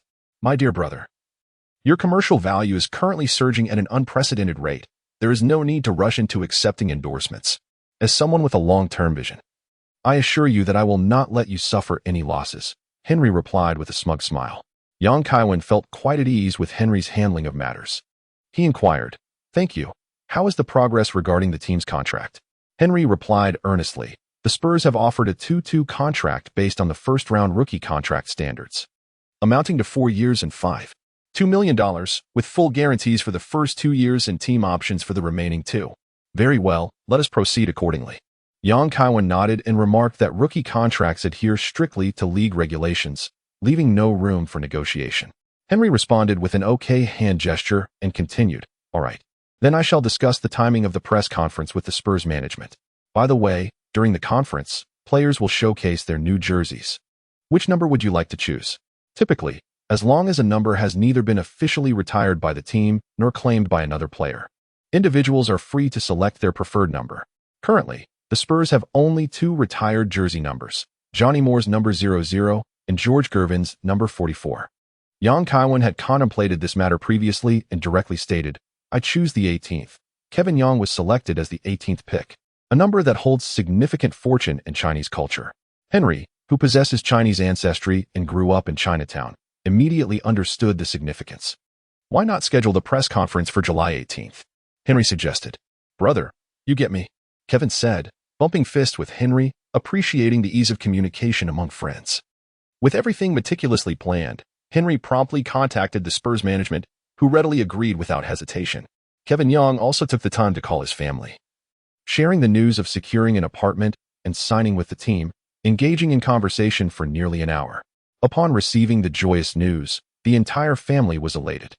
They had been closely following Kevin's developments, particularly his grandmother, who meticulously clipped articles about him from newspapers and organized them into a scrapbook. As for his strong-willed grandfather, he frequently carries an English newspaper, proudly showcasing it to old acquaintances, proclaiming, "My grandson is excelling in basketball. He is in the paper again today."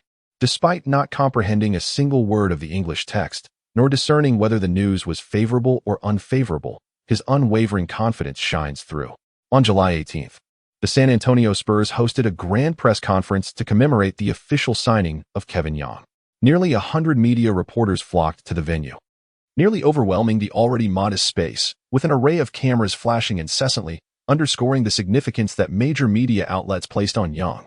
Sophia, a journalist from Yahoo Sports, was also present, but was taken aback by the sheer number of her peers in attendance. The spectacle before her was unexpected, and she realized that as Yang's fame soared, securing an exclusive interview with him in the future would likely prove to be quite challenging. Frustratingly, after offering him her business card along with a subtle hint, he had yet to reach out to her. Sophia felt the need to take more initiative. Otherwise, the opportunity for connection would slip through her fingers, rendering her efforts futile. In addition to a multitude of prominent American media outlets such as Fox News and ESPN, the presence of international media representatives from Europe and Asia added to the occasion's allure, which was a rare sight at a Spurs press event. Witnessing such a turnout inevitably reminded Lin Kaicheng of the Linsanity phenomenon from a previous era. However, it is worth noting that before Jeremy Lin's rise, Yao Ming had already carved a significant path for Chinese players in the NBA. Presently, Kevin Young stands as the sole Asian player in the league, arguably representing a segment of the yellow race. While Lin's peak was remarkably brief and he never made an all-star appearance, Yang's career was just beginning. Having already shattered scoring records in the Summer League, with limitless potential ahead, the media has always excelled at both elevating and dismantling player reputations. As players ascend, journalists will readily exalt them, showering them with praise. Yet, should these athletes fall from grace, the media will not hesitate to shift public sentiment and collectively cast them down. The fate of the players matters little. What is paramount is the creation of sensational news. During the press conference, reporters eagerly posed questions to Young. Some inquired about his draft position, while others asked about his thoughts on breaking records in the Summer League, and there were certainly a few challenging inquiries as well. However, Young was undeterred by these questions. He honored his commitment to respond thoughtfully and thoroughly, rather than with indifference. Finally, it was the turn of a journalist from a Chinese media outlet to ask, "Young, records indicate you possess half Chinese heritage. Can you speak Chinese? And how well do you understand China?" Well, after a lengthy wait, the anticipated question had finally arrived. Chapter 59, Setting the Flag at the Press Conference. Though I did not grow up in China, I possess a profound understanding and deep appreciation for the country. Yang Kaiwen switched to fluent Mandarin and replied, "I believe that the most delectable cuisine in the world is Chinese food, spicy hot pot, Cantonese roasted meats, Peking duck. Just thinking about it makes my mouth water. I can also recite numerous Tang and Song poems and engage in discussions about China's 5,000-year history. In fact, I can recite the three-character classic too, although I have forgotten much of it due to the passage of time. If not for the constraints of time, Yang Kaiwen would eagerly recite a few ancient poems right then and there, showcasing the fruits of his 9 years of compulsory education in his previous life to demonstrate his profound understanding of China. This question, whether stemming from a sense of identity or the desire to uphold his image as an athlete, required a thoughtful response from Yang Kaiwen. A slight misstep could turn this seemingly simple question into a perilous one. As a seasoned internet user from the Celestial Empire in his past life, Yang Kaiwen had first-hand experience of the prowess of Chinese online commentators. If unleashed, they could easily drown their adversaries in a deluge of scorn, armed with their keyboards. Should his answer falter, those commentators would not hesitate to label him as a banana person, a tag that would be difficult to shed for a lifetime. The Chinese journalists were astonished to discover Yang Kaiwen's familiarity with China and his fluent Mandarin, and one curiously inquired, "Who taught you to speak Mandarin so well?" "My entire family speaks Mandarin, including my mother, although her proficiency is not as fluent or standard. Given your deep understanding of China, do you plan to return for a visit?" "My grandfather has always wanted to revisit his hometown, and the family is already making arrangements. However, as I have just entered the league and have yet to establish myself in the NBA, I won't be joining them this time. I plan to return to China during next year's off-season." Noticing the impatience of many non-Chinese speaking reporters, A Chinese journalist hurriedly asked another question. Would you be willing to accept an exclusive interview with the Chinese media at your convenience? Certainly, it would be my honor. You can contact my agent Henry, Yang Kaiwen readily replied. Through an exclusive interview with the Chinese media, he would gain recognition among the vast number of Chinese basketball fans. An opportunity he would naturally not decline. With the evolution of China's sports industry, the NBA's influence in China will continue to grow, and the number of Chinese fans will significantly increase. In his past life, Yao Ming became the NBA All-Star voting champion for 2 consecutive years in 2005 and 2006. With the invaluable support of Chinese fans. At this moment, a Korean reporter posed a question. Yang, do you speak Korean, and what is your knowledge of Korea? What the heck? Why on earth would I need to speak Korean? There's an authentic version already. Why settle for a pirated and censored one? Furthermore, doesn't this question resemble that posed by the Chinese reporter? Yang Kaiwen stated with seriousness, I am not proficient in Korean, and my knowledge of Korea is limited to kimchi. Furthermore, I must declare that my ancestors are all Chinese. Yang Kaiwen recalled that after Jeremy Lin rose to fame in his previous life, South Korean media circulated reports claiming that Lin had Korean ancestry, igniting a fervor of excitement. Even more absurdly, prior to this, Yao Ming had also been subjected to such cultural appropriation, with certain scholars attempting to assert that he was a descendant of Koreans. The tendency of South Korea to appropriate historical figures is not a new phenomenon. Figures such as Confucius, Li Bai, and Li Shizhen have all been claimed as Korean nationals, leaving one both speechless and indignant. Yang Kaiwen articulated this sentiment as a precautionary measure. Were it not for the consideration of basic social etiquette, he would have eagerly added, I may not be well versed in Korea, but my grandfather possesses considerable knowledge. He served in the volunteer army during the Korean War and resided for a time in your capital, Hanseong, which you now refer to as Seoul, thus gaining a glimpse of your local customs and culture. However, Yang Kaiwen underestimated the audacity of the South Korean media. The journalist, with a swift retort, misconstrued his remark about his limited understanding of Korea, which he likened to kimchi, as an expression of his fondness for it, and relayed this to his editorial colleagues in Korea for publication. Yang, do you have specific goals for the new season? How do you envision your future height in the NBA? An exceptionally elegant FSN female reporter, Olivia, rose to pose the question. Much like in her previous life. After obtaining her degree, Olivia opted to work for FSN, Fox Sports Network. She had garnered a modicum of fame as the lead in the music video for Yang Kaiwen's V17 album, yet this was insufficient to catapult her into the Hollywood limelight. After all, the number of aspiring actresses wishing to grace the Hollywood stage is vast, and Olivia's current qualifications and resources were still inadequate. Unlike in her past life, FSN recognized her close relationship with Yang Kaiwen and directly appointed her as an NBA reporter. It is noteworthy that typical intern reporters commence their careers in college leagues, gradually ascending to the NBA, NFL, and other major leagues. Regarding inquiries about his significant other, Yang Kaiwen would not offer a dismissive response. After a moment's contemplation, he solemnly stated, my goal for the new season is to become the league's Rookie of the Year. Over the next 3 years, I aim to be selected as an All-Star and assist the Spurs in reclaiming the championship. Upon hearing Yang Kaiwen's bold declarations, the reporters present felt their efforts were worthwhile.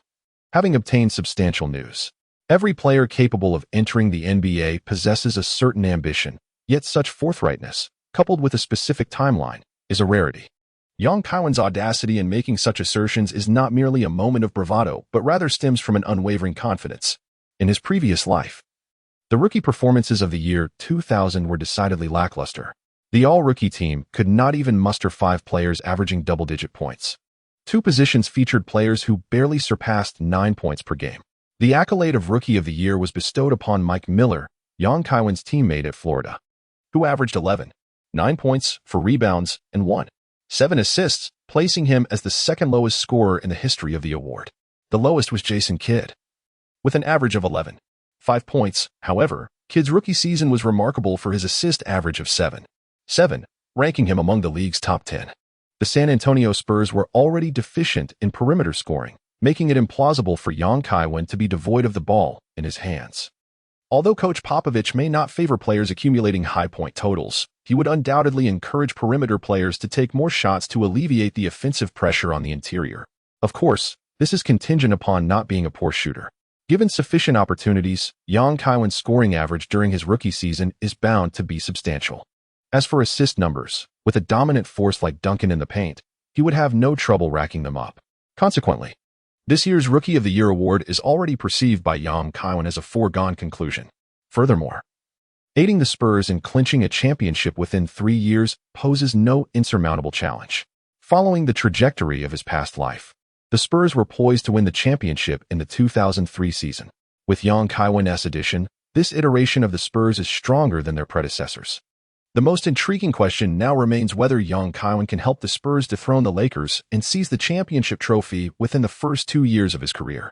Achieving All-Star status presents no difficulty for Kaiwen, as he possesses 2 significant advantages: his identity as a singer and his heritage as an Asian American.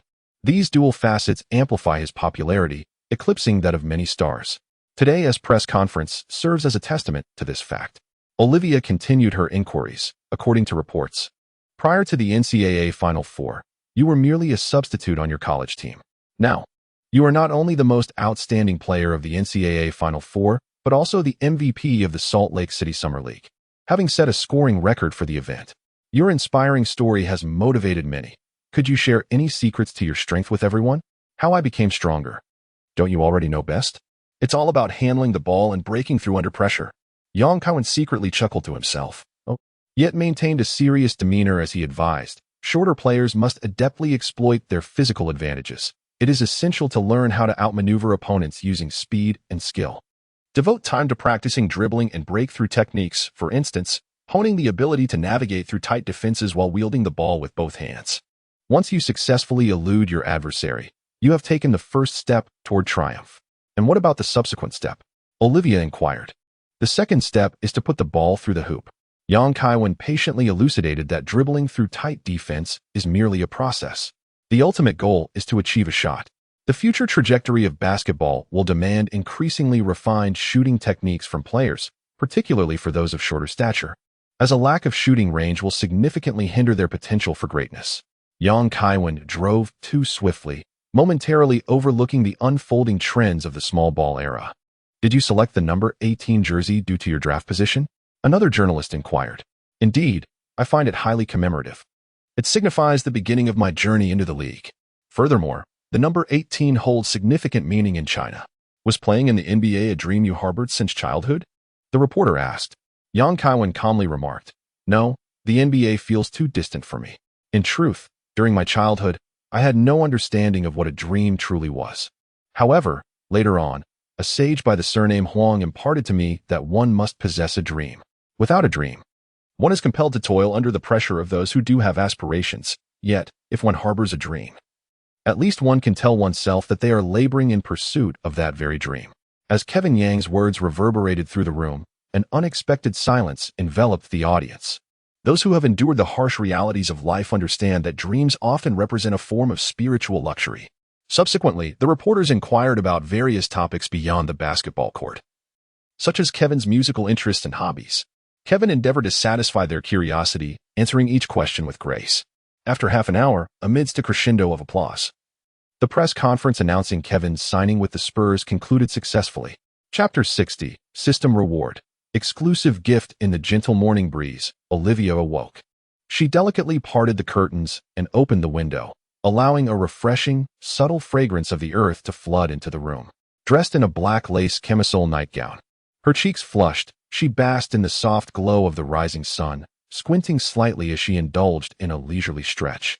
Her curvaceous figure exuding an allure that was simply exquisite. Turning her gaze to the slumbering Kevin Young beside her, Olivia's lips curled into a satisfied smile. She bent down to gather the shirts and undergarments scattered across the carpet, then donned a robe from the foot of the bed and stepped out of the bedroom with elegant strides, her long legs on display, embodying sensuality and charm. As the sunlight grew increasingly intense, Kevin was stirred from his slumber, feeling somewhat disoriented.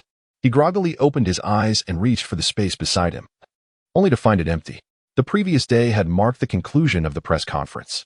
After sharing a delightful dinner, Kaiwen and Olivia proceeded to his apartment. Subsequently, the couple, reveling in their reunion, engaged in an extensive series of playful sparring sessions to test the quality of the apartment's grand bed. Indeed, it proved to be a luxurious dwelling, with furnishings of remarkable durability. Their spirited duel continued well into the night, with Kaiwen making repeated advances while Olivia, in playful submission, pleaded for mercy, yet the bed remained steadfast and unwavering. Just as Kaiwen was savoring the triumph of the previous evening, he was suddenly jolted from his reverie as the covers were pulled back and a figure descended upon him. "Darling, it's time to rise and freshen up. Breakfast is ready." Olivia gazed down at him, her expression brimming with mischievous delight. "This form of waking you up is even more vigorous than last night." Kaiwen domineeringly embraced the woman, planting a fervent kiss upon her lips. "This is intolerable. Get up at once, or I shall crush you."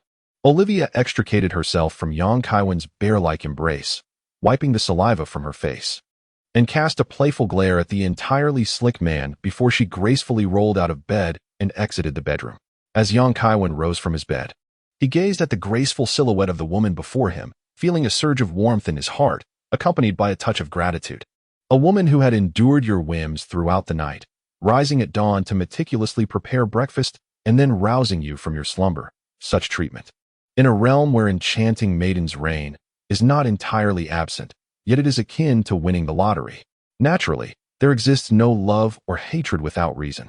Olivia's attentive care stems from her dual nature.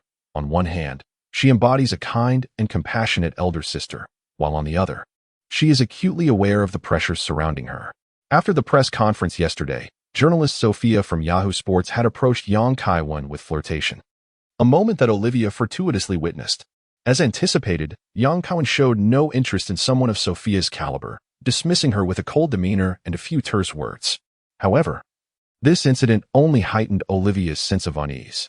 Kaiwen's rapid ascent is undeniable, and it is certain that in the future, an increasing number of women will come forth to offer themselves willingly. Their motivations may range from sheer materialism to admiration for his looks, or perhaps even reverence for his talents. Olivia, a sports journalist, is acutely aware of the tumultuous private lives of NBA players. It is an open secret that many stars maintain multiple lovers across different cities. She understands that as the disparity in their social standings grows, capturing the elusive Kaiwen, a man who remains beyond her full grasp, will necessitate greater effort on her part, possibly even requiring her to learn the art of compromise. There is a certain strength in mature women. When faced with dilemmas, they seek solutions rather than indulging in petty tantrums. Kaiwen is somewhat attuned to the thoughts of women. In the adult world, the fundamental etiquette dictates that one may perceive the truth without voicing it. As Kevin Young rose from his slumber and stepped into the bathroom to indulge in a refreshing shower, he couldn't help but notice the remarkable refinement of his physique compared to several months prior. While the bulk of his muscles remained modest due to his weight, their definition was undeniably impressive. Last night, he had been preoccupied with sharing tender moments with Olivia, neglecting to check the system notifications. Previously, after being selected at the draft and setting records to earn the MVP title during the Summer League, he had yet to receive any rewards from the system, which had led him to express his grievances regarding its parsimony. As Kevin Yang's thought shifted, the familiar system interface materialized before his eyes, with the bell icon in the upper right corner adorned with a red dot indicating unread messages. The long-awaited system rewards had finally made their appearance. Kevin Young eagerly activated the unread messages with his thoughts. "Congratulations, player. You have officially joined the NBA, and you are awarded a rookie-exclusive gift. Congratulations, player. You have officially joined the San Antonio Spurs, and you are awarded a Spurs-exclusive gift. Congratulations, player. You are the first Chinese player to join the NBA, and you are awarded a chance to spin the golden prize wheel." Goodness. 3 achievements at once.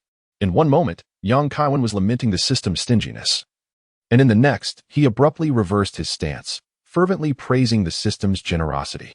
Kaiwen was the first to unveil an exclusive gift that had never been seen before: the Height Enhancement Potion, one and only. The Height Enhancement Potion is a miraculous substance that promotes the growth of a player's stature. Upon consuming the potion, a player's skeletal structure undergoes further development, gradually increasing in height by 5 to 15 centimeters over a span of 3 years, while their basic physical attributes also experience slight improvements, contingent upon the player's age and physical potential.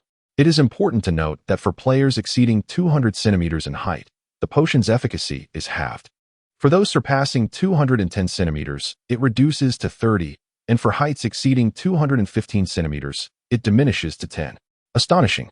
Such a rare and valuable treasure is indeed hard to come by. Those experts who have consistently doubted young Kaiwen have most frequently criticized his height. Shorter guards often become targets in defensive scenarios involving screens and switches, rendering them defensive liabilities. This is not something that can be compensated for solely through effort, defensive experience, or even subtle defensive maneuvers. Young Kaiwen has just turned 18, making him the third youngest rookie in NBA history, with significant potential for growth in height. Even if he does not achieve a full 15 centimeters, an increase of over 10 centimeters should not pose a problem.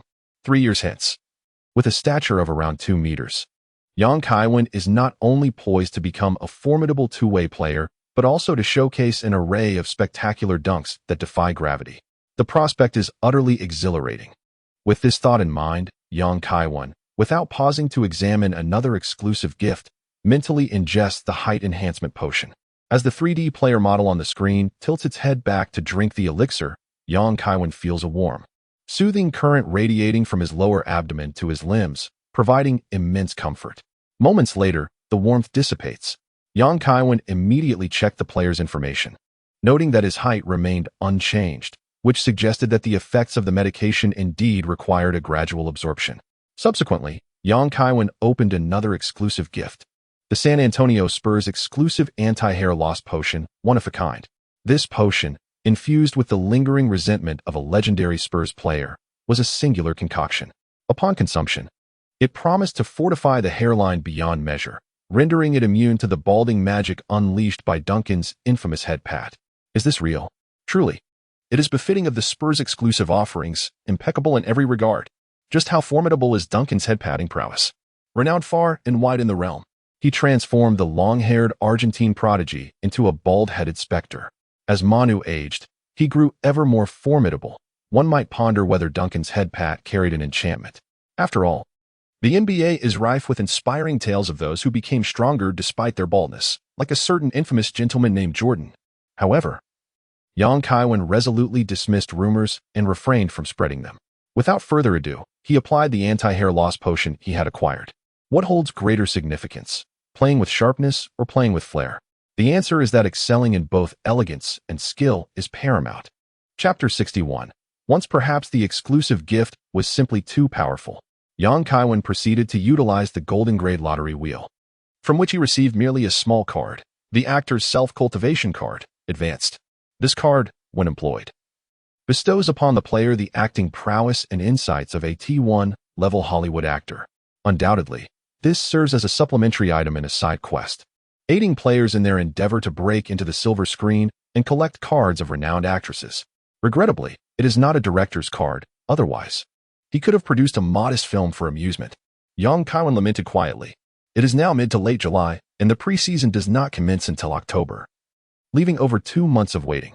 Kevin Young initially intended to engage in basketball training while simultaneously releasing an album after the conclusion of the NCAA season.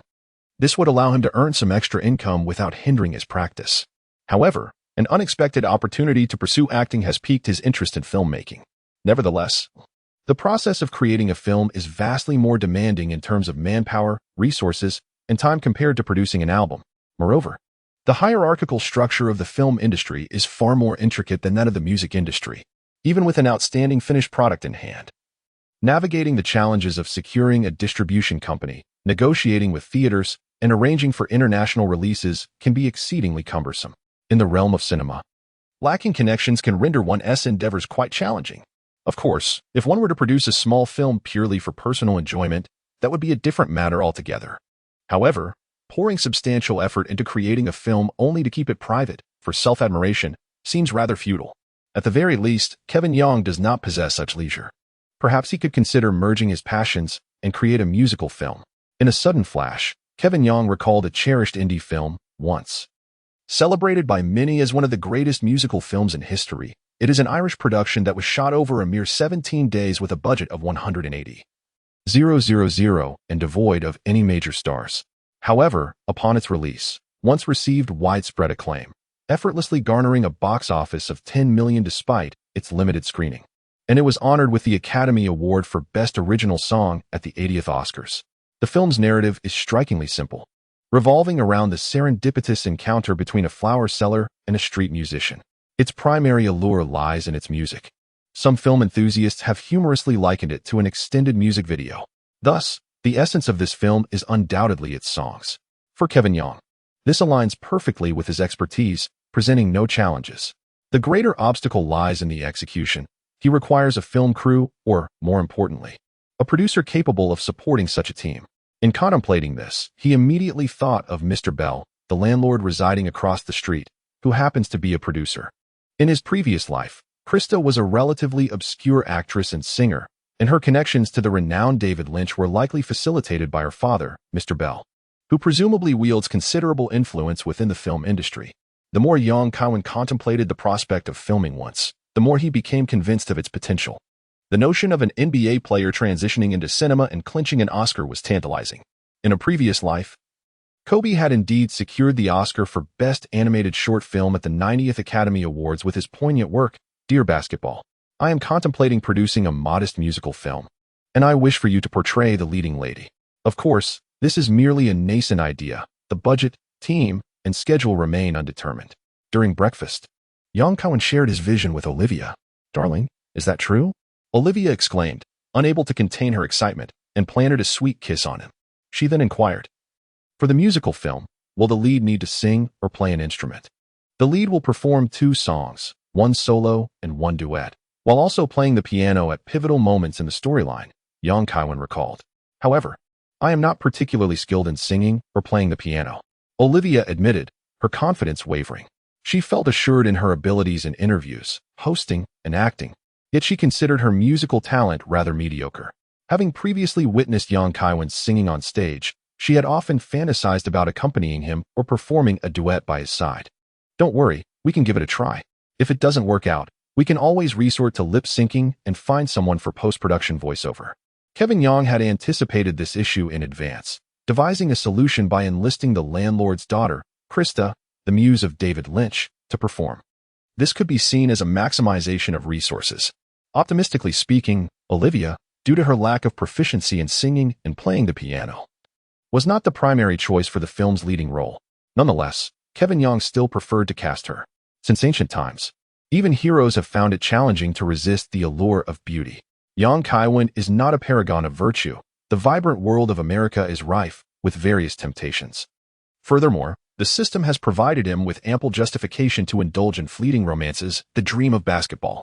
All that young Kaiwen could do was to endeavor to compensate his woman in other aspects, even though they had yet to articulate their relationship. Upon hearing young Kaiwen's proposal, Olivia felt a considerable sense of relief and then mischievously inquired, who is the leading man? It wouldn't be you, would it? Young Kaiwen chuckled, indeed. I am investing in a film, and you shall play the leading lady, while the only possible leading man is myself. My dear, I possess 1,000% confidence in your singing, but as for your acting, well, during the filming of the V17 music video, you had quite a number of flubs. Ha. Olivia teased him lightly before covering her mouth with one hand and bursting into laughter. Young Kaiwen felt a flush of embarrassment. During the filming of V17 MV, his lack of experience had indeed led to numerous amusing mishaps. However, times have changed. With the growth of his artistic prowess, he confidently thumped his chest and declared, that was my first time. I lacked experience. Now, my skills have significantly improved. So be prepared to handle my performance. With a playful smile, Olivia beckoned him with a coy gesture of her finger. Kevin Young's fingers danced with anticipation as he swiftly pinned the woman down, igniting a fierce struggle between them.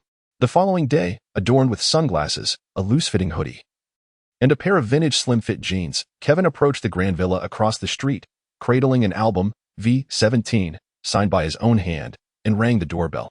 With a creak, the opulent door swung open, revealing a striking young Caucasian woman, her height estimated to exceed 175 centimeters.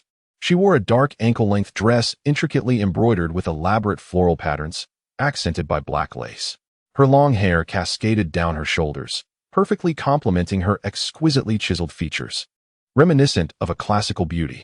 Mr. Young, you have arrived. I am Krista Bell, and it is a pleasure to meet you. I am both your admirer and a fan of your work.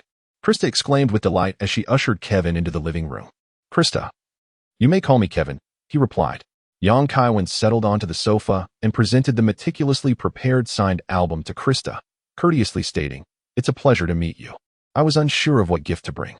Last time I spoke with Mr. Bell, he mentioned your desire for a signed V17 album, so I brought one along." Young: "Thank you. I absolutely adore this gift. The V17 album is magnificent. Every single track is a classic." Krista received the album with both hands, clutching it tightly to her chest, instantly transforming into an enthusiastic fan. The quality of the 3 songs from V17 is truly exceptional, each ascending to the top 10 of the Billboard singles chart. Young Kaiwen is not only an exceptional singer but also an NBA player, blessed with striking good looks, which has endeared him to a multitude of young female admirers. Mr. Bell cast a fond glance at his daughter before turning to Young Kaiwen and saying, "Yang, I found your discussion about the musical film intriguing during our call yesterday. I would be delighted to take on the role of producer for this film, once. Additionally, I will ensure that Krista is given a role." Thus, Mr. Bell became the producer of Once. Following their negotiations, the budget for Once was ultimately established at $500,000. In the previous iteration, Once faced financial constraints, resulting in many scenes reportedly being shot with a DV camera, leading to subpar visual quality that attracted considerable criticism. Young Kaiwen has increased the budget, hoping to compensate for this regret. However, the sum of $500,000 is already the upper limit that Young Kaiwen can bear. Any more would mean sacrificing everything he has. The Bleacher Report project received an investment of $1 million, and the sales revenue from the latest issue of V17 has yet to be received, leaving Young Kaiwen with little surplus. Mr. Bell is highly efficient in his work and quickly found a young director named Dustin Lance Black. Black is a distinguished graduate of the School of Theater, Film, and Television at the University of California, Los Angeles, and in June, he released his self-written and directed debut short film, Close to Heaven. In his previous life, Young Kaiwen had never heard of such a figure. With a film budget of merely $500,000, it was improbable to invite a renowned director. Kevin Yang's initial impression of director Blake was that of a quintessential handsome Caucasian. His second impression, however, suggested a hint of effeminacy. It turns out that not only women possess an intuition, men's instincts can sometimes prove to be equally astute. After a conversation, Blake candidly revealed his identity as a gay man and expressed his intention to film a documentary about American homosexuality next year, adhering to the artistic principle that the highest realm embodies androgyny. Young Kaiwen ultimately secured the services of this American actor for a remuneration of $50,000 along with a share of the box office profits. The decision was primarily influenced by a limited budget and a tight schedule, leaving no room for extensive selection. Young Kaiwen was unaware that this Blake was no ordinary figure. In his previous life, he had garnered numerous prestigious film awards, including the Academy Award for Best Original Screenplay at the 81st Oscars. Once the producers and director were assembled, the film project officially commenced. However, Young Kaiwen soon realized that he had underestimated the complexities and challenges of filmmaking. The first hurdle was the refinement of the script. The original narrative was set in Ireland, but for the sake of budgetary constraints and to enhance relatability for American audiences, a change was imperative. In order to save both time and money, Kevin Young has opted to set the narrative in San Antonio, necessitating a subtle adjustment to the character backgrounds. Furthermore, it is essential to assign a role to Krista. Kevin Young and Blake deliberated together, ultimately deciding to portray Krista as the protagonist's ex-girlfriend, appearing in fragments of memories. Young Kaiwen initially believed that the script was so straightforward that it could be completed in a day or two. However, after numerous discussions and revisions, it took a full 5 days. Next came the selection of the soul-stirring songs for the film Once. The original Once featured over a dozen songs, but Young Kaiwen could only recall the Oscar-winning Falling Slowly and If You Want Me. The remainder had to be unearthed from the recesses of his memory. While there are countless future classics that may resonate, the challenge lay in selecting melodies that would truly embody the essence of the film. After meticulous consideration, he chose several timeless pieces, such as You're Beautiful, Apologize, Take Me to Church, and Shots. You're Beautiful was designated for the moment of serendipity when the male lead encounters the female protagonist, captivating her with his street performance, while the other selections express the male lead's solitude and grievances. Additionally, he specifically selected Burning for Krista to serve as an interlude for a flashback sequence. In a previous life, Burning had gained immense popularity after being featured in a special Valentine's Day segment for World Football. After all, Krista is the producer's daughter, her stature not inferior to those who joined the project with financial backing, and her beauty necessitated special attention. Upon reviewing his selections, Kaiwen realized he had chosen a lineup of spectacular songs, more fitting for the Grammy Awards than the Oscars. Many of these compositions are intricate, and to recreate them to a high standard would require considerable time. What was initially planned to be completed within a month would inevitably be postponed by at least another month. Kaiwen communicated this issue with Blake. Aside from a select few essential songs that require full orchestration, all other pieces merely necessitate your guitar accompaniment, or even just your vocal performance. In the film, you are merely a disillusioned street musician, devoid of an extensive portfolio. Furthermore, the caliber of your songs is so remarkably high that I harbor concerns. Should they all be featured in the film, might the audience find it jarring? Every casual melody you sing could easily ascend the Billboard charts. What kind of street performer is this? Such an extraordinarily talented street musician surely could not remain unnoticed. You appear more like a celebrated artist masquerading as a busker. Blake urged Kaiwen to perform all the songs a cappella and could not help but voice his critiques. Those around him extolled Blake as a cinematic genius destined to become a great director, a sentiment he shared. Yet, upon witnessing Kaiwen effortlessly produce a plethora of chart-topping singles, he found himself grappling with self-doubt for a fleeting moment. Once the preparatory tasks were concluded, the actual filming encountered challenges. However, this time, the issues did not stem from Kaiwen. On the contrary, he emerged as the most reliable aspect of the shooting process. Kaiwen delivered a stunning performance in front of the camera, with each of his solo shots being executed in a single take. His acting prowess eclipsing that of numerous young Hollywood stars, leaving the entire crew astounded. Director Blake once again found himself engulfed in self-doubt, this time for a prolonged period. The issue during filming arose with Olivia. Her scenes in Once were scheduled to span over 10 days, yet having just joined FSN, the company would not grant her such an extended leave.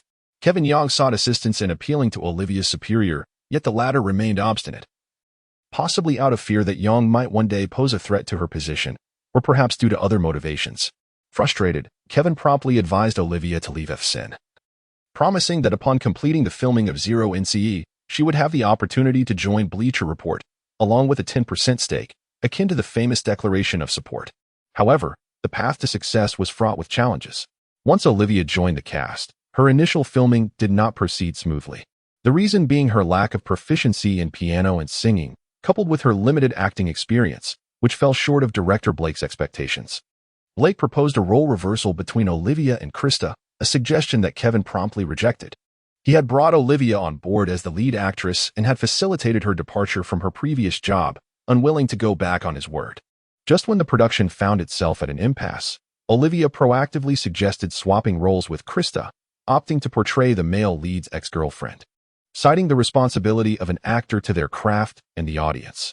Kaiwen understood that Olivia was a woman of strong self-esteem and resolute opinions. Recognizing her determination, he nodded in agreement. To compensate Olivia, Kaiwen and Blake collaboratively enhanced her role in the production. Kaiwen decided to replace the originally assigned song Burning, intended for the male lead's ex-girlfriend, with a comparatively easier piece titled Communication. This song has a Chinese cover known as Words Fail to Convey, initially performed by Lin Ilian, and later popularized by the soulful Chen Chuxing. Communication possesses a relatively straightforward melody with a limited vocal range, allowing Olivia the opportunity to refine her performance in the recording studio. Should she struggle, its omission would not significantly impact the overall narrative.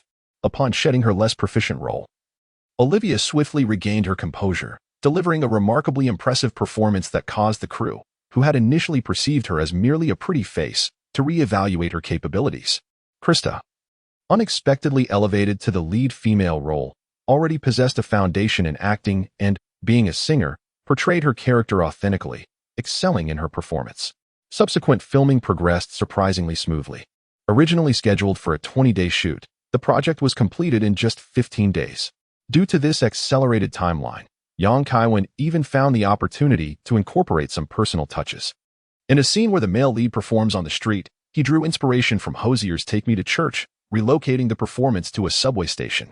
There, he clapped along to the beat while passionately singing. In a previous life, Kaiwen had always believed that Hozier's best live rendition of Take Me to Church occurred in that desolate, dilapidated subway station rather than amidst the glamorous Victoria's Secret fashion show. After all, the camera primarily focused on those stunning supermodels, leaving the audience little inclination towards attending church, a notion that starkly contradicts human nature. In a moment of inspiration, young Kaiwen embarked on a cinematic venture, dedicating nearly a month to this endeavor. With the preliminary work finally reaching a conclusion, the post-production tasks were entrusted to the director, Blake, who would take his time refining the film. During this period, the NBA, in the midst of its summer off-season, occasionally experienced significant upheavals. The most notable tempest in the basketball realm was undoubtedly Duncan's decision to remain with the Spurs. The fans of the San Antonio Spurs erupted in jubilant celebration, reminiscent of the fervor during the championship parade of '99. In stark contrast, the Orlando Magic's supporters, along with the team's owner, found themselves in dismay. The Magic's owner exerted considerable effort to persuade Duncan, going so far as to fly his private jet to bring Duncan to Orlando for leisure. A massive poster of Duncan was displayed at Disney World, and even his idol, Tiger Woods, was enlisted as a persuasive ally. However, the situation deteriorated when the Magic's head coach, Rivers, denied Duncan's request to have his family accompany him on the team plane, ultimately derailing the negotiations. The repercussions of this incident were poised to influence the future landscape of the NBA, leading to the emergence of an urban legend. The Magic's desire to recruit Duncan for a grand endeavor was thwarted when they advised him that his wife, bearing a beauty reminiscent of a peach blossom, was not a suitable match for a man of his stature, thus suggesting he should part ways with her. Enraged, Duncan departed, choosing to remain loyal to the Spurs. This decision precipitated a series of events that would see him lead the team to 3 championships in 5 years, yet ultimately led to personal turmoil and financial strife. This illustrates the unfortunate reality of honest individuals in this world. As a Navi teammate, one could only hope for a change in his fate, yet advising someone to divorce is a rather audacious endeavor. One must simply wait and see how fate unfolds for everyone involved. Chapter 63. The launch of Bleacher Report and the Drew League. Following Duncan's successful re-signing, the Spurs proceeded to acquire 4 new players, all of whom were free agents in the league. On August 4th, the Spurs signed 26-year-old guard Derek Anderson. Anderson's arrival signified the abandonment of Chris Carrawell, who had been selected with a second-round pick. It must be noted that the inertia of history is indeed profound.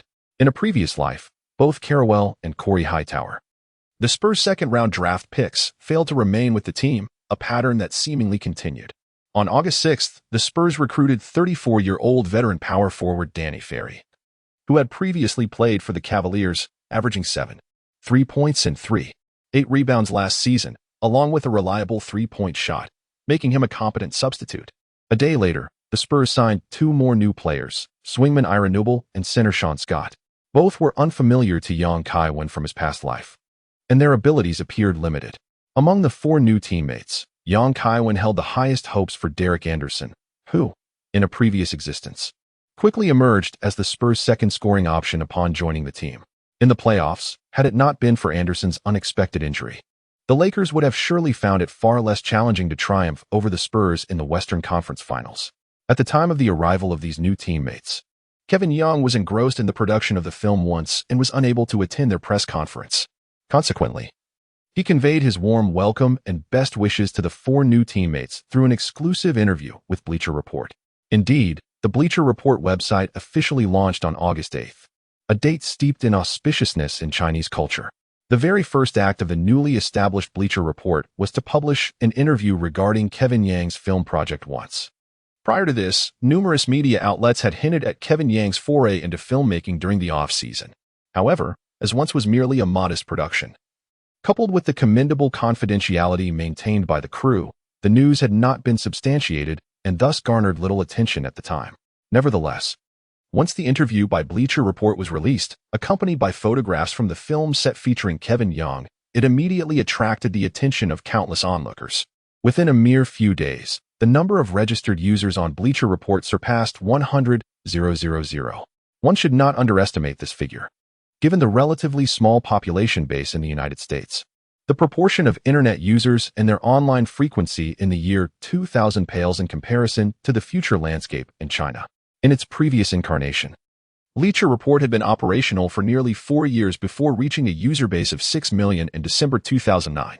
This phenomenon elucidates why Facebook, launched in 2004, attracted 1 million users within just 9 months, prompting a flurry of investment interest from numerous financial institutions.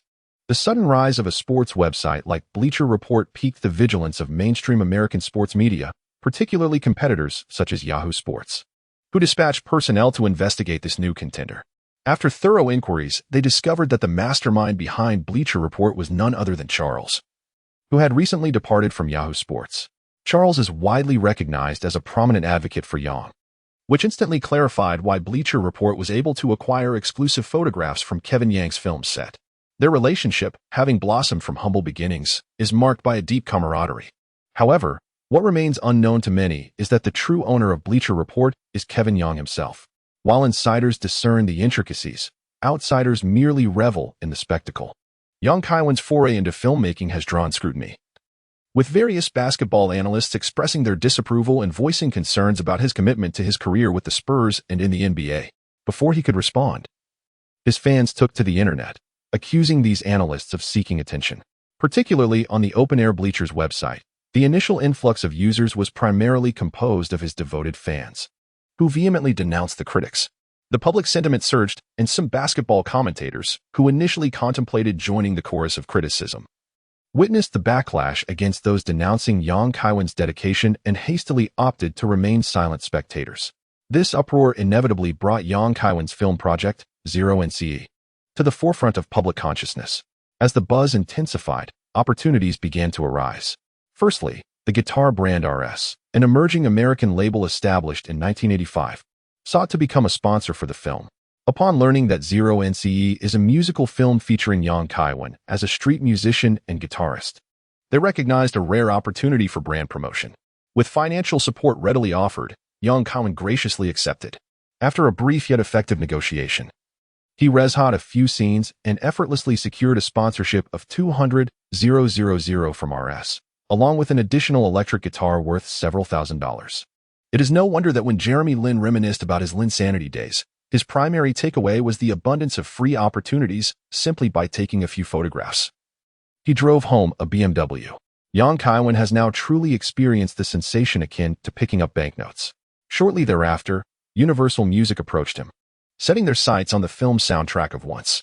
The V-17 project proved to be a substantial financial success for Universal, instilling great confidence in the music market surrounding Yang Kaiwen. In an effort to persuade him, Universal expressed their commitment to support the promotional campaign for the film's release, even proactively offering to elevate Yang's share of the album sales to 30. With such sincerity and a solid foundation for collaboration, Yang Kaiwen readily agreed.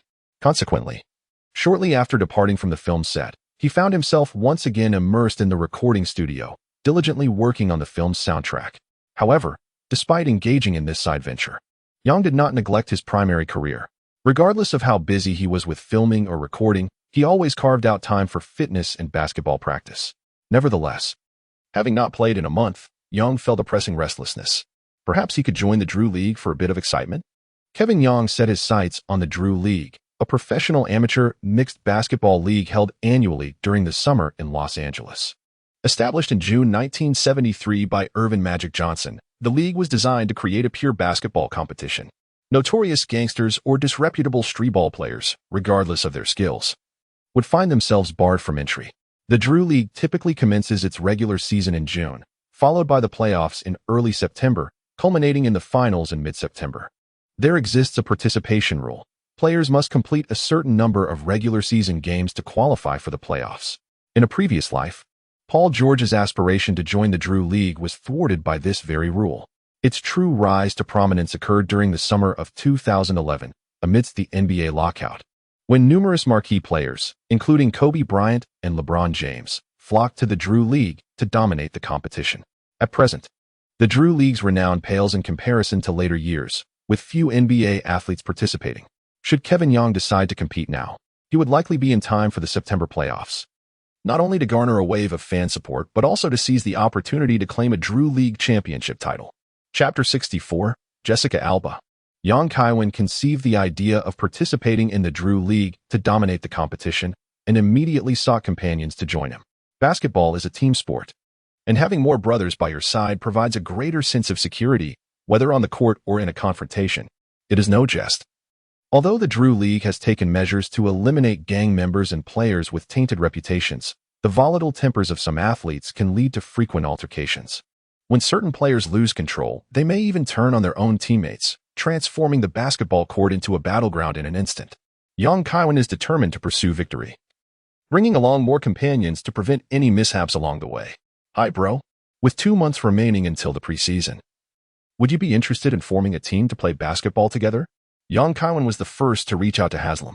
Sounds good. Where to? Are we looking for a venue? Haslam, situated in Miami, readily agreed without a second thought. I plan to head to the Drew League in Los Angeles and bring back a championship, Young Kaiwen declared, articulating his intentions. What a splendid idea. Should we consider inviting others? Haslam inquired. Certainly. Let us see if Miller and Harvey would like to join. I believe having 3 or 4 individuals would suffice. The first thought that crossed Kevin Yang's mind was of his 2 university teammates. Most of the Spurs players had families and were spending the off-season with their loved ones, so he decided not to disturb them. Upon hearing the news, Mike Miller and Donnell Harvey expressed their excitement and eagerness to participate. Joining forces with Kevin Young in the Drew League not only offered an opportunity to enhance their visibility, but also allowed NBA coaching staff to witness their dedication, an opportunity too good to miss. After 4 months, the formidable quartet from Florida State reunited to compete in Los Angeles. And the news of Kevin Young leading the team in the Drew League was promptly disseminated by the Outdoor Grandstand Network. Many enthusiastic fans expressed their intent to support the team in Los Angeles, even petitioning for Kevin Young to perform live, reminiscent of his performances at the 3 major basketball parks. Those unaware might have assumed they were attending a concert. Just as the organizers of the Drew League began to question the authenticity of the reports, on Friday, August 25th, Kevin Young and his trio appeared at Charles Drew High School in Los Angeles to register for the Drew League. The NBA street ball team led by Kevin Young had arrived. The registration staff, taken aback by the turnout, quickly contacted League President Dino Smiley. Smiley promptly set aside his current tasks to extend a warm welcome to the group. The player roster for the Drew League is notably flexible. At the season start, each team submits a list of registered players, but prior to each game, new players can be recommended for inclusion in the team, provided they pass the league's vetting process. Before setting off, Young Kaiwen had already reached out to a team known as Public Enemy, which included a player named Jefferson, a close friend of Henry.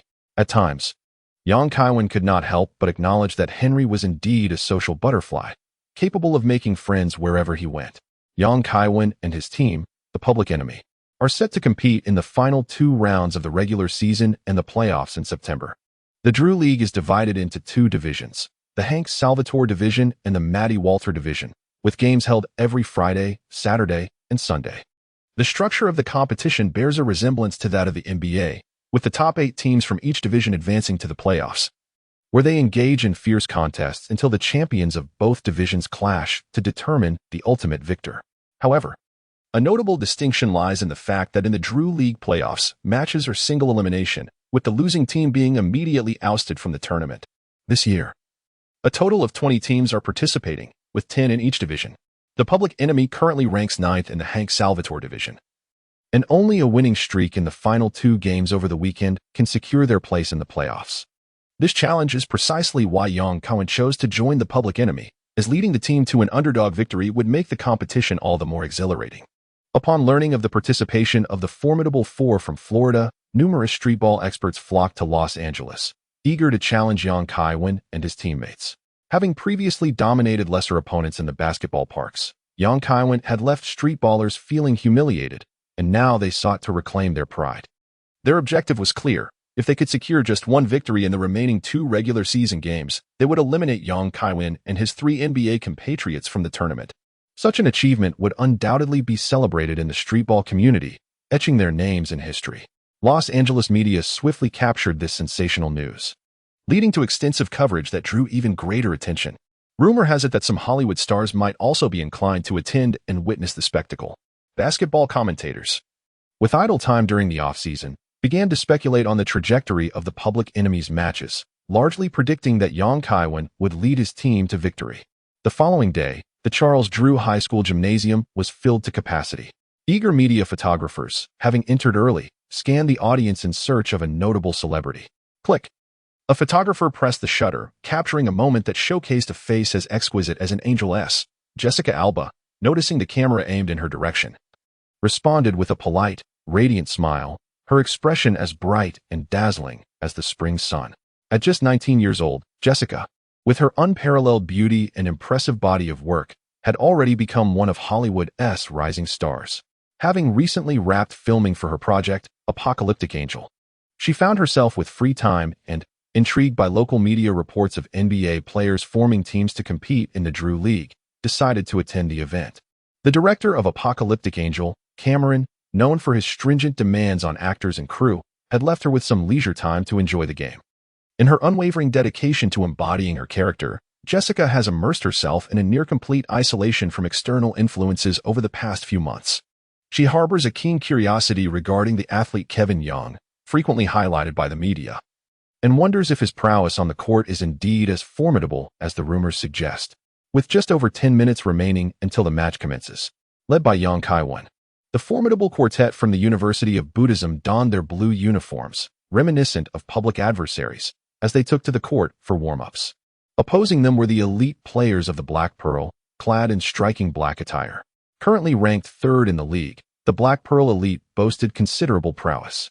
Observant fans, well acquainted with this team, quickly noted the emergence of numerous new faces among their ranks, clearly brought into target street ball experts like Young Kaiwen. As the warm-up session concluded, the starting players from both teams entered the fray. For the Black Pearl elite, Knight, Lyon, Morris, Daniel, and Anderson, representing the public adversaries, Young Kaiwen, Jefferson, Miller, Harvey, and Haslam.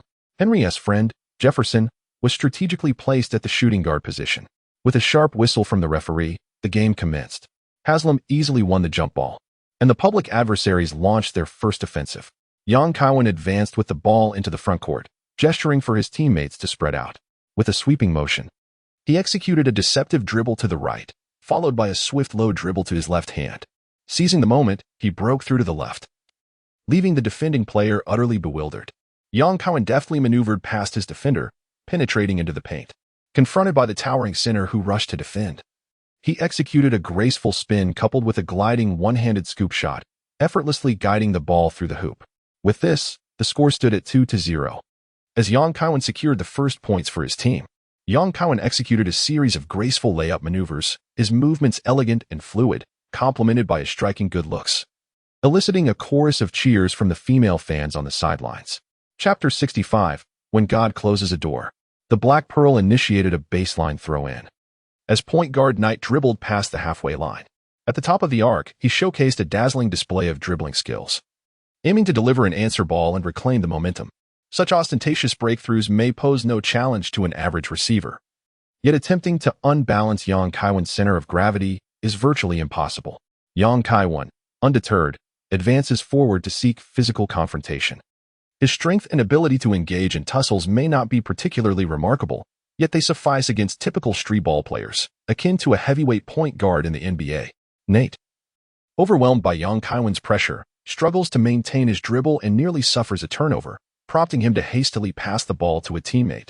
The teammate lofts the ball to the low post, where center Anderson resides. Anderson engages in a brief battle against Haslam, failing to create space. With time running out on the shot clock, he forces a turnaround jumper, which veers away from the rim. Harvey seizes the rebound and executes a long pass. With Young Kaiwen reacting swiftly, racing past half-court to receive the ball, Young Kaiwen drove into the unguarded paint from the top of the arc, taking a significant stride forward. With a single hand, he grasped the ball and leaped into the air. After gliding through the atmosphere for a brief moment, he unleashed a powerful dunk that reverberated through the arena, scoring 4-0. Upon landing, Young Kaiwen erupted with exhilaration, performing a celebratory gesture akin to that of a glider. This marked his inaugural slam dunk in an official match. Ever since he fully absorbed the effects of the growth serum, his vertical leap had approached a remarkable height, paired with exceptional wingspan. In the absence of defenders, he could effortlessly execute one-handed gliding dunks or two-handed folded slams. However, to mitigate the risk of injury, he prioritized a grounded style of play, seldom opting for dunks. Yet, prior to today's game, a teammate informed him that a Hollywood actress had graced the audience. Upon glancing over, he was astonished to see Jessica, the future queen of the NBA, and seized the opportunity to showcase a dunk. The crowd erupted in astonishment as they witnessed Young Kaiwen, with his grounded approach, perform a high-quality gliding dunk. Cheers filled the arena, and Jessica, seated at the sidelines, clapped joyfully, her crescent-shaped eyes sparkling with delight. She had not anticipated that this player, whose looks could rival Hollywood's finest, would possess such remarkable skills on the court. After conceding 2 points at the start, the players of the Black Pearl team began to feel the pressure.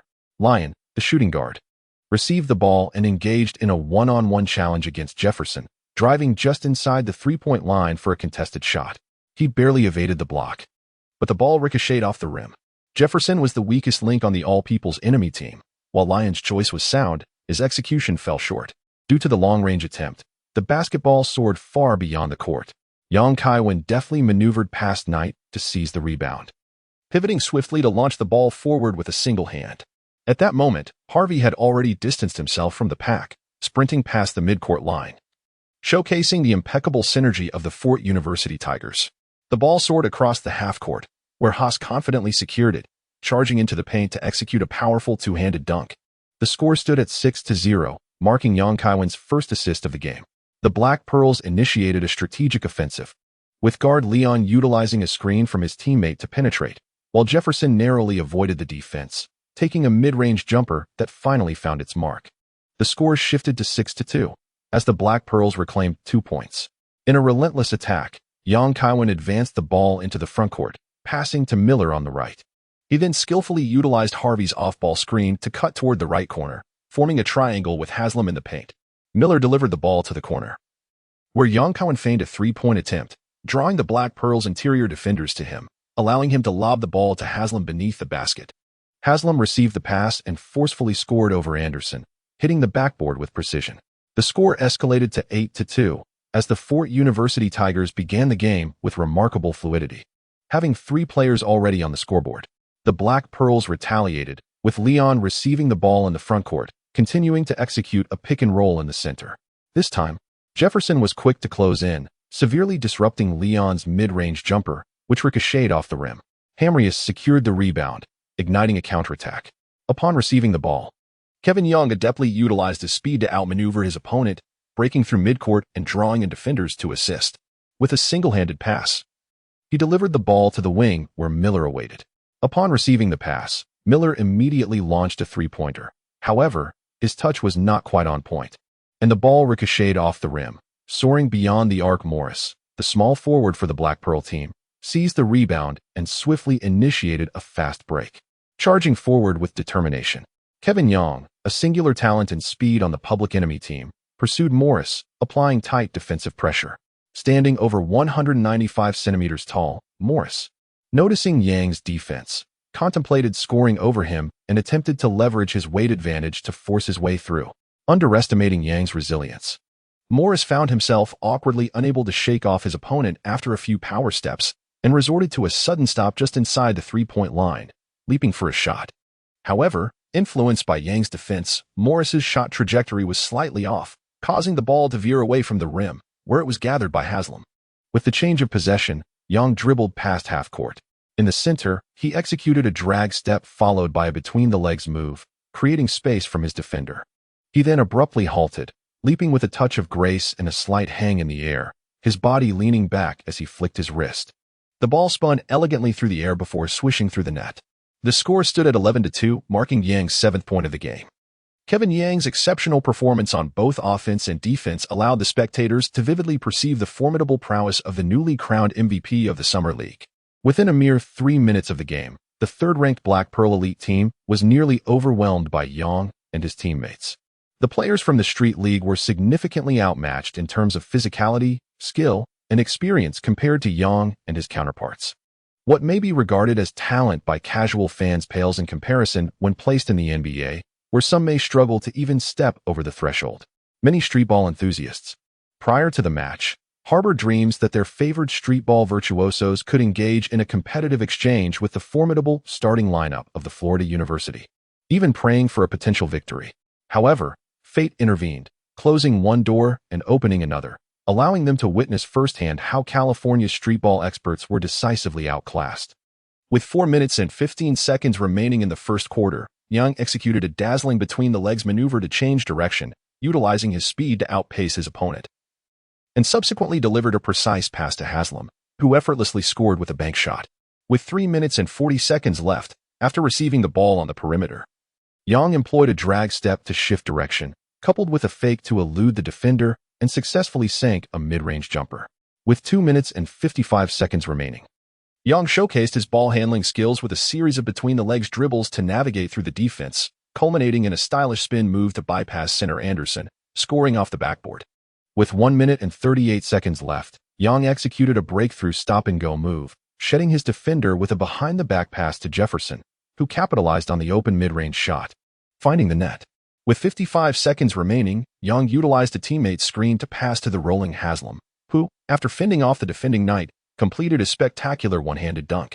In the final offensive play of the quarter, the public enemy team initiated a fast break, with Yang again leveraging his speed to draw the defense, before executing a behind-the-back pass to the wing for Miller, who, with impeccable timing, landed a buzzer-beating three-pointer. The public enemy team surged ahead, leading the Black Pearl by 16 points with a score of 28-12.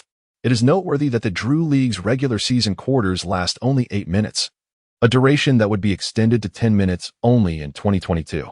In the first quarter, Yang Kaiwen played for a full 8 minutes, amassing an impressive tally of 11 points and 6 assists.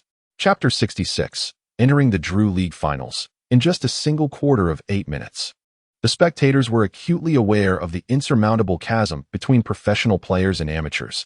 This phenomenon underscores the adage that one gets what one pays for. In the year 2000, the average salary of an NBA player was $1 million, while street ball players received no remuneration, playing purely for the love of the game. The streetballers of the Black Pearl team felt the oppressive dominance of the NBA athletes. They struggled to penetrate the perimeter and could not establish a presence in the paint. Fast breaks posed no threat, and in half-court sets, it proved exceedingly difficult for the starting four of Florida State to find a scoring opportunity.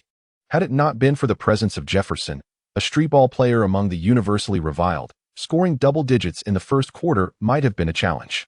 In the second quarter, both teams adjusted their lineups. The Black Pearl's point guard was replaced by a more athletically gifted streetball player, aiming to bolster the defense against Yang Kaiwen, their formidable opponent. With the universal enemies leading significantly, Haslam, Harvey, and Jefferson sat out, replaced by 3 other streetball players. After all, it was not their team, and the Florida State F4 could not continue to dominate. It was essential to provide playing opportunities to other players. The absence of 2 NBA players from the opposing team ignited a glimmer of hope for the Black Pearl. However, mere minutes later, the flicker of hope was ruthlessly extinguished by Yang Kaiwen. His speed, ability to drive, and shooting prowess were somewhat of a dimensional disparity within the Drew League. During the Summer League, none of the NBA teams could contain Yang Kaiwen's offensive capabilities, and the Black Pearl was no exception. Even with enhancements to their point guard defense and attempts at double-teaming, with an array of moves including spinning drives, pull-up jumpers, and step-back three-pointers, Yang Kaiwen scored with an ease reminiscent of slicing through vegetables. By halftime, he had tallied 26 points, 8 assists, 2 rebounds, and 2 steals, while the universal enemies led by 24 points with a score of 56-32, effectively sealing their victory. For the Black Pearl, the only consolation was that Haslam and Harvey had not played in the second quarter. Through a skirmish between rookie interior players, they managed to secure over 20 points, rendering their halftime score less dismal. In the second half, Yang Kaiwen played only 5 minutes, spending the remainder of the time observing from the sidelines or signing autographs for fans. Some astute fans had come prepared, bringing pins and V17 albums, seizing the opportunity to sneak over for Yang Kaiwen's signature. Nearby, Jessica realized that this dashing player also possessed a singer's identity and appeared to be quite popular. Yang Kaiwen noticed the increasing number of people gathering around, concerned that it might obstruct the view of other spectators watching the match. He had no choice but to urge his fans to pause, assuring them that he would remain after the game to sign autographs or take photographs with them. With a sharp blast of the referee's final whistle, the public enemy team triumphed over their opponents with a resounding score of 98-67, securing a victory by 31 points. Yang Kaiwen achieved an impressive feat, scoring 33 points, providing 10 assists, collecting 2 rebounds, and making 3 steals, thus securing a remarkable double-double of over 30 points and 10 assists. After the game, he honored his promise by staying behind to sign autographs and take photos with his fans. During this time, one enthusiastic fan suddenly urged Yang Kaiwen to perform a song, handing him a guitar.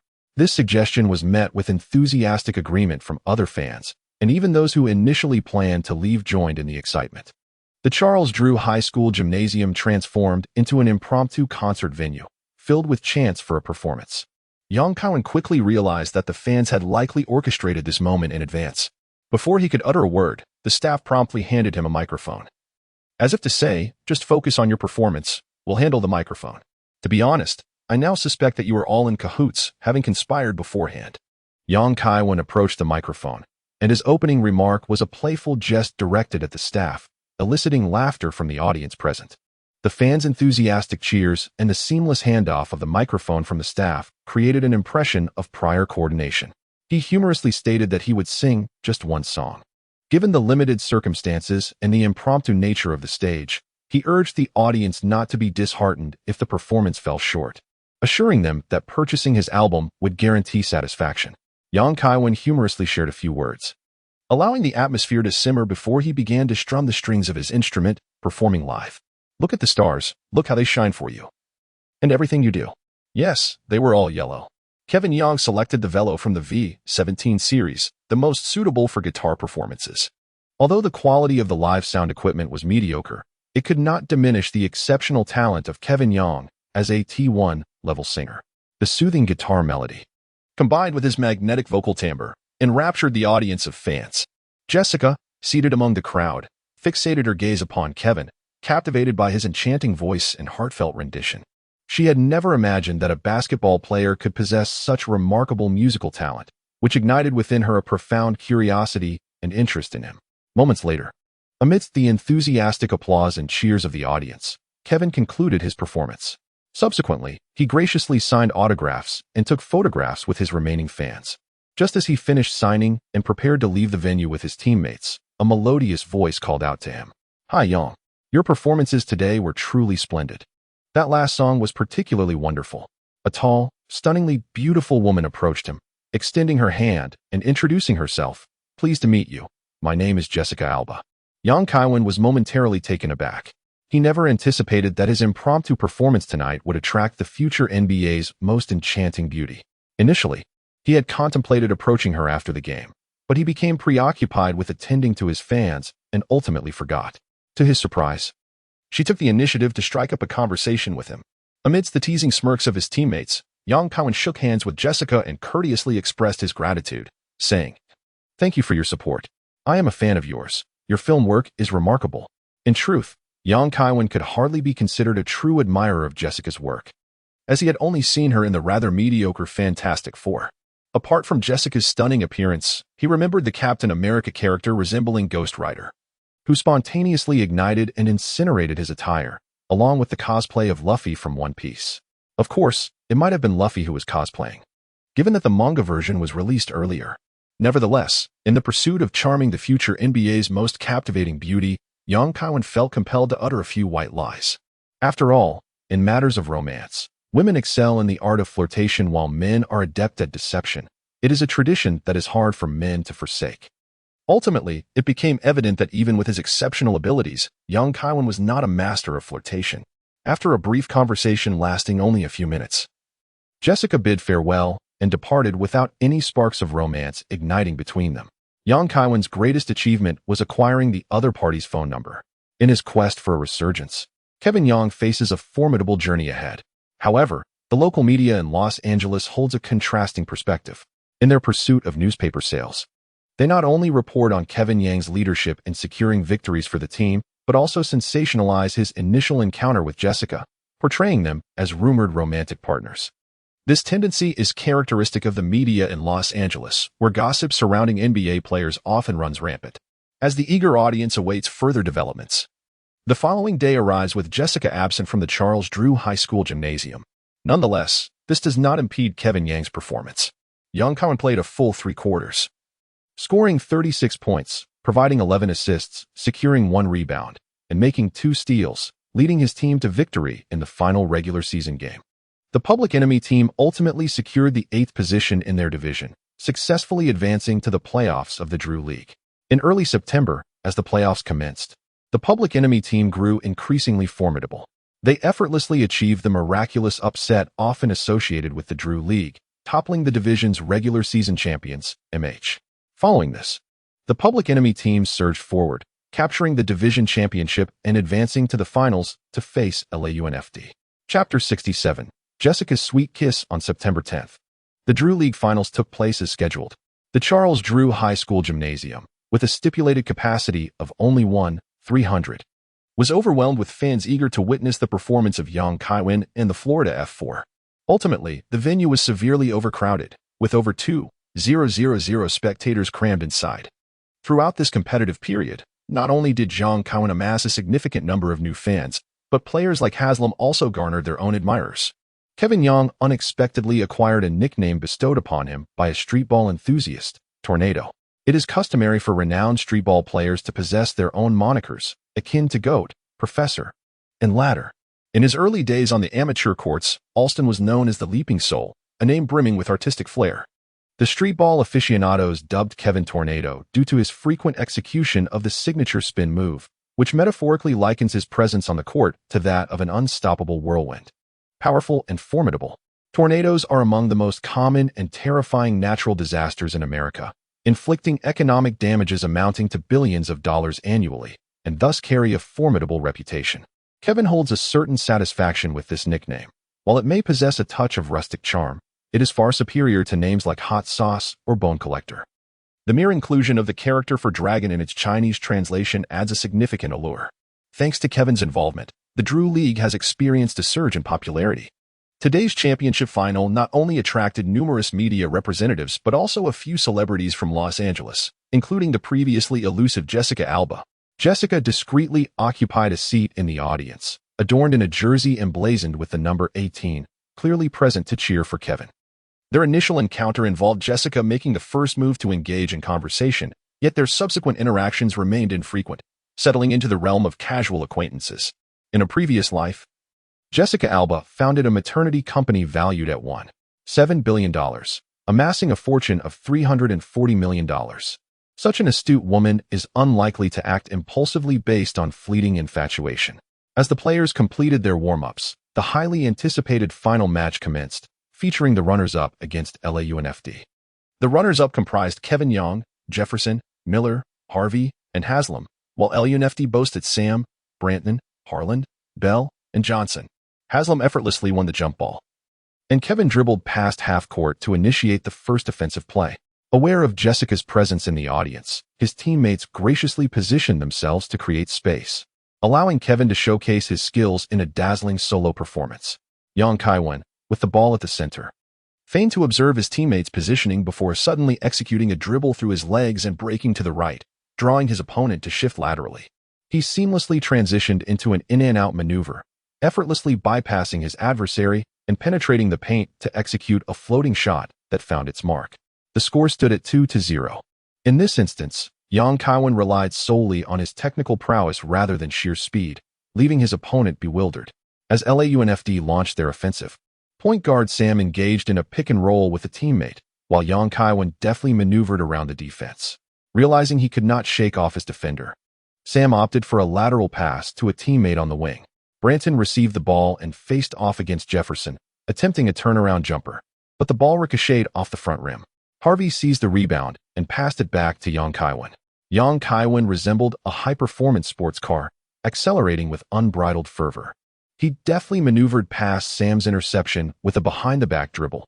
Racing towards the top of the arc confronted by a defensive player, he executed a spinning move, elegantly evading his opponent and charging into the unguarded paint. With a powerful leap, he soared into the air, delivering a one-handed gliding dunk. The score stood at 4-0, as young Kaiwen's speed overwhelmed all challengers, eliciting a wave of applause from the spectators. In the ensuing offensive play, Sam attempted to penetrate young Kaiwen's defense, but nearly lost possession, before shifting the ball to a teammate in the corner. Small forward Holland, facing Miller's defense, faked a shot upon receiving the ball, yet his three-point attempt clanged off the rim, allowing Harvey to secure the rebound. Once again, the universally reviled player created space, setting the stage for young Kaiwen's one-on-one showdown. Young Kaiwen skillfully dribbled the ball through his legs in the center, making a powerful advance to the left. Upon noticing Sam shifting to intercept, he executed a dramatic change of direction. The opponent swiftly adjusted his balance to keep up, only to be deceived by Kaiwen's feint. As he rapidly changed direction once more to break through on the left side, Sam instinctively attempted to move laterally in the opposite direction, reaching out to intercept. But the momentum of his body caused him to lose balance, resulting in him landing squarely on the floor. After Kevin Young deftly outmaneuvered his opponent, he calmly executed a sudden stop at the three-point line and released a jump shot. Following this, he bent down and extended his hand to assist his adversary in rising. Meanwhile, the basketball arced gracefully through the air before swishing through the net. Kevin Young executed a dazzling crossover that left his opponent in disbelief. Launching a three-pointer without even glancing at the hoop, bending down to relish the moment, he flawlessly replicated this iconic scene at the Drew League. The atmosphere was electric, with over 2,000 spectators erupting in thunderous applause. Jessica, seated courtside, leaped to her feet in exuberance, clapping vigorously. With a score of 7-0 and the goddess in attendance, Kevin Young was in exceptional form, racking up 7 consecutive points. In less than 2 minutes into the game, he delivered a performance of sheer dominance, both exhilarating and spectacular. This set the tone for the entire match, which transformed into a showcase of Kevin Young's extraordinary talents. Kaiwen played nearly the entire 32 minutes, achieving an explosive performance with 47 points, 14 assists, 4 rebounds, and 3 steals, narrowly missing a remarkable 50-point, 15-assist game. His teammates intentionally facilitated his scoring by limiting their own attempts. Kaiwen, demonstrating reciprocity, delivered numerous exquisite assists to his teammates, executing a variety of alley-oops that dominated the rim. Ultimately, the public adversaries triumphed over LAUNFD with an impressive score of 105-72, clinching victory in the finals. With the support of the Florida University F4, led by Kaiwen, the public adversaries staged a remarkable comeback, successfully securing the championship title of the Drew League. Kaiwen unreservedly emerged as the MVP of this season's Drew League, ultimately amidst the exuberant cheers of the audience and the encouragement of the organizers. Kaiwen and his teammates serenaded the crowd with a rendition of Natural, bringing the event to a splendid conclusion. After the match, Young seized the opportunity to invite Jessica to join the team's championship celebration. Jefferson chose a renowned nightclub in Los Angeles, where the players, accompanied by their female companions, indulged in a lively gathering. Nightclub culture is immensely popular in the United States, particularly among NBA players, where a plethora of nightlife icons abound, including the likes of Gua, Harden, and Griffin. Jefferson, well aware of Jessica's presence, selected a notably respectable venue, allowing the players to drink, dance, and revel in the exuberance of youth. Kai sought to leverage the ambiguous ambience of the nightclub, hoping to ignite some indescribable connection with Jessica. However, he underestimated her reason and reserve. Upon taking a seat, she opted not for an alcoholic beverage, but rather ordered a glass of juice. Kevin Young also underestimated his own popularity, as he attempted to invite Jessica to dance. He barely stepped towards the dance floor when he found himself surrounded by a multitude of women of various complexions. Meanwhile, Jessica, seated in the booth, wore a sly smile, clearly enjoying the spectacle and showing no inclination to intervene. Ultimately, Kevin returned to the booth, crestfallen, and engaged in a conversation with Jessica about life's aspirations. With a more balanced mindset, their dialogue became less contrived and, instead, flowed with greater ease. Kevin Young engaged in a plethora of discussions, sharing his insights on the future trajectory of the NBA, offering predictions on internet trends, and even recounting amusing anecdotes from his filming of Zero NCAA. Although he did not intentionally seek to impress, his vision, cultivated over more than 2 decades, presented numerous innovative and unique perspectives that captivated Jessica's attention. Jessica was acutely aware of her allure, recognizing that many who approached her for conversation or companionship often had ulterior motives. However, witnessing Kevin's unhurried demeanor in his pursuit of her only heightened her interest. Perhaps caught up in the moment, Kevin unexpectedly delivered a flirtatious line reminiscent of a sunglasses-clad charmer. On the night of September 10, 2000, you and I were together. Because of you. I shall remember this evening. From now on, we are friends of that night. It is a fact you cannot alter, for it has already transpired. Jessica, I shall return to Los Angeles to seek you. This artistically charged remark unexpectedly earned Kevin a sweet kiss from Jessica. Chapter 68, Capturing the Muse of David Lynch the following day. Photographs of Kevin Young and Jessica exiting a nightclub were snapped by a group of paparazzi and subsequently revealed by the media. following their triumph in the Drew League. Kevin and Jessica celebrated exuberantly at the nightclub. The revelation of Kevin Yang's romantic involvement marked Jessica's infatuation with a future star of the NBA. The media has consistently underestimated Yang Kaiwen, yet this time they collectively hold him in high regard. Unfortunately, he has been overestimated. Last night's nightclub escapade lacked a second act, and certainly did not entail any unspeakable tales. During his journey to Los Angeles, Yang Kaiwen secured a Drew League championship, earned a nickname on the court, and received a sweet kiss from Jessica. Although he did not achieve a complete turnaround, the trip was not in vain. While the online community buzzed about their rumored romance, Yang Kaiwen had already returned to San Antonio. However, he underestimated the impact of the gossip. Firstly, his family reached out to inquire subtly about his safety, reminding him to be cautious given his youth, lest he find himself in a precarious situation. Secondly, Olivia decided to join the Outdoor Tribune, primarily focusing on exclusive interviews with sports celebrities. After completing a shoot, Olivia sought out audition opportunities but had yet to find a suitable role. The emergence of Jessica placed immense pressure on her, as the latter was younger, more beautiful, and already a rising star in Hollywood.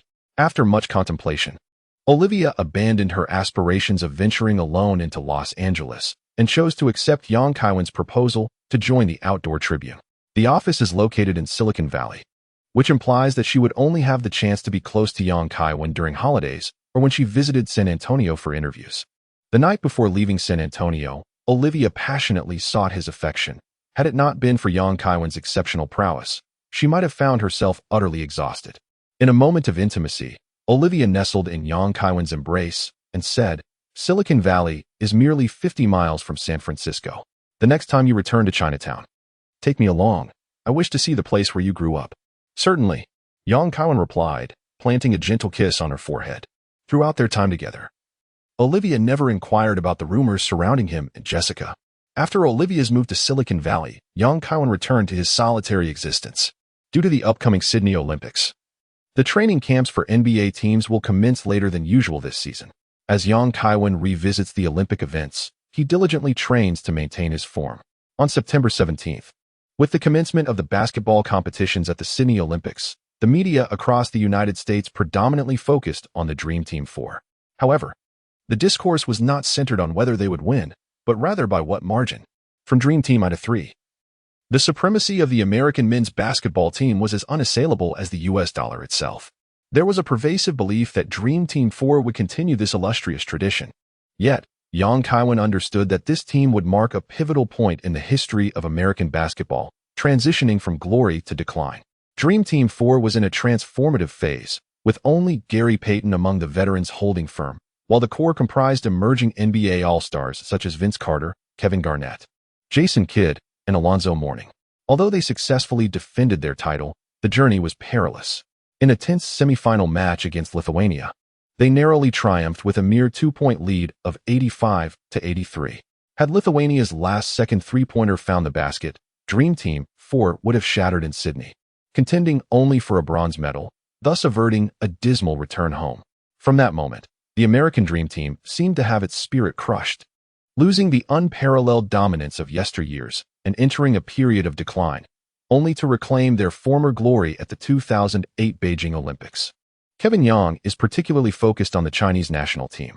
The Chinese men's basketball team, competing in the Sydney Olympics, boasts a formidable lineup featuring 3 prominent centers and the illustrious Golden Generation. The interior is fortified by the towering presence of Yao Ming, Wang Zhizhi, and Bader, forming an impenetrable Great Wall, while the perimeter showcases a powerful forward line comprised of esteemed veterans such as Hu Weidong, Liu Yudong, and Li Nan. On September 19th and September 25th, the Chinese team triumphed over their longtime rivals, New Zealand, and the European champions, Italy, regrettably, in their match against France. Despite holding a 13-point lead in the fourth quarter, French player Rodrigue Beaubois suddenly channeled the spirit of Stephen Curry, sinking 6 consecutive three-pointers in a mere 3 minutes and turning the tide of the game. Ultimately, the Chinese team fell short of advancing to the quarterfinals. Like Kevin Yang, NBA Commissioner David Stern is also closely monitoring the performance of the Chinese men's basketball team. The internationalization of the NBA has long been Stern's unwavering ambition. In his previous tenure, he indeed realized this grand vision. From the China Games to international competitions, The reach of the NBA has expanded beyond the United States to Europe, Asia, and indeed the entire globe. Currently, Stern is focused on penetrating the Chinese market. Therefore, upon witnessing the outstanding performances of the Chinese players, he is eager to bring several of these promising talents to the NBA stage. However, this endeavor is not an instantaneous process. It requires time to navigate various intricacies. Fortunately, among this year's NBA rookies, there is Kaiwen, a highly anticipated player of Chinese descent. His heritage and potential are perfectly suited for the expansion into the Chinese market. Kaiwen was unaware that he had silently been included in the list of favored players for the upcoming NBA season by the league's commissioner. On October 1st, during the Olympic men's basketball finals, the United States team was set to face off against France. With mere minutes remaining before the match commenced, the doorbell of his apartment chimed. Kaiwen rose and opened the door, revealing Krista standing outside, dressed in a black pleated fitted dress. Her long legs were elegantly encased in black, complemented by a pair of striking red high heels that accentuated her alluring figure. "Hi, the match hasn't started yet, has it?" Krista stepped inside with poise, holding a bottle of red wine and a gift box. "It's still early. What prompted you to come over and watch the game with me?" Kaiwen arranged an assortment of snacks alongside an avocado salad. "Having an NBA player like you commentating for free is certainly more engaging than watching from home." Krista did not inquire whether Kaiwen desired a drink. Instead, she uncorked a bottle of red wine and poured 2 glasses. She raised her glass to clink with the one position before Kaiwen, smiling as she said, "This is a Chateau Latour from my father's wine cellar. Do give it a try. Cheers." With that, she tilted her head back and took a sip.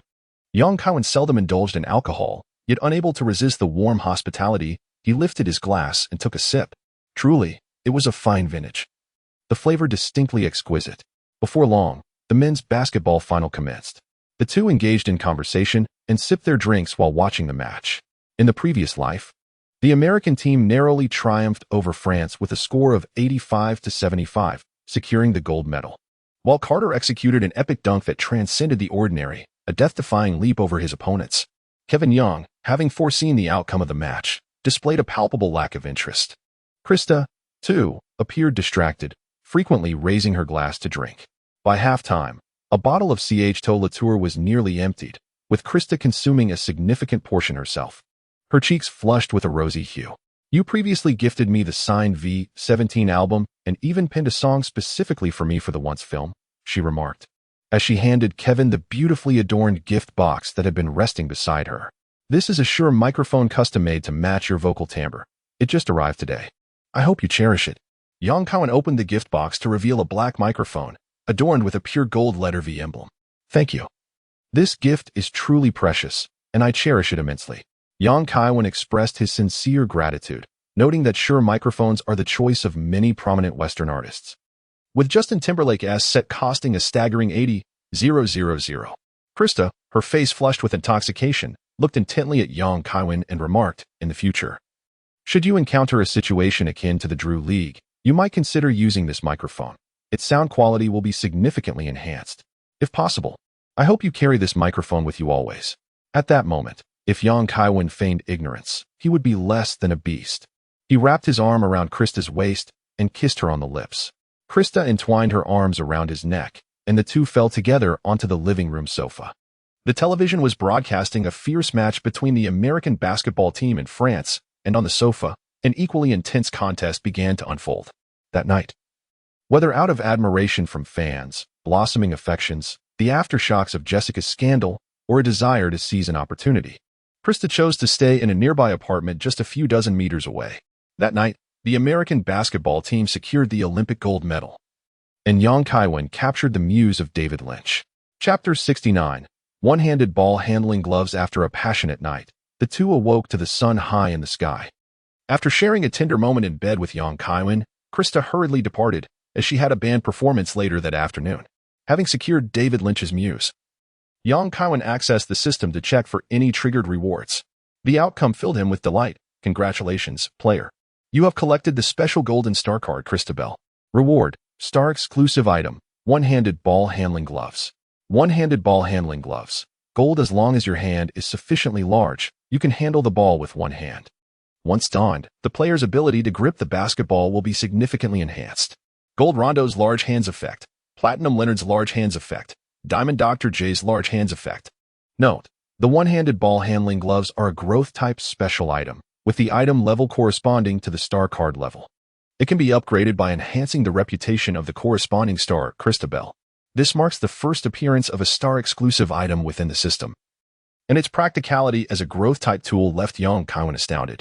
A pair of hands capable of effortlessly handling the ball with one hand would undoubtedly provide a significant advantage to any player.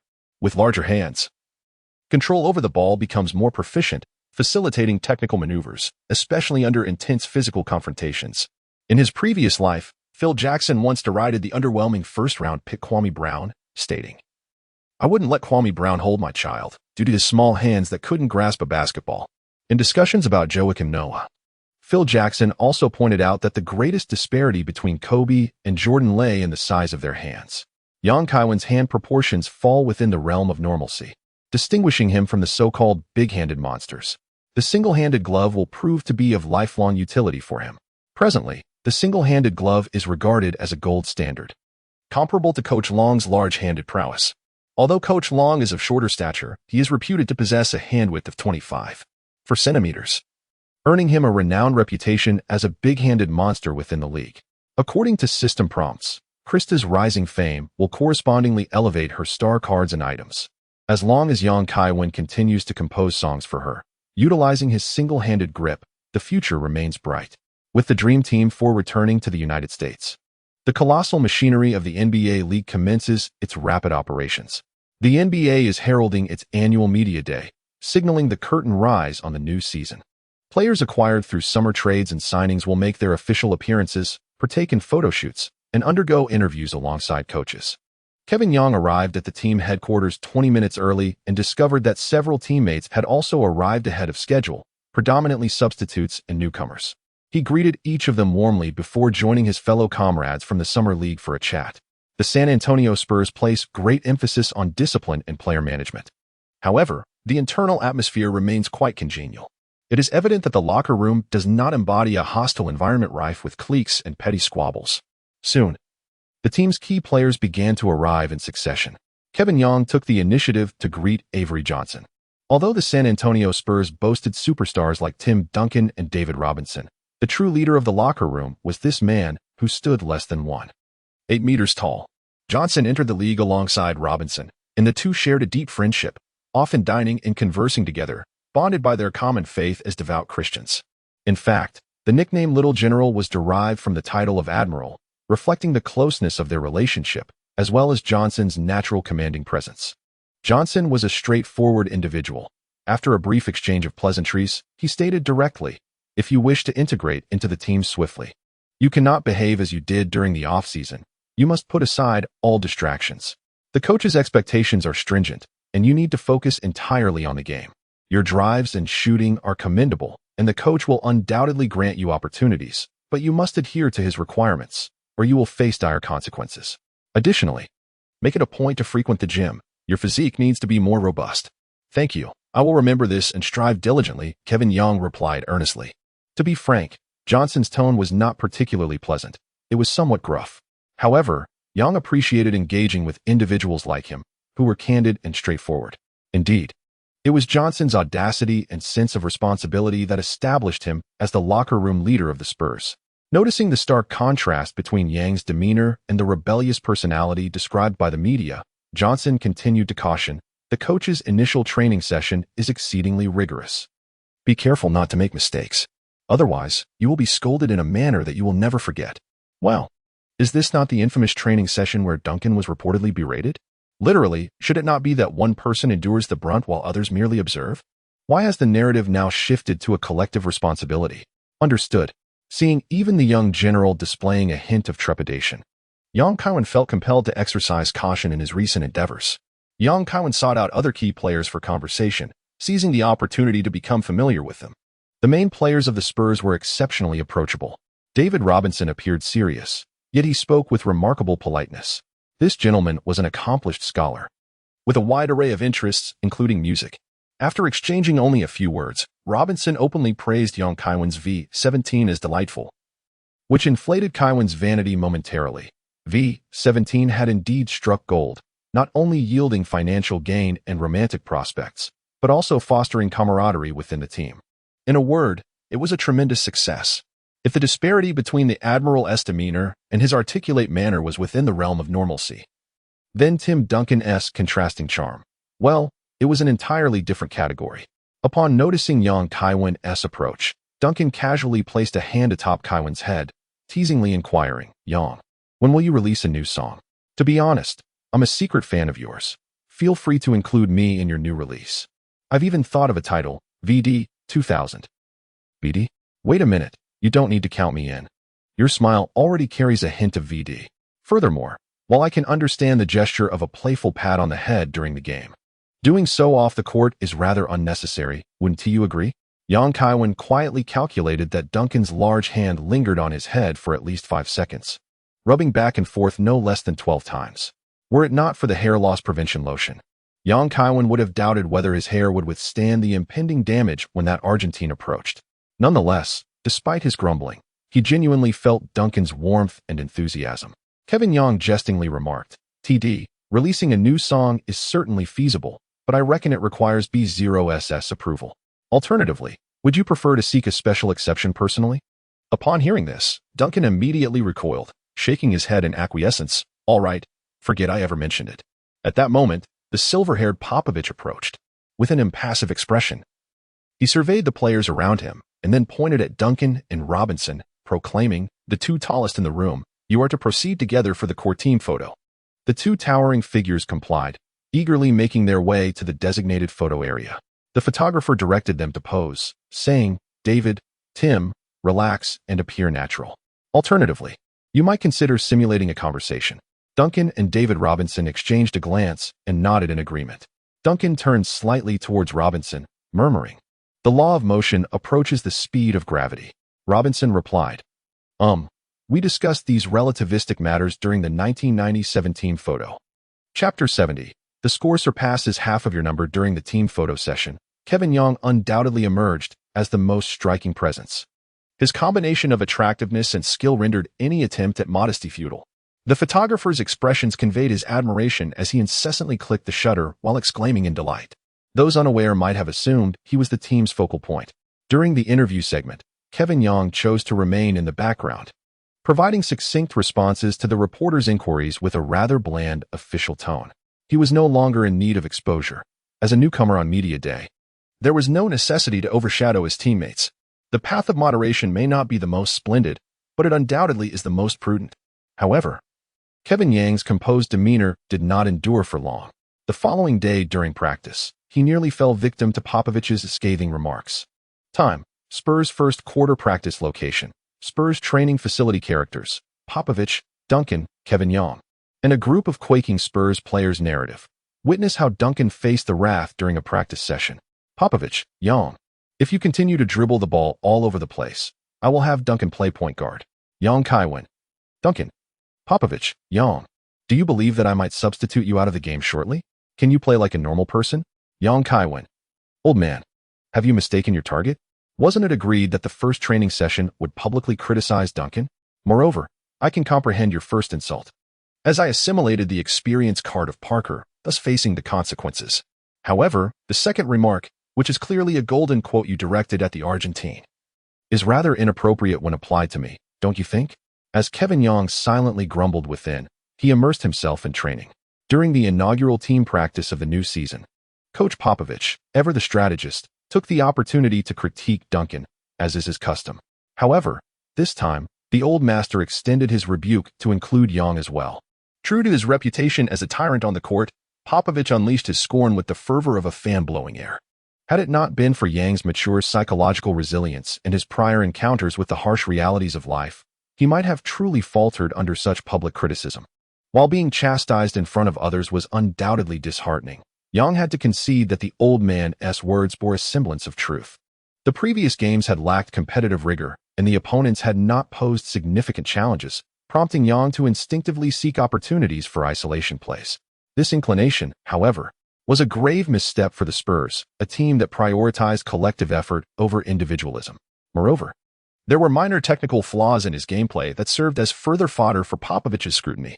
Greg, I understand your intention is to help Yang integrate into the team swiftly. But was such a harsh approach truly necessary?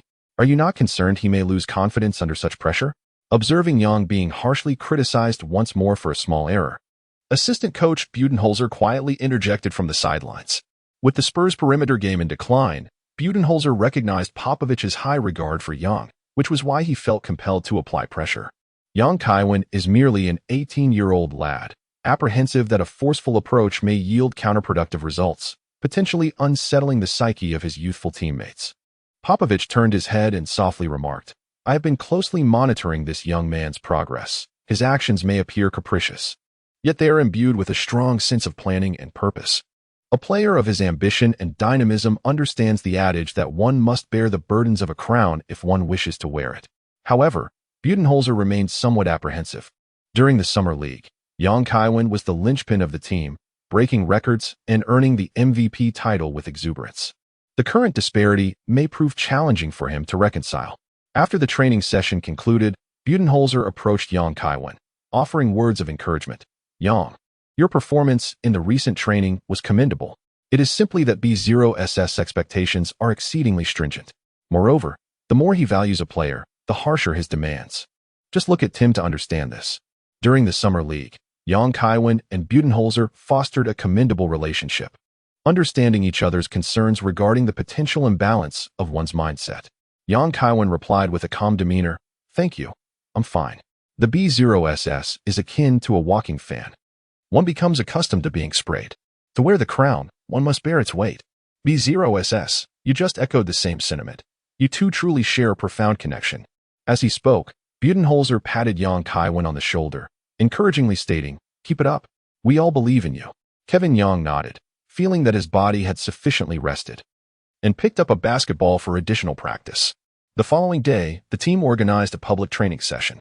Greg Popovich, a purist at heart when it comes to basketball, harbors a disdain for the league's commercial theatrics. Thus, he refrained from curating entertaining drills merely because fans and media were present. The training proceeded as per the usual regimen, with no shortage of scoldings. The monotonous session left spectators drowsy, and had it not been for the occasional outburst from Popovich, some might have succumbed to slumber. It was not until the scrimmage began that the fans' interest was piqued, and they offered their belated applause and cheers. Popovich assigned Kevin Yang to a team primarily composed of rookie substitutes, pairing him with Derek Anderson, Malik Rose, Danny Ferry, and Samaki Walker. The opposing team was led by the formidable Spurs Twin Towers, complemented by veterans Avery Johnson, Antonio Daniels, and Sean Elliott on the perimeter. This arrangement was clearly a unilateral training exercise for the starters, with Yang and his teammates unable to compete effectively. Had Kevin Yang been able to hold his own against the Spurs Twin Towers with a motley crew, he would surely have merited a place among the league's elite. Obviously, he was not there yet. Consequently, his substitute lineup was decisively overpowered. This marked the first occasion since his successful card collection that he found himself utterly defenseless. Moreover, to assess Yang's capabilities, Popovich specifically tasked Antonio Daniels with guarding him. Daniels is a quintessential guard, excelling defensively while lacking in offensive prowess. Prior to joining the league, he had already demonstrated remarkable athleticism and defensive skills. Selected with the 4th overall pick by the Grizzlies, he was later traded to the Spurs due to his unrefined offensive game.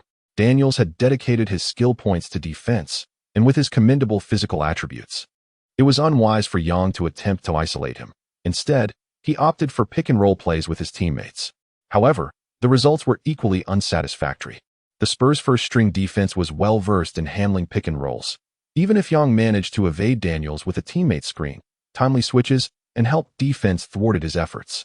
The moment Yang encountered any obstruction, Daniels would adeptly navigate the screen to pursue him, and any hesitation on Yang's part could lead to a double team. Furthermore, with the Twin Towers anchoring the paint, Yang found it difficult to take a shot upon breaching the key, often facing a barrage of defenders. Confronted with the relentless pressure of an NBA team renowned for its defensive prowess, Yang struggled immensely. The fluidity of his previous offensive strategies was replaced by a cumbersome rigidity.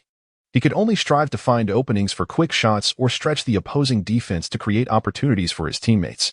However, Yang soon realized that unless he delivered a straightforward assist, it was arduous to pose a threat. The disparity in skill between the substitutes and starters was too pronounced. In exasperation, Yang abandoned the slow-paced half-court battle in favor of a more frenetic transition game. Lacking in technical prowess and experience, he resorted to relying on stamina and speed. Ultimately, the 20-minute scrimmage concluded in a resounding defeat for Yang's side. Nevertheless, in the chaos of fast breaks, he managed to record 4 assists, 2 to the cornered Derek Anderson. And the other 2 came as he penetrated the paint, drawing the Twin Towers' defensive attention and threading the needle to his wide-open teammates in the lane. Yang Kaiwen managed to accumulate a modest score of 10 points, barely reaching double digits. He successfully executed 2 step-back three-pointers and scored twice from mid-range with quick, decisive jump shots following screens. Additionally, he penetrated the paint, risking a confrontation with the opposing team's towering defenders, and executed a graceful spin move followed by a delicate floater to secure a basket. Despite his 10 points and 4 assists, Yang Kaiwen felt a sense of dissatisfaction. He had taken a total of 9 shots, reflecting a less than optimal efficiency, and also committed 3 turnovers. When Yang Kaiwen took the court, he was fully prepared for criticism. To his surprise, however, Popovich offered a rare compliment. "You played well. You've surpassed half of your number in points." Kevin Young, Chapter 71. Preseason transitioning from the NCAA to the NBA resembles the journey from high school to university in America. It is a significant leap onto a grand stage, yet the rate of elimination remains alarmingly high. The majority of NCAA rookies, upon entering the NBA, require a considerable period to acclimate to the intensity and pace of the game. As for those who cannot adapt, there is no further opportunity for adjustment. They will be systematically released by their teams. The disparity in defensive intensity between the NCAA and the NBA is profound, leading many NCAA players to experience a catastrophic decline in shooting percentages upon entering the league, akin to a stock market crash during a financial crisis. In the group scrimmage training, Kevin Young made 4 out of 9 attempts, achieving a shooting percentage of 44.4, while his three-point shooting stood at 2 out of 5, or 40. This shooting accuracy is notably lower than what he exhibited during both the NCAA and Summer League. This discrepancy can be attributed to his recent acquisition of a one-handed ball-handling glove, which has significantly enhanced his control over the basketball amidst high-intensity physical confrontations, thereby improving the stability of his technical movements. Without this improvement, his shooting percentage during the team's training would likely have declined even further. Nonetheless, facing the Spurs starting lineup for the first time, and with the defense of Daniels, achieving such a shooting percentage has left the coaching staff quite satisfied. What particularly pleased Coach Popovich was Yang's remarkable ability to read the game and make adjustments throughout the scrimmage. This indicates that Kevin Young is an astute player who employs his intellect on the court. Players who think strategically typically find it easier to excel. The public training session is merely a prelude to the Spurs' preparations for the upcoming season. Coach Popovich aims to expedite Young's acclimatization to the NBA, while also seeking to further unearth his potential. In the days to come, Popovich will continue to have Young lead the bench unit against the starting team. Although Yang's side has faced defeat each time, the margin of loss has begun to narrow. Yang Kaiwen has begun to acclimate to Daniels' intense defense, occasionally showcasing an impressive scoring ability that surpasses his usual performance. Days later, Derek Anderson was granted the opportunity for promotion and started to be assigned to the starting lineup. Among all the newcomers, Anderson has displayed the most remarkable performance aside from Yang Kaiwen. A product of the University of Kentucky, Anderson is a formidable guard whose talent has been marred by injuries. In 1997, he missed a significant portion of his final collegiate season due to a torn anterior cruciate ligament, yet the Cavaliers still selected him with the 13th pick, a testament to his enticing potential. Standing at 196 centimeters with extraordinary leaping ability, watching his dunk highlights could easily lead one to mistake him for Vince Carter on the court. In fact, he was one of the first 5 players to sign with Jordan Brand. Last season with the Clippers, Anderson was the team's second leading scorer, only behind Morrison Taylor, averaging 16.9 points, 4 rebounds, and 3 assists per game, under the leadership of Yang Kaiwen. The substitute team had just begun to show some promise when Anderson was poached by Popovich for the main squad, further exacerbating the challenges faced by the substitutes. Every day, Kevin Young endures grueling training matches, and were it not for the evenings spent at the apartment engaging in friendly games with Krista to soothe his weary spirit, he might well succumb to despondency. Thus, one must learn to find joy amidst hardship. A week later, Kevin finally savored the long-awaited taste of victory. He had earned the opportunity for a permanent position, stepping in to replace the young general and securing his place in the starting lineup. The young general, approaching 36, has prompted Popovich to consider the sustainability of his endurance. Meanwhile, the NBA preseason is set to commence on October 11th. The inaugural preseason match features the Spurs facing off against the Suns, led by Kidd and Marion. Young Kaiwen, brimming with enthusiasm, aspired to make a significant impact. However, at the onset, Popovich assigned him the honorable task of guarding the water cooler. The Spurs commenced the game with a rookie at the point guard position, while Anderson took on the shooting guard role, forming the backcourt duo for the first quarter. In the second quarter, Anderson remained on the court, with Daniels stepping in at the point guard position to defend against Kidd. Young Kaiwen continued to oversee the water dispenser, safeguarding it against theft or any potential mishaps. Daniels, due to his pronounced deficiency in offensive capabilities, primarily contributed by dribbling past half court and then awaiting opportunities from the perimeter. Fortunately, this year the Spurs welcomed Anderson, whose shooting and cutting abilities alleviated the offensive burden on the Twin Towers. Throughout the game, Young Kaiwen frequently cast glances at head coach Popovich, silently pleading for an opportunity to play, yet he was met with indifference from the seasoned coach. In the second half, Young Kaiwen finally received his chance to take the court, playing approximately 7 to 8 minutes in both the third and fourth quarters. While the Twin Towers were on the floor, he focused on penetrating and distributing the ball, striving to stretch the opposing defense to facilitate his teammates' performance. When the Twin Towers took a breather, he seized the ball to initiate the offense, increasing his shot attempts. Ultimately, with both team stars being somewhat restrained, the Spurs triumphed over the Suns with a score of 87 to 78. The Twin Towers collectively amassed 34 points and secured 21 rebounds, while Anderson contributed 18 points. Young Kaiwen played for 15 minutes, showcasing an outstanding performance with 5 successful shots out of 9 attempts, including 2 out of 4 three-pointers, and successfully converting 2 free throws, amassing a total of 14 points and 4 assists. Regrettably, Kidd played for less than 30 minutes, and Young Kaiwen, and he matched up for only a brief period, almost missing each other entirely. In the second preseason game, the Spurs faced off against the Kings. The formidable Twin Towers of the Spurs relentlessly attacked the Kings star player, Chris Webber, leading the team to a resounding victory with a score of 102 to 80. Young Kaiwen continued to perform brilliantly in the second half, contributing significantly to the game. In just 20 minutes of play, he amassed 17 points and 5 assists, tantalizingly close to surpassing his personal best. In the third preseason match, the Spurs are set to face off against the Dallas Mavericks. Young Kai's exceptional performances in the initial 2 games have earned him a starting position. Coach Popovich aims to assess his effectiveness as a starter and the consistency of his form. The Mavericks starting point guard is the talented Nash, yet he has been struggling to find his footing with the team. Last season, Nash averaged 6 points, 2 rebounds, and 9 assists per game. But he has demonstrated remarkable prowess in the current preseason, clearly on the brink of a breakout. In his previous life, Nash faced criticism from fans primarily for his defensive capabilities. Thus, in this match, Young Kai resolved to increase his shooting attempts. His drives and shots were resolute, and he successfully landed several three-pointers. Kevin Young played for 31 minutes, scoring 25 points and providing 7 assists, with 15 of those points coming from beyond the arc. This marks the first occasion he has exceeded his jersey number in scoring. Nash participated for 27 minutes, contributing 14 points and 5 assists, but in their matchup, he was evidently at a disadvantage. Despite Yang's stellar performance, the Spurs succumbed to the Mavericks with a score of 85 to 96. The Spurs Twin Towers played only 20 minutes, as the remainder of the game saw Coach Popovich opting to observe from the sidelines.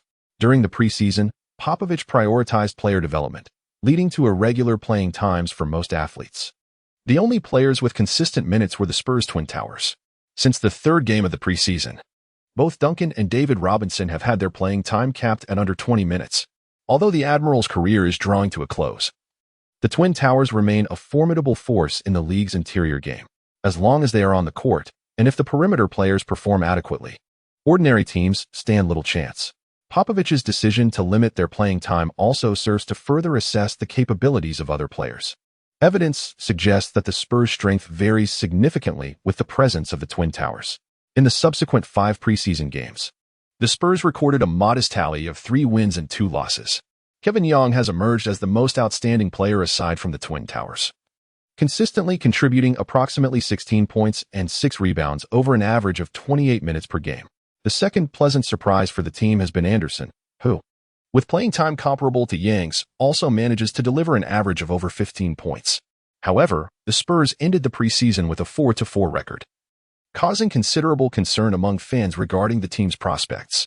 Some media outlets and basketball analysts have begun to express pessimism about the Spurs, suggesting that the team's strength has declined following Duncan's significant injury, and that the roster is burdened with aging veterans while lacking fresh talent, forecasting a likely downer in the upcoming season. Chapter 72. Team roster and season opener. Despite the disappointing preseason results, Coach Popovich remains unexpectedly optimistic. Through the 8 preseason matches, both Young and Anderson have showcased remarkable offensive abilities, revitalizing the Spurs' previously underwhelming perimeter play. The configuration of the Spurs' backcourt has suddenly become more versatile. Young can partner with the young general in the backcourt, while Anderson can fill in at the small forward position, replacing the veteran Sean Elliott. This backcourt combination boasts impressive offensive firepower, though it suffers from a lack of defensive height. Alternatively, the Spurs could pair Young and Anderson in the backcourt, allowing Elliott to continue in his role. This configuration would feature slightly reduced offensive potency, but would enhance defensive capabilities. For a more cautious approach, Young could also alternate at the shooting guard position, while the primary ball handling and small forward roles could remain filled by last season's seasoned veterans. After extensive discussions, the coaching staff finalized the 15-man roster for the new season. Centers: David Robinson, Sean L. Scott. Power forwards: Tim Duncan, Danny Ferry, Samaki Walker. Small forwards: Sean Elliott, Malik Rose. Shooting guards: Derek Anderson, Antonio Daniels, Derek Tile. Point guards: Kevin Young, Avery Johnson, Steve Kerr, Terry Porter. Contrary to the optimism of the Spurs coaching staff, the media generally harbors a pessimistic outlook on the team's future. ESPN has explicitly identified 3 major concerns. First, the injury risks associated with the Spurs. Duncan's post-surgery condition following a torn meniscus remains uncertain. Elliott's performance has sharply declined after his kidney transplant, and Derek Anderson has a significant history of injuries, making him fragile. Second, the aging of the Spurs roster. Last season's veteran core has aged another year, with players like Admiral and the young general entering the twilight of their careers, showing clear signs of decline. Third, the instability of the Spurs perimeter. While there are numerous perimeter players, only a few are truly reliable. Although Young and Anderson performed reasonably well in the preseason, they are both new to the team and will require time to develop chemistry. Young faces the challenge of overcoming the rookie wall, while Anderson carries serious injury concerns.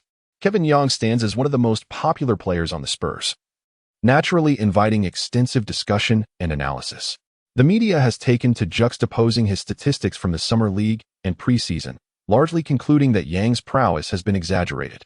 His impressive Summer League performance can be attributed to the overall subpar level of this year's rookies and the diminished intensity of defense, leading to a stark decline in his preseason statistics, an indication of a rookie struggling to acclimate. Even the staunch advocates at Yahoo Sports have articulated that Young is merely an 18-year-old player, urging that expectations should be tempered. He requires time to develop. A journalist specifically sought the opinion of Clippers owner Sterling. Initially, Sterling sought to undermine Young, but then recalled his own team's recent acquisition, Darius Miles, who averaged fewer than 10 points during the preseason, not an insignificant gap. Concerned about potential mockery directed at himself, Sterling adopted a condescending demeanor, stating, "He is merely a rookie who has yet to play a single regular season game. He is not worthy of my attention. Ask me again when he makes the All-Star team." Only the website Bleacher Report has ardently supported Kevin Young, asserting that he can swiftly assimilate into the team, becoming a pivotal offensive asset on the Spurs perimeter. Their bold endorsement stems partly from a desire to curry favor with ownership, but also reflects Yang's own influence. Had he joined another team, he might have needed time to establish chemistry with his teammates. However, joining the Spurs allows for seamless integration, as he embodies the experience of Spurs legend Tony Parker and is well acquainted with the team's tactical framework. Following the conclusion of the preseason, Popovich observed Yang's rapid assimilation into the team and began assigning him specific tactical roles in daily training. Young Kaiwen swiftly ascended to a prominent position, and no player dared to express dissatisfaction, for Popovich holds absolute authority within the Spurs organization. This exemplifies the Spurs ethos. It was once the domain of David Robinson, and now it belongs to Duncan. Yet it has always been Popovich's team, and will continue to be in the future. Young Kaiwen has not disappointed Popovich's expectations. He has demonstrated remarkable synergy with the starting lineup and has equally excelled with the bench. The performance of the young squad, consisting of Young Kaiwen, Anderson, Daniels, Walker, and Scott, has indeed caught the attention of Popovich. In terms of offense, they are capable of executing fast breaks while also effectively spacing the floor for pick-and-roll strategies. However, their defensive capabilities suffer due to insufficient height in the paint, which compromises their defensive prowess. Despite this, they excel in defending against perimeter penetrations and shooting attempts. Building upon this roster, Popovich has experimented with veteran Danny Ferry replacing Scott, which yielded better results in pick-and-roll tactics. Nevertheless, Ferry's lack of speed hampers their ability to execute quick transitions. An experienced player, Ferry is adept at setting screens and demonstrates an impressive mid-range shooting percentage after receiving the ball in pick-and-roll situations, occasionally showcasing his three-point shooting as well. It is noteworthy that last season with the Cavaliers, his three-point shooting percentage soared to an impressive 44, leaving many shooters envious. The only drawback is his advancing age. At 34, he is not particularly fast to begin with, and his pace has further diminished, raising concerns about his endurance. On October 28th, nearly 3 days before the regular season opener, Popovich retained Young Kaiwen after practice for a private discussion. Young, your training and gameplay have been commendable, and your integration into the team has been swift. Your commitment to extra practice has exceeded my initial expectations. I intend to increase your playing time during the regular season. However, the specifics will depend on your on-court performance. Offensively, this is your forte. When Tim and David are not on the floor, I encourage you to take more shots, provided that you maintain discipline when they are present. Defensively, this remains your primary area for improvement. I do not expect you to excel at every aspect of defense, but you must pay close attention to the opponent's primary ball handler, particularly during pick-and-roll situations. You need to leverage your speed advantage to pursue effectively. I hope you can become an indispensable member of our team, sharing the burden of offensive pressure. Do you understand my intentions? Young Kaiwen solemnly nodded and replied, "Understood, coach. I assure you I will give my utmost effort." Popovich patted Young Kaiwen on the back and jestingly remarked, "Just a reminder, our opening match is against the Pacers. Last season, they lost the championship, and many fans and players harbor resentment towards your prediction of the Lakers winning the title. Do not expect the Pacers players to be cordial, especially Reggie Miller. This fellow is a master of trash talk. Do not fall into his trap. If things get heated, my old limbs will be of no assistance." In response, Young Kaiwen earnestly joked, "Rest assured, coach. Reggie Miller's trash talk pales in comparison to yours. In my eyes, you will always be the league's premier provocateur. No one else stands a chance." Popovich. Chapter 73. Tensions rise, it must be said. The NBA is a league that excels in generating hype. The Pacers, having been foreseen by Young Kaiwen to fall in 6 games to the Lakers in last season's finals, suffered a bitter loss of the championship. Kevin Young has successfully secured a spot on the blacklist of Pacers players and fans. The season opener, featuring the Spurs against the Pacers, unfolds as a classic tale of adversaries crossing paths, much to the delight of the onlookers. The league's orchestrator, David Stern, remains in the shadows, skillfully maneuvering events. Eager journalists, responding to the buzz, begin to generate excitement for the opening game, inadvertently stirring the pot. A reporter specifically sought the insights of Pacers star Reggie Miller, who, in front of the camera, proudly displayed his extensive repertoire of trash talk, concluding with a bold proclamation, "I will make him regret coming to Indianapolis." Following this declaration, Miller showcased his signature throat-grabbing gesture. Were it not for his status as an NBA superstar, onlookers might have mistaken him for a gang member issuing threats. As Jordan's lifelong rival, Reggie Miller's competitive spirit and tenacity on the court are indeed admirable, deserving of praise from fans for his remarkable courage and his deep-rooted connection to a single city. However, it cannot be denied that he is also notorious for his brashness, earning the title of the league's king of trash talk. He often speaks without restraint, engaging in verbal skirmishes with opponents, teammates, and even referees, which explains why both Jordan and Anderson resorted to physical confrontation with him on the court. With the media fanning the flames, the tension surrounding the Spurs-Pacers season opener was palpable even before the first whistle blew. As one of the central figures in this narrative, Kevin Young soon found himself in the interview spotlight as well. Kevin Young simply replied, "Indianapolis, I have been there and even brought back a championship." On October 30th, Kevin, along with his teammates, boarded a private jet bound for Indianapolis. Upon the Spurs' arrival at the hotel, the coaching staff particularly advised the newly joined players to not only acclimatize to the arena, but also to spend the remainder of their time resting at the hotel, thereby avoiding aimless excursions. Should they truly wish to venture out, they were encouraged to disguise themselves to evade the provocations of fervent fans. Young Kaiwen is a newcomer to the team. He has previously visited Indianapolis during the NCAA Final Four, so he chose to remain in the hotel, spending time with his family and receiving calls from women. "I observed on television that one of the Pacers players harbors significant animosity towards you. When you take to the court, exercise caution and remember to protect yourself. Do not react impulsively to provocation." Graham Gualian repeatedly emphasizes the importance of safety over the phone. Beside her, young Dafu, growing impatient, loudly interjects, "Do not heed your grandmother's advice. If they dare to cause trouble, confront them directly. It is better to strike first than to endure a barrage of blows." Hearing the elderly couple in dispute, young Kaiwen hurriedly reassured them, "It's nothing to worry about. Such situations occur daily in the NBA. It's merely a matter of exchanging harsh words and putting on a facade.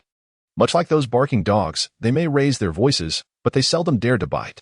The coach has previously informed me that my playing time will increase, and I shall join my teammates in using basketball as a means to impart life lessons." Within the household, the two elders hold differing perspectives. One advocates for conflict avoidance, prioritizing safety above all, while the other believes that a man should not falter in the face of adversity, asserting that steadfastness is essential. As for Yang's father, his stance is simply, "You are all correct." After concluding a conversation with his family, Young Kaiwen began to call each of the women in his life his rumored girlfriend among them. With numerous women to manage, his time management skills were undoubtedly put to the test. On the evening of October 31st, the San Antonio Spurs season opener was about to commence. In the locker room, Coach Popovich outlined the tactical strategies to the players and offered a few words of encouragement before wrapping up the pre-game motivational speech. The atmosphere within the team was relatively relaxed, a notable advantage of having seasoned veterans. The Spurs' experienced players had weathered many storms and possessed strong adjustment capabilities. A mere season opener was unlikely to cause them any anxiety. "Young, are you feeling nervous? Do you need me to accompany you to the restroom?" Duncan chuckled, playfully resting his hand on Young Kaiwen's head, his gesture more refined than his fundamental skills. "Nervous? I believe you are merely seeking an excuse to ruffle my hair." Young Kaiwen lamented, "Duncan, I was initially quite at ease, but the moment your hand reached out, a wave of anxiety washed over me. I can now distinctly feel my hairline, trembling with palpable tension." Upon the utterance of Young Kaiwen's words, the Spurs players in the locker room erupted into laughter. The coach advised me to pay more attention to the newcomers. Duncan, with an awkward smile, withdrew his hand, but not before giving a few more playful tugs. Kevin Young replied with a hint of irritation, "I appreciate your concern." David Robinson, curious, inquired, "Young, is this truly your inaugural NBA game? Aren't you the least bit anxious?" Following suit, Duncan chimed in, "When you step onto the court, the Pacers fans will likely boo us, so do try to remain composed. To be honest, I am a tad nervous." Young Kaiwen deliberately paused for effect before continuing, "When I previously attended a football match, I noticed that fans not only booed the players, but also tossed coins. I somewhat regret not bringing along a large bag. Perhaps I could have casually collected over $10,000. Duncan, thoroughly amused, laughed and replied, "Young, that idea is simply brilliant. Next time, I shall prepare a large bag for you." In less than a month, Young Kaiwen had established a close camaraderie with his teammates, particularly with Duncan, with whom he found an exceptional rapport. Beneath Duncan's honest exterior lay a humorous spirit and a concealed talent for wit. While he appeared calm and unruffled on the surface, his inner self brimmed with enthusiasm and diverse interests, making him quite conversational. In his previous life, upon retiring, Duncan embraced freedom, adorning himself with tattoos, experimenting with hairstyles, engaging in boxing, and customizing cars. Young Kaiwen and he are both jesters, fond of humor and possessing diverse interests, which allows them to connect exceptionally well. Indeed, Duncan's intel proved accurate.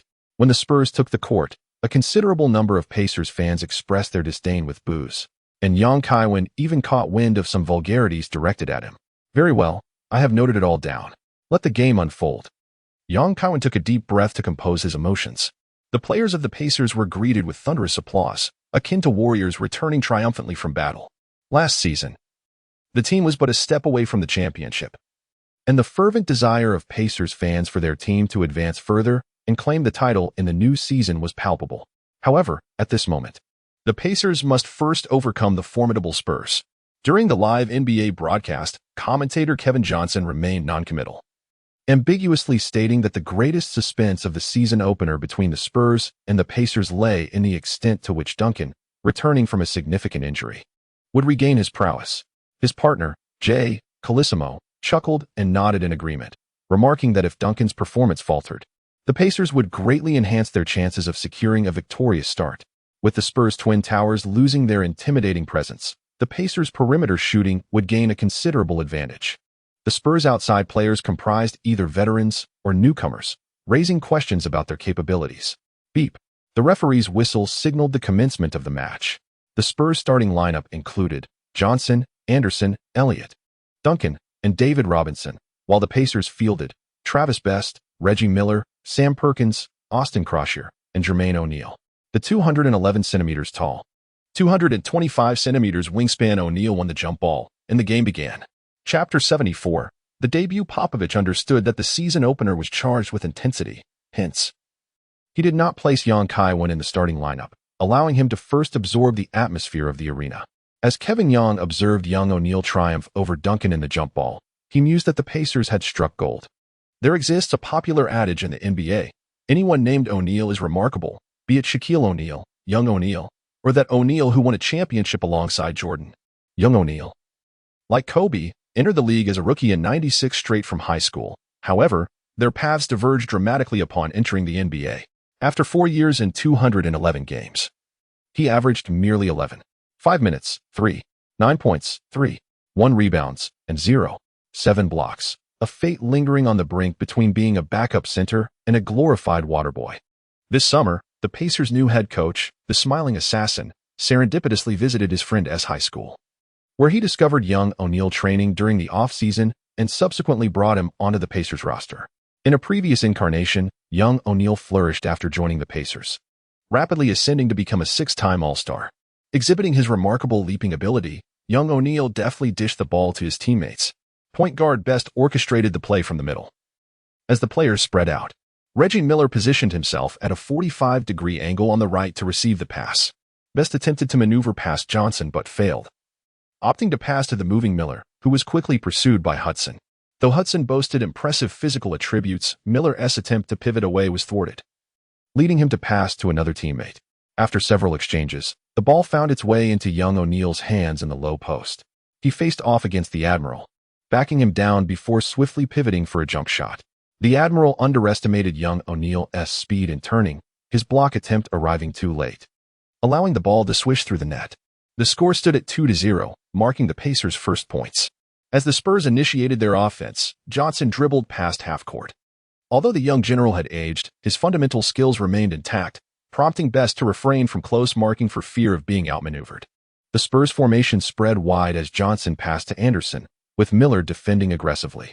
Anderson attempted to utilize a screen to escape, but the Pacers executed a timely defensive switch, thwarting his advance and forcing him to pass to the middle. The Admiral received the ball but found himself entangled by young O'Neal, unable to take a shot, and thus passed to Duncan on the opposite side. Duncan, receiving the ball in the low post and facing the slightly shorter Croshere, executed a fluid back-to-the-basket turnaround jumper, the ball kissing the glass before finding the net, a testament to his solid fundamental skills. In a thrilling match, with the score tied at 2-2, the returning stalwart displayed his formidable prowess.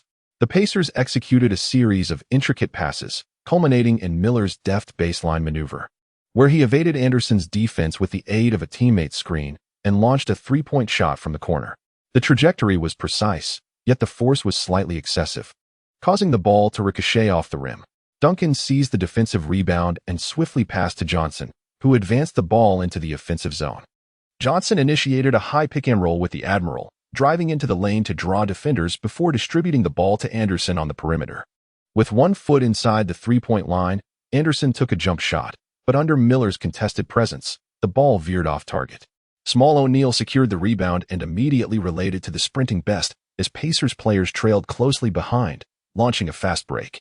Best propelled the ball forward, delivering it to Miller, who engaged in a one-on-one with Elliott, executing a strong layup to score.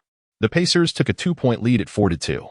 In response, the Spurs initiated their offense with Johnson controlling the ball as they crossed midcourt, setting the stage for a half-court battle. Following a couple of passes, Anderson utilized a teammate's screen to penetrate the defense, attracting attention before passing to the wing. Elliott's jump shot failed to connect, and Duncan managed to tip the ball out from the paint. After reclaiming possession, Anderson made a diagonal drive, halted abruptly, and executed a jump shot that found nothing but net. The score was knotted once again at 4-4. Both teams swiftly found their rhythm at the outset. The Pacers, being the younger squad, exhibited a faster pace, leveraging their advantage in defensive counterattacks. Conversely, the Spurs relied on their structured offense, gradually wearing down their opponents with precise passing and movement, ultimately feeding the ball to their dominant twin towers in the low post. Inside, the Spurs held a clear advantage. Small O'Neal struggled defensively, yet his youth and physicality allowed him to contend effectively. On the perimeter, the Pacers boasted a higher shooting percentage, although Anderson found it challenging to perform against Miller's defense. In the opening minutes, both teams exchanged blows evenly, demonstrating equal prowess. The intensity of their battles for possession was palpable, with aggressive defensive maneuvers from both sides. Within 6 minutes, the cumulative fouls exceeded 6. After a few more possessions, Miller utilized a screen to break through, executing a sudden jump shot that drew a foul from the young Johnson, marking his second infraction and necessitating his substitution. "Young, you're up," Popovich instructed Kevin Young. With 5 minutes remaining in the first quarter, Young donned the Spurs' number 18 jersey, making his NBA debut. Miller converted both free throws, tying the score at 14-14 for the fourth time in the game. As they transitioned back on defense, Miller cast a pointed glare at the newly entered Young, remarking, "Rookie, don't cry later." Kaiwen directly disregarded his opponent. Duncan executed a baseline pass, while Kaiwen took control of the ball, with Best applying pressure near the midfield. Upon observing the situation, Kaiwen immediately discerned that his opponents intended to impose an intimidating presence upon him. He deliberately dribbled laterally, misleading them into believing he would exploit the width of the field to evade their defense. As they shifted to closely mark him, he swiftly executed a behind-the-back dribble, abruptly halting his movement before pulling the ball back. This maneuver created space, allowing him to seamlessly transition into a sharp, agile change of direction, gliding past his adversary with grace. Best underestimated Kaiwen's speed and the nuance of his rhythm, presuming that the newcomer would be hesitant. To his astonishment, a mere conventional change of direction from Kaiwen left him in the dust. Kevin Young swiftly dribbled the ball forward, his foot pressing against the three-point line at the arc as he executed a sudden halt.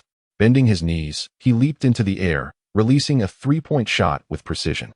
Best, in pursuit, was a moment too late to contest the shot, and the ball soared in a graceful arc, finding nothing but net. With the score at 17-14, Kevin Young officially opened his scoring account in the NBA. Kevin Young exuberantly spread his arms in celebration as he glided past Miller. The Pacers fans responded with a chorus of boos, expressing their discontent. Commentator Johnson exclaimed, "Spurs rookie Kevin Young, wearing number 18, has made an immediate impact with a three-pointer, propelling his team into the lead." His partner, Jay Colissimo, added, "Young has consistently showcased his three-point shooting during the NCAA and Summer League, and he has seamlessly transferred that habit to the NBA." However, what stands out even more is his confidence. In the face of provocation from the Pacers players, he responded assertively. Such courage is commendable. As the Pacers initiated their offense, Best brought the ball up court, only to be intercepted. He sought to retaliate and reclaim his pride. Kaiwen reviewed the pre-match information and recognized that Best excels at penetrating defenses, although he does not attempt many three-point shots. His shooting percentage from beyond the arc reached an impressive 37.6 last season. Kaiwen lowered his center of gravity, keenly focusing on his opponent while maintaining a defensive distance of 1 step. Standing at 180 centimeters, Best faced a formidable adversary in Kaiwen, whose height and wingspan conferred an advantage. This distance allowed for robust defense against drives while simultaneously guarding against sudden attacks. Best feigned observation of his teammates' positioning before abruptly launching a powerful drive. His speed was remarkable in the past. His swift directional changes and explosive first step had often enabled him to outmaneuver most defenders. Kaiwen reacted swiftly, shifting to obstruct his opponent's path of advancement. He is a nimble defender, unafraid of being outpaced by rivals. Best executed a half-turn to shield the ball, using his body to create space before making a reverse breakthrough.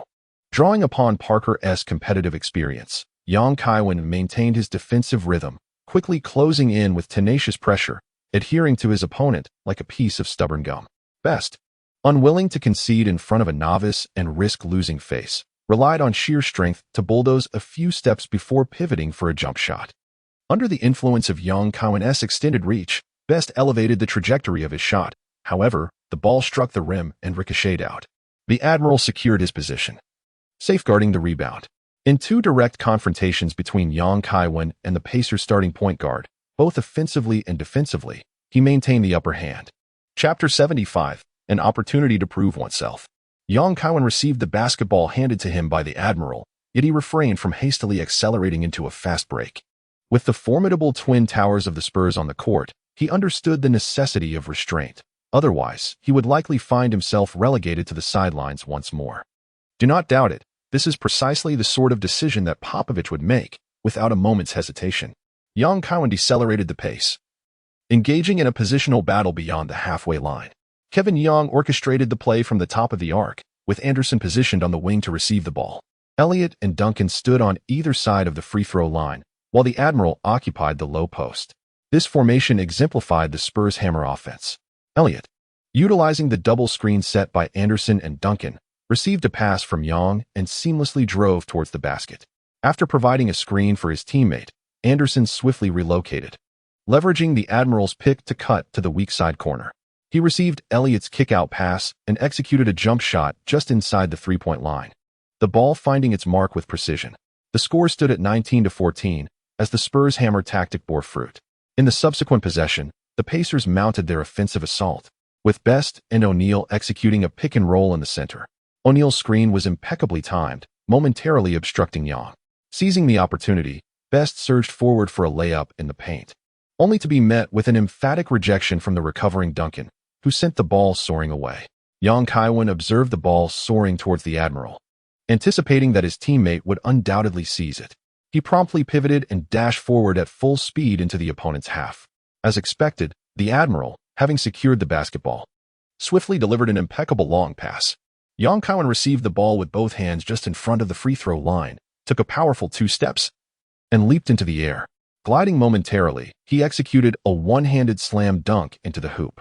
The score stood at 21-14, marking his 5th personal point. The vast arena, filled with fans, suddenly fell into a brief silence. This bothersome rookie had once again delivered an impressive fast break. As he retreated on defense, Kaiwen exchanged high-fives with the Twin Towers. This exemplifies the advantage of having the Spurs' Twin Towers on the court, as both offense and defense benefit from their presence. On the Pacers' offensive play, Miller received a pass from Best and executed a high pick-and-roll. After evading his defender, Miller distributed the ball to the center, where a mismatched O'Neal, taking advantage of his height over Anderson, launched a jump shot that found its mark. The score narrowed to 21-16, with the Pacers closing the gap. Kevin Young feigned a pass to the interior, only to unexpectedly deliver the ball to Anderson, who had positioned himself at the right corner. In the center, Duncan provided a screen for Anderson, effectively obstructing Miller's defense. With an open opportunity, Anderson received the ball, stepped beyond the three-point line, and executed a shot, successfully sinking a long-range two-pointer in response to the opponent. The score stood at 23-16, marking Yang's first assist of the game. The Pacers resorted to their familiar offensive strategy, with Best and O'Neal executing a high pick-and-roll, but Duncan decisively countered. O'Neal passed back to Best, yet Young swiftly maneuvered around to pursue, leaving Best with insufficient time to break through as Young maintained tight defense. Kaiwen possesses remarkable speed, though his stature is somewhat diminutive. When faced with opponents employing screens, he adeptly maneuvers around the picks, demonstrating superior defensive prowess compared to Anderson. This aligns with Coach Popovich's expectations for Young on the defensive end. While his height and strength may not be formidable, a slight deficiency in defending mismatches is permissible, provided he maintains vigilance over his assigned adversary. Best, aware of his disadvantage in overpowering Young, opted to pass to Miller, who was cutting into space. Anderson was unable to keep pace, allowing Miller to successfully execute a mid-range jump shot. In many respects, Miller stands out as an anomaly in the NBA. Possessing an unusual physique, yet exhibiting noteworthy speed. His tall and slender build belies an impressive resilience in physical confrontations, and he remains a relentless expert in off-ball movement. The score tightened to 23-18, reducing the margin to 5 points once more. As the Spurs initiated their offense, Young capitalized on a teammate's screen to penetrate the paint. After enticing the opposing interior defense, he lofted a pass to the low post for David Robinson, in an attempt to aid Young's drive. O'Neal had to adjust his positioning, inadvertently granting Robinson an opportunity to shoot. Upon receiving the ball, Robinson executed a jump shot from his position, but the ball rimmed out. With age, the Admiral's performance has indeed waned, and his consistency is not what it once was. With approximately 2 minutes remaining in the first quarter, both teams began substituting players during a stoppage in play. The Spurs replaced Elliott and Robinson with Antonio Daniels and Danny Ferry. In the ensuing gameplay, Young found limited opportunities for offense, adhering to the tactical movements orchestrated by Popovich. He facilitated a pass to Duncan in the paint following a drive, allowing the big fundamental to convert a signature 45-degree bank shot, granting Young an assist. The Pacers capitalized on a tactical play, with forward Croshier sinking a mid-range jumper. In the final possession of the quarter, Young received the ball on the wing after executing a strategic movement. After evading his defender, he surged into the paint and delivered a no-look pass to Danny Ferry. Regrettably, Ferry, having just entered the game, was somewhat cold and missed a wide-open mid-range attempt, the ball veering off target. The first quarter concluded with the Spurs leading 25-20, as both teams retreated to the bench for a brief respite. The commentators began to analyze the first quarter's proceedings. Commentator Calissimo remarked on the unexpectedly impressive performance of the Spurs rookie, Young, in his inaugural regular season appearance. He not only showcased confidence but also stood out remarkably. In just 5 minutes on the court, he accumulated 5 points and 2 assists, demonstrating exceptional efficiency. His partner, Johnson, nodded in agreement, acknowledging Young's significant contribution to the Spurs' lead, while also highlighting the pivotal role played by Duncan. Returning from injury, Duncan exhibited commendable performance on both ends of the court, showing no signs of having endured a severe knee meniscus tear. When examining the data alone, it appears that Duncan was entirely unaffected by his severe injury. In the 1999-2000 season, he averaged 23, 2 points, 12, 4 rebounds, and 2 assists with a shooting percentage of 49. Upon his return in the 2000-2001 season, his statistics were almost identical, 22, 2 points, 12, 2 rebounds, and 3 assists, with a shooting percentage of 49.9. The figures from the 2 seasons before and after his injury are strikingly similar, as if they were mere duplicates. In the subsequent 2001-2002 season, Duncan's performance intensified, boasting averages of 25, 2 points, 12, 7 rebounds, and 7 assists, with a shooting percentage of 50.8. Such impressive statistics beg the question, can one truly believe that these numbers come from a player recovering from a torn meniscus? However, upon reviewing the game footage, it becomes evident that Duncan was indeed laboring under significant physical strain. The explosive dunks that once characterized his play were nearly non-existent.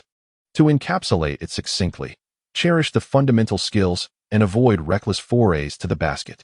At this juncture, Duncan had merely returned from injury, and spectators presumed he was merely pacing himself, not yet revealing the full extent of his condition. There exists a 130-second interval between the conclusion of the first quarter and the commencement of the second, a time frame many coaches exploit for substitutions and strategic adjustments. Coach Popovich configured the lineup for the second quarter to include Kevin Young, Steve Kerr, Antonio Daniels, Danny Ferry, and Samaki Walker. In the offensive realm, Young would assume the role of primary ball handler, while Walker would engage in pick-and-rolls at the center.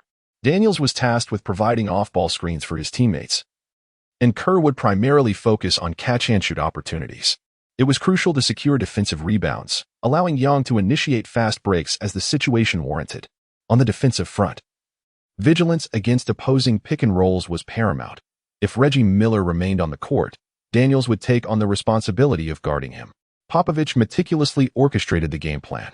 The second quarter bench lineup had been tested during practice, with Young at the helm of the offense, yielding promising results. As long as they could maintain a high success rate, Popovich was amenable to Yang leading quick transitions. An accelerated pace from the bench would deplete the opponent's stamina, allowing the Spurs' Twin Towers to re-enter the game with greater ease. Yang Kaiwen was acutely aware that Coach Popovich allocated him merely 3 to 4 minutes to make an impact.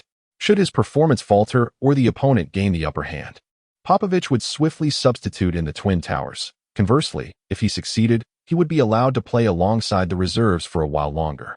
Thus, Yang Kaiwen understood the imperative to seize this fleeting opportunity to prove his worth. Chapter 76, the debut that stopped the opponent in the second quarter. The Pacers made only one substitution, replacing Sam Perkins with forward Al Harrington, while the remaining players continued to be the starters. This personnel adjustment clearly indicated that the Pacers' new coach, the smiling assassin, was fervently intent on securing victory in this match. Reggie Miller and Jalen Rose played the entirety of the first quarter and returned to the fray in the second. Seemingly eager to remain on the court for the duration of the game, the contest continued with the Spurs initiating their offense. Yang Kaiwen signaled to his teammate for a screen beyond the three-point line, and Walker immediately set an off-ball pick. The duo had forged a remarkable synergy since the commencement of the Summer League. Best was caught off guard by the opponent's external screen, allowing Yang Kaiwen to effortlessly evade him and drive towards the wing, seizing the moment when the defensive switch was not timely executed. He took a step in from the three-point line and released a jump shot.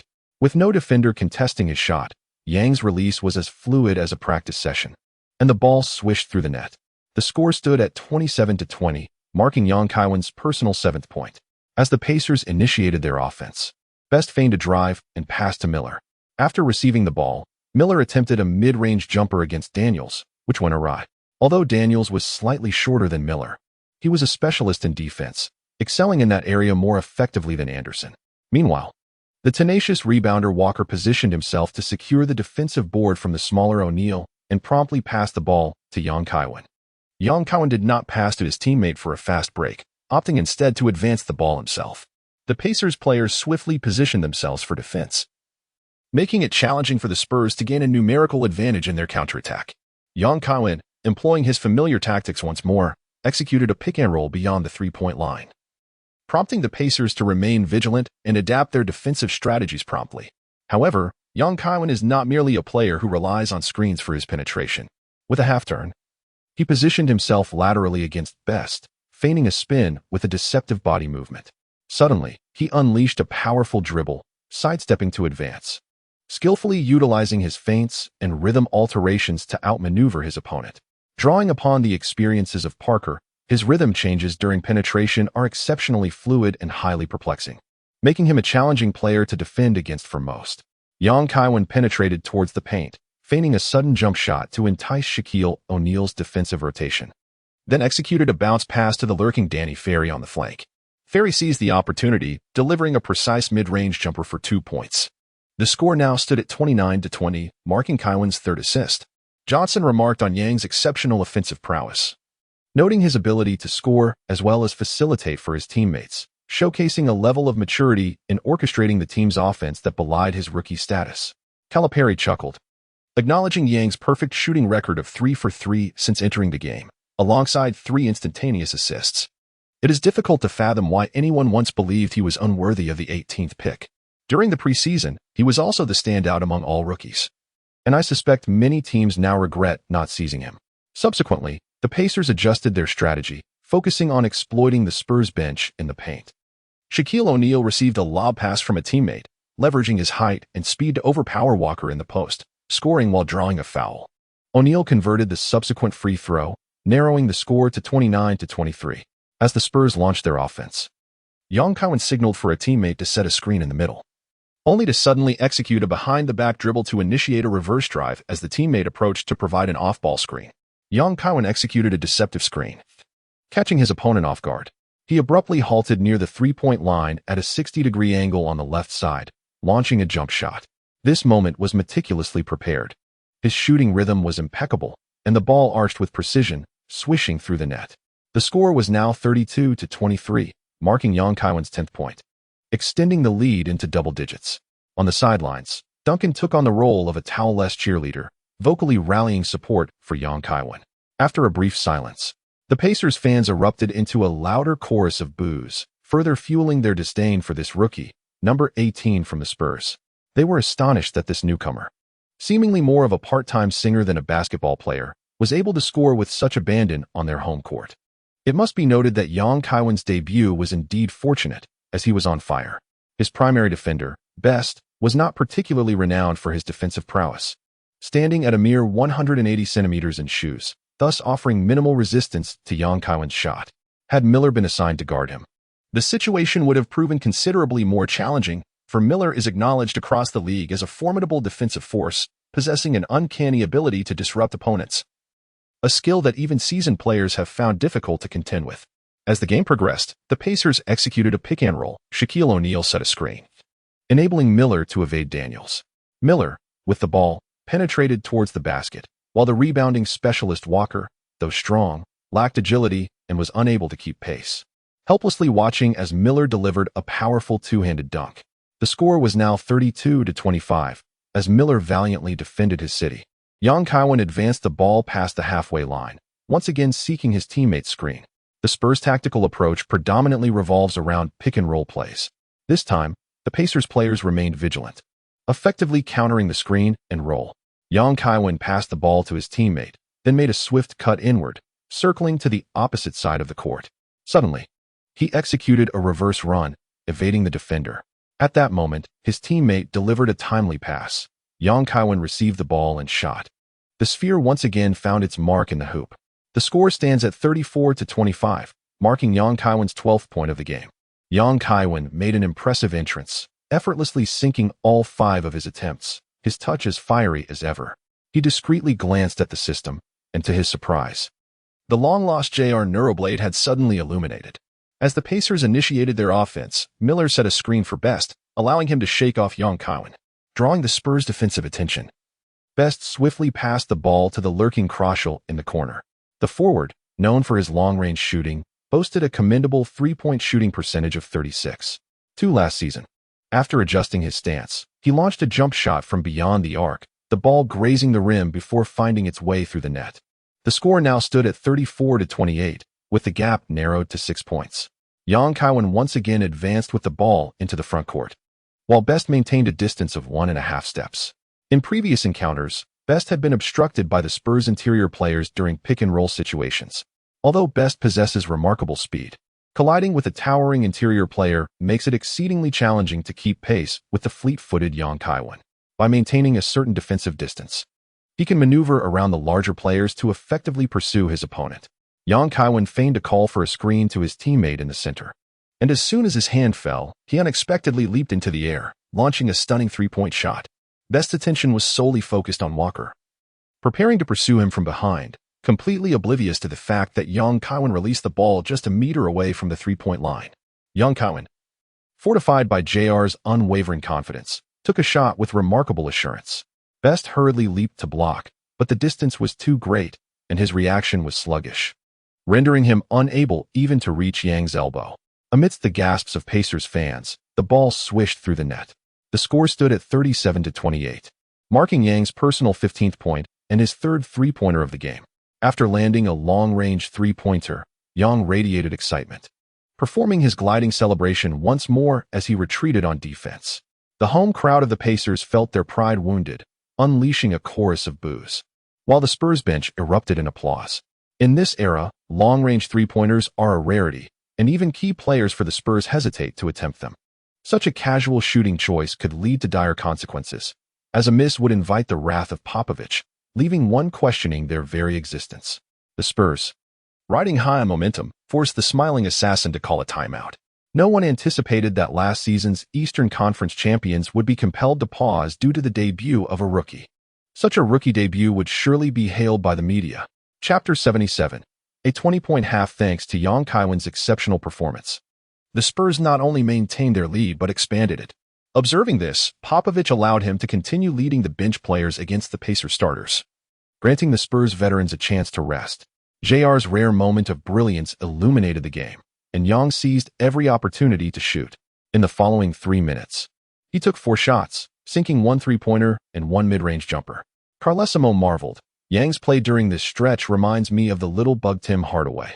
They both belong to the shorter guard category and share a penchant for three-point shooting, and they do it with accuracy. Yang's drives were also commendable. Though lacking the flair of the little bug, they were highly efficient. Johnson nodded in agreement, saying, "I suspect Yang has found his rhythm from the Summer League." During that time, he was relentless with his three-point attempts, often shooting over 10 in a game. If Popovich had been coaching, it would have been quite a spectacle. Carlesimo chuckled, "Trust me. There's only one outcome. In the next game, Yang will dutifully guard the water cooler."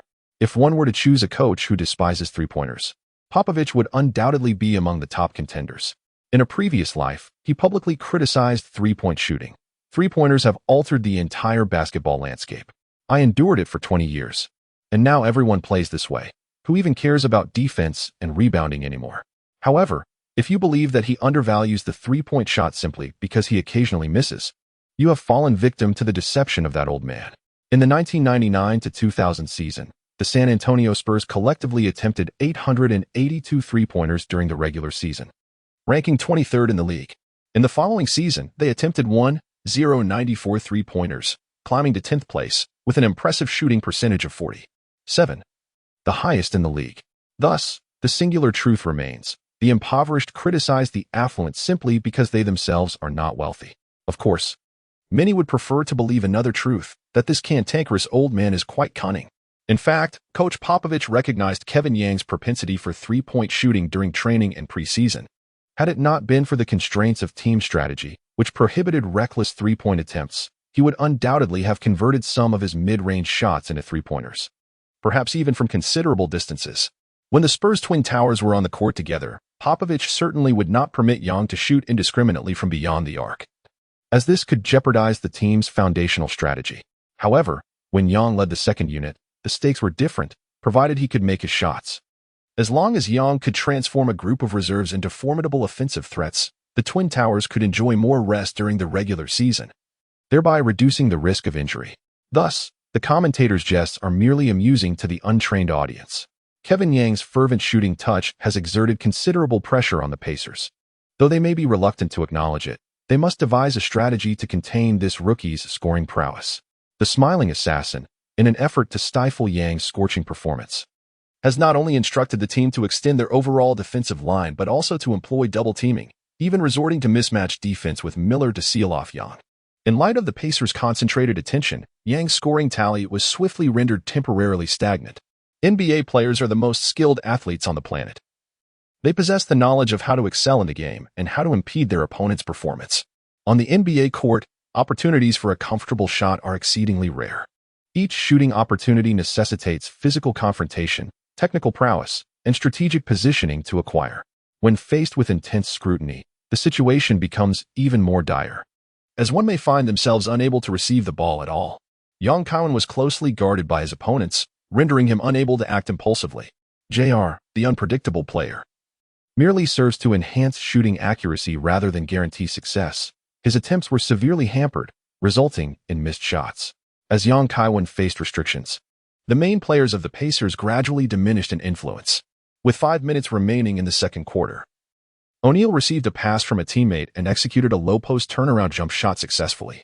The score was now 45-41, narrowing the gap to 4 points for the Pacers. The Spurs called for a timeout, leading to multiple substitutions. The Twin Towers of the Spurs returned to the court, with Anderson stepping in at the small forward position while Daniels resumed his role as the primary defender against Miller. With the Twin Towers back in play, the Spurs' inside advantage became glaringly apparent. The Pacers' overall defense immediately retreated, significantly expanding Kaiwen's offensive space on the perimeter. However, due to a gentleman's agreement with Popovich, the dynamics remained delicate. Kaiwen refrained from entering a reckless shooting mode, instead adhering to the rhythm established in the first quarter. He adeptly utilized his drives to distribute the ball to the two towering figures in the paint, creating superior offensive opportunities. As the second quarter progressed, the Spurs' Twin Towers took command of the game. They united to overpower Olney and Harrington, further extending the point differential.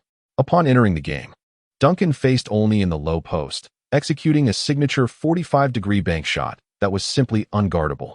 In the subsequent play, the Spurs duo showcased their synergy, with Admiral drawing the defense before swiftly passing to Duncan, who, despite diminished leaping ability post-injury, effortlessly dunked the ball with his astounding 230 centimeters wingspan. Such feats were mere trifles for him. One could look to Yao Ming, whose towering height allowed him to dunk over numerous NBA big men, even the likes of Shaquille O'Neal. Naturally, their styles diverge. Yao primarily relied on his height, while the nuances of wingspan are well understood by those in the know. As the Spurs' Twin Towers entered their showtime phase, Kaiwen's role became simplified, dribbling past half-court, passing, and lingering just beyond the three-point line to witness the prowess of the big fundamental. Within 5 minutes, he largely played a supporting role in the half-court offense, refraining from shooting. It was only due to Duncan's thoughtfulness in initiating a middle pick-and-roll that Yang secured an assist after receiving the ball and scoring. As the first half concluded, the Spurs led their opponents 59-49, holding a 10-point advantage as they proceeded into the second half. Kaiwen played the entirety of the second quarter, totaling 17 minutes on the court, with an impressive shooting record of 8 out of 10, including 4 out of 5 from beyond the arc, amassing 20 points and 4 assists, the highest scorer at halftime for both teams. Equally remarkable was the performance of the esteemed Stone Buddha, Tim Duncan, who secured 17 points, 7 rebounds, 2 assists, and 2 blocks by halftime, effectively dominating the paint. Conversely, Anderson, facing Miller's defense, had a rather lackluster outing, shooting 2 out of 6, and with free throws included, he only managed 6 points and 1 rebound, without any assists. During the intermission in the locker room, Kaiwen could hardly contain his eagerness for the second half to commence. His shooting was exceptionally on point today, having already tallied 20 points in the first half. Should he receive ample playing time in the latter half, and with the unpredictable J.R. Smith backing him, it is highly probable that he could surpass the 30-point mark. While a single game scoring 30 points is a common feat in the annals of NBA history, it holds significant weight for a rookie debut. Everyone aspires for their first time to be flawless. There lies a double entendre. Indeed, it is a debut performance. Kaiwen is no exception to this sentiment. In the scoring records for NBA debuts, one only needs to score 30 points to enter the top 5, with the second place being John Lucas's 32 points. With a stroke of luck, if Kaiwen were to score 13 more points in the second half, he would surpass the second place. As for why the top spot was not considered, it is because the first place holder is none other than Wilt Chamberlain, whose debut scoring was an astonishing 43 points along with 28 rebounds. Such statistics seem beyond the realm of what a typical human could achieve. A normal person might only entertain the thought of challenging that record while playing 2K. Chapter 78.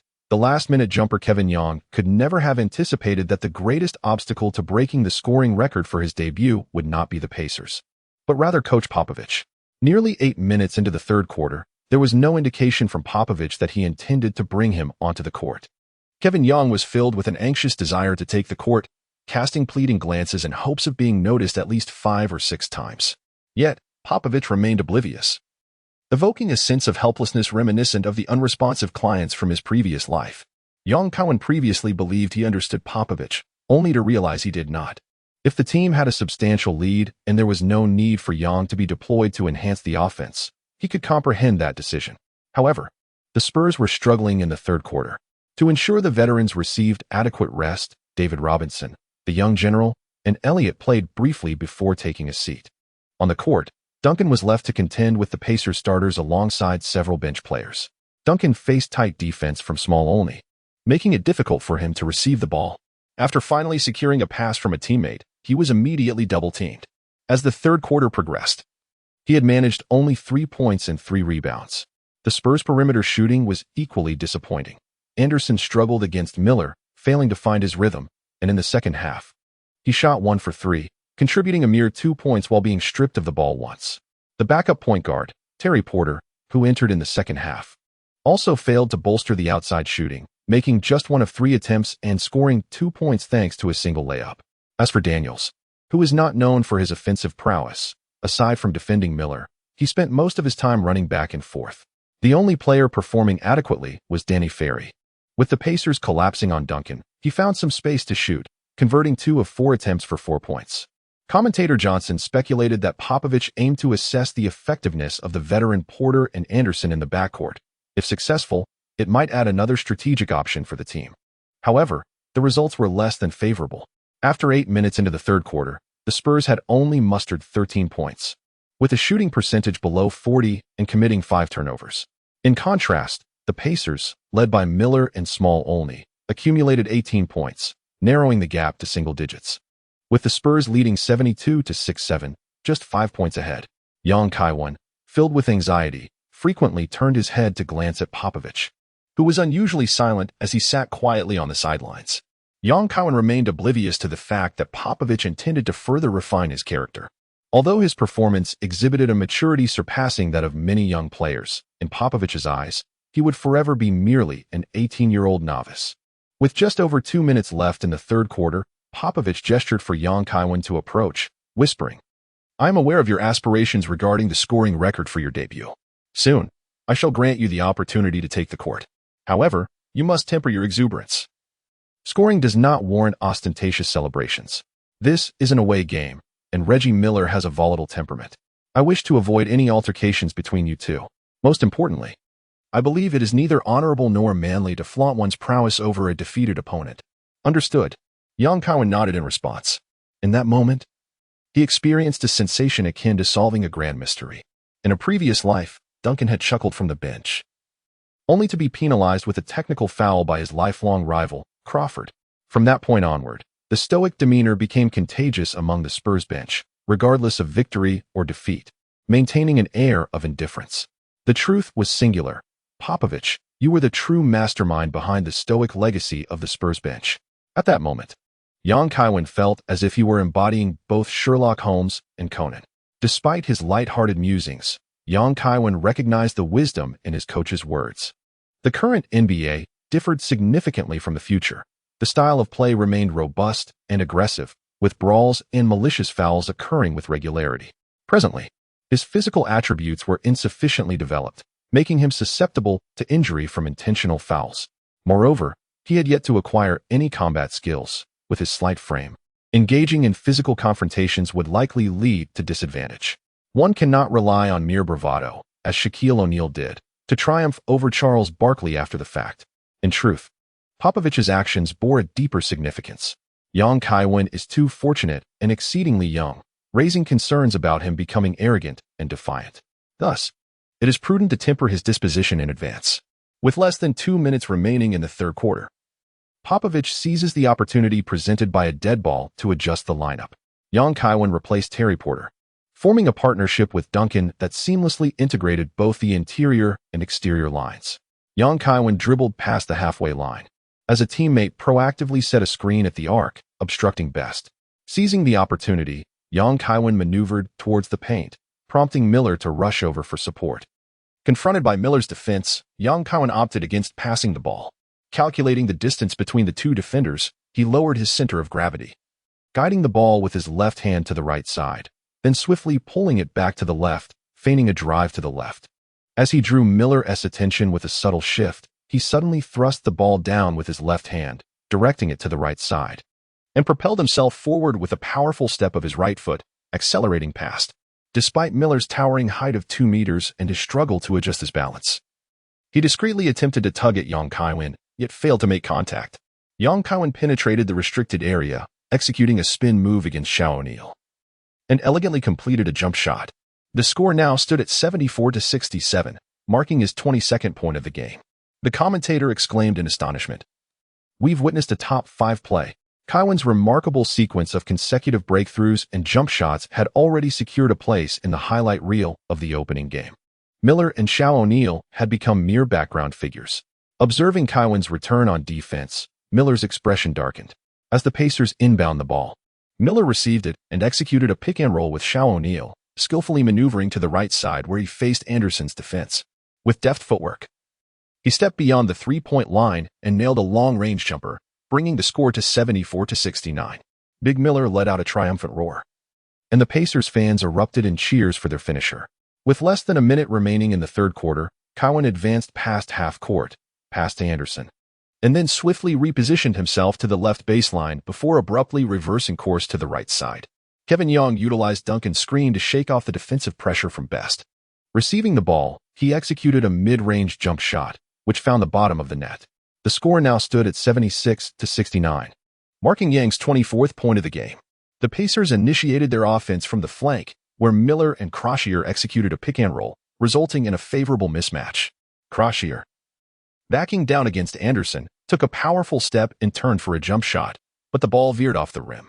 Duncan seized the defensive rebound and passed it to Yang to orchestrate the final play of the third quarter. After Kevin Young dribbled past half-court, he momentarily paused to gauge the situation, then executed a hesitation dribble before swiftly changing direction to penetrate the lane. Upon entering the paint, he deftly passed the ball to Danny Ferry, who lay in wait at the corner. Ferry caught the ball and launched a three-point jumper, but it rimmed out, allowing Duncan to swat the ball back to the perimeter where Kevin Young awaited. As Kaiwen received the ball, he immediately took the shot, and the timer illuminated, the sphere gracefully swishing through the net. The score stood at 77-69, with Kaiwen landing a buzzer beater that marked his personal tally at 26 points. As the third quarter concluded, he found himself merely 4 points shy of breaking into the top 5 scorers of debut performances. Chapter 79, a historic debut with 3 quarters completed, the Pacers trailed by 8 points.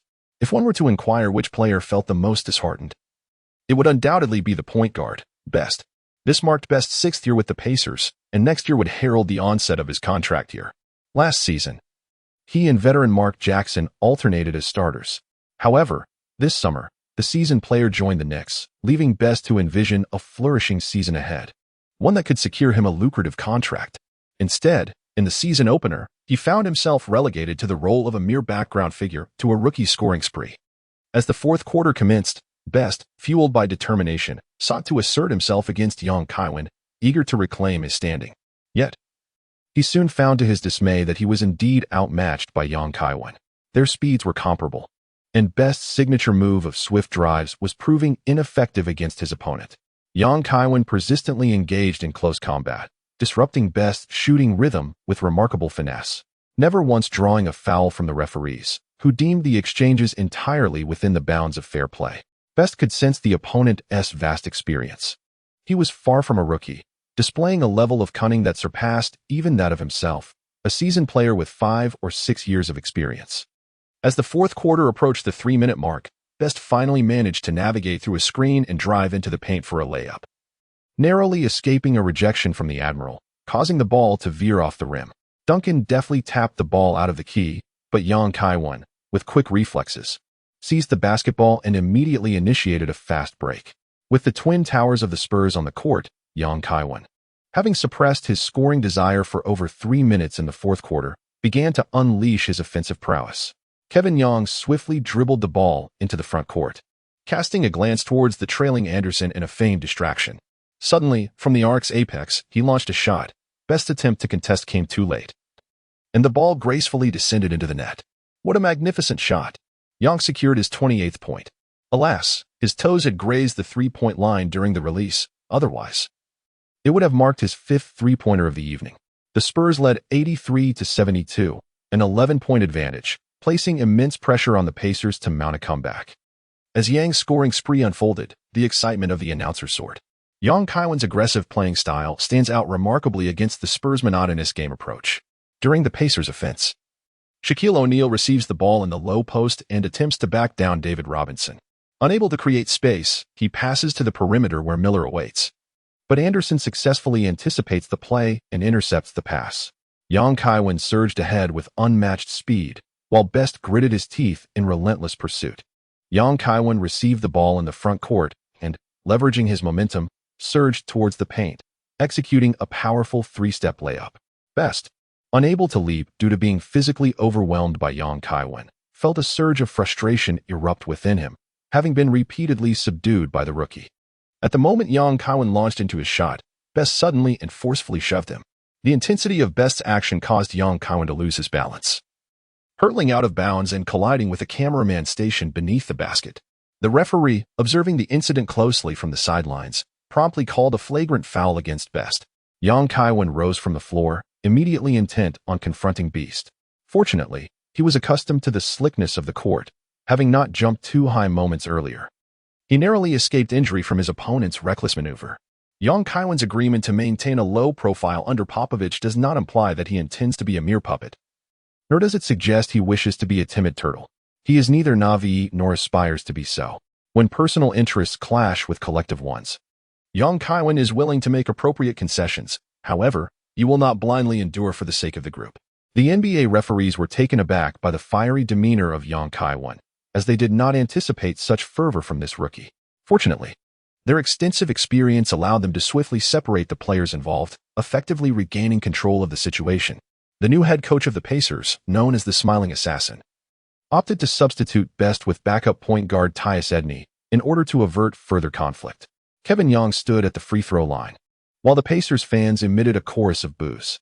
In truth, the fans were acutely aware of their team's shortcomings. Yet in a bid to uphold the honor of their home court, they resorted to this cacophony of disapproval. Yang Kaiwen, undeterred, completed both free throws, bringing the score to 85-72 and securing his 30th point. Calipari announced, "Let me share some exciting news. Young has entered the 5th position on the debut scoring leaderboard, tying with Iverson and Odom for 4th place. Not only did he become the first Asian player in history to compete in an NBA regular season game, but he also delivered a debut performance of historic magnitude, leaving spectators in awe. Following a malicious foul from the opponent, the Spurs retained possession. As the out-of-bounds play commenced, Yang Kaiwen maneuvered to receive the ball, executing a pick-and-roll with David Robinson. Creating space, he halted and took a mid-range jumper. Teammate at18, standing at 178 centimeters, observed as Yang Kaiwen decisively released the shot, the ball finding its mark despite minimal defensive interference. The score now stood at 87-72. With Yang Kaiwen achieving his 32nd point of the night. After the basket, he raised a fist in triumph, letting out a roar.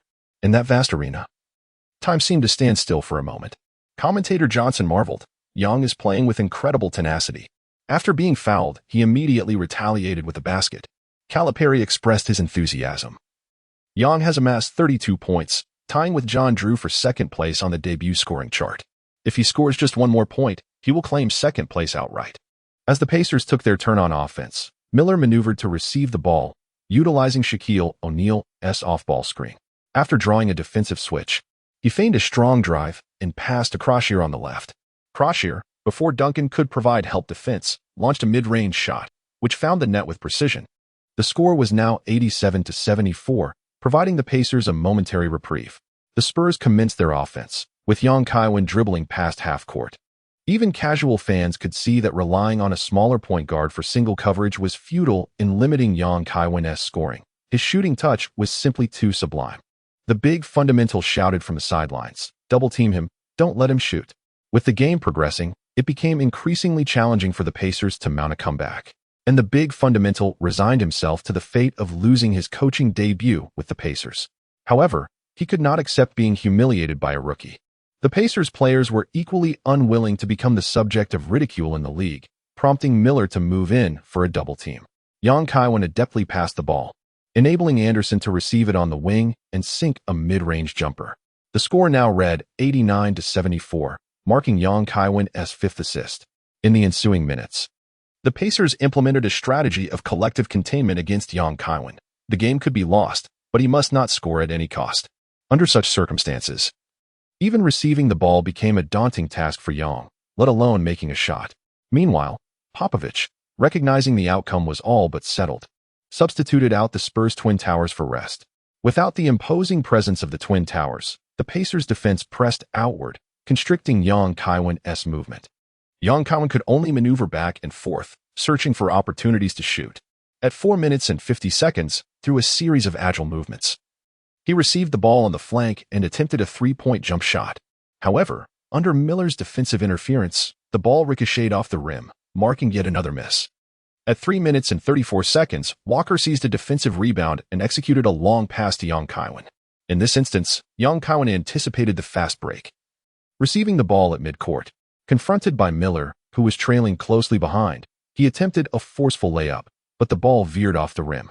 Miller, in a bid to prevent Yang Kaiwen from scoring, displayed clear fouling actions during the confrontation, yet the referee chose not to call it. At 2 minutes and 18 seconds, Yang Kaiwen positioned himself in the center to receive the ball.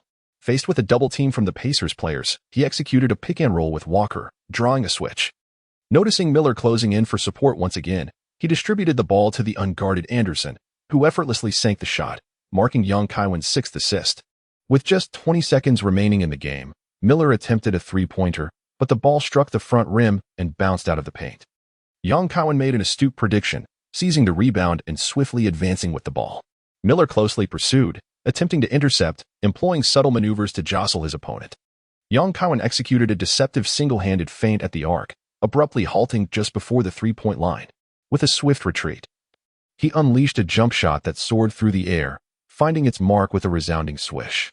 Miller, having exerted himself for over 40 minutes, was utterly drained but still made an effort to leap and contest the shot, albeit unsuccessfully. The ball spun gracefully in the air for several moments before it swished through the net. A perfect arc. Kaiwen made his fifth three-pointer of the game, successfully accumulating 35 points, securing the second position on the debut scoring leaderboard. As the Pacers' final offensive attempt fell short, the referee blew the whistle to signal the end of the match. Ultimately, the Spurs triumphed with a commanding victory over the Pacers, finishing 102-83. The Pacers' standout performance came from their star player, Miller, who played for 43 minutes, recording 27 points, 8 rebounds, and 4 assists. Following him was the newly joined Shaquille O'Neal, who made an impressive debut with the Pacers, contributing 18 points, 10 rebounds, and 2 assists in 39 minutes on the court. It is hard to fathom that last season he was merely a fringe player, averaging 9 points, 3 rebounds, and 2 assists.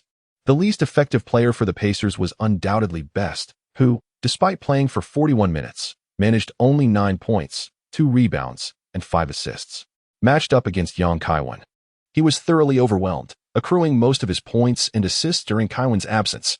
The Spurs' Twin Towers had a mediocre performance, with Admiral Robinson underwhelming, while Duncan shone brightly, scoring 26 points, grabbing 14 rebounds, dishing out 3 assists, and blocking 3 shots. Anderson, facing Miller, had a lackluster game, tallying 12 points, 2 rebounds, and 1 assist, along with 4 turnovers, with a shooting percentage barely reaching 40%.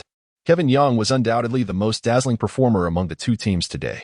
He graced the court for 31 minutes, achieving an impressive 14 out of 18 from the field, including 5 out of 7 from beyond the arc, and flawlessly sinking both of his free throws, culminating in a remarkable tally of 35 points, alongside 3 rebounds and 6 assists.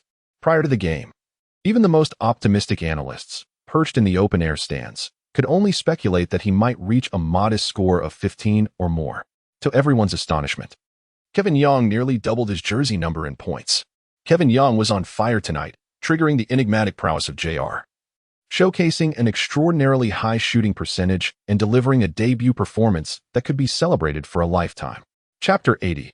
I wish to perform Chinese martial arts after the match.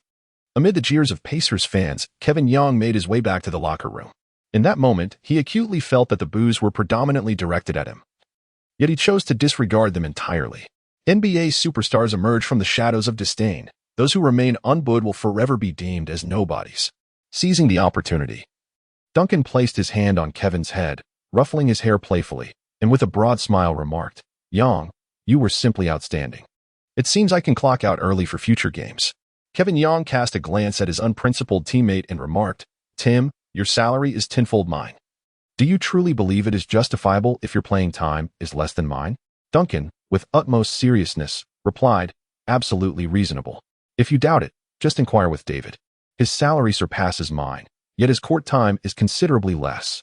The Admiral interjected, Perhaps we should shift our conversation to the theory of relativity."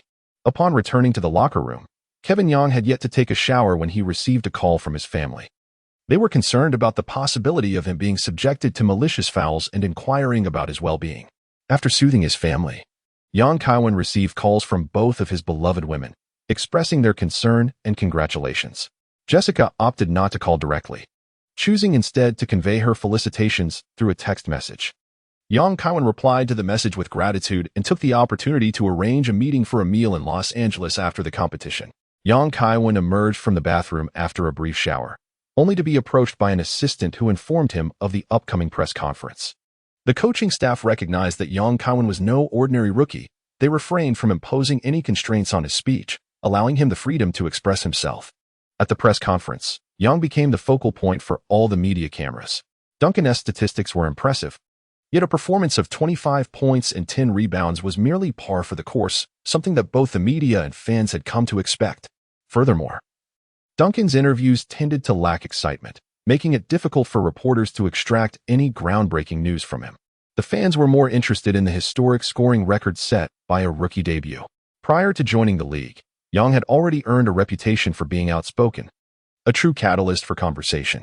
As is customary, reporters first sought comments from Popovich regarding his new protege.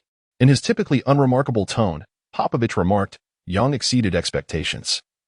He executed both the tasks I set for him and those I did not." A reporter inquired, "What do you think Yang's potential is for growth?" Popovich replied, "He is 18 years old this year. He may still grow taller, but I doubt he will exceed 7 feet." The reporters were left speechless. But there was little they could do.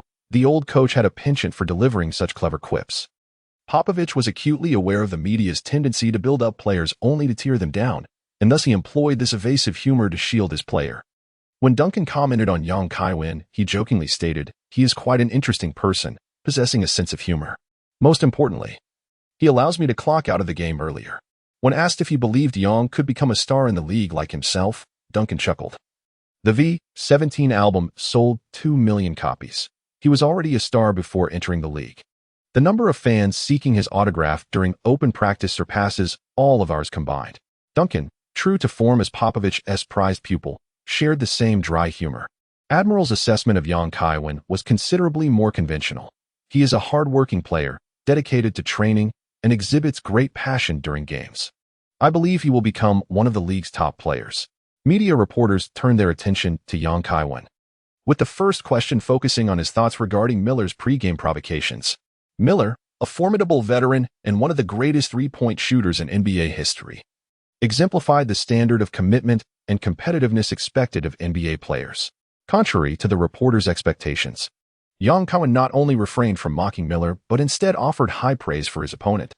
This is a tactic employed by emotionally intelligent stars in the NBA. Relentlessly belittling your adversaries may not project dominance, but appropriately lauding your vanquished foes can enhance your own stature. Just when the media seemed disappointed, Yang delivered a sharp retort in today's game. Miller gave it his all. In the final minute, he was desperately trying to block my three-point shot and almost succeeded. The subtlety of his bravado was utterly captivating. Certain astute members of the media promptly discerned that Yang Kaiwen was paying homage to the legendary banner of the great Jordan. "Keep it up. You almost had me." A reporter, eager to unearth more news, pressed on with a question. "During the match, a Pacers player committed a flagrant foul against you. Upon rising from the floor, you appeared ready to confront your opponent. What were your intentions at that moment?"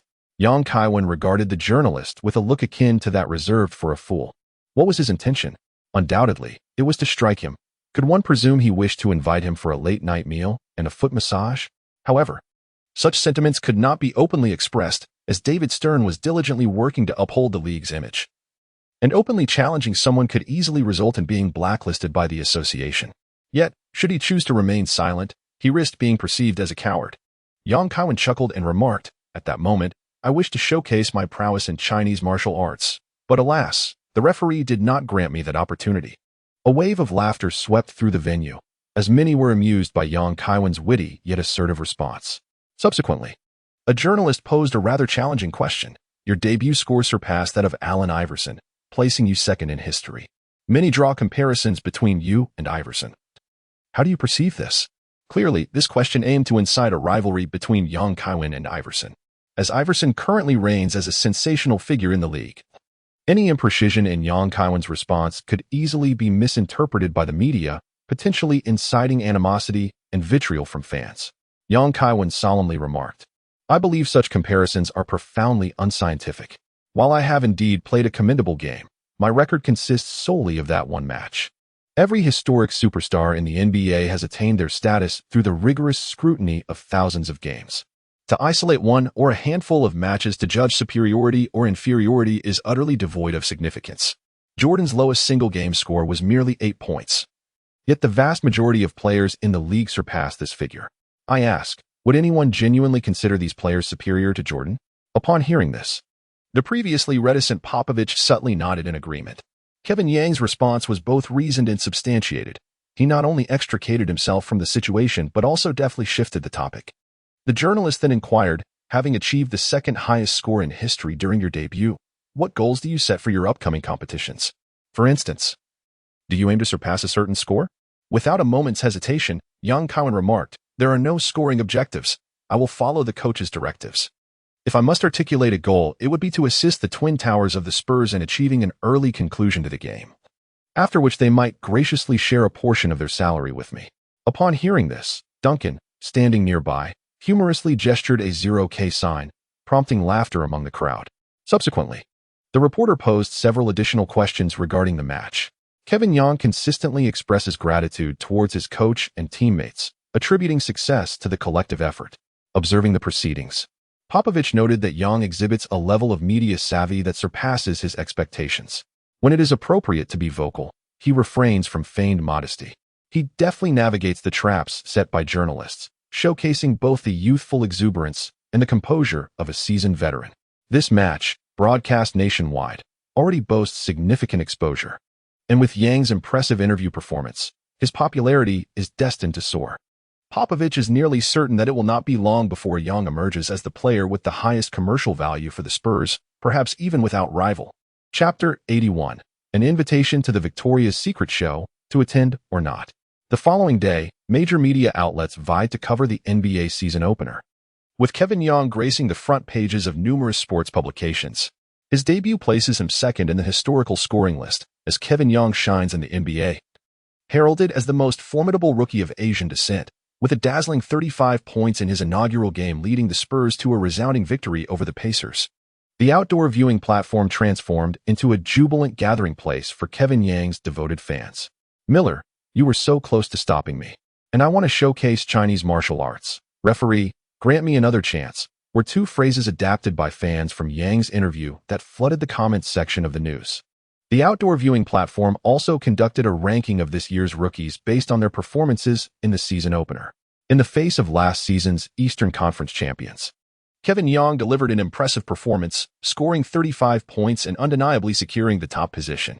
Following him in the debut rankings is the fourth overall pick, Marcus Fizer, who played for 24 minutes, shooting 7 of 13 from the field and a perfect 2 of 2 from beyond the arc, amassing 16 points and 4 rebounds. Boasting an overall shooting percentage of 53.8 and a flawless three-point shooting rate of 100. While these statistics may seem impressive, Young knows that this gentleman merely benefited from a stroke of luck in his first outing. Previously, during his 6 seasons in the NBA, his three-point shooting percentage was a mere 19.1, firmly categorizing him as a notorious bricklayer from long range. Claiming the third spot in debut performances is Yang's teammate from the University of Florida, Haslam, in the opening match between the Heat and the Magic, which ended in a resounding victory for Miami at 105-79. Haslam enjoyed ample playing time, contributing 13 points, 5 rebounds, and 2 assists. His defensive prowess and reliable mid-range shooting demonstrated commendable readiness, and with the team leading by a significant margin, the coach was more than willing to grant him opportunities. Conversely, Mike Miller, one of the Florida Four competing alongside him, did not share the same fortune. Miller played for 33 minutes with a lackluster performance, hitting only 1 of 8 attempts and managing a total of 5 points, effectively becoming a ghost on the court. The top 3 picks of the 2000 draft also delivered disappointing performances. The first overall pick, Kenyon Martin, played for 30 minutes but struggled, making only 4 of 16 attempts, totaling 10 points, 7 rebounds, and 2 assists, while accumulating 6 fouls and exiting the game prematurely. The second overall pick, Stromile Swift, came off the bench for 9 minutes, taking only 1 shot that missed, and aside from securing a single rebound, his stats were entirely barren, leaving fans astounded by his lackluster display.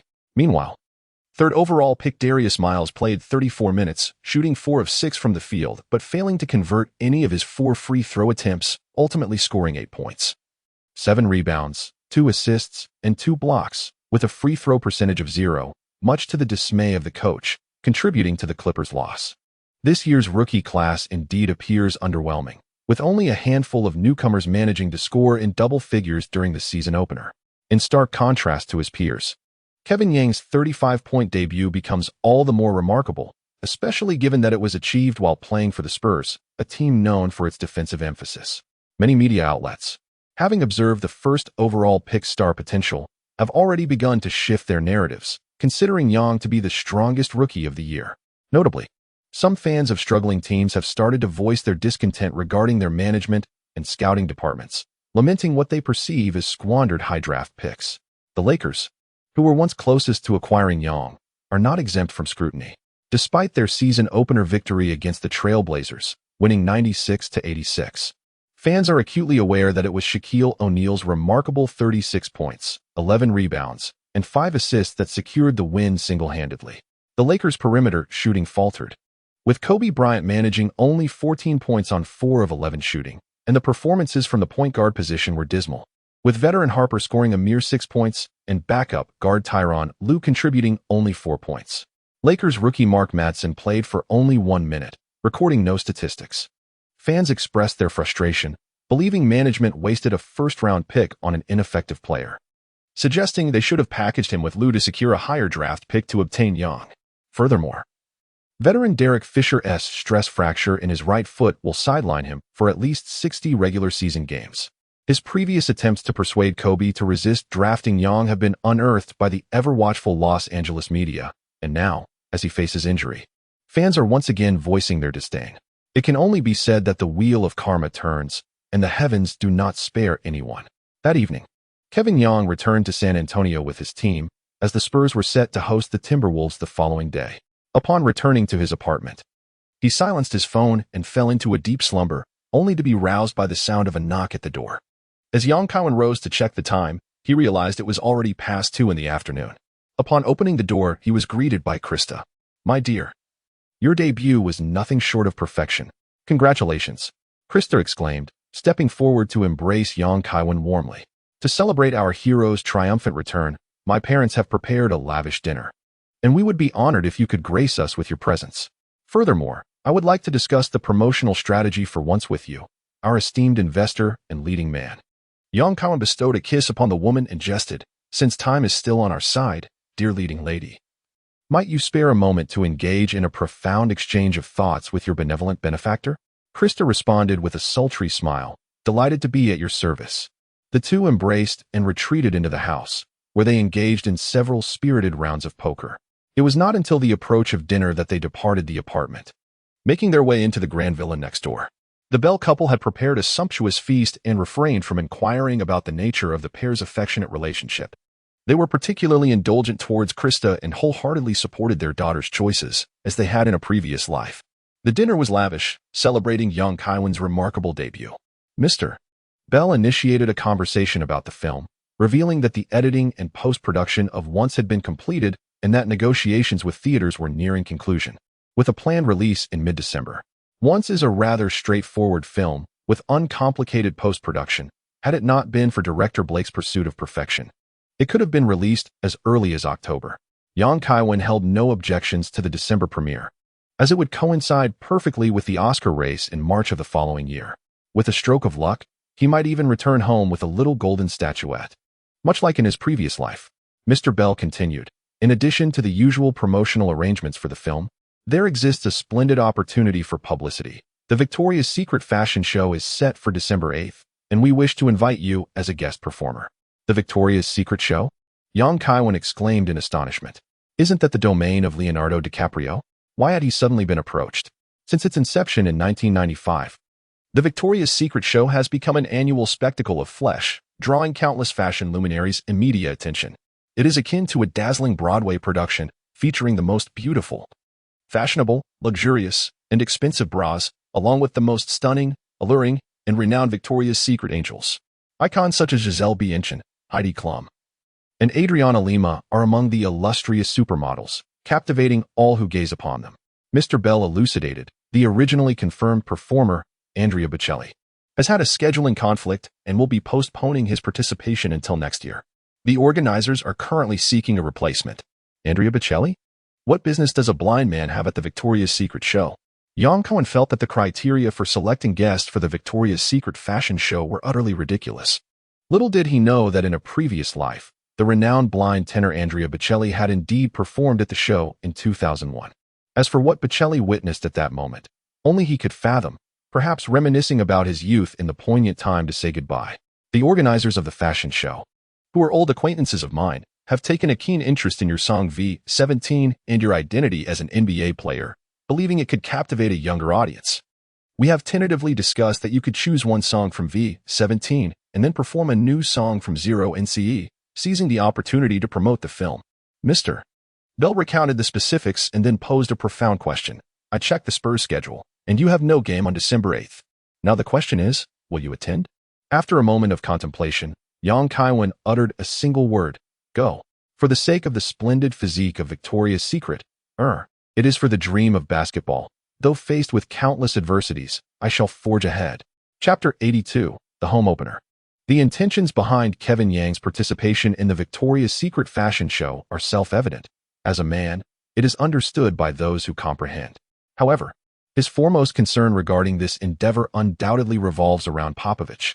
The stern demeanor of the elder statesman in team management leaves little room for leniency, which is perhaps why only someone as naive as Dum Dum can maintain a fatherly devotion for 2 decades. Were it not for this, navigating the situation would be far simpler under the stewardship of Zen master Phil Jackson. A stark contrast in their management styles is illustrated through their approaches to the flamboyant Rodman. Jackson's primary expectation was simply for Rodman to remember to return to the court during games. Indeed, after being relegated to the bench during the 3rd quarter of the season opener, Kevin Young came to realize that Popovich's desire for control over the team exceeded his initial expectations. It is undeniable that Popovich's strictness and discipline can cultivate exceptional professional habits in newly inducted players. Yet, such management may also stifle individual personalities, necessitating that players willingly sacrifice personal interests for the collective good. From Popovich's perspective, everything is for the team, which is justifiable. However, from the player's standpoint, they are not obligated to continuously forego personal interests for the sake of team welfare. The crux of the matter lies in the fact that players who are willing to relinquish their personal interests and pour their hearts into the team may not always be rewarded with a happy ending. A happy ending is often a matter of fortune. Once a team deems a player no longer indispensable, they may place the player on the shelf. Regardless of the player's belief in their own resilience and potential for a comeback within a year or 2. Historical precedents abound. Parker's departure from the Spurs, the Bulls trading Rose, and the Lakers parting ways with their beloved players serve as poignant reminders. Nonetheless, Kevin Young remains a fledgling in the league, and Popovich is the architect of the Spurs regulations. He must first adhere to this established set of rules before he can truly develop. Upon returning to his apartment, Kevin Young meticulously reviewed the Spurs' schedule, noting that their opponents around December 8th would be the Knicks and the Bulls. Following Jordan's second retirement, the Bulls have become an easy target, finishing last in the Eastern Conference for 2 consecutive years, with little hope for improvement this season. Theoretically, if Kevin Young can perform commendably and help the team secure a victory against the Knicks, he might be able to indulge in his side venture at the fashion show with Popovich's approval being somewhat mitigated. Alternatively, the notion of inviting Popovich and Duncan to join him at the fashion show was too jarring, prompting Kevin Young to swiftly abandon that line of thought. With just over a month remaining until the Victoria's Secret fashion show, the priority remains to perform admirably in the upcoming competition. On November 2nd, the Spurs will host their season opener against the Minnesota Timberwolves. Prior to the game, Coach Popovich will elucidate his tactical arrangements to the players in the locker room. The seasoned coach has decided to deploy Kevin Young as a substitute once again, aiming to leverage his agility and shooting skills to bolster the scoring efforts of the second unit. However, whether among the seasoned veterans or the newcomers, it is evident that Kevin Young has firmly established his position. As long as he adheres to the coach's tactical directives and maintains offensive efficiency, he is poised to become the Spurs' focal point from beyond the arc and the team's secondary scoring option this season.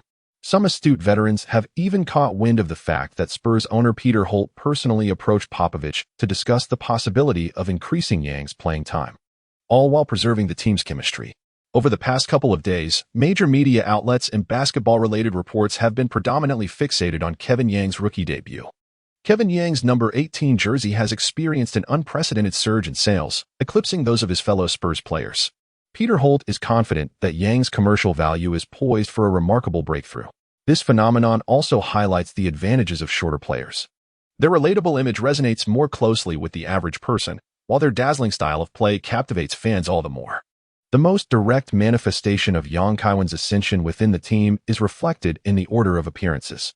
In the NBA, the sequence in which players take to the court is typically determined by a combination of their abilities and status. Generally speaking, players of lesser standing are summoned first, while the seasoned veterans grace the court last. However, in the case of a team with dual-core players, A strategy is employed where one player takes the stage first to establish presence, while the other makes a grand entrance at the conclusion. For instance, during home games for the 76ers, Simmons was the first player introduced, while Embiid made his entrance last. Similarly, after Du Xiaoshui joined the Warriors, he frequently appeared first, with Curry making the final entrance. Young Kaiwen was the first to make his appearance during tonight's team debut ceremony. The home fans erupted into enthusiastic applause, while some bold and spirited young women shouted phrases of fervent admiration, expressing their desire in rather audacious terms. Kevin Yang's neighbor, landlord, and business partner, the Bell family, sat in the front row of the audience, smiling and waving at him in an engaging manner, clad in a Spurs jersey bearing number 18. Krista's gaze was firmly fixed on the dashing Kevin Young on the court, her eyes reflecting an unabashed admiration, as if she could pull 4 threads of sticky affection. Following a grand opening ceremony, the players from both teams commenced their pregame warm-ups. This match was the highlight of the round, broadcast live across the nation by NBC. Commentator Kevin Johnson remarked, Young scored the second highest points in a rookie debut in history during his last game, his popularity rivaling that of the Spurs Twin Towers. Previously, the team's first player to take the court was the young General Johnson. Today, it was Young. The rapid ascent of the Spurs rookie number 18 is indeed remarkable. His partner, Jay Colesimo, chuckled, stating that Young is no ordinary rookie. To borrow a teammate's assessment, Young was already a star before entering the league. One hopes he will not be a fleeting meteor, but rather a rising star of the future. Tonight, the Timberwolves, who have traveled from afar, will serve as his second test. The Timberwolves of 2000 are not a pushover team. They ranked 6th in the Western Conference last season, marking them as a formidable opponent. Their leading star is none other than the big ticket, Kevin Garnett, Duncan's true lifelong rival. Fans and experts frequently compare the two, occasionally interrupted by a seasoned German player. Last season, Garnett averaged 22, 9 points, 11, 8 rebounds, 5 assists, 1, 5 steals, and 1, 6 blocks per game. Showcasing his all-around game, his statistics certainly hold up against Duncan's. However, their styles and skill sets differ significantly. Garnett is known for his fierce mid-range jump shots, while Duncan is renowned for his fundamental footwork and post moves. In terms of defense, Garnett's speed and agility make him a historically elite sweeper, while Duncan is an iconic rim protector, capable of single-handedly defending against the likes of Shaquille O'Neal at his peak. Both are highly coveted interior stars in the league, and their matchup will be the focal point of this round, alongside Yang's potential to continue his stellar performance. After the players finished warming up, the Spurs home opener against the Timberwolves officially commenced. The Spurs starting lineup: Johnson, Anderson, Elliott, Duncan, and David Robinson. The Timberwolves starting lineup: Terrell Brandon, Billups, Wally Szczerbiak, Garnett, and Rasho Nestorovic. Beep. As the referee tossed the ball into the air, Garnett swiftly redirected it. Truly, he is a man renowned for his ability to consistently graze the upper rim of the backboard, showcasing elite jumping prowess. The Timberwolves initiated their offense. Once the formation was spread, Brandon feigned a drive and lofted the ball to Garnett on the right flank. Garnett, upon receiving the ball, engaged in a one-on-one with Duncan. He attempted to assert his presence, but could not displace the larger and more powerful Duncan. With a couple of deceptive body fakes and his agile footwork, he created a sliver of space before executing a turnaround jump shot. Duncan extended his arm to interfere, but the ball ricocheted off the rim, bounced twice, and ultimately fell through the net. With a score of 2-0, Garnett commenced the game with commendable accuracy. The Spurs retaliated offensively as Johnson dribbled past half-court and passed to Anderson on the wing. Anderson, matched against Billups, attempted to drive but was stymied, subsequently passing the ball to Duncan in the low post. Duncan feigned a move, lowered the ball, and adeptly backed down Garnett. Garnett struggled to withstand the force and was forced out of position. His teammates quickly arrived to offer support. After drawing the double team, Duncan refrained from rushing a shot, instead finding an almost unguarded David Robinson. The Admiral, upon receiving the pass, took a jump shot, but the ball veered off the rim, allowing Garnett to secure the defensive rebound. On the sidelines, Kevin Young observed the Admiral's missed opportunity with a furrowed brow. He sensed that the Spurs' Twin Towers might transform into a metaphorical Eiffel Tower tonight. In less than 6 minutes into the first quarter, David Robinson confirmed Young's apprehension of the Eiffel Tower with his dismal shooting performance of 0 for 4. In their efforts to counter Duncan, nearby players would seize the opportunity to assist in double teaming.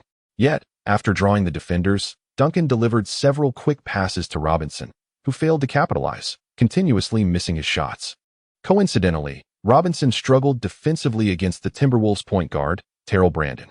Brandon is among the league's most outstanding smaller players, known for his remarkable speed and shooting capability, averaging 17.1 points, 8.9 assists, and 3.4 rebounds last season. He is also one of the most inspirational figures in the NBA, akin to the protagonist in Forrest Gump. He battled chronic foot deformities in his youth, requiring corrective braces for mobility. However, standing at only 180 centimeters, Brandon not only overcame his braces but ascended to become an NBA All-Star, being recognized as the league's best point guard during his peak season in 1996-97 by Sports Illustrated. Pre-game media anticipated the matchup between Young and Brandon as a significant highlight of the evening. Faced with the 5 years younger Brandon, the aging Young struggled to keep pace, finding himself outmatched and overwhelmed by the opponent's agility. Observing this, commentator Johnson could not help but remark, "The general truly seems to have aged. He appears quite laborious in his matchup against Brandon. It might be time for Popovich to consider substituting Young, lest their perimeter defense be thoroughly breached." Admiral J. Colesimo expressed his agreement. "The Admiral's condition tonight is not optimal, and it may be prudent to consider a brief respite for him to recalibrate." With 4 minutes and 50 seconds remaining in the game, the Timberwolves lead the Spurs by 6 points, 18-12. Coach Popovich could no longer contain his frustration. He called for a timeout to reassess his lineup. Kevin Young replaced the young general, while Danny Ferry took the place of the Admiral. As the game resumed, the Timberwolves initiated their offense. Brandon, attempting to penetrate the defense, found himself thwarted and passed the ball to Billups. Billups, tightly guarded by Anderson, could not find a shooting opportunity and instead lofted the ball into the paint for Garnett. Garnett, in fine form today, had successfully made 3 of his 4 attempts, totaling 6 points. He sought to back down Duncan, pivoting twice before attempting a shot, which, under Duncan's defensive duress, veered off the rim. Ferry secured the defensive rebound for the Spurs. As they transitioned to offense, Young dribbled past half court and executed a high pick and roll with Duncan, drawing Garnett and Brandon's attention. He promptly passed the ball to Ferry on the right. Kevin Young deliberately chose Duncan for the pick and roll, enticing the formidable Garnett to venture outside the paint, thereby creating a shooting opportunity for Ferry. Although Timberwolves center Nestorovic displayed commendable defensive prowess, his lateral movement was somewhat sluggish.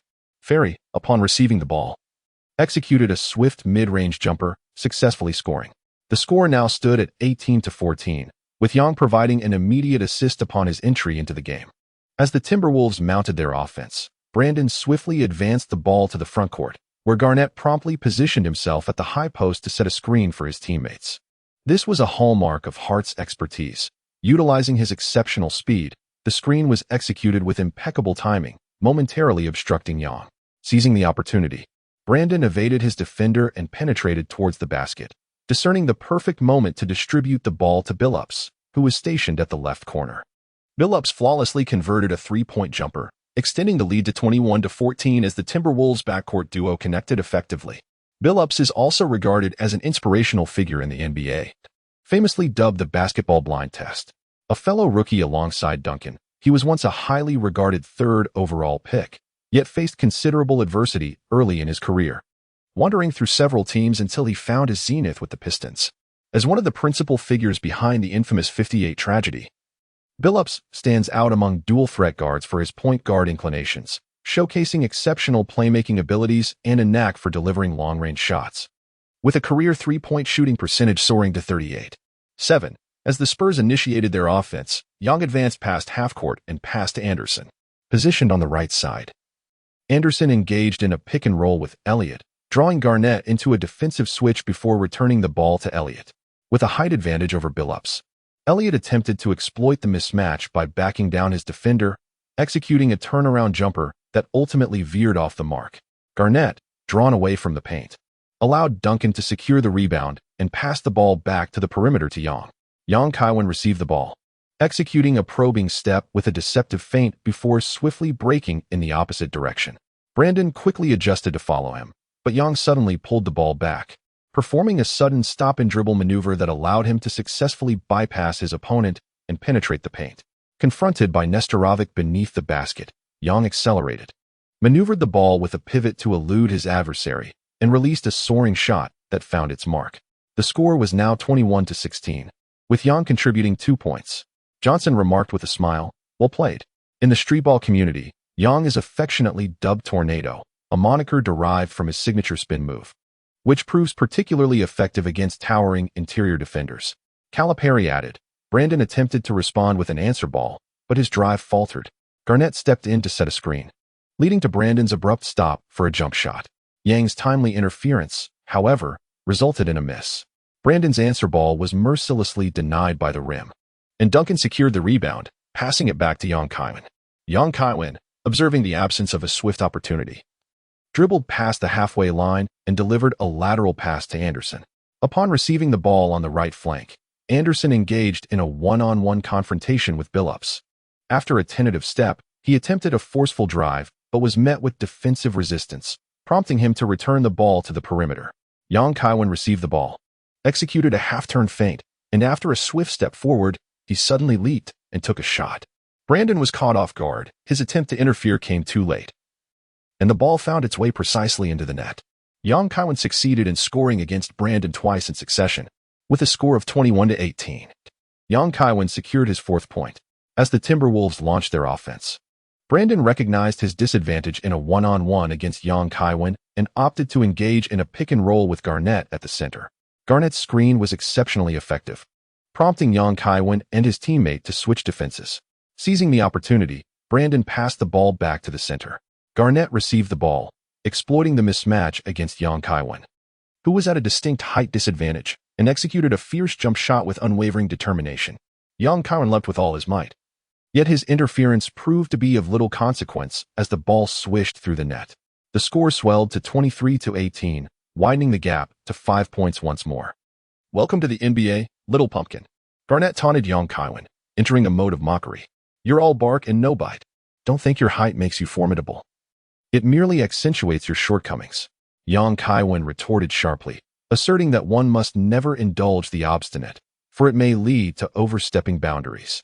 Garnett, taken aback by the audacity of a rookie confronting him, stepped forward and declared with authority, "Kid, you have successfully provoked my ire.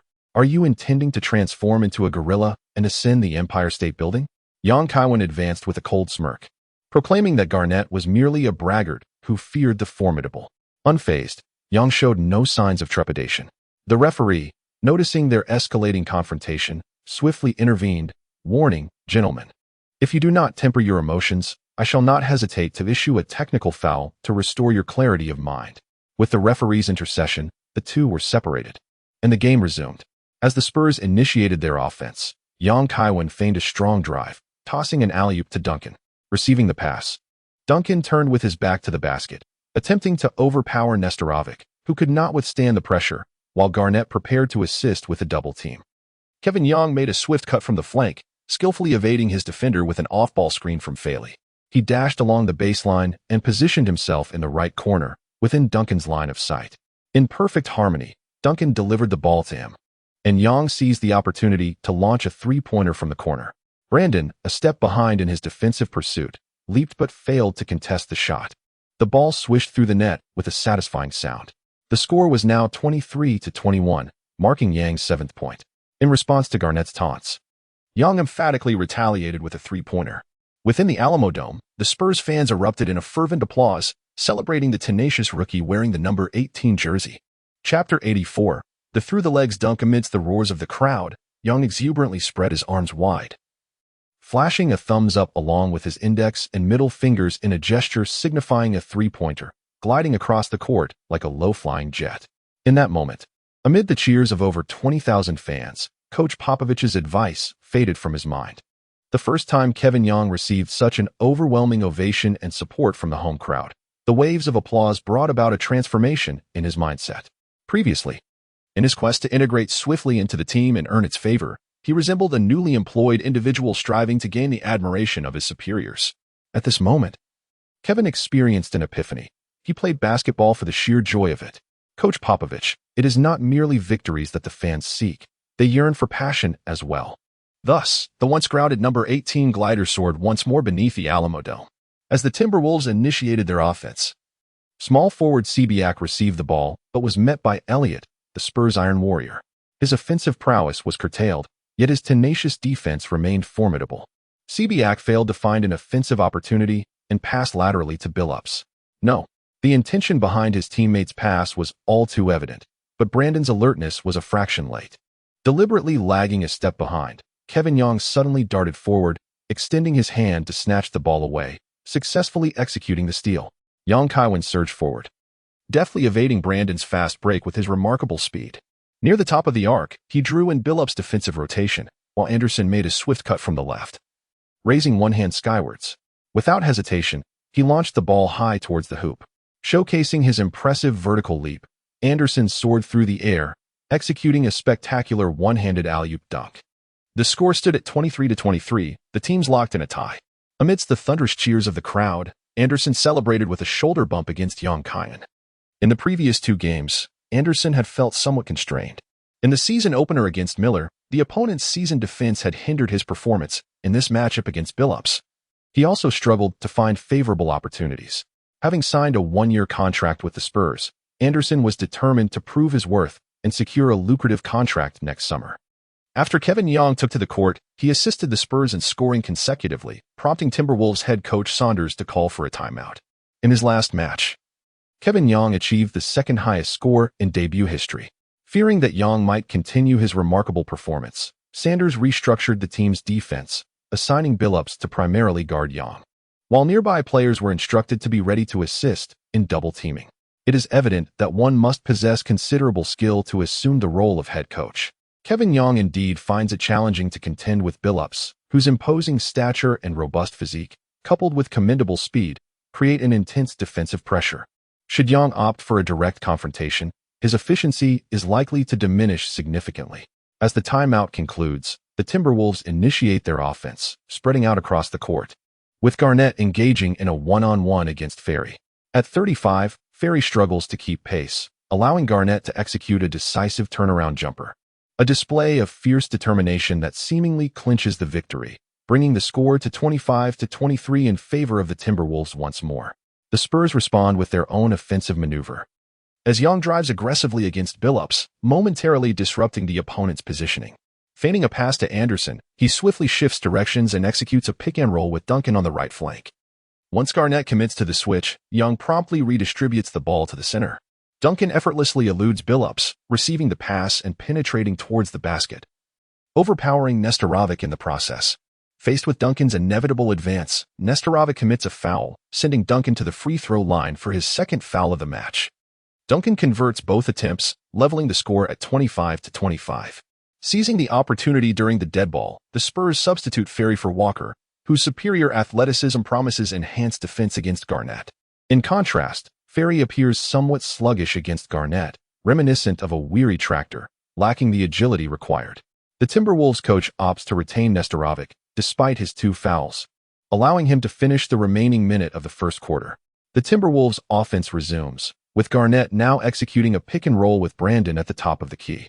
The diminutive guard, known for his low center of gravity and quick direction changes, proves challenging to defend, despite Brandon's diminished explosiveness at 30. Walker intervenes just in time to disrupt the play, forcing Brandon to pass the ball to Garnett at the center. Kaiwen maneuvered around the screen to guard Brandon, while Walker pursued Garnett. The substitution of Walker for Ferry by Popovich proved its worth, had Ferry been defending the pick-and-roll. The Timberwolves would undoubtedly have capitalized on a mismatch opportunity. Faced with Walker, Garnett eschewed a fierce jump shot, instead executing a deceptive dribble drive, attempting a forceful layup. Duncan promptly retreated to the paint to provide assistance, successfully contesting the shot and securing the rebound.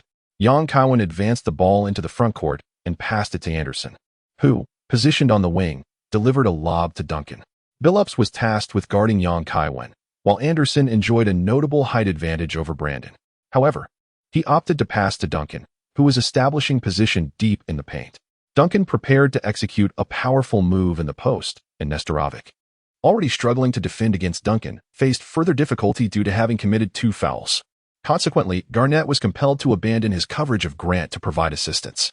Kaiwen swiftly executed a cut from the opposite corner, positioning himself at the side wing opposite to Duncan, who was engaged in a post-up offense. Duncan promptly delivered the ball, showcasing the remarkable synergy they had developed after over a month of practice together. Kevin Young caught the ball and feigned a shot, drawing the attention of the defending Billups. With a single-handed motion, he passed the ball to Anderson, who was cutting in from the other side. All eyes were on Young, allowing Anderson to receive the ball and execute a quick mid-range jumper. Brandon, in pursuit, leaped from the side but failed to block it, and the ball swished through the net. The score stood at 25-27, marking Yang's third assist, leaving the Timberwolves trailing by 2 points.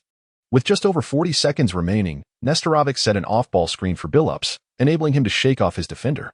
Meanwhile, Garnett, positioned in the paint, seized the moment to dish out the ball. Anderson, closing in rapidly, found himself outmaneuvered as the seasoned Billups received the pass, performed a deceptive pump fake, and then drove towards the middle. He executed a 3-step floater, evading Yang's defensive efforts, and scored off the backboard.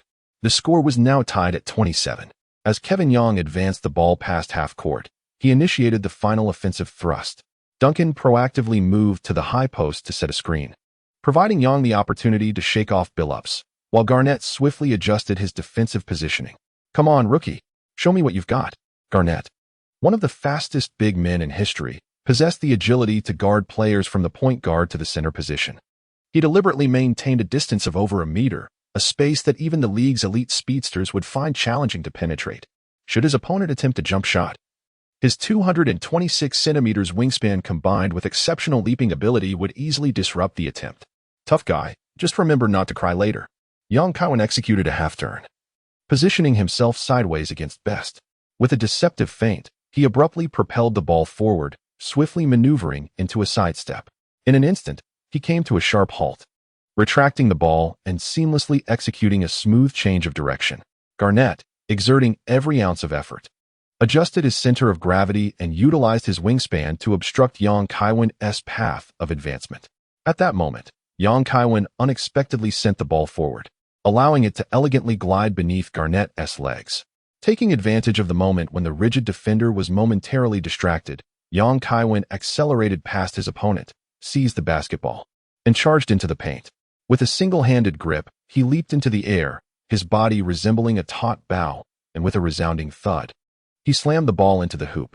The score stood at 27-29, with Young Kaiwen scoring his 9th point of the game, bringing the Spurs ahead by 2. Upon landing, Young Kaiwen raised his hands in mock surrender towards the stiff defender, saying, "It seems you are not just short in stature, but truly lacking in reach if you can be so easily bypassed." Chapter 85. Overtime tonight in a cozy household in Los Angeles, a family of 4 was engrossed in watching an NBA game. Joshua Alba felt that within his Lakers supporting family, a traitor had emerged. More precisely, he believed that his sister had developed a fondness for the Spurs, or rather, for their rookie, number 18. As the first quarter concluded, the Timberwolves trailed the Spurs by 2 points, with a score of 27-29. During the brief intermission, the television replayed in slow motion Young Kaiwen's spectacular dunk over his opponent, accompanied by the commentator's enthusiastic analysis. Once again, he secured a spot in the top 5 plays. He had skillfully embarrassed the Timberwolves' Kevin Garnett with a nearly buzzer-beater gliding dunk, both dazzling and exhilarating. Poor Garnett, having been overshadowed by Miller in the previous game, found himself in the same predicament today. One could only wonder if he regretted provoking his rival. Although Joshua was displeased that the Spurs rookie had seemingly captivated his sister, he could not deny the undeniable charm in the way the young player performed. Meanwhile, Jessica Alba, watching the slow-motion footage of Young Kaiwen's handsome visage, found her eyes sparkling with admiration. The raw athleticism that emanates from Kevin Young is incomparable to the superficiality of Hollywood's glitzy actors. Noticing a hint of infatuation in their daughter, Jessica's parents exchanged glances, sensing that her connection with Young transcended mere gossip, warranting their closer attention in the future. As the second quarter commenced, Admiral re-entered the game while Duncan, who had played the entirety of the first quarter, took a moment to recuperate. NBC commentator Johnson analyzed the forthcoming match. Young had accrued 9 points and 3 assists in the first quarter, demonstrating remarkable efficiency. The Timberwolves must devise a strategy to contain him. Otherwise, escaping with a victory from the Spurs' home court would prove exceedingly challenging. J. Colesimo remarked that after these 2 games, Young had gained momentum, surpassing Admiral to become the Spurs' second scoring option. In the latter part of the first quarter, Billups' primary defense against Young had yielded satisfactory results. leaving it to the Timberwolves coach to implement further enhancements. With possession now in the hands of the Spurs, Kevin Young had just crossed the half-court line when Timberwolves small forward Kubiak approached to assist in defense. Undoubtedly, the Timberwolves were once again intensifying their defense against Kevin Young by leaving a player without outside shooting capability to provide support. Kaiwen refrained from displaying bravado, opting instead to pass the ball to Anderson. Anderson challenged the diminutive Branton, executing a forceful stop-and-pop jump shot. The trajectory of Anderson's shot was commendably straight, albeit slightly too forceful, striking the rim and bouncing away. The Admiral seized the offensive rebound, attempting a powerful shot beneath the basket that veered off course. Indeed, the Admiral's shooting touch this evening has been notably frigid, and the compilation of his errant shots could serve as a fitting soundtrack for a melancholic tune. Garnett secured the rebound, prompting the Timberwolves to launch a swift counterattack. Branton dribbled past the half-court line, passing to Billups. Billups, penetrating the defense, drew Walker's switch and subsequently distributed the ball to the center, where Garnett maneuvered past Anderson to cut towards the basket, drawing the Admiral's defensive attention. Garnett then passed to the low post, where Nestorovic, despite his mediocre mid-range shooting, hesitated to take the shot. Instead, he opted to take an extra dribble in preparation for a dunk, only to be thwarted by Walker's timely intervention. Nestorovic missed the second free throw, leaving the score at 28-29, with the Timberwolves trailing by a single point. Walker grabbed the rebound as Kaiwen drove past Billups, only to find himself besieged by Garnett's double team on the right side. Kevin Young passed the ball to Anderson, who made a strategic run to the center. Upon receiving the pass, Anderson executed a move against Branton, backing him down before pivoting for a jump shot. Despite the height difference of several centimeters, Branton's attempt to interfere was minimal, and the ball swished through the net. The score stood at 28-31, with the Timberwolves trailing by 3 points. In their offensive play, Garnett set a high-quality screen for Billups. After a lateral dribble, Billups halted and released a jump shot, successfully scoring 2 points. The score tightened to 30-31, with both teams engaged in a fiercely competitive contest. Johnson remarked that the perimeter players from both sides were demonstrating remarkable offensive efficiency. Young was double-teamed, while Anderson and Chauncey alternated in scoring. J. Colesimo interjected, noting that both Anderson and Chauncey were eager to prove their worth, particularly Chauncey, who sought to dispel any notions of being a bust. This year marked Billups' fifth in the NBA, as he found himself with his fifth team. In his youth, Billups was often regarded as a problematic player within the league. During his rookie season, he was embroiled in controversy for allegedly being involved in an inappropriate incident with a teammate and a woman, which led to a police visit but ultimately resulted in a private settlement. The Celtics coach viewed Billups as a toxic presence in the locker room, leading to his trade to the Toronto Raptors. Following 2 consecutive seasons plagued by severe injuries, Billups' performance waned, and he was placed on the trading block by both the Nuggets and the Magic, ultimately finding himself in the frigid climate of Minnesota. However, Billups' recent performances in the new season have been commendable, prompting a shift in some fans' perceptions of him. As the Spurs executed their offense, Kevin Young collaborated with the Admiral on a pick-and-roll. Garnett swiftly moved to provide help defense, leveraging his height and wingspan to create a significant disruption even without jumping. Kaiwen refrained from taking the shot, opting instead to pass back to the center. Admiral swiftly received the ball and executed a jump shot, only to be thwarted once more by